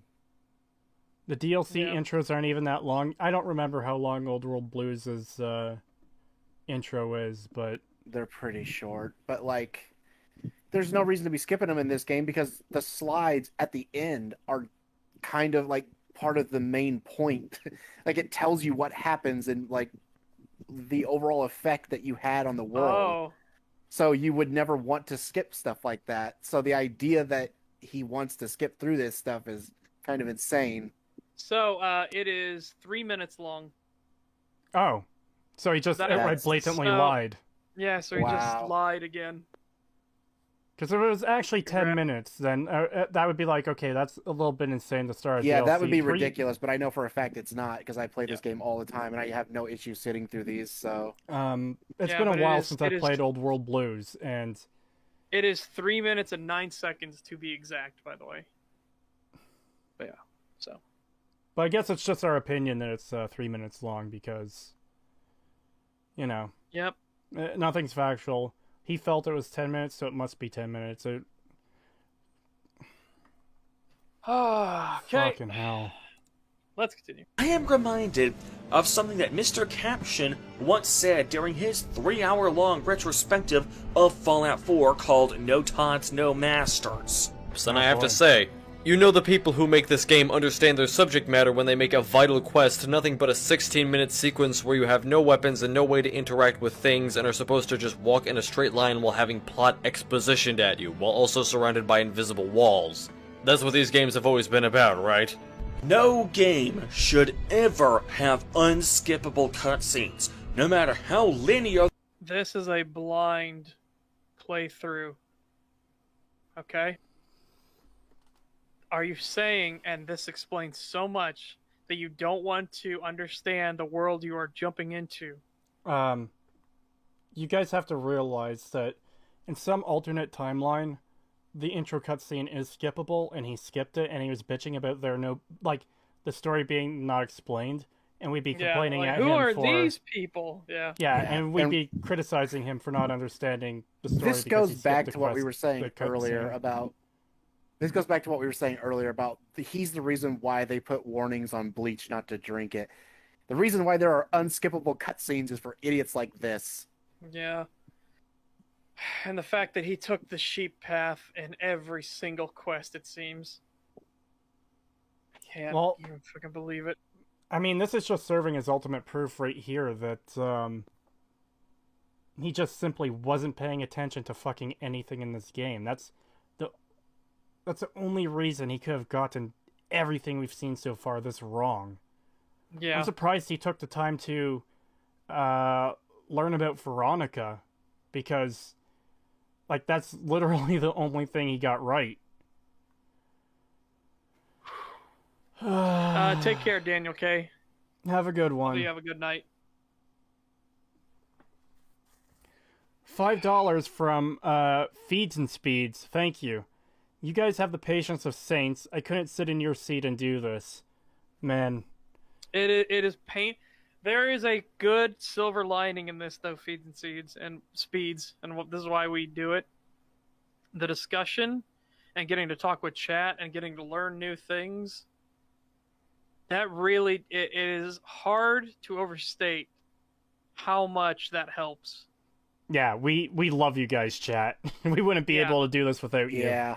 And the 3 of us, or 4 of us with a guest, or whatever, the conversation is incredibly good. And when we get asked, really good, compelling questions, in your opinion, which faction is the best for the Mojave? And then we could sit there for an hour and just think about, well, this one would do this, and this, and that, and that.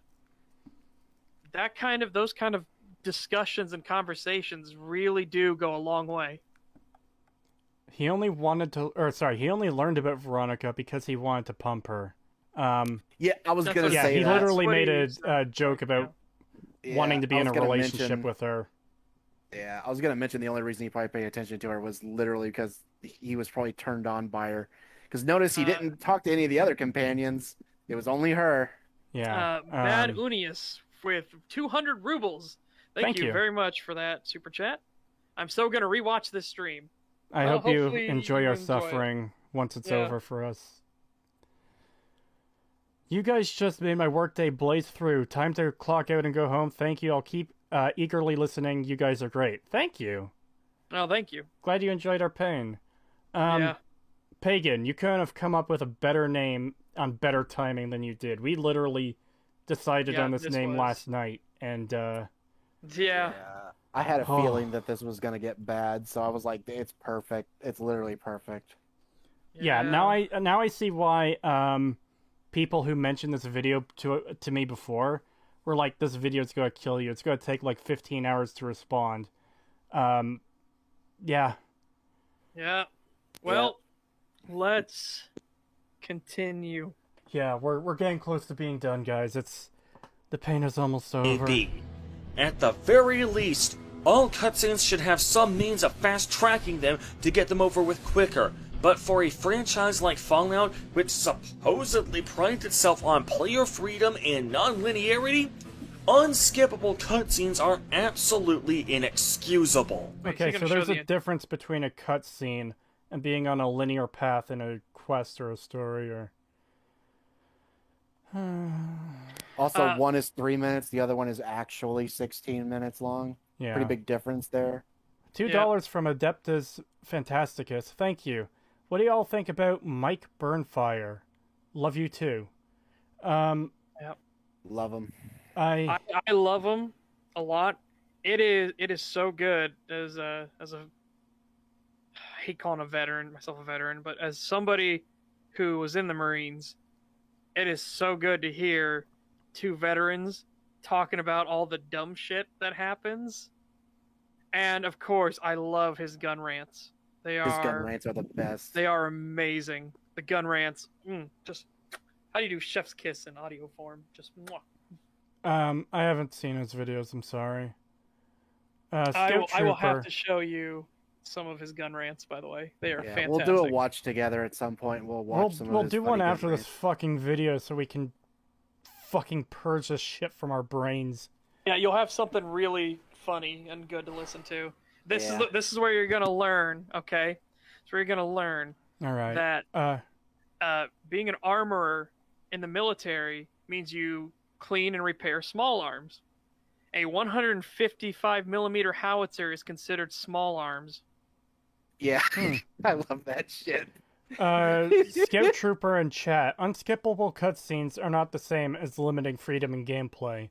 You might as well be saying eating paint is the same as eating a burger from Wawa. Yeah, having, sitting through a cutscene is not limiting choice. It's not taking, control away from the player in terms of gameplay or, the Kellogg's Mind sequence is literally a set piece meant to give the backstory on this bit character that's barely relevant to, the story after he dies. And it's all for the sake of, I guess, trying to make people care about him after he's dead. Yeah. Okay, we'll do the super chat first. Adeptus Fantasticus with $2. Mike Burnfire is a great palate cleanser. I agree. Gizmo Hunter says Mike Burnfire thought the Frontier was a well-made mod. It is technically impressive. It is a very technically impressive mod, but that, oh boy, yeah. There's so many issues with it. And 50 Australian from Ivan Morozov. Thank you. Just got here. Is this the same guy who made the bad Morrowind video you covered? If so, how bad has it been? Yes, it is the same guy. And yeah, this is by far the worst video we've ever covered, and there's a good chance this is the worst video we'll ever cover. We might get more Oxhorn tier videos or Charlatan Wonder videos like we did before, or video's as bad as that Half-Life 2 video, I don't think we're gonna fucking top this. This was... This was a very special type of terrible that only comes around once in a blue moon. I'm not surprised that Acer Thorn barely has a fucking following and barely gets any fucking views. Yeah. Peace was never an option with $2, says Army Logic, and M1 Abrams' small arms. Yeah. Oh boy.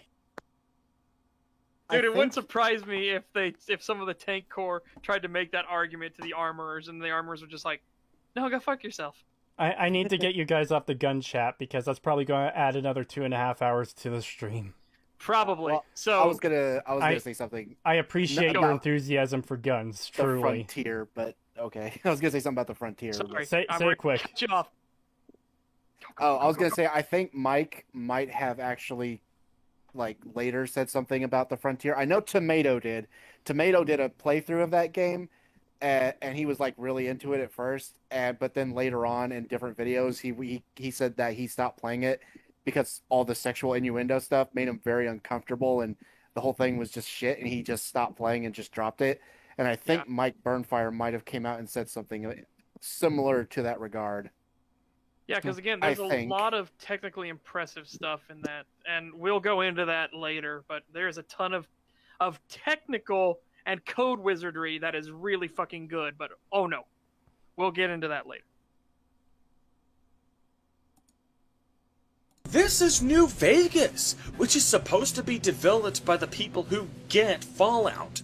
New Vegas and Interplay fanboys criticized Bethesda's Fallout games for just being Elder Scrolls with guns, and how Bethesda just doesn't get Fallout. Yet here's a game that was developed by people who supposedly get Fallout, and here we have one of the most annoying trends in all of video games, not just open world sandbox games like Fallout and the Elder Scrolls. So clearly, just to go back to what Scout Trooper said a little while ago, sitting through a cutscene isn't the same as taking freedom away. The cutscene is literally meant to exposit some story in some way, or show events happening in the world. It's kind of set the tone and set what the themes are going to be. Taking freedom away would be making quests overly linear. A cutscene can't really be anything but linear, but you're not making any choices in this cutscene. It's literally conveying information. To give an example, the only way to complete strictly business in Fallout 3 is to enslave the 4 targets for Paradise Falls. There is no real choice in that quest. You can either do it or not, which isn't really that much of a choice. Yeah, this is... Because you could say that about literally any side quest or optional quest in a game is, well, you cannot do it. Well, that's not a choice in how the situation plays out. Yeah. The two are nowhere near comparable. Okay. So after 10 minutes of watching linear, non-interactive cutscenes, we finally get a chance to... Okay, as we discussed, it's 3 minutes and 9 seconds. He almost showed the entire... His whole thing, I think he realized that he was about to show the entire opening cutscene, and so jumped. Because he was nearing the end of the cutscene. Yeah. Okay. Hey, what a novel concept! We enter some control room and realize that these people who used to be scientists before the war had imprinted their consciousness onto computer boards. And this is stuff you would not have known if you skipped the cutscene, by the way, that these were the original scientists. Yeah. This is the point in the alternate timeline where he's bitching and moaning about this not being explained. They're just brains in robots who are talking at you for some reason. And this is where we say, hey, the cutscene explained this. Yeah. As somebody pointed out, old school Fallout fans tend to hate Interplay a bit. Interplay developed Fallout Brotherhood of Steel. Black Isle developed the first 2 games. Bit off topic, but that annoyed me. Yeah. I agree. Forever. It also turns out that they set up the trap in the southern Mojave Desert so they can lure people into their labs and lobotomize them. Why? No reason. No reason is ever given. The courier also has been lobotomized, but for reasons that will never be fully explained, the courier somehow manages to retain his cognitive functions and self-awareness. It's literally explained by the game if you pay attention to it. They explain it. You have a replacement in your head, which you're not supposed to. Yeah. That's why they're shocked that you're up and walking about. Yeah. The game explains this if you pay attention. But because you take the fucking sheep lemming path every fucking time with everything, and you want to skip through all the story, you don't know why it's explained. So you just assume it's never explained because you're a brain-dead fucking retard. Yep. Alright. I hate this. I fucking hate this. Yeah, this is painful as shit, but we're gonna try. We're almost See, the second reason why the introduction to this DLC is rock bottom. The first reason is the unskippable cutscene at the beginning. After that, however, we are treated to a 40-minute conversation with the scientists. I'm sure that's another exaggeration. It's a huge exaggeration, and also, he's literally complaining about there being dialogue in an RPG. Yeah. In a brand new DLC. Well, if you were brand new to this, you're listening to these guys with utmost attention. Well, okay, normal people are listening to this with utmost attention. Yeah. And the dialogue is fantastic in this DLC. Amazing. I fucking love it. Me no like dialogue, me want shoot. Me no like dialogue, me want shoot. Give me gun, give me shoot. I want shoot. Why can't I shoot? Let me shoot. Yep. Once the brain was out, then came the coils, the Tesla coils, the coils of Nikola Tesla. 3 minutes! Bear in mind that I was recording this for a Let's Play series where each episode is meant to be around 20 minutes long at maximum. Okay, yeah, that's not the game's fucking fault, you dipshit. The game, the developers didn't design the game to be played in 20-minute increments by a retard on YouTube who splits his Let's Play into 20-minute episodes. Yeah. I'm sorry you have trouble with this. I'm sorry you think this is a fault of the game. Yeah, something he doesn't even need to do because he could just splice it up in editing. I do not understand the fucking 20-minute playing shit, and oh my god, it's so retarded. Just cut up your fucking video into 20-minute segments, you fucking retard. Honestly, there's probably a lot to comment on if you're actually paying attention to what these characters are saying. That you could have a 20-minute episode going through their dialogue and still have it be entertaining depending on, like, your reactions or what you're taking away from it. Yep. Yeah. And if you can't, you can just skip it. You're cutting it up anyway. Just cut up the bits of the dialogue that you think matter and show that. Arthur Callaghan, the person in the middle is Pagan, and the one on the other end is Setch. Hey, howdy there. He was asking what you guys' names were. Gopher did in his Let's Play. I don't think I've ever seen any of his videos, but yeah, I'm sure someone... Yeah, other people probably did 20-minute ones, but did they just do it straight raw, or did they actually edit things in? You know what I mean? And I'm pretty sure Gopher edits the crap out of his Let's Plays. I'm pretty sure. I vaguely recall that name. Sorry if I'm incorrect, but that's the name I vaguely recall. Yeah, I vaguely recall that name too. I can't remember where, but I'm pretty sure he does Bethesda content of some kind. Who, Gopher? Yeah. Yeah. He does so he does Let's Plays. He also did some modding for New Vegas. Oh.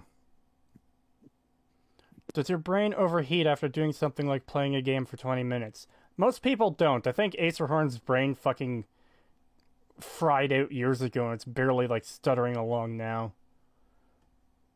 Not all cylinders are firing there. It looks like Gopher... Yeah, the times are all different. Some of them are 20. It doesn't... Oh, wait. Oh, I see. Mod Talk Prelude. Okay, yeah, no, I was just kind of checking to see this sort of thing. It doesn't matter. I just want to get through this at this point. Yep, let's do it.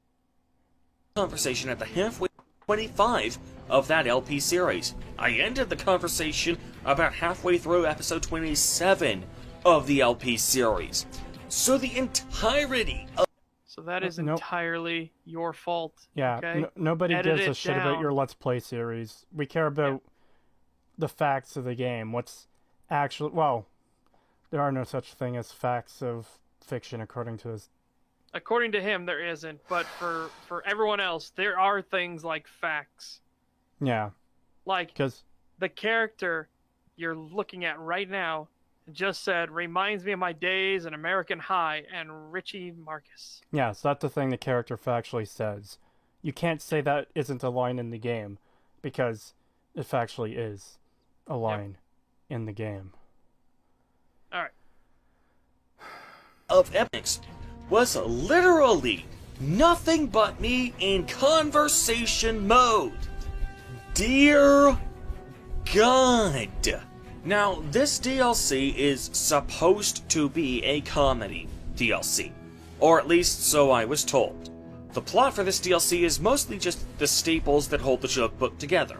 However, and I need to emphasize that this is just my opinion, these jokes... There's the shield again. There's the defense Shut up, shield. no one cares. Yep. You can say that as much as you want. We do not fucking care. It does not matter. He's just saying the jokes he didn't find funny, which no one cares about. Literally, no one cares if you found it funny or not. That doesn't... Yeah. That doesn't make the game good or bad. It just means you didn't like it, which is fucking useless to everyone. And it's not entirely meant... It's not entirely meant to be funny. There are serious aspects in here. Yeah. There's stuff that explains... When you get to Mobius... What happened to Christine, what happened to Ulysses, what happened to Father Elijah. It's all like... There's all kinds of stuff here that explains this stuff. Yeah, it's meant to be taken seriously as well. When you get to Mobius and realize that he was putting on the act of being a cartoon supervillain just to keep the think tank from getting their hands anywhere else in the wasteland.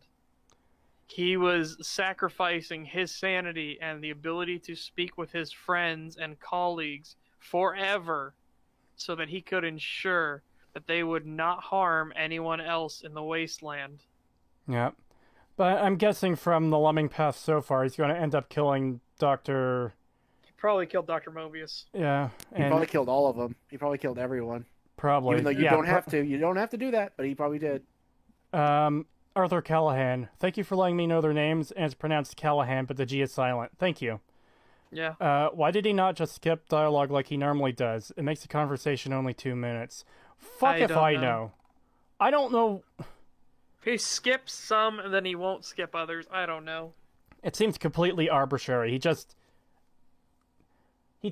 does things at random. He's the epitome of, like, mindlessly doing random things. He did massacre the think tank, okay. Oh, fantastic. Alright. Just aren't funny. Case in point, at some point during the... Okay, well, you've just made a statement, a fact. They just aren't funny. Yeah, But at least he said case in point, so let's see if he actually... Well, he also threw up the, this is just my opinion shield. It's my opinion, they just aren't funny, but still it's... Yeah, so here we go. Fortune, the scientists noticed my feet and wondered what these penises were doing sticking out of my foot, only to later realize that they were actually just toes. How do you confuse toes with penises? They're insane, and they haven't had their bodies for like 200 years. Yeah. They are literally floating brains in jars, okay? That have been going mentally insane for 200 years. Every person who says it's not... Mobius is the only one who kept his sanity. Every person who says it's not funny always cherry picks penis feet. Yeah, I'm not surprised. Yeah. Yeah, and that's more supposed to be like the thing that tips you off that they're completely fucking insane. You can't really rely on what they say. Yeah. This is what that's supposed to do. The actual comedy comes in. These through are the other stuff they foreshadowings say. of things to come. Okay, not foreshadowings of more bad comedy. These are foreshadowings that, okay, that was a bit weird. So you should be put off guard by the think tank already. Yeah. Well, you should have already been put off guard because they cut your brain out for no fucking reason. Yeah. But actually meeting them in person, like, that's a really good way to introduce them, to make you think, like, twice about them. Yeah, they can't even remember what the human body was like. That's how far gone they are. Yeah. Nothing alike. What's the joke here? These scientists used to be flesh and blood, so shouldn't they have at one point had toes themselves? Well, way to fucking miss the point. Yeah. Yeah. He wouldn't get the point if we fucking gift wrapped it to him. No, we literally just explained it, and I'm sure he's watching, and he still probably doesn't understand. Yeah. Yep. Another of the jokes falling flat is when the inanimate objects around the player's living quarters are given personalities. Now, on paper, this sounds like it could have some great comedic potential, possibly even some potential for social commentary. In execution, on the other hand... I don't know about you, but I thought the fucking Doom Conquer toaster was hilarious. Yeah. I also like the seed planter that's entirely thing. subjective, but I loved fucking, Conquer the World toaster. It was great. Yeah, the toaster was probably the best part. Yeah, especially, like, when he's constantly raging against everything. The doctor's pretty funny, too. The fucking auto doc, he's pretty funny, too. He gets some pretty good lines in. I like the seed planter thing. He's pretty funny. Voiced by the same guy who does Ulysses. Oh. Yeah. Yeah. The seed planter is voiced by the same guy who does Ulysses. But again, let's talk about how... Character credits for New Vegas. Ulysses. The seed planter. Yeah. Let's talk about how tragic this actually is if you think about it. These things have at least rudimentary AI. And they are stuck here forever. Yeah.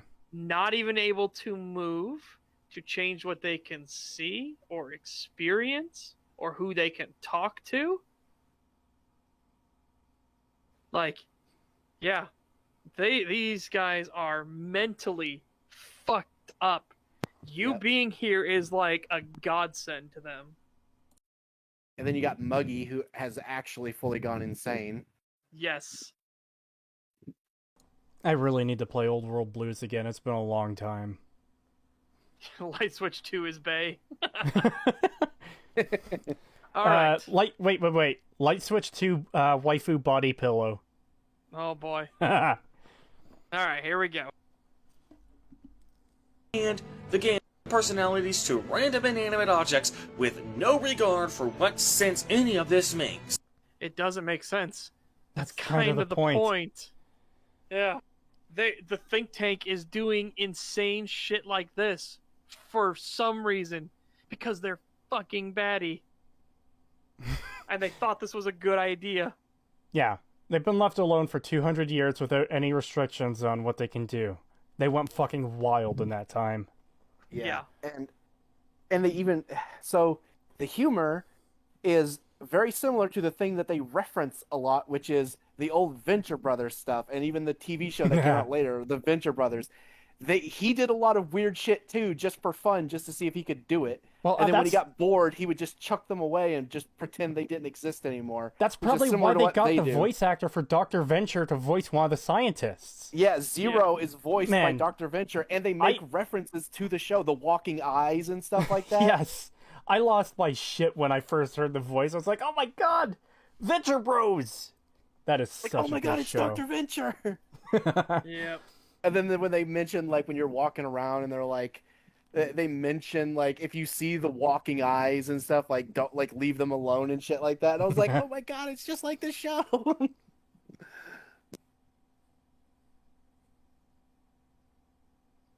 You didn't question your own sanity until you started flirting with the light switches. Motherfucker. I'll flirt with any goddamn light switch I want to. The toaster, for example, have the personality of a homicidal psychopath. What sense does that make? None. Why is the Botanical Research Station given the personality of some suave-talking lover boy? Why are the light switches given the personality of a pair of overcompetitive sluts? Because some people find it funny. And because it's exactly the kind of insanity you would expect from the think tank if you knew what they were. Yeah. The think tank have gone insane. I don't know how this was hard for you to understand.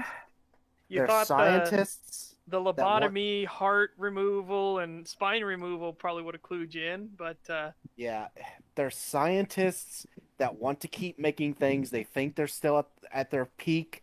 They think that they're still making wondrous inventions when in reality they've lost their minds and they're making the craziest, stupidest shit ever. But they don't see it that way. They think they're doing such amazing shit, but they're not. Yeah, literally turning light switches into sluts. Yeah, because somewhere in that 200 years, they got this in their brains to do this. Somewhere in the 200 years. I just want to read a comment here. Kratos is talking to a light switch. I hope you don't mind me turning you on. The toaster's genuine confusion and bewilderment when you tell him he can't bathe the world in atomic fire because it already happened is so fucking funny. And then later he's like, it will burn again. Yep. All right. The best are those that make sense. Most jokes adhere to a three... They don't have to at all. There is so many jokes that are based on the fucking absurdity of the situation. God. Monty Python. Monty Python is entirely absurdist comedy.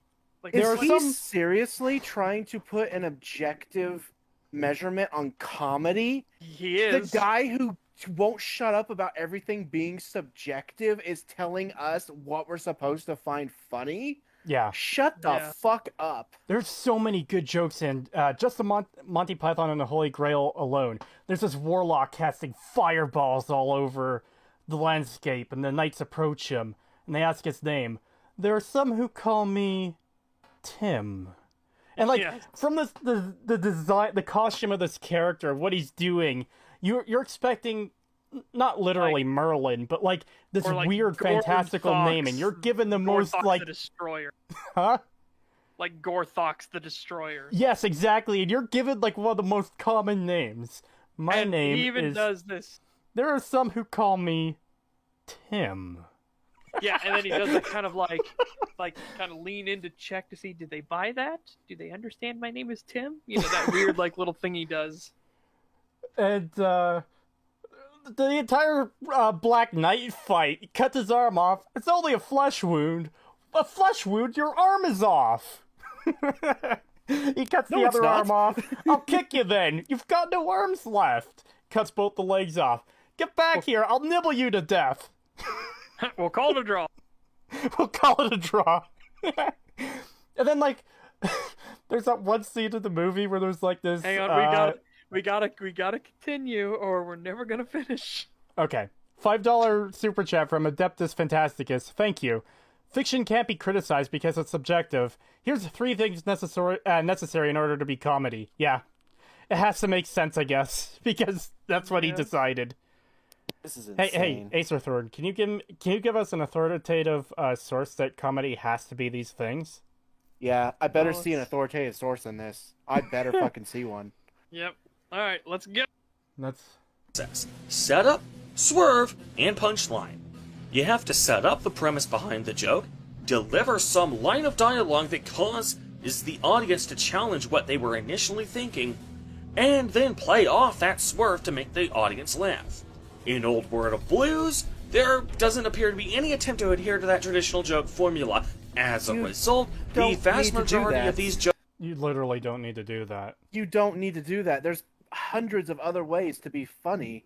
You're the most unfunny person that probably exists. You have a stick up your ass. Moron. You can only be funny by doing this exact thing. Like, you could just literally never do anything different. You just have to keep telling the same jokes over and over and over, and you can never deviate from that formula.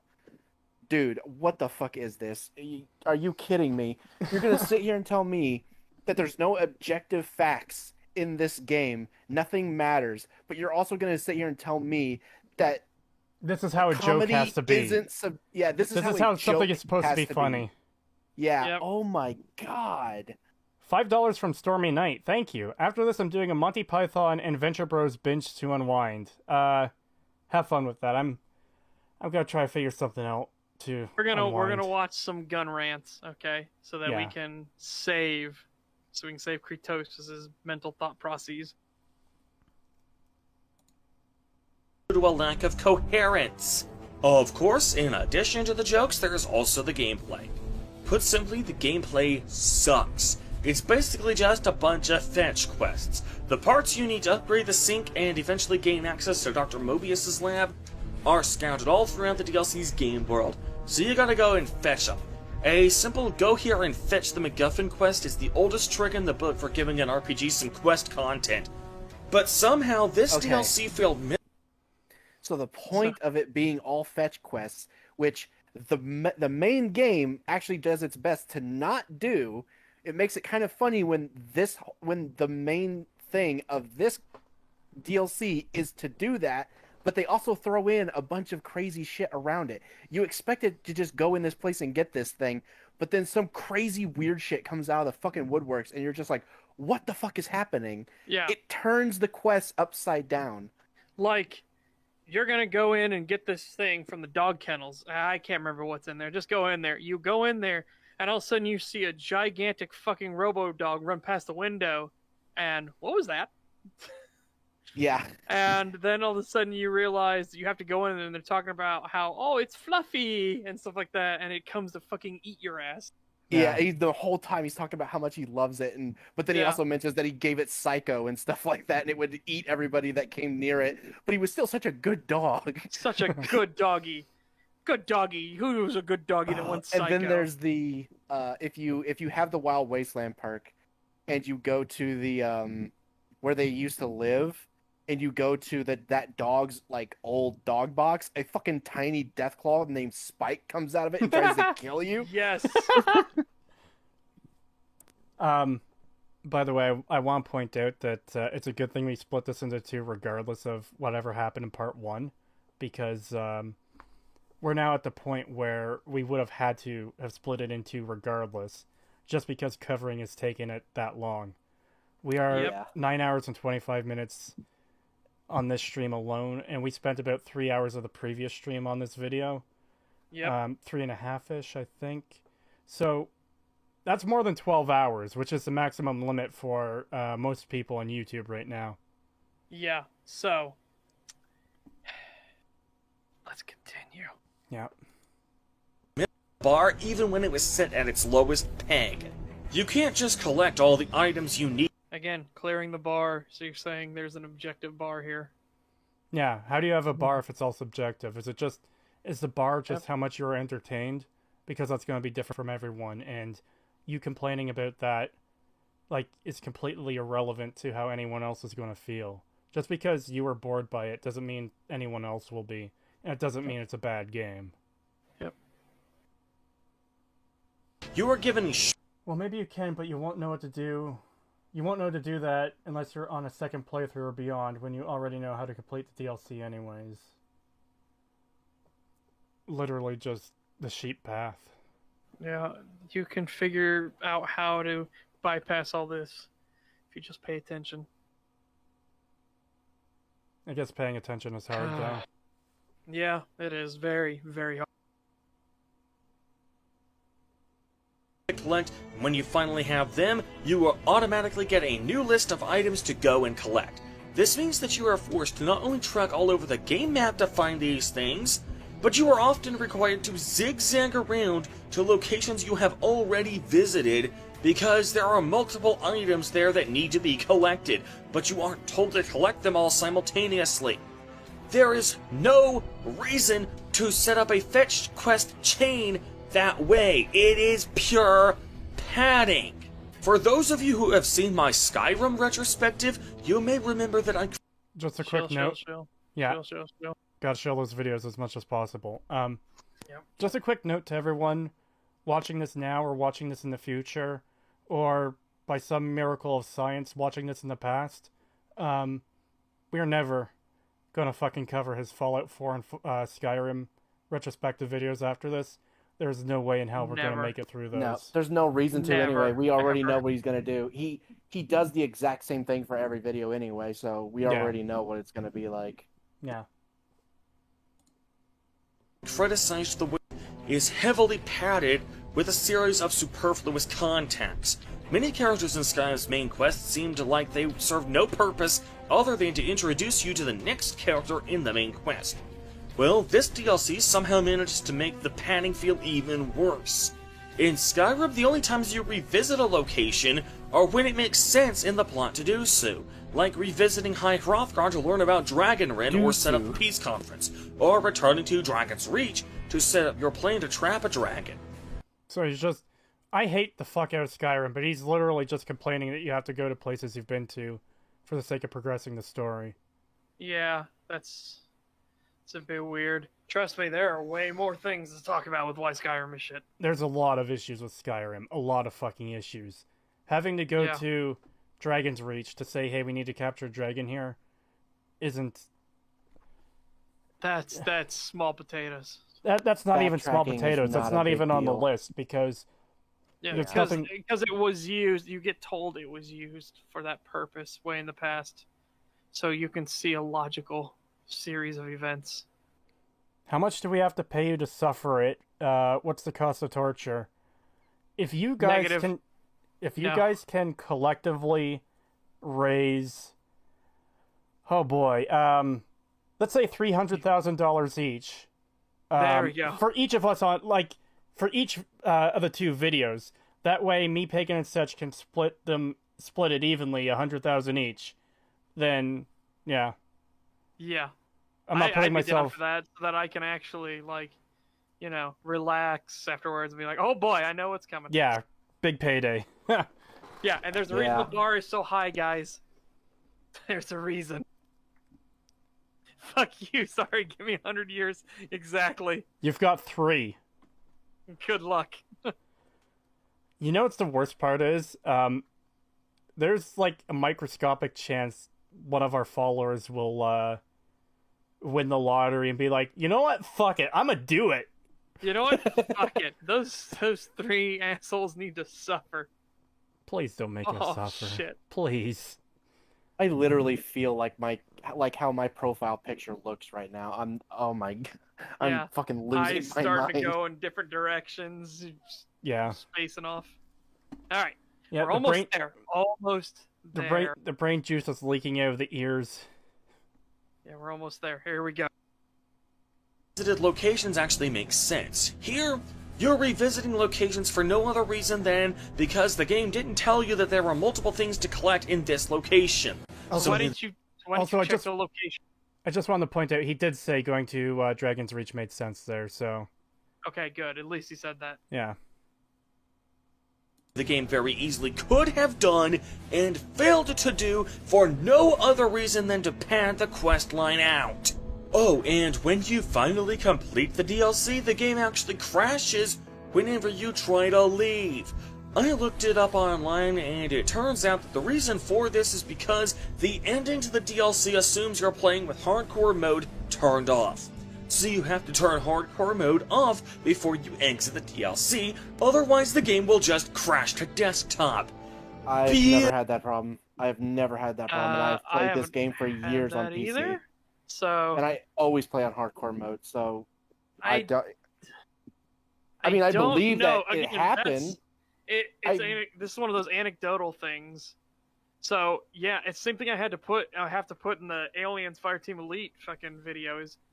Anecdotally, for me, I have had one crash in 80 hours of playtime and a handful of bugs.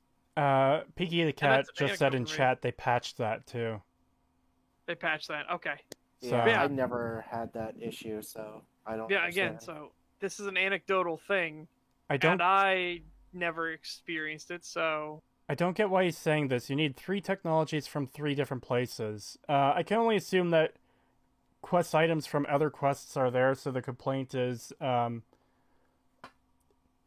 different quests will send multiple different quests will send you to the same location, but he didn't think to get every quest he could.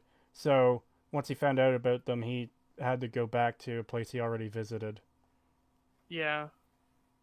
I mean, for most people, it's not that big of a deal. If you've already cleaned out a dungeon, then the enemy, like, it's just a walkthrough to get to the item you need. Hey, and somebody said, where did the audio go? Don't scare us now. Yeah. Because on my end, it's still showing my voice and your voices when you talk. Okay. No user. Well, I guess you can't hear me if you can't hear audio. It's going to say, check your audio. You're all good, is what people saying. You're all good. The audio is only subjective. Yeah. Yes, it's only subjective that you can or can't hear us. That's how it works, I guess. The sync upgrade quests are arbitrarily split into phases instead of pointing at every lab at once. It points me to 2 or 3 at a time. That does actually annoy me, not that much though. Yeah, it doesn't seem like that big of a deal to me. Well, overall. Okay, well, this one's funny. Peace was never an option, gives $5. Thank you very much. If he talks bad about Lonesome Road, I will find him and disregard the Geneva Convention. While funny, don't actually do that. Yeah, don't do that. Yeah. God, he's gonna talk about Honest Hearts and Lonesome Road, I bet. Alright, let's go. Well, he's running... You can bypass this bug simply by turning off hardcore mode temporarily and then turning it... I just want to point out there, difficulty very easy. Yeah, I saw that. Don't worry.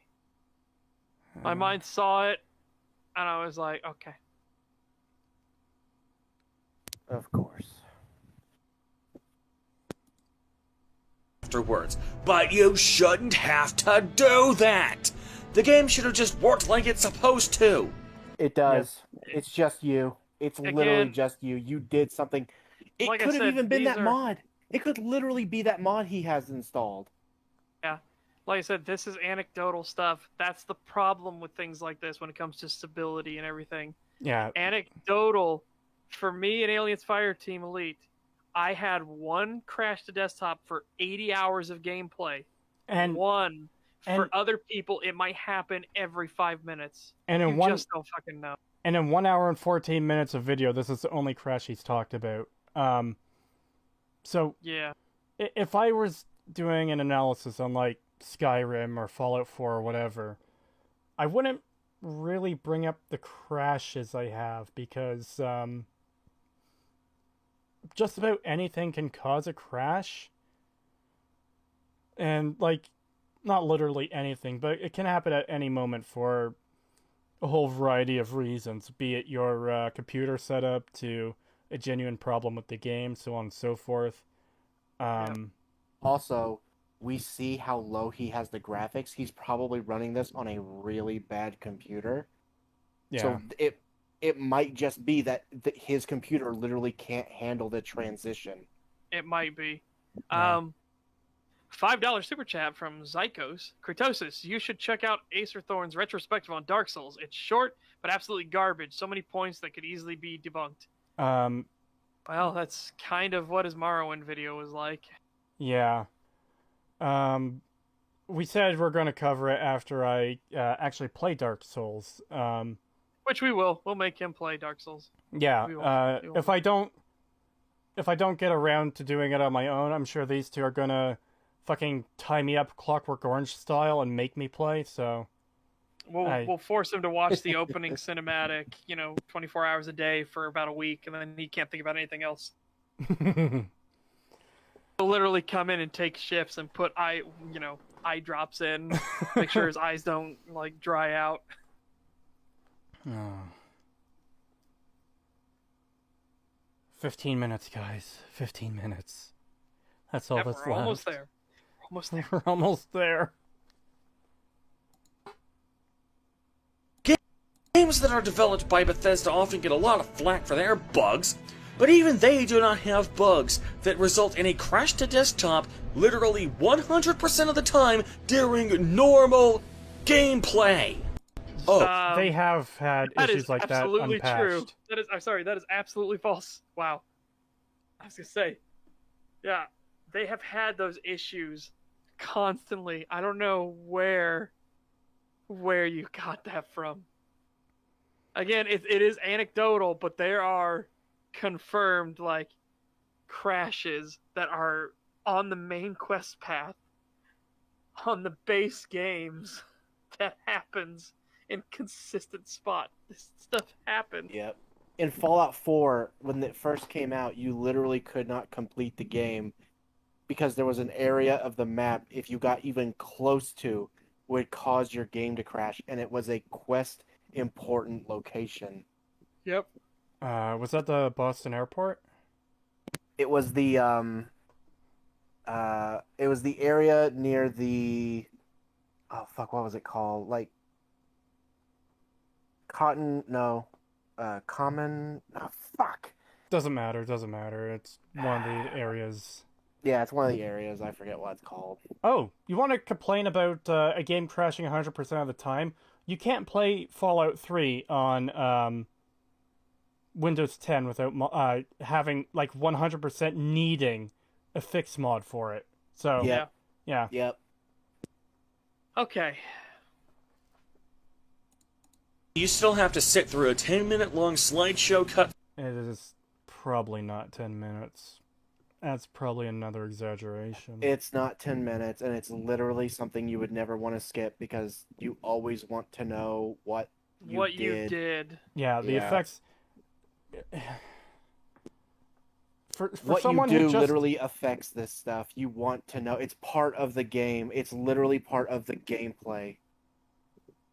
Yep. Yeah, for someone who's like complaining about about having to sit through a cutscene that is all the same and linear, because that's how cutscenes work. You're now getting a slideshow that's telling you the effects of your actions, and now you're complaining about that. So, stopping the game to tell you information about what you did is bad, I guess, because whatever. Scene neither be skipped over nor fast-tracked. Absolutely pathetic. No, you're pathetic. You're pathetic. Oh, sorry, gotta echo the statement, because unfortunately it has been proven at this point. Yeah, you're playing a story-heavy game and you're skipping the story at every chance possible and getting mad that things aren't explained. I don't know what else to tell you. He loves Oblivion, by the way, guys. I actually do know what to tell you. Stop eating glue. Stop eating paste. It's not good for you. Yep. Alright. This entire DLC was a complete waste. So after that disappointment, I decided to give the Lonesome Road DLC a try. Oh no. I hope you're ready, chat. I hope you're ready for pain. I'm about to be real upset because this is my favorite DLC. Unfortunately, I was unable to take Veronica along with me for this DLC. Instead, my companion for this DLC was an iBot named Annie. Now, the iBot itself was an alright companion. Unfortunately, everything else about this DLC was completely underwhelming. As I already mentioned, the antagonist for this DLC builds up the career profession to godlike proportions, which... And we already explained why that was wrong. Yeah, he didn't build it up to godlike proportions. He was putting it in perspective about what a courier, a transport system, and infrastructure is a lifeline, especially in the apocalypse. Yeah. Like I said earlier, like 45 hours ago now, or however long it's been, people might, like, not understand the importance that truckers, shipping containers, ships, even like couriers like FedEx or the local, not the local, but the national mail system any country has.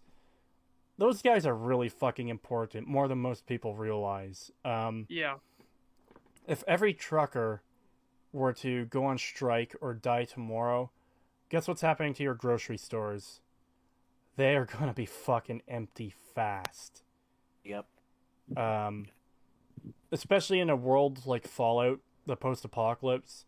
Yeah, people who do the job of taking important items from one location to another is pretty damn important. Obviously, it's not like god tier, like this idiot is claiming, but it can't be understated how important of a profession it is. $5 super chat from Spark. Thank you. If you think this is bad, Charlatan Wonder thinks Ulysses is a Mary Sue. I am not kidding. My father was a trucker, and Ulysses is very close to me. Yeah. I would say one thing though, Spark, be careful of tying your fond memories of your father with Ulysses. That's just a thing, because there are things to criticize about Ulysses, but yeah. him being a Mary Sue is not one of them. Again, the beautiful thing about Lonesome Road is you can actually criticize him legitimately in game. Didn't Acer shoot Ulysses because he thought Ulysses was part of the Enclave? Someone commented that earlier. That's what someone said. We're about to find out. Oh god, he's gonna go into that. He might. God. Again, he's doing Lonesome Road right now. It'll be so funny if he actually fucking says that he was with the Enclave.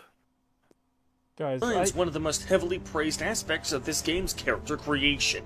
However, that's just the tip of the iceberg with this DLC. Hands down, the biggest flaw with this DLC is that it is completely linear. There are no branching paths, and unless you're... Yes, the entire point of this DLC is to get the final piece. This is the DLC to tie the bow on the present that is New Vegas. Yeah. This is what brings it all together. $2 it's almost like super it's titled The Lonesome Road. Yeah. $2 super chat from Peace was never an option. Lonesome Road is red, not brown. Well, he still seems to hate it regardless of colors, so... Yep. Yeah, I like this. This character is deliberately written to have a flawed viewpoint. The writer is bad. Modern Fallout fans are the biggest drooling morons I've ever met. Yeah. People say the same thing about Caesar and how he's like a fucking retard about the Hegelian dialectics, but the point is that his view is flawed. Yes. People think that's some kind of big right. gotcha. Like, not every character is supposed to be a super genius that knows everything and didn't get anything wrong. Like, no, literally. The whole point of Caesar is that he has this grandiose view, and it's wrong. It's horribly wrong. But it's convincing. And it's very convincing to Wasteland rejects who not just aren't that. fucking intelligent. Not just that, but he presents it in a convincing way, and he is charismatic. That's why it works so well. He knows what beats in his steps to make a society, to preach, to push to whoever he is talking to convince them. So that way, when all the bad things he asks you to do come in, your mind has already built up this, here are the good things down the line. Yeah, it's supposed to be a ends justify the means type scenario. Yeah, the horrifying aspects that a lot of real-world governments use. Yeah. Yeah, and he specifically references Rome a lot. He's like, look at what we're doing. This is exactly like Rome. We are going to build a Rome. Yeah, we're going to take this place, and then we will finally move from a nomadic tribe into a standing empire like Rome. Yeah. Yeah. Okay. No opportunity to skip over sections of the DLC. The levels themselves are hardly even that interesting. They're basically just a gauntlet of enemies to fight. No real ingenuity applied to these levels. Now, add that to the fact that this game's overuse of the color brown often makes it difficult to figure out where to go. Brown again. Brown? You're What? showing the yellows and reds and everything. And now dark you're... grays.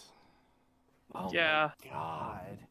And what do you mean they don't do anything new? The tunnelers are a completely new type of enemy. They come out of the ground. They move through tunnels. Nothing else in the game does that. Peaky the cat. I can't skip half the DLC. Yeah, that's. Yeah. All right. I'm willing to bet he didn't find the posters. He didn't talk to Eddie. Oh man, he probably didn't even find the tapes for Ulysses, so he has no idea what the fuck Ulysses is talking about. He probably has skipped no clue. all of the DLC, and I will. Maybe we'll find out. Maybe that's why he killed him at the end, thinking he's Enclave, because he paid literally zero attention to any of the dialogue. Psychos with $50 in the super chat. Thank you very much. Thank you very much for that. I've never finished New Vegas, but I did enjoy my time with it. I ended up getting stuck because I didn't have enough caps or high enough speech to get into, or basically any other requirement to get into the strip. Now I realize Fallout games aren't for me. I'd recommend trying it again if you want. Like, there are other ways to get into the strip, by the way. Yeah, you can get a fake ID. Yeah, there are other things to do, but here's that's the thing. fair enough. Here's the thing too. You can, if that's your issue, you can do quests around the outer Vegas area and get more experience and level up to get your skills up, or you could do things to earn caps, like one of the easy. You can also get buddy with the NCR, and you can take the monorail there. Yeah. Yeah. There are all kinds of ways to bypass the door. And yeah, the King can get you into the strip, the NCR can get you into the strip, a fake ID can get you in. There are all kinds of ways. They thought of a bunch of ways to bypass, because they know players need to get into the strip. So they made tons of ways to get through it. We have a brown alert. I repeat, brown alert. Code brown. Yeah. If you feel like it, if you got the combat balls for it, you can kill all the robots and waltz right in. Yeah. And House isn't that plussed. He isn't phased by that much by it. He's like, well, he's proven he's a badass who can take out the robots. All right, fuck it. I know he's got combat skills. In fact, any of the ways you get in would prove your resourcefulness to House too. So, going back to that point way earlier is like, however you get onto the strip, it's going to be significant to House because it proves you're capable. Yeah, I just realized either you're great at business and everything like that, and you know how to make a buck. You have great speaking ability, so you'll be able to convince people of House's vision. You can go combat, so you can actually breeze your way through, and he knows that you're somebody that when shit gets tough, you're going to fight back and pull your way out of it. If you go through the monorail, he knows you have connections with the NCR, so you'll be useful to him when it comes to dealing with the NCR. There are tons of ways to get in through this. House should actually comment on how you get in. Yeah, I agree. That would be... I agree. That would be really fucking nice. Yeah. I just realized that Mr. House and you getting into the strip and getting all the way to New Vegas and all this stuff, and how it's basically a test to test your resolve, is an infinitely less retarded version of what they tried to do with Fallout 4's father. Oh, yeah. Except, it's not retarded, whereas Fallout 4 is. Yeah, because you have to complete a set of tasks in Fallout 4 that if one single thing was out of line, it would be impossible to get into the Institute. Yep. And this is something he wants. Just one more comment. Brownsome Road. Nice. Okay. It's non-linear, and the fact that I don't even have Veronica's sass to break up the monotony, and this DLC quickly became a total bore. There is a story in this DLC. It's mostly Eddie's backstory. He only gives you... what? Did you miss Ulysses' story, which is kind of way more important? Kind of the entire point of the DLC? You do get some bits for Eddie, which is nice. But the important bits are what comes from Ulysses. Yeah, it's almost entirely about Ulysses. It's the whole point of the DLC. Yep. I think we're starting to see how he came to assume Ulysses was Enclave and shot him without even talking to him. Yeah, I don't think he found any of the holotapes, which they're not hard to find at all. Holy shit, this is still going on? Yes, we're still suffering. It's only gotten worse. Yeah, we're near the end though. We're near it. The knife sitting in front of me on the table is looking really fucking appealing right now. $10 super chat from Yugmaster Jefferson. Thank you. Hey everyone, hope your day is going good. Kind of off topic, but was wondering if any of you played the Persona series and how you feel about it. Also, Ulysses is my favorite character from New Vegas. So to answer the first part, no, the day is not going well. The day was going nicely, but then I decided to start a stream, and it's been paying ever since. Yeah. The sweet embrace of death is looking so much sweeter right now. No, I haven't played the Persona series. I'm sorry. It's just not a series that ever appealed to me. And yeah, Ulysses is a pretty good character from like a writing perspective, I think. Yeah, he really, really is. Anyways, a few bits of his backstory points in the linear gauntlet that is this DLC. Also, there's a spot in this DLC when you can activate a missile to detonate at a nearby area. What the fuck was going on with his camera there? I don't know. And then head over to that area to search the drop site for loot. Now, where have I heard this before? A game with no story except the backstory that is told via pre-recorded holotapes and the ability to drop nukes just for the lull. So he found the holotapes. Did he though? I mean, again, we'll find out when we get to Ulysses himself. With no regard to the in-universe ramifications of such reckless behavior, just so that you can go spelunking for booty. Where have I heard that before? Oh god, sound balancing, my dude. Also, copyright. Yeah, very, very copyright. So, let's... Okay. I don't want to go too far past it. Oh, well, I was just gonna play, pause, or I can mute it on my end until it's done. Yeah, you mute it on your end, and I'll let you know when it's done, okay? But basically, he's trying to claim Lonesome Road is, like Fallout 76, even though they're... What? Yeah, and it also... You're really quiet, Pagan. It also treats the nukes very, very seriously, by the way. Trying to talk in my thing. Is it fine now? Yeah, it's fine. Okay, I'm going to get a new headset. I think that's what it is. So the thing about not launching nukes in Fallout 76 is that it's like the entire point of it is a game mechanic to spawn harder enemies to drop better gear. The nuke in Lonesome Road, like the entire DLC is about how terrible nukes are. You aren't doing it willy-nilly for fun. Yeah, you didn't even know it was going to launch a nuke. You thought it would open the door to get to the elevator. Which is kind of the point of Ulysses criticizing you. You're doing things without realizing what you're doing. Which is actually, like, very fucking topical considering who we're covering. Yeah. This Ulysses' speech is perfect for Acer Thorn. Yeah, it fits him. He is the embodiment. He's actually what proves Ulysses right. Which is terrifying because, you know, being able to talk Ulysses down and make him understand that his view is insane, or at least flawed, is one of the best parts about the DLC. Oh, we're getting some no's in chat. I can't say it like Fringy does, unfortunately, but yeah. No. It's hard. No. I don't know how he does it, but... No. He just has the accent for it. Yeah. Yeah. I noticed in a little bit off topic, it'll be quick. I noticed in a recent EFAP, he even says "oh" the same way he says "no." Oh no. Yeah, I just can't do it. Yeah. No. Anyways, I'm gonna mute this. Yeah. And pause it when he starts talking again. Okay, copy. Go ahead. Okay. Oh. Wait. Hang on, wait. Give me 1 second. Let's make sure he doesn't do. Yes, as does most recent. He's got it in the fucking background.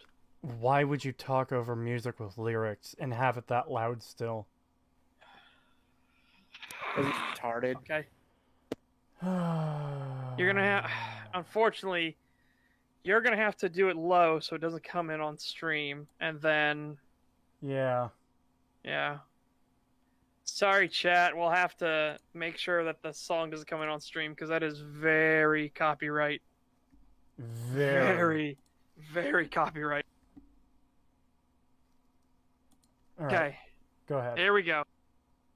Other problems with New Vegas, which does the exact same thing, is considered a masterpiece. It's literally not the exact same thing. Yeah, it's not the same thing at all. Not even remotely.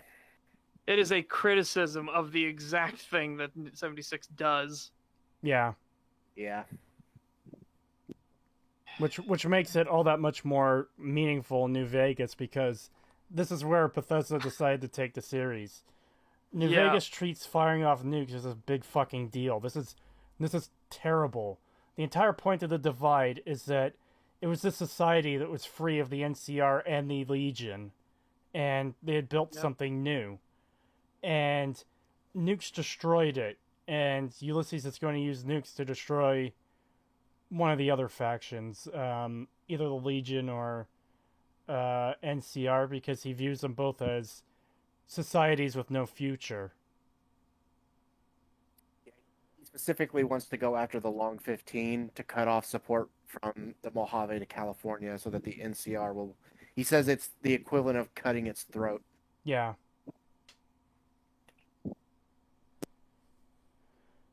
Just joined. Was Father Elijahcal here earlier? He was, but he dipped out, like... he had the good idea to fucking hit the eject button hours ago, before the pain got worse than it is now. Yeah, before things got really bad. Really bad. Yeah, 3 hours ago he dipped out. Man. He was here for a good long time. Oh yeah. He was here for 6 hours. So yeah, he was here for a long haul. I envy him right now for being able to leave. Yep. Okay. Let's continue. Oh, and DLC, you realize that the antagonist who brought you here is a member of the Enclave, and he's... Oh my god. There it is. There... He actually said it! There it fucking is. Oh my god. Dude. No way. No way. Where does he get this? Where does he get this? Where the hell? Nowhere. Did you get anything that he was with the fucking Enclave? There is He even literally... says he's aware of the stories in the holotapes. Even if he didn't get them during this playthrough, he is aware of them at the time of making this video. How are you not aware he is a tribal that went into the Legion? Yeah. That's it. He's a tribal. He worked as a Frumentari. Okay. Oh, man. Hold on. I'm going... cover was a courier. There we go. I broke out the image again. Like, how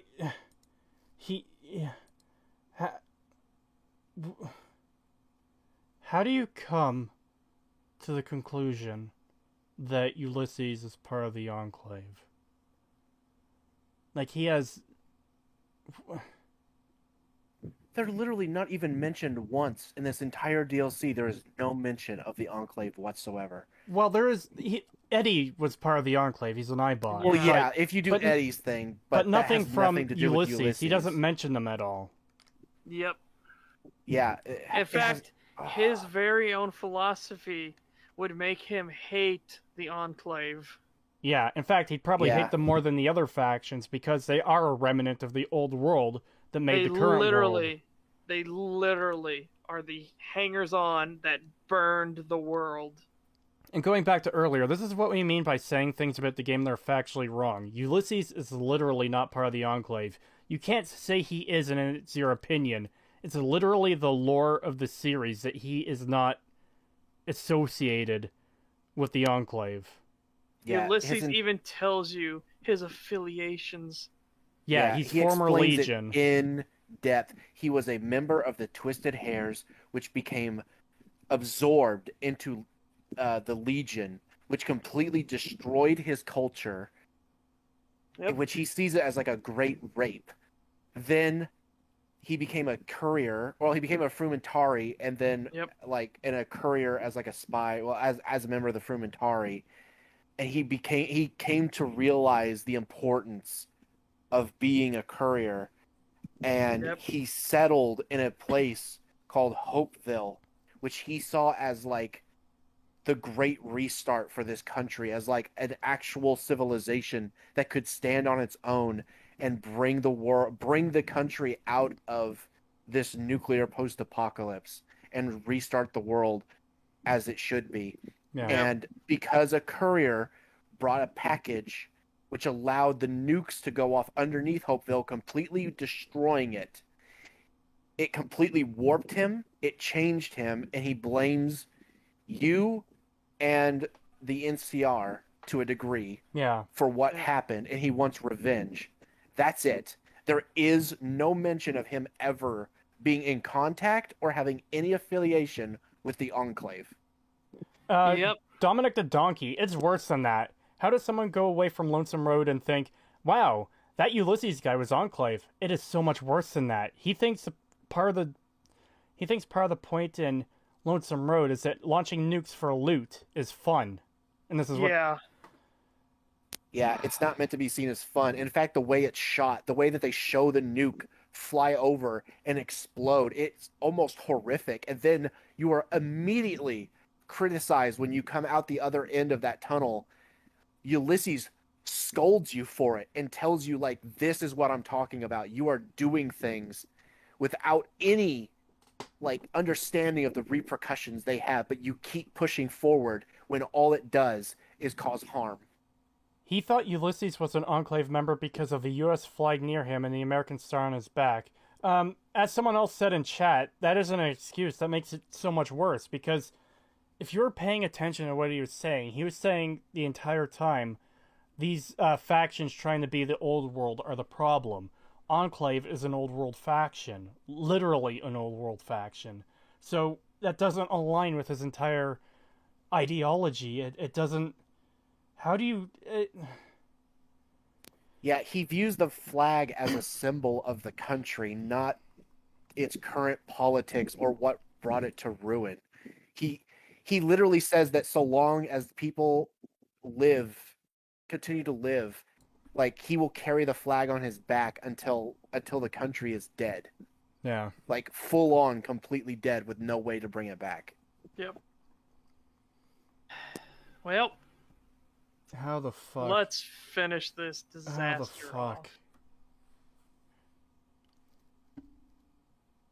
Looking to on some civilization because the Enclave sees any rebuilding of civilization that isn't their own doing to essentially be an illegitimate state. So that's literally not anything Ulysses said during the entire fucking game.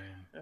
Nor was that the Enclave's actual goals. No, it wasn't. So you also got that completely wrong.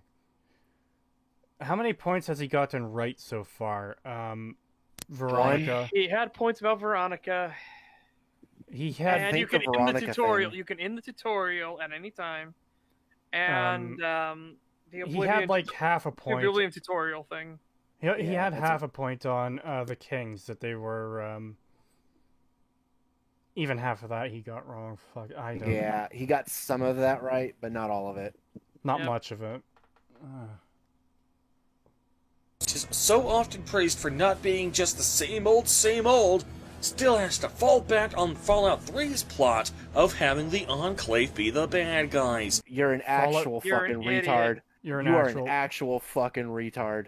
Actual Holy shit. Fucking retard. How dare you say that they are falling back on Fallout 3 when this had nothing to do with the Enclave other than Eddie literally being made by some dude in the Enclave and sending it to Navarro. That's it. That is the only connection to the Enclave whatsoever. It's even worse than that, Pagan. The Enclave... He said the plot point of the Enclave. The Enclave aren't a plot point in Fallout 3. It's what they do is the plot point. Because having the Enclave let's assume for a second that Lonesome Road did end with confronting the Enclave. That doesn't make it bad because it's the Enclave. It's the execution that matters 100% of the time. It didn't fall back on Fallout 3 for fucking anything. Yep. Yeah, this was completely original, completely new. It was about a character who had no affiliations to previous games, and his only affiliation in anything current in the game was Legion, which he was no longer even a part of. But we can't say he's wrong because it's just his opinion that Ulysses was part of the Enclave. Yep. Yeah, so therefore Ulysses was definitely a part of the Enclave, and Fallout New Vegas definitely fell back on Fallout 3 for this. Definitely. I fucking hate this so much. Akritosis, does he think that Enclave first appeared in Fallout 3? Fuck if I know. Probably I does. have no fucking idea. Well, he said earlier every game in the series except New Vegas has Brotherhood power armor on the front, so... Which is another objective statement that's fucking wrong. Yeah. So, I guess he just thinks that's the Brotherhood on the Fallout 2 cover. With this weird, bug-eyed looking, narrow-faced power armor helmet. Yeah, far more menacing looking helmet. Okay. Hey guys, don't you remember when you had to restart the water purifier in Lonesome Road? Duh. Yeah. My favorite part of Lonesome Road was having to finish this. Yes. Let's finish this, please. Wonderful. So, as I was uploading the first episodes of the Lonesome Road section of the Let's Play, which was around the time I had recorded near the end of the DLC, one of my fans actually warned me that the other DLCs in this game were also pretty disappointing, and said it was a good idea if I stayed away from the other 2 DLCs. I took his advice and didn't play those DLCs, so I cannot have an opinion on them. Thank fucking Christ. Oh my god. Analysis video, guys. An analysis video. An in-depth analysis. In-depth analysis. Video. If he doesn't do it, he just straight up gets it wrong and doesn't pay attention anyway. It's literally like the worst of 2 things. Like, you literally cannot fuck up even more. It's literally either him not even bothering to do any of the content, or he completely ignores everything of the ones he does. Money was spared. Yeah. Okay? Thank God. I just want to point out something too. In alternate universe world, where we're doing the same stream, and he actually did play Dead Money, he met Dog and God, and shot and killed them. And then immediately died and got mad because it makes no sense that you die when you kill Dog and God. Probably. Yeah. He'd also probably be saying shit like, "It's a fucking super mutant. It's obviously bad. I'm supposed to kill it. That's what you're supposed to do in Fallout games. You're supposed to kill the super mutants. I don't get why I'm being punished for doing this." Yep. Okay, here we go. Even without playing them, I can still have an opinion on how these DLCs affect my perception of the game as a whole. What's this fan? How? It depends, because we do have a perspective on The Last of Us 2 without having played it, but that's purely from a story aspect. Yeah, I'm not going to talk mechanics or anything for The Last of Us 2, but I will talk about its fucking story. Yeah. By skipping Dead Money, he never encountered one super mutant. Did he also miss Black Mountain? Yeah, remember he never went to Repcon. Wow. Yeah. Or Jacobstown. Shit. I don't think he ever saw a friendly super mutant in this entire game. He probably doesn't think they exist. Oh, man. Well, the super mutants got off lucky. In-depth retrospective. Yeah, they did. This in-depth retrospective video has potential. This in-depth analysis managed to play through the game in such a way that he missed every single fucking super mutant and nightkin in the game. An entire race completely missed because he couldn't be bothered to actually fully pay attention to the game and do anything. Yeah. Fucking amazing. Okay, well, let's go. DLCs were just as boring as Lonesome Road. I had finally reached the end of my tether with this game. The DLCs more than any other content in the game, need to be good because you are paying extra for them. It's a good thing the DLCs for this game are pretty damn good. Yeah, they're fucking amazing. You're just too retarded to fucking read anything. I don't know how. Yeah, I don't know how you did this. It is a miracle. It is a miracle you managed to get out of bed every day without hurting yourself. Yeah, how you can fucking go to the bathroom without falling in the toilet every single fucking time. Just we don't actually know that doesn't happen. It probably does. He just doesn't talk about it because of how it probably does. Cripplingly embarrassing it is. The fucking fire department probably show up to his house every couple of weeks to fucking uncork him from the toilet. Every couple of weeks. You're giving my friend Acerthorn a lot of credit there. Yeah, good point. It's probably every day. But they would probably blacklist his number if he did it every day. Let's go back to the right, video. He's too quiet. I forgot to turn it back up. Oh no, I did turn it back up after the music. We are right here. We are right here. Yes, we've got like 12 minutes left. Yes. Their bad DLCs will negatively impact the game as a whole. When I went to LP this game, I paid extra. Repeat, paid extra for the version of this game that had all the DLCs included. Then why didn't you pay attention to any of it? Yeah, why didn't you, if you're gonna pay money, pay attention? For a second there, I thought I was genuinely thinking he was going to say pay extra attention there, and internally I was going, no, you are not going to say. I'm glad he didn't say it, because that would have been, that would have been fucking embarrassing if he did. Wait. 3 bobby pins, 100 lockpick. Hold up. Seen some other shenanigans here. Once this fan told me that the other 2 DLCs were just as boring as Lonesome Road, I had finally reached the end of my tether with this game. The DLCs, more than any other Yeah, he was level 50 there, I want to point out. Yeah. I'm not sure I've ever level capped this game in all the times I've played it. Yeah. Not without fucking console commands. Content in the game need to be good because you are paying extra for them. I want to see this. Therefore, bad deal. Oh, I got it. It was there. Yeah. Yeah, I got it. The DLCs, more than any other content in the game, need to be. I muted on my end. I can't fucking take his voice. Fair enough.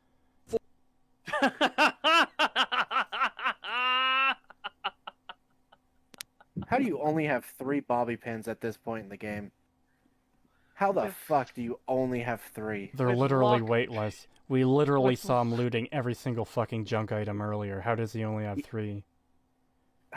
With 100 lockpick skill. Yeah, there's some console commands going on here, baby. Yeah. There he has probably to just be. straight up doesn't know how to fucking pick the locks properly. He probably breaks every single one he finds. Okay. Alright, sorry. I'm glad somebody in chat pointed that out. That's fun. Does he actually pick the lock here, or no, it skips? Shit. Oh god. Oh fuck, I went too far. There we go, right there.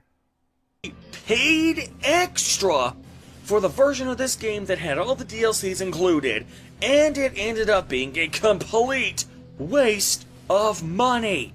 It was only a complete waste of money because you didn't pay attention to the game. You played it exactly the way a fucking Skyrim babby would play the game. Just tunnel visioning that quest marker, not paying attention to anything the game is trying to tell you.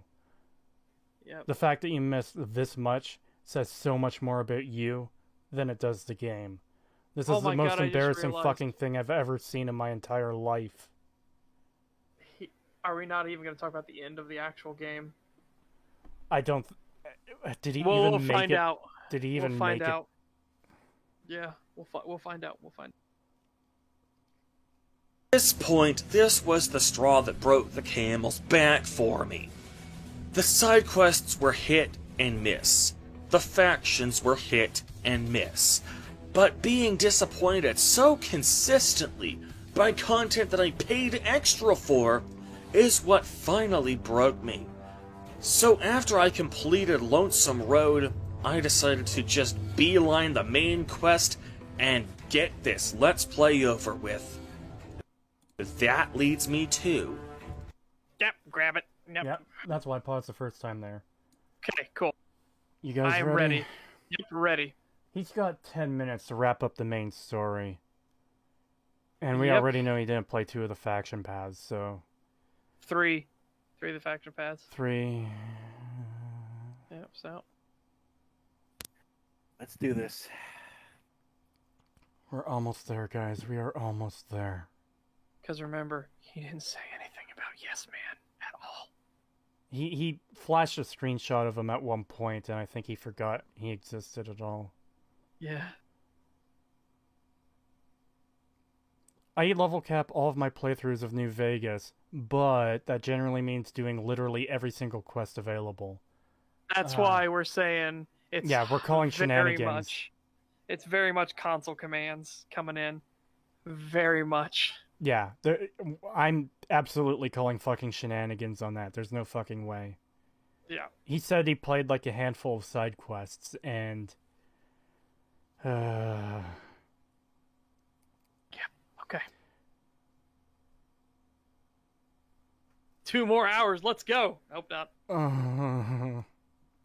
Allegedly, his entire reason for starting the main quest is supposed to be to track down the guy who tried to kill you.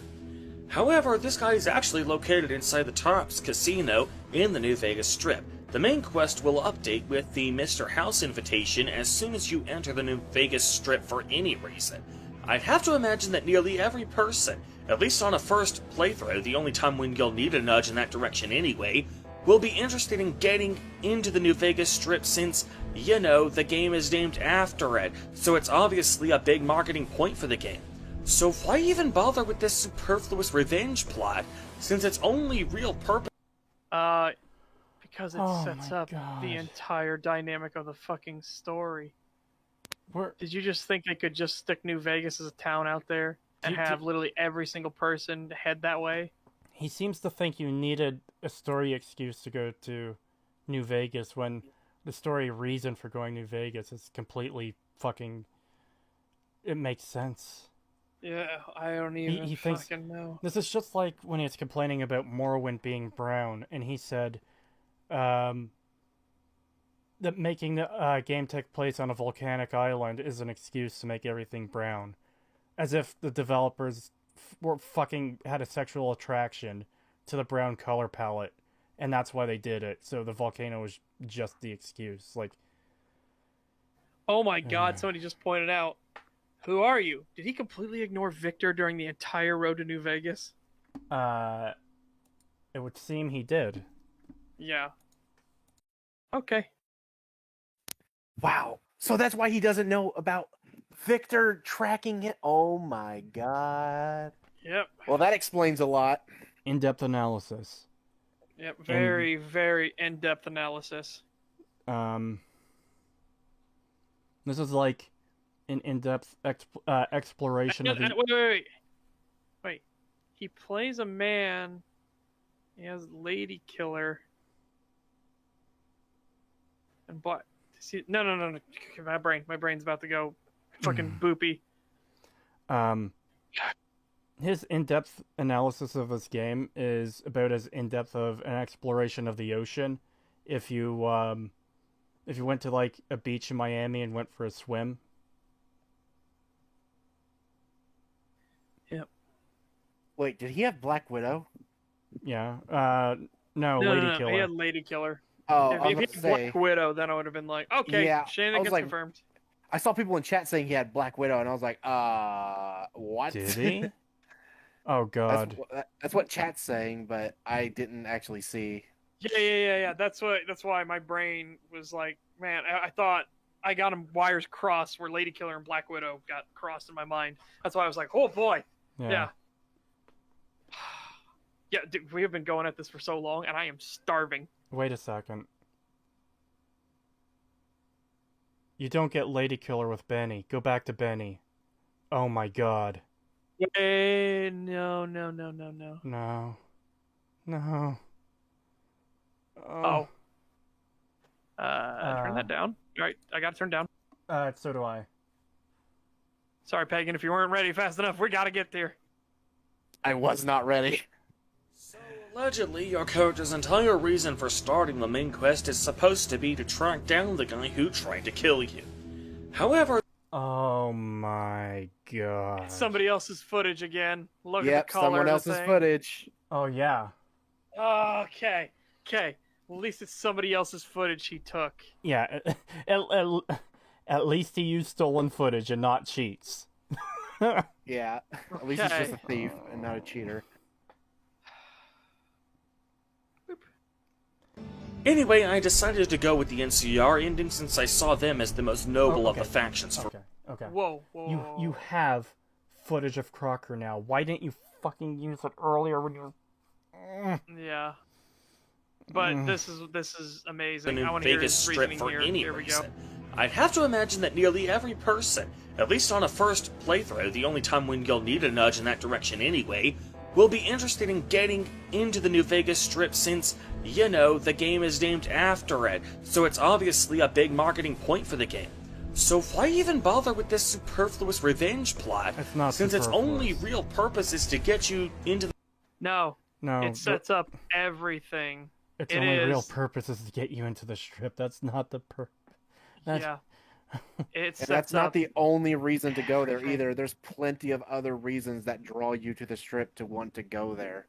Saying it's literally just there to get you to go there when there's other reasons. I can't wait. Remember, guys, he doesn't know anything about Bitter Springs and the massacre of innocent civilians by the NCR or anything like that. He doesn't know any of that. Yeah, he thinks because he doesn't know anything flawless. about Boone or anything either. I want to point out a comment in chat too. That's not a marketing point. Yeah. So if you do like Fallout New Dallas or Fallout New York,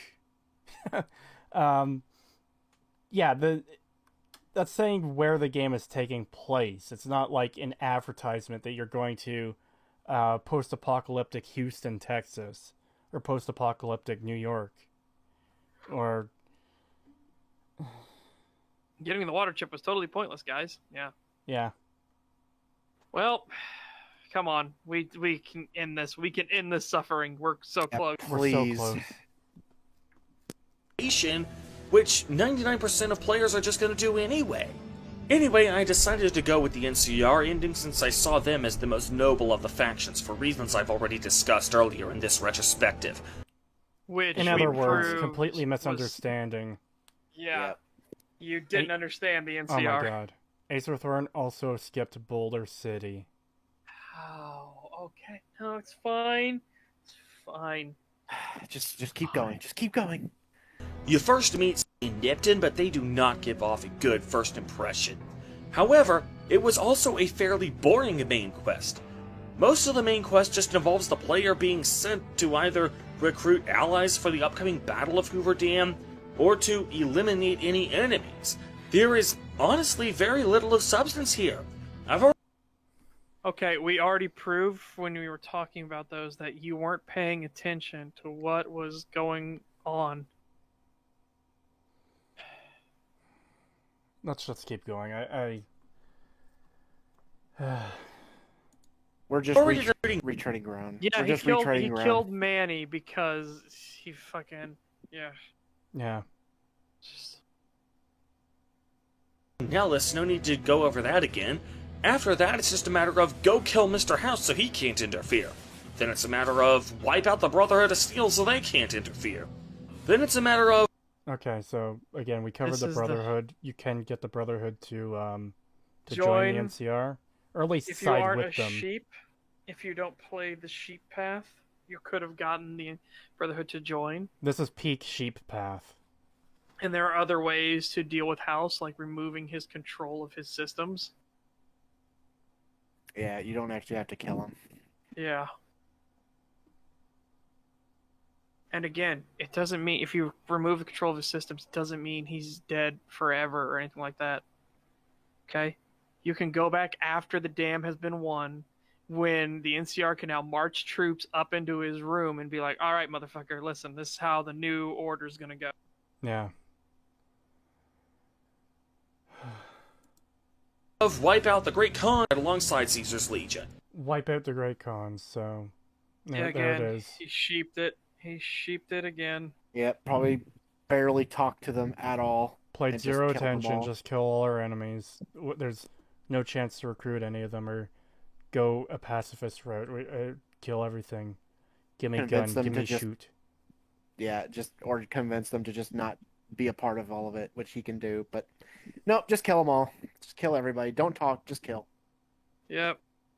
So he's complaining that the game has boring, shallow kill quests when he fails to engage with the story and being told and all the possibilities and yeah, this is what it looks like, ladies and gentlemen, when an idiot plays an RPG. Yeah, this is a murder hobo in like pure form. Yeah.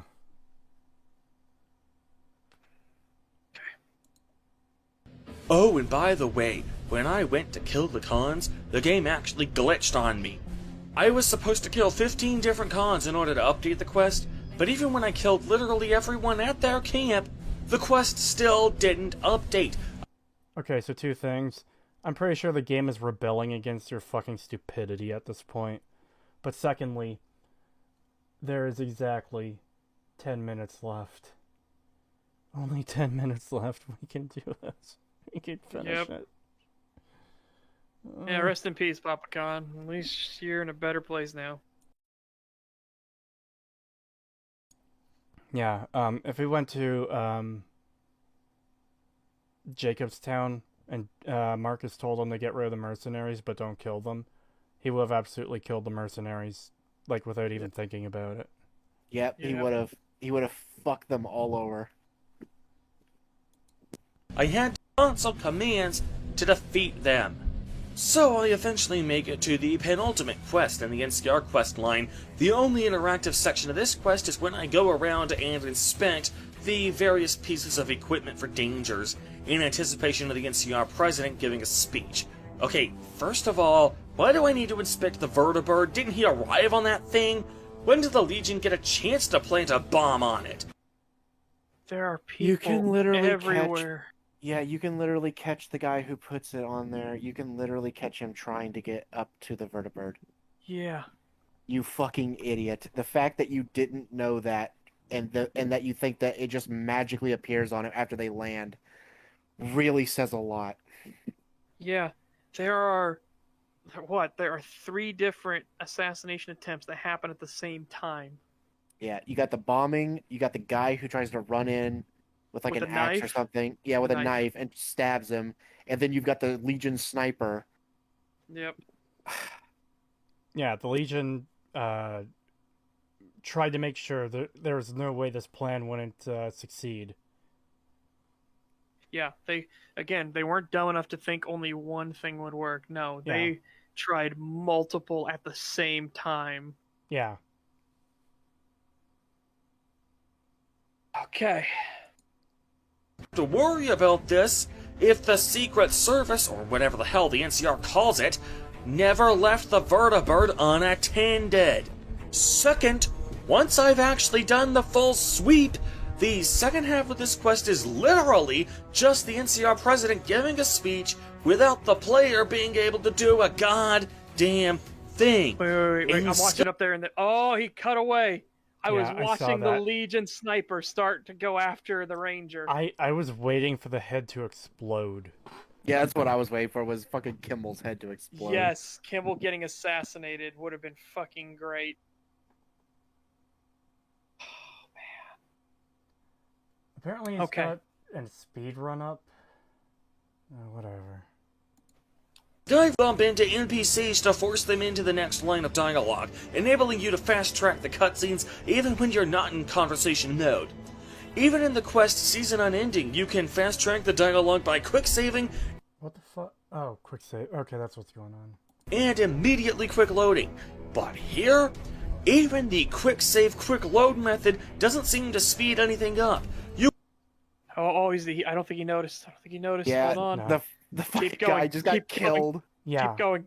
This is like a comedy playing out. It's like in The Simpsons. If Kimball gets his brains blown out, this will be fucking amazing. This will be 1 billion% sheep. Sorry, I had to clear my throat there. This is almost like a Simpsons fucking skit where something's happening in the background, something super fucking like important and no one's noticing. Literally, the guy just got killed and fell off the tower, but no, he's not taking notice of it. Yep. Come on, give me that headshot. Give me the headshot. Give it to us. You are to sit through this boring slug of a speech that makes my college history professor sound like Jim Ross. He's got it from somebody else's point of view. Yeah, he got someone else's footage again. Yeah, because that means Kimball died in his. Kimball died in his. Absolutely, there's no way. Because he literally got to the point where his brains are getting blown out. Because he thought you had to sit there and listen to the speech when the point of you're there to defend him, you dumb idiot. Yeah, you're not there to listen to the fucking speech. You're there to provide security. Do your fucking job. Do the thing you were just criticizing the Secret Service for not doing. Oh my god. Oh, this fucking idiot. Alright, hold on. I gotta see if he actually goes back to showing Kimball getting his brains blown out in this video. Yeah. It is for you to come here. And it is because of you that I am able to do so. What the fuck? Also, sound, dude, but at least this one isn't too bad. I'm just hoping we don't get clipped for copyright for this. Apparently the WWE is, like, super anal about that shit. I remember, like, 2 years ago, Mantis got a, strike or a claim that meant he couldn't stream for, like, a month. Oh, God. Alright. Well, do the mute real quick on yours. Well, it's more of the video this time, so I'm going to, yeah, look away from it. Well, skip it because... we don't know if we can skip it or not. Yeah. I'm sure it's just a dumb joke. Yeah, but I know it's a dumb joke, but through it. The footage. So yeah, just there we go. That works. Yeah. Ready? Yeah.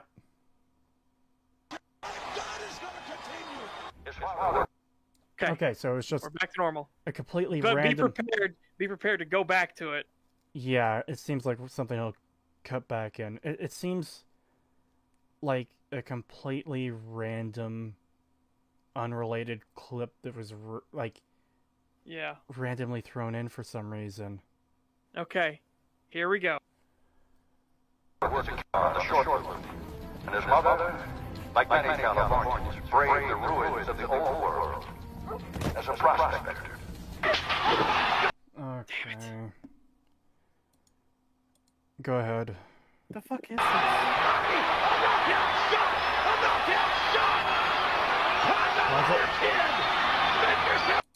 Do what? I said to pause it for a second. Okay. We should be good. Go. But the time we're back to normal. Go ahead. And they could no longer shoulder the burden alone. 12 years ago, they called out for help, and the Republic heard them. Troopers, Rangers, just like you, answered the clarion call. Oh my god! I had my finger on the trigger that time. Go Alright, ahead. you ready? Yeah.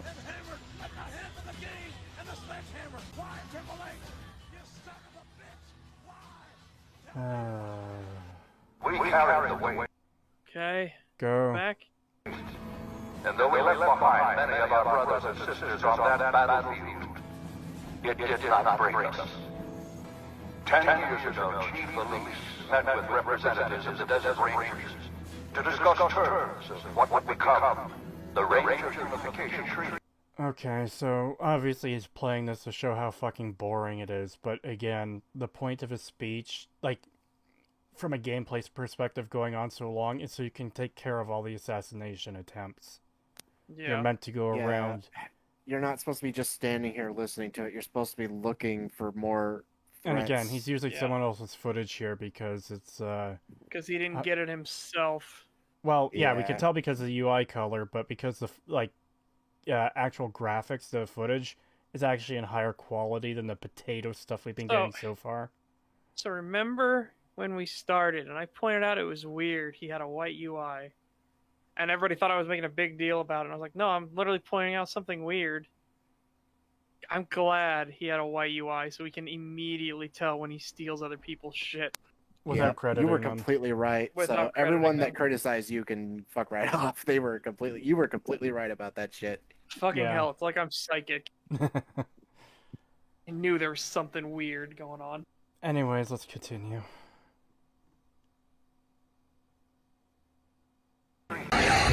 Oh, son of a... I got it. Continue.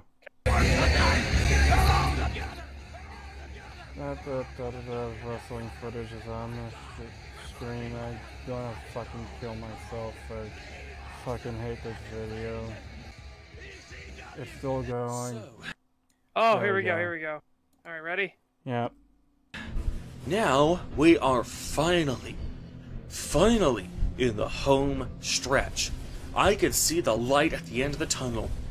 Whoa. He did some fucking trigger fuckery there. Because shit disappearing behind. Or whatever. Light at the end of the tunnel. Let's just get out of this fucking light thing. at the end of the tunnel. Now, to this game's very limited credit, I definitely appreciate the warning it gives me that I'm about to cross the point of no return. And I have a chance to either make a hard save or go off and do side quests to my heart's content. It's the sort of thing I would definitely have appreciated at, say, the beginning. I knew it. I fucking knew he was going to go back there. You fucking... Oh, of course. Okay. It's been...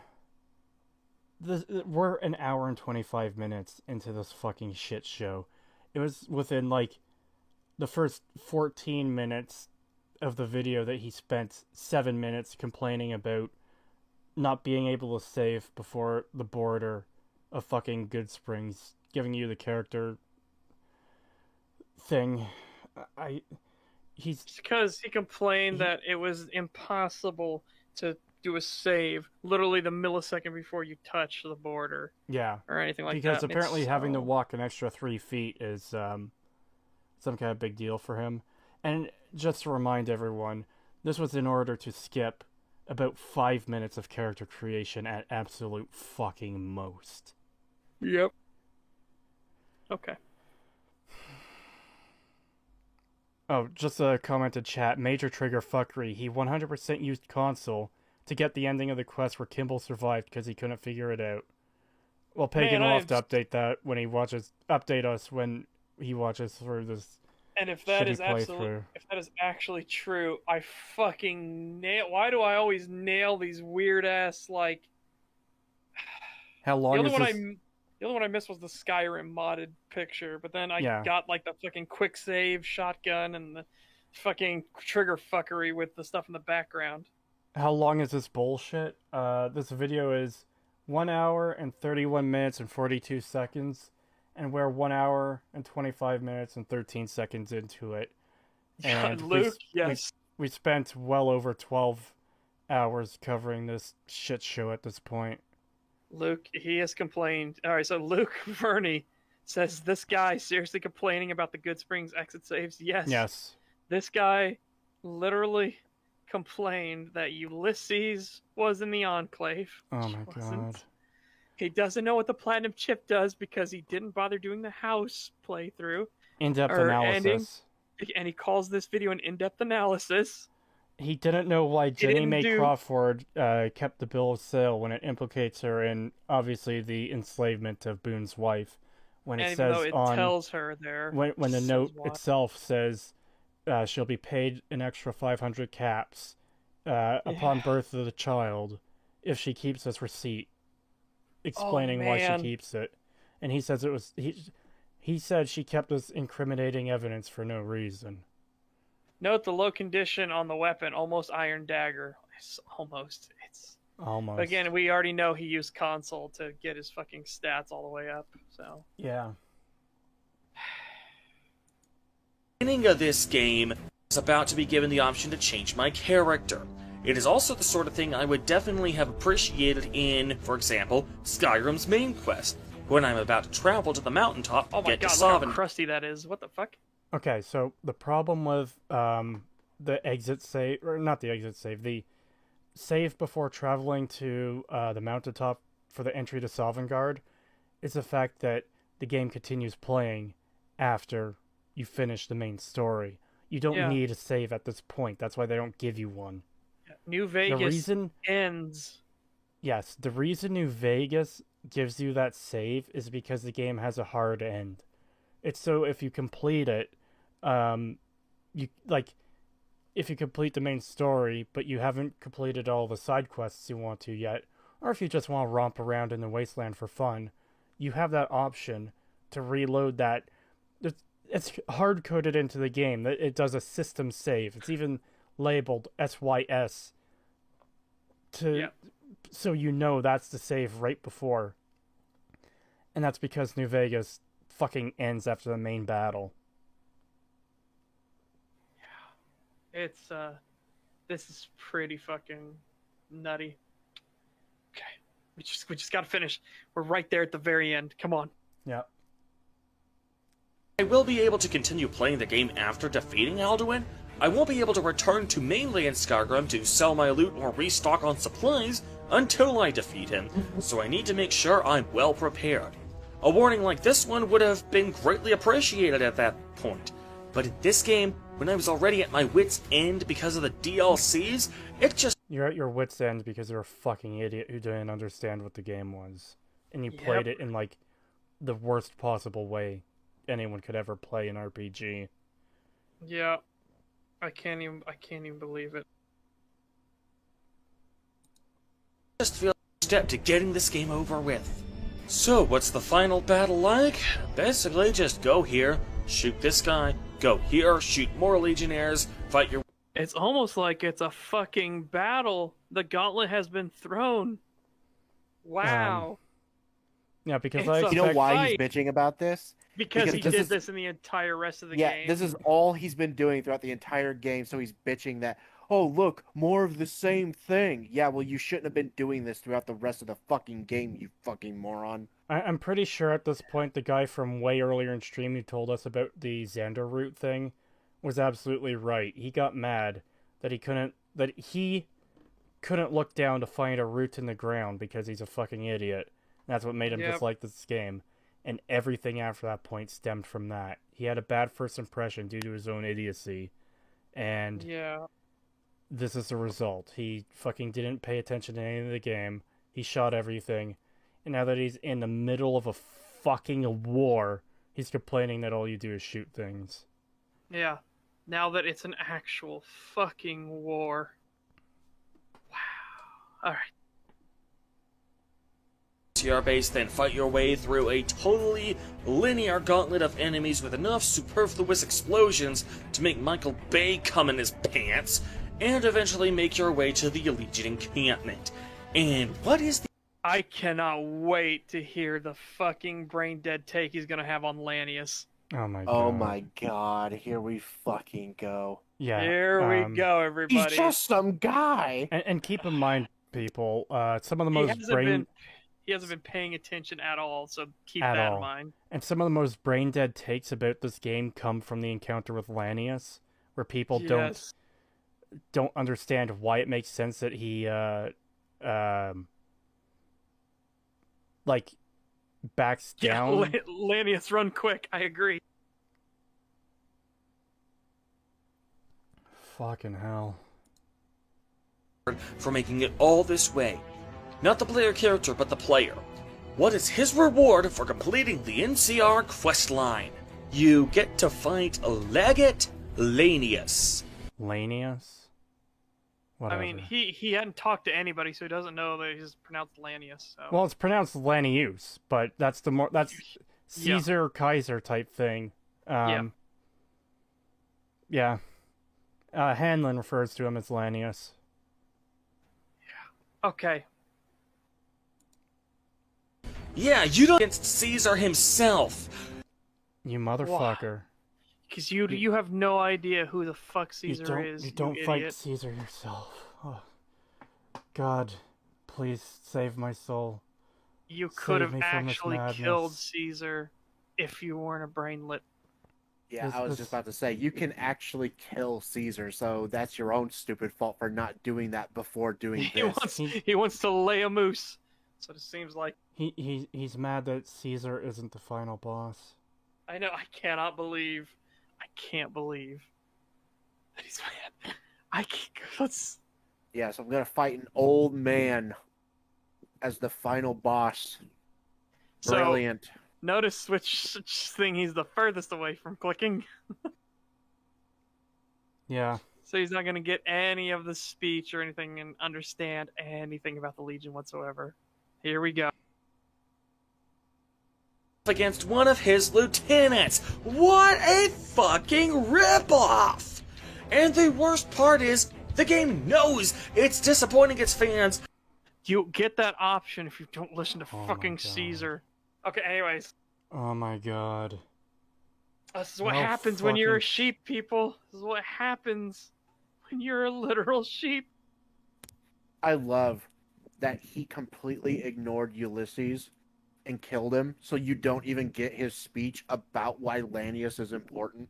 The game gave him so many opportunities to do so many different things, and this is fucking pissed over every single one. No, he set fire to every single one and pissed on the ashes, and then bitched that the game didn't give him the options that it gave him. Yeah, it's amazing. Caesar as the final boss, because there is actually a dialogue option asking why Caesar himself isn't fighting on the front lines. This isn't just an oversight on Obsidian's part, they had to go out of their way to program that dialogue option in. Holy fucking Christ. Because why would he be on the front lines? Why would the Emperor of the Empire be on the front fucking lines? Yeah. I have seen so many fucking brain-dead, retarded takes on Lanius, and this one puts them all to fucking shame. Yeah. Holy He's just shit. some lieutenant. I wanted to fight the old man who is literally dying on his own right now. That's who I wanted to fight. Well, he doesn't know anything about Caesar. I know, he doesn't even know anything. that. But, oh my god, and the fact they build up Lanius. He is this, like, mythical figure. He is the hammer, and he is coming to smash the fucking dam. This is what we mean when we say, like, this is literally what we mean when we say you're critiquing the game wrong. Caesar is in the game. You can talk to him. You can kill him. You can do all sorts of things. You can work for... If you join the Legion, he's the one who gives you your quests. He's not the final boss.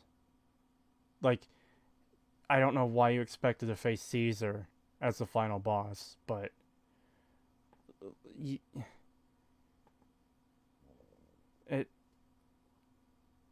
This is genuinely... No, he didn't go. He didn't go to the fort. We know that for a fact because he said the Legion are Hitlers. And here's the thing: he watched a lore video from what I've heard, a dumb channel. If he had watched any other lore video, they would have talked about Caesar and probably shown him in the video. Yep, and they would have talked about Lanius. Yeah. And talked about why him showing up is why the NCR is so fucking scared. They know what's coming. Yeah, the NCR literally talk about blowing their own brains out when the Legion comes across the dam. Yeah. Yep. That's how much they fear the Legion.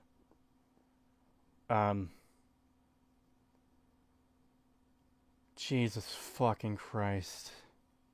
Okay, so let's finish it out. Dropout was very much intentional on their part. The developers are literally laughing at your face for thinking that you might actually get to fight the game's main villain as its final boss. When has... One, he's not a villain. He is a member and leader of a different faction with different ideals and a different complex plan. Belief system. Yeah, he only did the NCR this one time, guys. He only did the NCR this one time. $5 from Adeptus Fantasticus. He actually said something worse than he's just some guy. My god. Here's your money, I guess. I hope he gets professional help for real. Yeah. Yeah. And again, in-depth analysis, everybody. In-depth analysis, and he only played one faction, it seems. Yeah. This is fucking. Okay, so here's something, just quickly.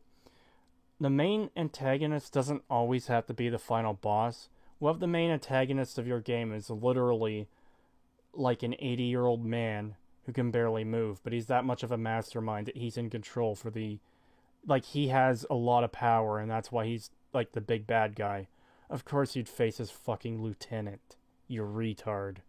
You fucking brain-dead fucking retard. And as much as I hate TV tropes, and I really fucking hate TV tropes, there is a thing which is called the Dragon, who is the second in command that is way scarier than the main bad guy. Yes, it's a thing that a lot of stories do. Lanius is the fucking dragon. Just because, like, there's a character that's the main antagonist, it doesn't mean they're going to be the one that's most physically strong. There's a lot of villains that are based around being brains over brawn. That's their entire thing. They need someone else to be the muscle for them. 25 PLN from Super Jazzia. Thank you. I hope I said the name right. I am exhausted and hungry. So am I. But thank you very much for that. To be honest, Legion was so shortchanged on content, one might think they were meant as the bad guys. Nobody was supposed to join. Absolutely. I can understand, but This is so much worse. This is so much worse. He went out of his way to attack them at every opportunity, it seems. He said that Volpez destroyed the town of Nipton just because they were running a business. That's how much he misunderstood what the Legion was. Yeah, and he got literally zero knowledge or, like, references or anything to Lanius before this, when the game goes out of its way and does such a good job of building Lanius up and preparing you and getting you ready for your final meetup. And if you talk to Ulysses, he goes in depth about how it is like your destiny to face this person, and how you must, if you cannot defeat him in battle, you must convince him that California will not be, the whatevereth tribe to fall beneath his boot. And it's this huge fucking thing, and then you finally see him, and you're like, oh shit, okay, yeah, I see why these people are scared of him. Holy fuck, look at this guy. And then you talk to him, and it's just, oh my god, it's so fucking good. Then for him to just be like, it's just some random lieutenant that you never hear about. He's a nobody. Fuck off. I want to read a couple comments out. First of all, the super chat. Peaky the Cat for $2. Thank you. Who's the boss if you join Caesar? I can't remember. It is General Lee Oliver, and you fight him, and he's really easy because he doesn't have power armor. He's not like some badass dude. Well, stop. He said, "Who's the boss if you join Caesar?" I think it's supposed to be a joke. I can't tell at this point. My brain is melting. No, I think he's asking who's the boss if you do the Caesar playthrough, the Legion playthrough. Yeah, but you were talking about General Lee. Yeah, who you kill if you play the Legion route and you take the dam for the Legion, you kill General Lee. Yeah. Oh, who's the final boss? Okay, yeah. Yeah, he's like behind his desk with an anti-material rifle or some shit. Yeah, and he's got his NCR heavy troopers, which are wearing Brotherhood of Steel armor that they got when they beat the Brotherhood.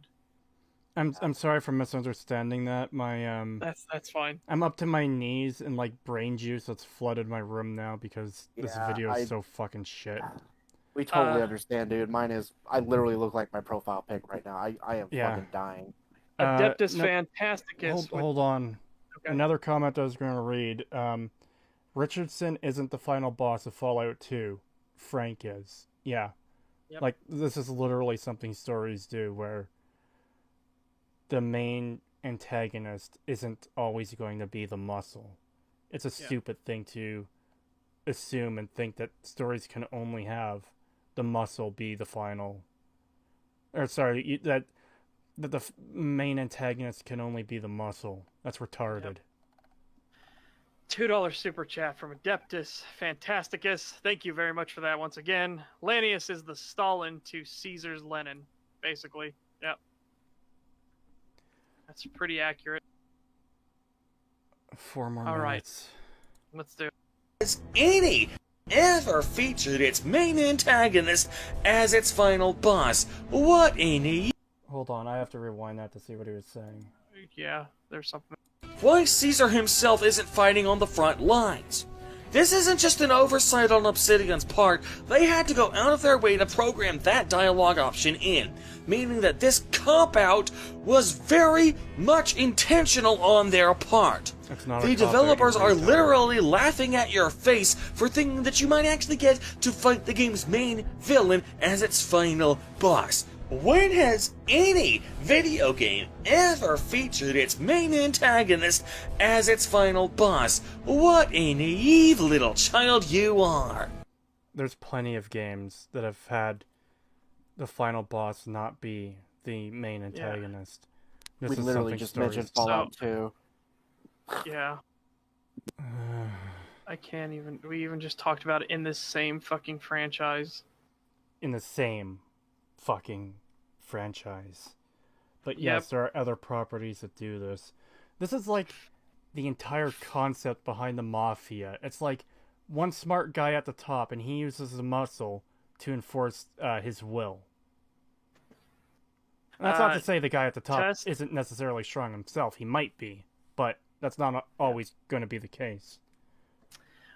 Test, also, where's Father Elijahcal? He went to sleep. Yeah, he saved himself a lot of pain. He checked out of this shit hours ago. He was here for 6 hours. He had saved himself a lot of misery, though. A lot of misery. He said he would watch this later. Father Elijahcal, I fucking envy you so much right now that you got to leave. I had to sit here and suffer through this retarded fucking bullshit. Yeah, this is fucking $2 from Courier Pig Warship 68. How dare my son isn't the final boss of Fallout 4? Yeah. Acer Thorn praises Fallout 4. He likes it. He thinks it's a good game. And the final boss isn't the main antagonist.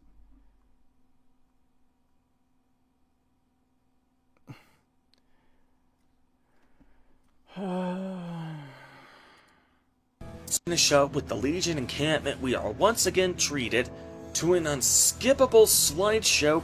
You fucking... So you know what your actions did to the world, you absolute plank of wood. Fucking kidding me? Is he really criticizing the fucking end slides that tell you what happens because of your actions? This is literally the last part of the game before the credits roll. Are you fucking serious? So is any game that has, like, a cutscene after the story before the final credits, is that bad? Because Imagine bitching about this. Imagine. And he's fucking bitching that he can't skip it. Motherfucker! What do you mean this is the end of the game? If you skip this, you're gonna have no idea how the game ends. Why would you skip this? Why? At that point, you might as well just turn the fucking game off.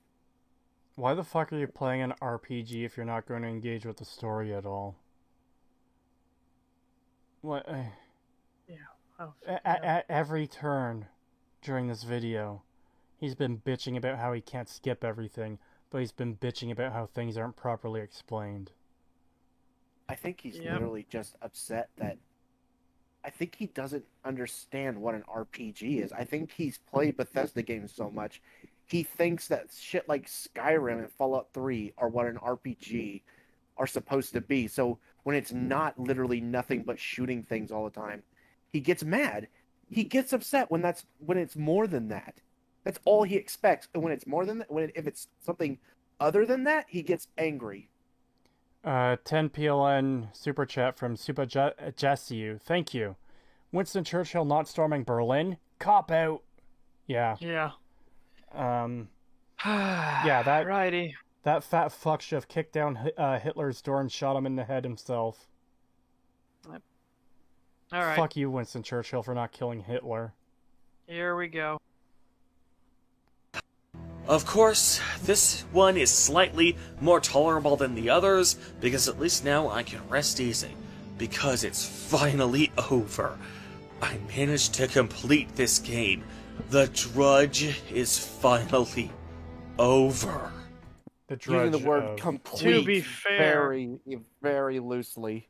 To be fair to him, with how stupid he is, it would be a Drudge, because he didn't pay attention to a single fucking thing and literally did the sheep outcome of every fucking quest and character. He did worse than the sheep path. This is fucking insanity. Tyler McDonald in chat. This is why Fallout 3 and 4 exist. Murder hobos like Acer. Yeah. Yep. I don't think I could put it in any other way than I did a few minutes ago. He bitched about not being able to skip story when it happened, but then he bitched that the rest of the game didn't explain things to him. Also, do the sound. It's going into a transition slide. Oh. Yeah. Alright, go ahead. Okay.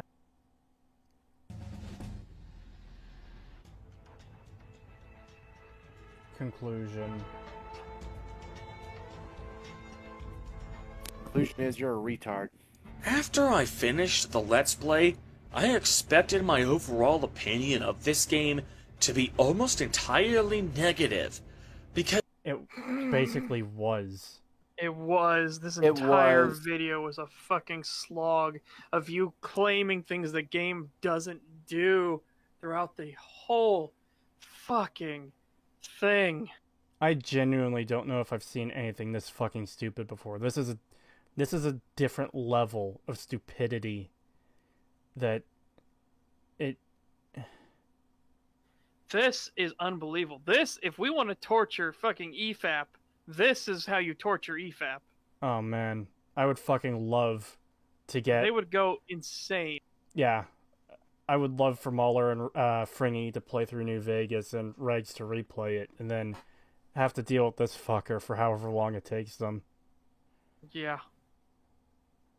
I am stunned how bad this is. Yeah, this is legitimately... I don't know how you could have gotten everything more wrong than you did. Like, it is amazing that you got, like... No, I don't think EFAP would die, but I think we would get into high-pitched rags going, what the fuck? Yeah.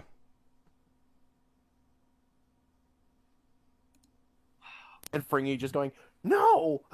No! No. Let's wrap this shit up. Because that's honestly how I meant. However, looking back on my entire experience, I realized that such a generalization would be unfair. There were some things I genuinely enjoyed about the game. The way the Brotherhood of Steel was handled, the Kings, as well as Veronica's character were all pretty good. However, these few things, good as they were, can't save the game from overall being a boring, unimmersive slog. I couldn't shoot things, so the game was boring and bad. These few things I actually did were pretty good, but everything else is really bad, even though I didn't do 90% of the things I am currently blanket statementing right now. Literally, the three things in the entire game that he engaged with are the things he enjoyed. Literally. Yeah. Everything else he was just rushing through sorry. and skipping everything. No, I had a muscle twitch there, I'm sorry. That's fine. I'm pretty sure yeah. Parts of this game are made even more atrocious because of all the praise that this game has received. You motherfucker. Because we're not retarded, that's why. I think we can actually think. I think this is where the fanboy arguments are really going to come in. Yeah. All over the internet, no matter where you go, nearly any content you find regarding New Vegas will consist almost exclusively of New Vegas fanboys constantly sucking the game's dick. There it is. Yep, there it is. Okay, so Acer Thorn, the fact that you skipped all the important quest dialogue and pretty much all the important stuff of the game, it doesn't mean fanboys are mindlessly sucking the game's dick. You brain-dead fucking retard.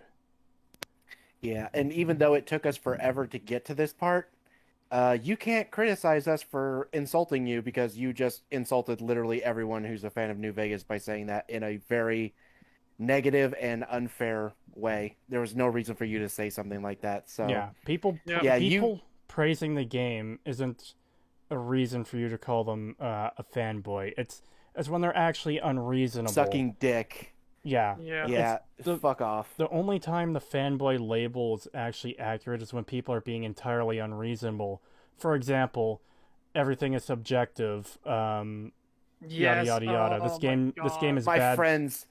My friends told me about this game and suggested that I play it, so therefore I expected perfection. Yep. Why does he have to put everyone at his intellectual level? That's insulting. Yeah, very much is. This is clearly... I genuinely dislike using this word. This is clearly a fucking Fallout 4 Bethesda fanboy who's mad that the older games aren't like the newer dumbed-down games, and the fact he has to use his head use his brain is an issue, because it's withered up from a lack of use. Yeah. Even though he criticizes the game for literally not promoting you to think, which we proved that was bullshit because he couldn't fucking solve the things that he claimed were dumbed down and too easy. He literally could not solve them. Yeah. Also, do we have enough time to sleep? Well, I've got to stream in 10 hours, or 9 hours. Yeah. And I haven't streamed for the last 2 days because I fucked things up so much, so. I have work, sorry, I don't have work tomorrow. Yeah, so I'm fine for now.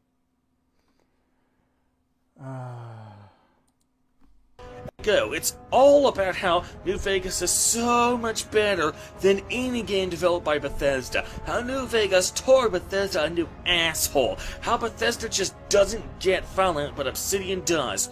Well, I'm sorry, but if you're going to suck the game's dick like this, you had better be prepared for this game to be held up to that level of scrutiny. Which you are incapable of delivering, you absolute noodle. Yeah, as we have proven throughout this entire fucking video, by you hanged yourself, you literally tied that noose and the fucking comments you delivered into the fucking Steam chat, or sorry, the Discord chat is legendary rope of somebody too stupid to have a conversation jumping to their own doom. Yeah. Yeah.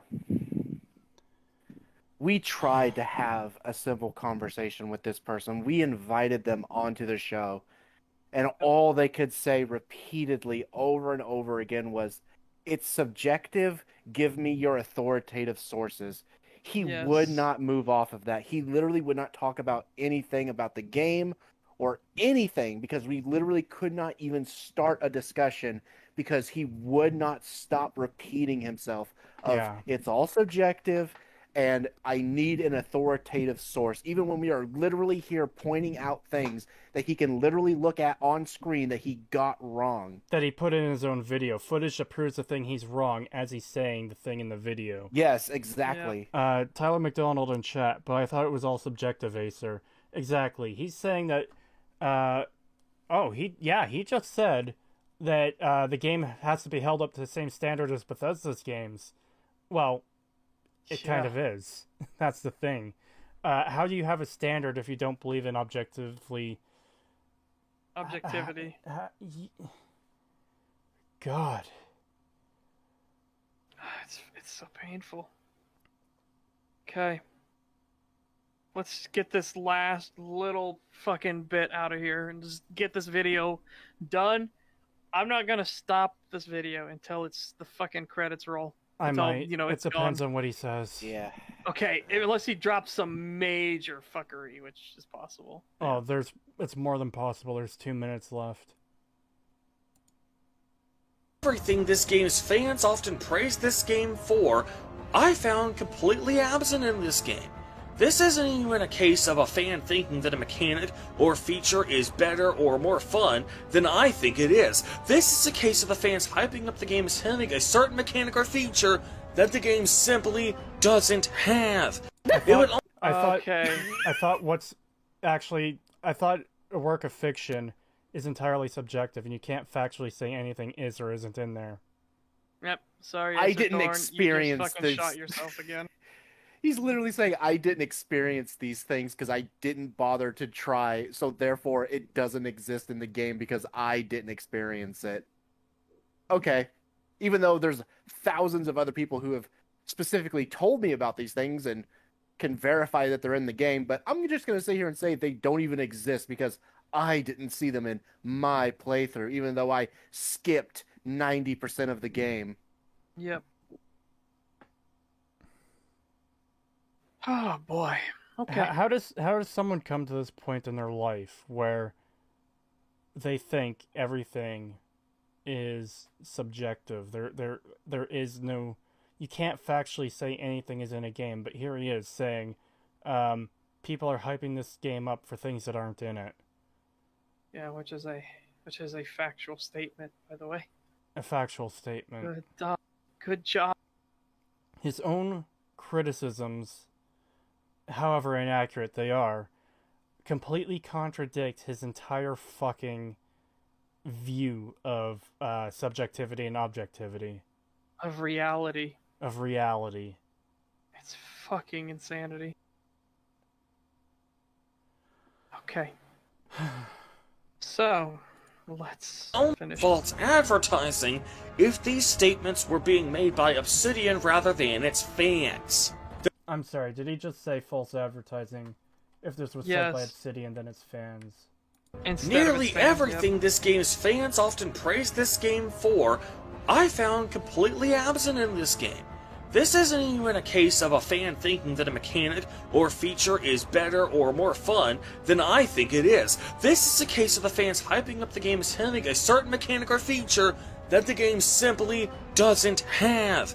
It would almost be considered false advertising if these statements were being made by Obsidian rather than its fans. You're retarded. Fucking idiot. That's just all I could say is just you're retarded.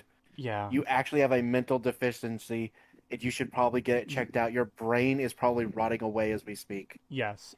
You can't complain that the game doesn't have a mechanic that it absolutely has when you skipped most of the game.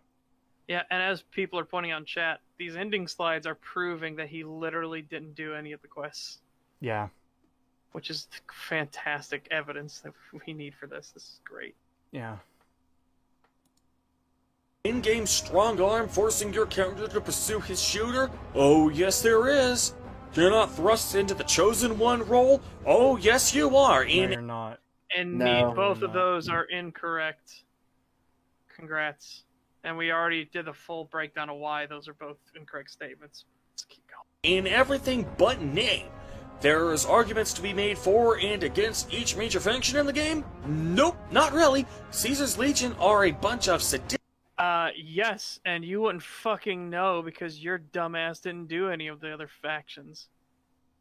You even admitted you didn't do any of the other factions. You're trying to you're trying to give a statement of fact right now without knowing what the hell is in the other factions. Yes. Holy shit. Distant who kill people just for the crime of running a business and never attempt to justify their cruelty beyond simply because we can.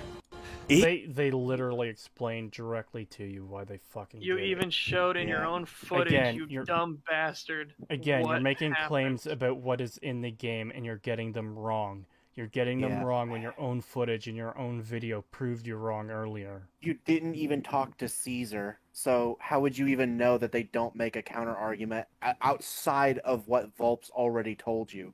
You didn't even speak to Caesar. Your own fucking claims, but you are too dumb to read what Volps was telling you.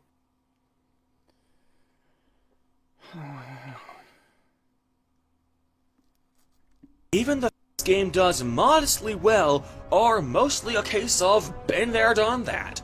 The Brotherhood of Steel refuses to adapt to the changing times, which ultimately results in their undoing.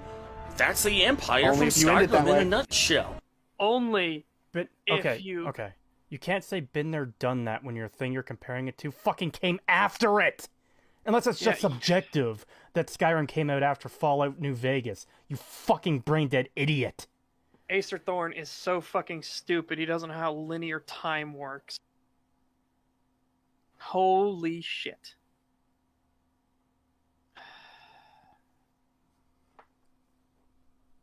I can't even... And by the way, just because a story concept or idea has been done before, doesn't mean no one else can ever do it. Yes. Just saying. Yeah, it's about how you execute it. Execution I can't even believe this. Execution is important 100% of the time. There is a movie out there where 95% of the movie is a guy in a phone booth, and it fucking works because they made an interesting concept out of it. That movie was fucking great, by the way. If you've never seen the movie Phone Booth, watch it. It's been a long time. It's been a long time since I've seen it, but it was fairly well done from what I remember. The ending was great. Comment in chat. Morrowind copied Skyrim. Yeah. This is almost reminding me of the EFAP where they covered Remarkable Republican, and he did end up turning out to be like a parody or troll account. But he had said something like RoboCop. No, Darth Vader ripped off RoboCop when RoboCop was released after Star Wars. Yeah. I'm getting those vibes from this right now, but I don't think it's a troll. I think it's someone legitimately that stupid. Yeah, I can't even believe it. I can't. And I can't believe that he's saying the Brotherhood of Steel couldn't fucking adapt. They very much do if you leave Elder McNamara in charge and convince him that the way to survive and so the Brotherhood's history and culture aren't lost forever is to shake the hand of the devil. Yeah. A charming lady who is into women sexually, but that is far from her primary character trait, thus representing a tasteful depiction of LGBT characters in video games while still giving witty dialogue on the side? That's Liliana from Dragon Age.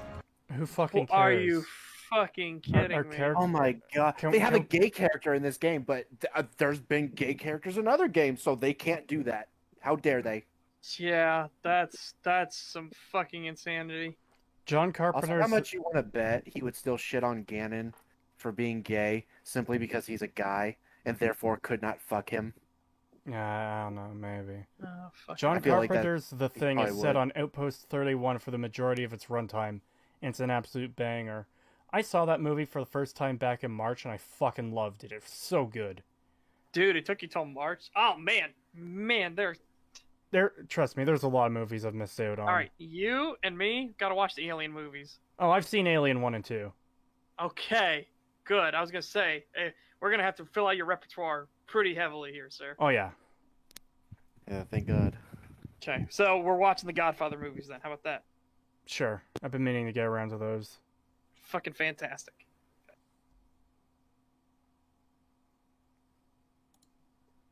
Are portrayed by the city's residents as scum, but as you begin to work for them, you realize they're not so bad after all.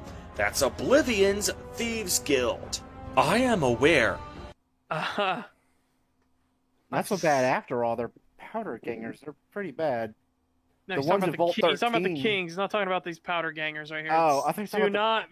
The screen has nothing to do with what he's talking about. Yeah. Of course not, because why would he ever put relevant fucking footage anywhere in his video? I reckon Acer would kill Arcade as soon as he found out he was born into the Enclave. He probably would. Probably. Yeah, he probably would.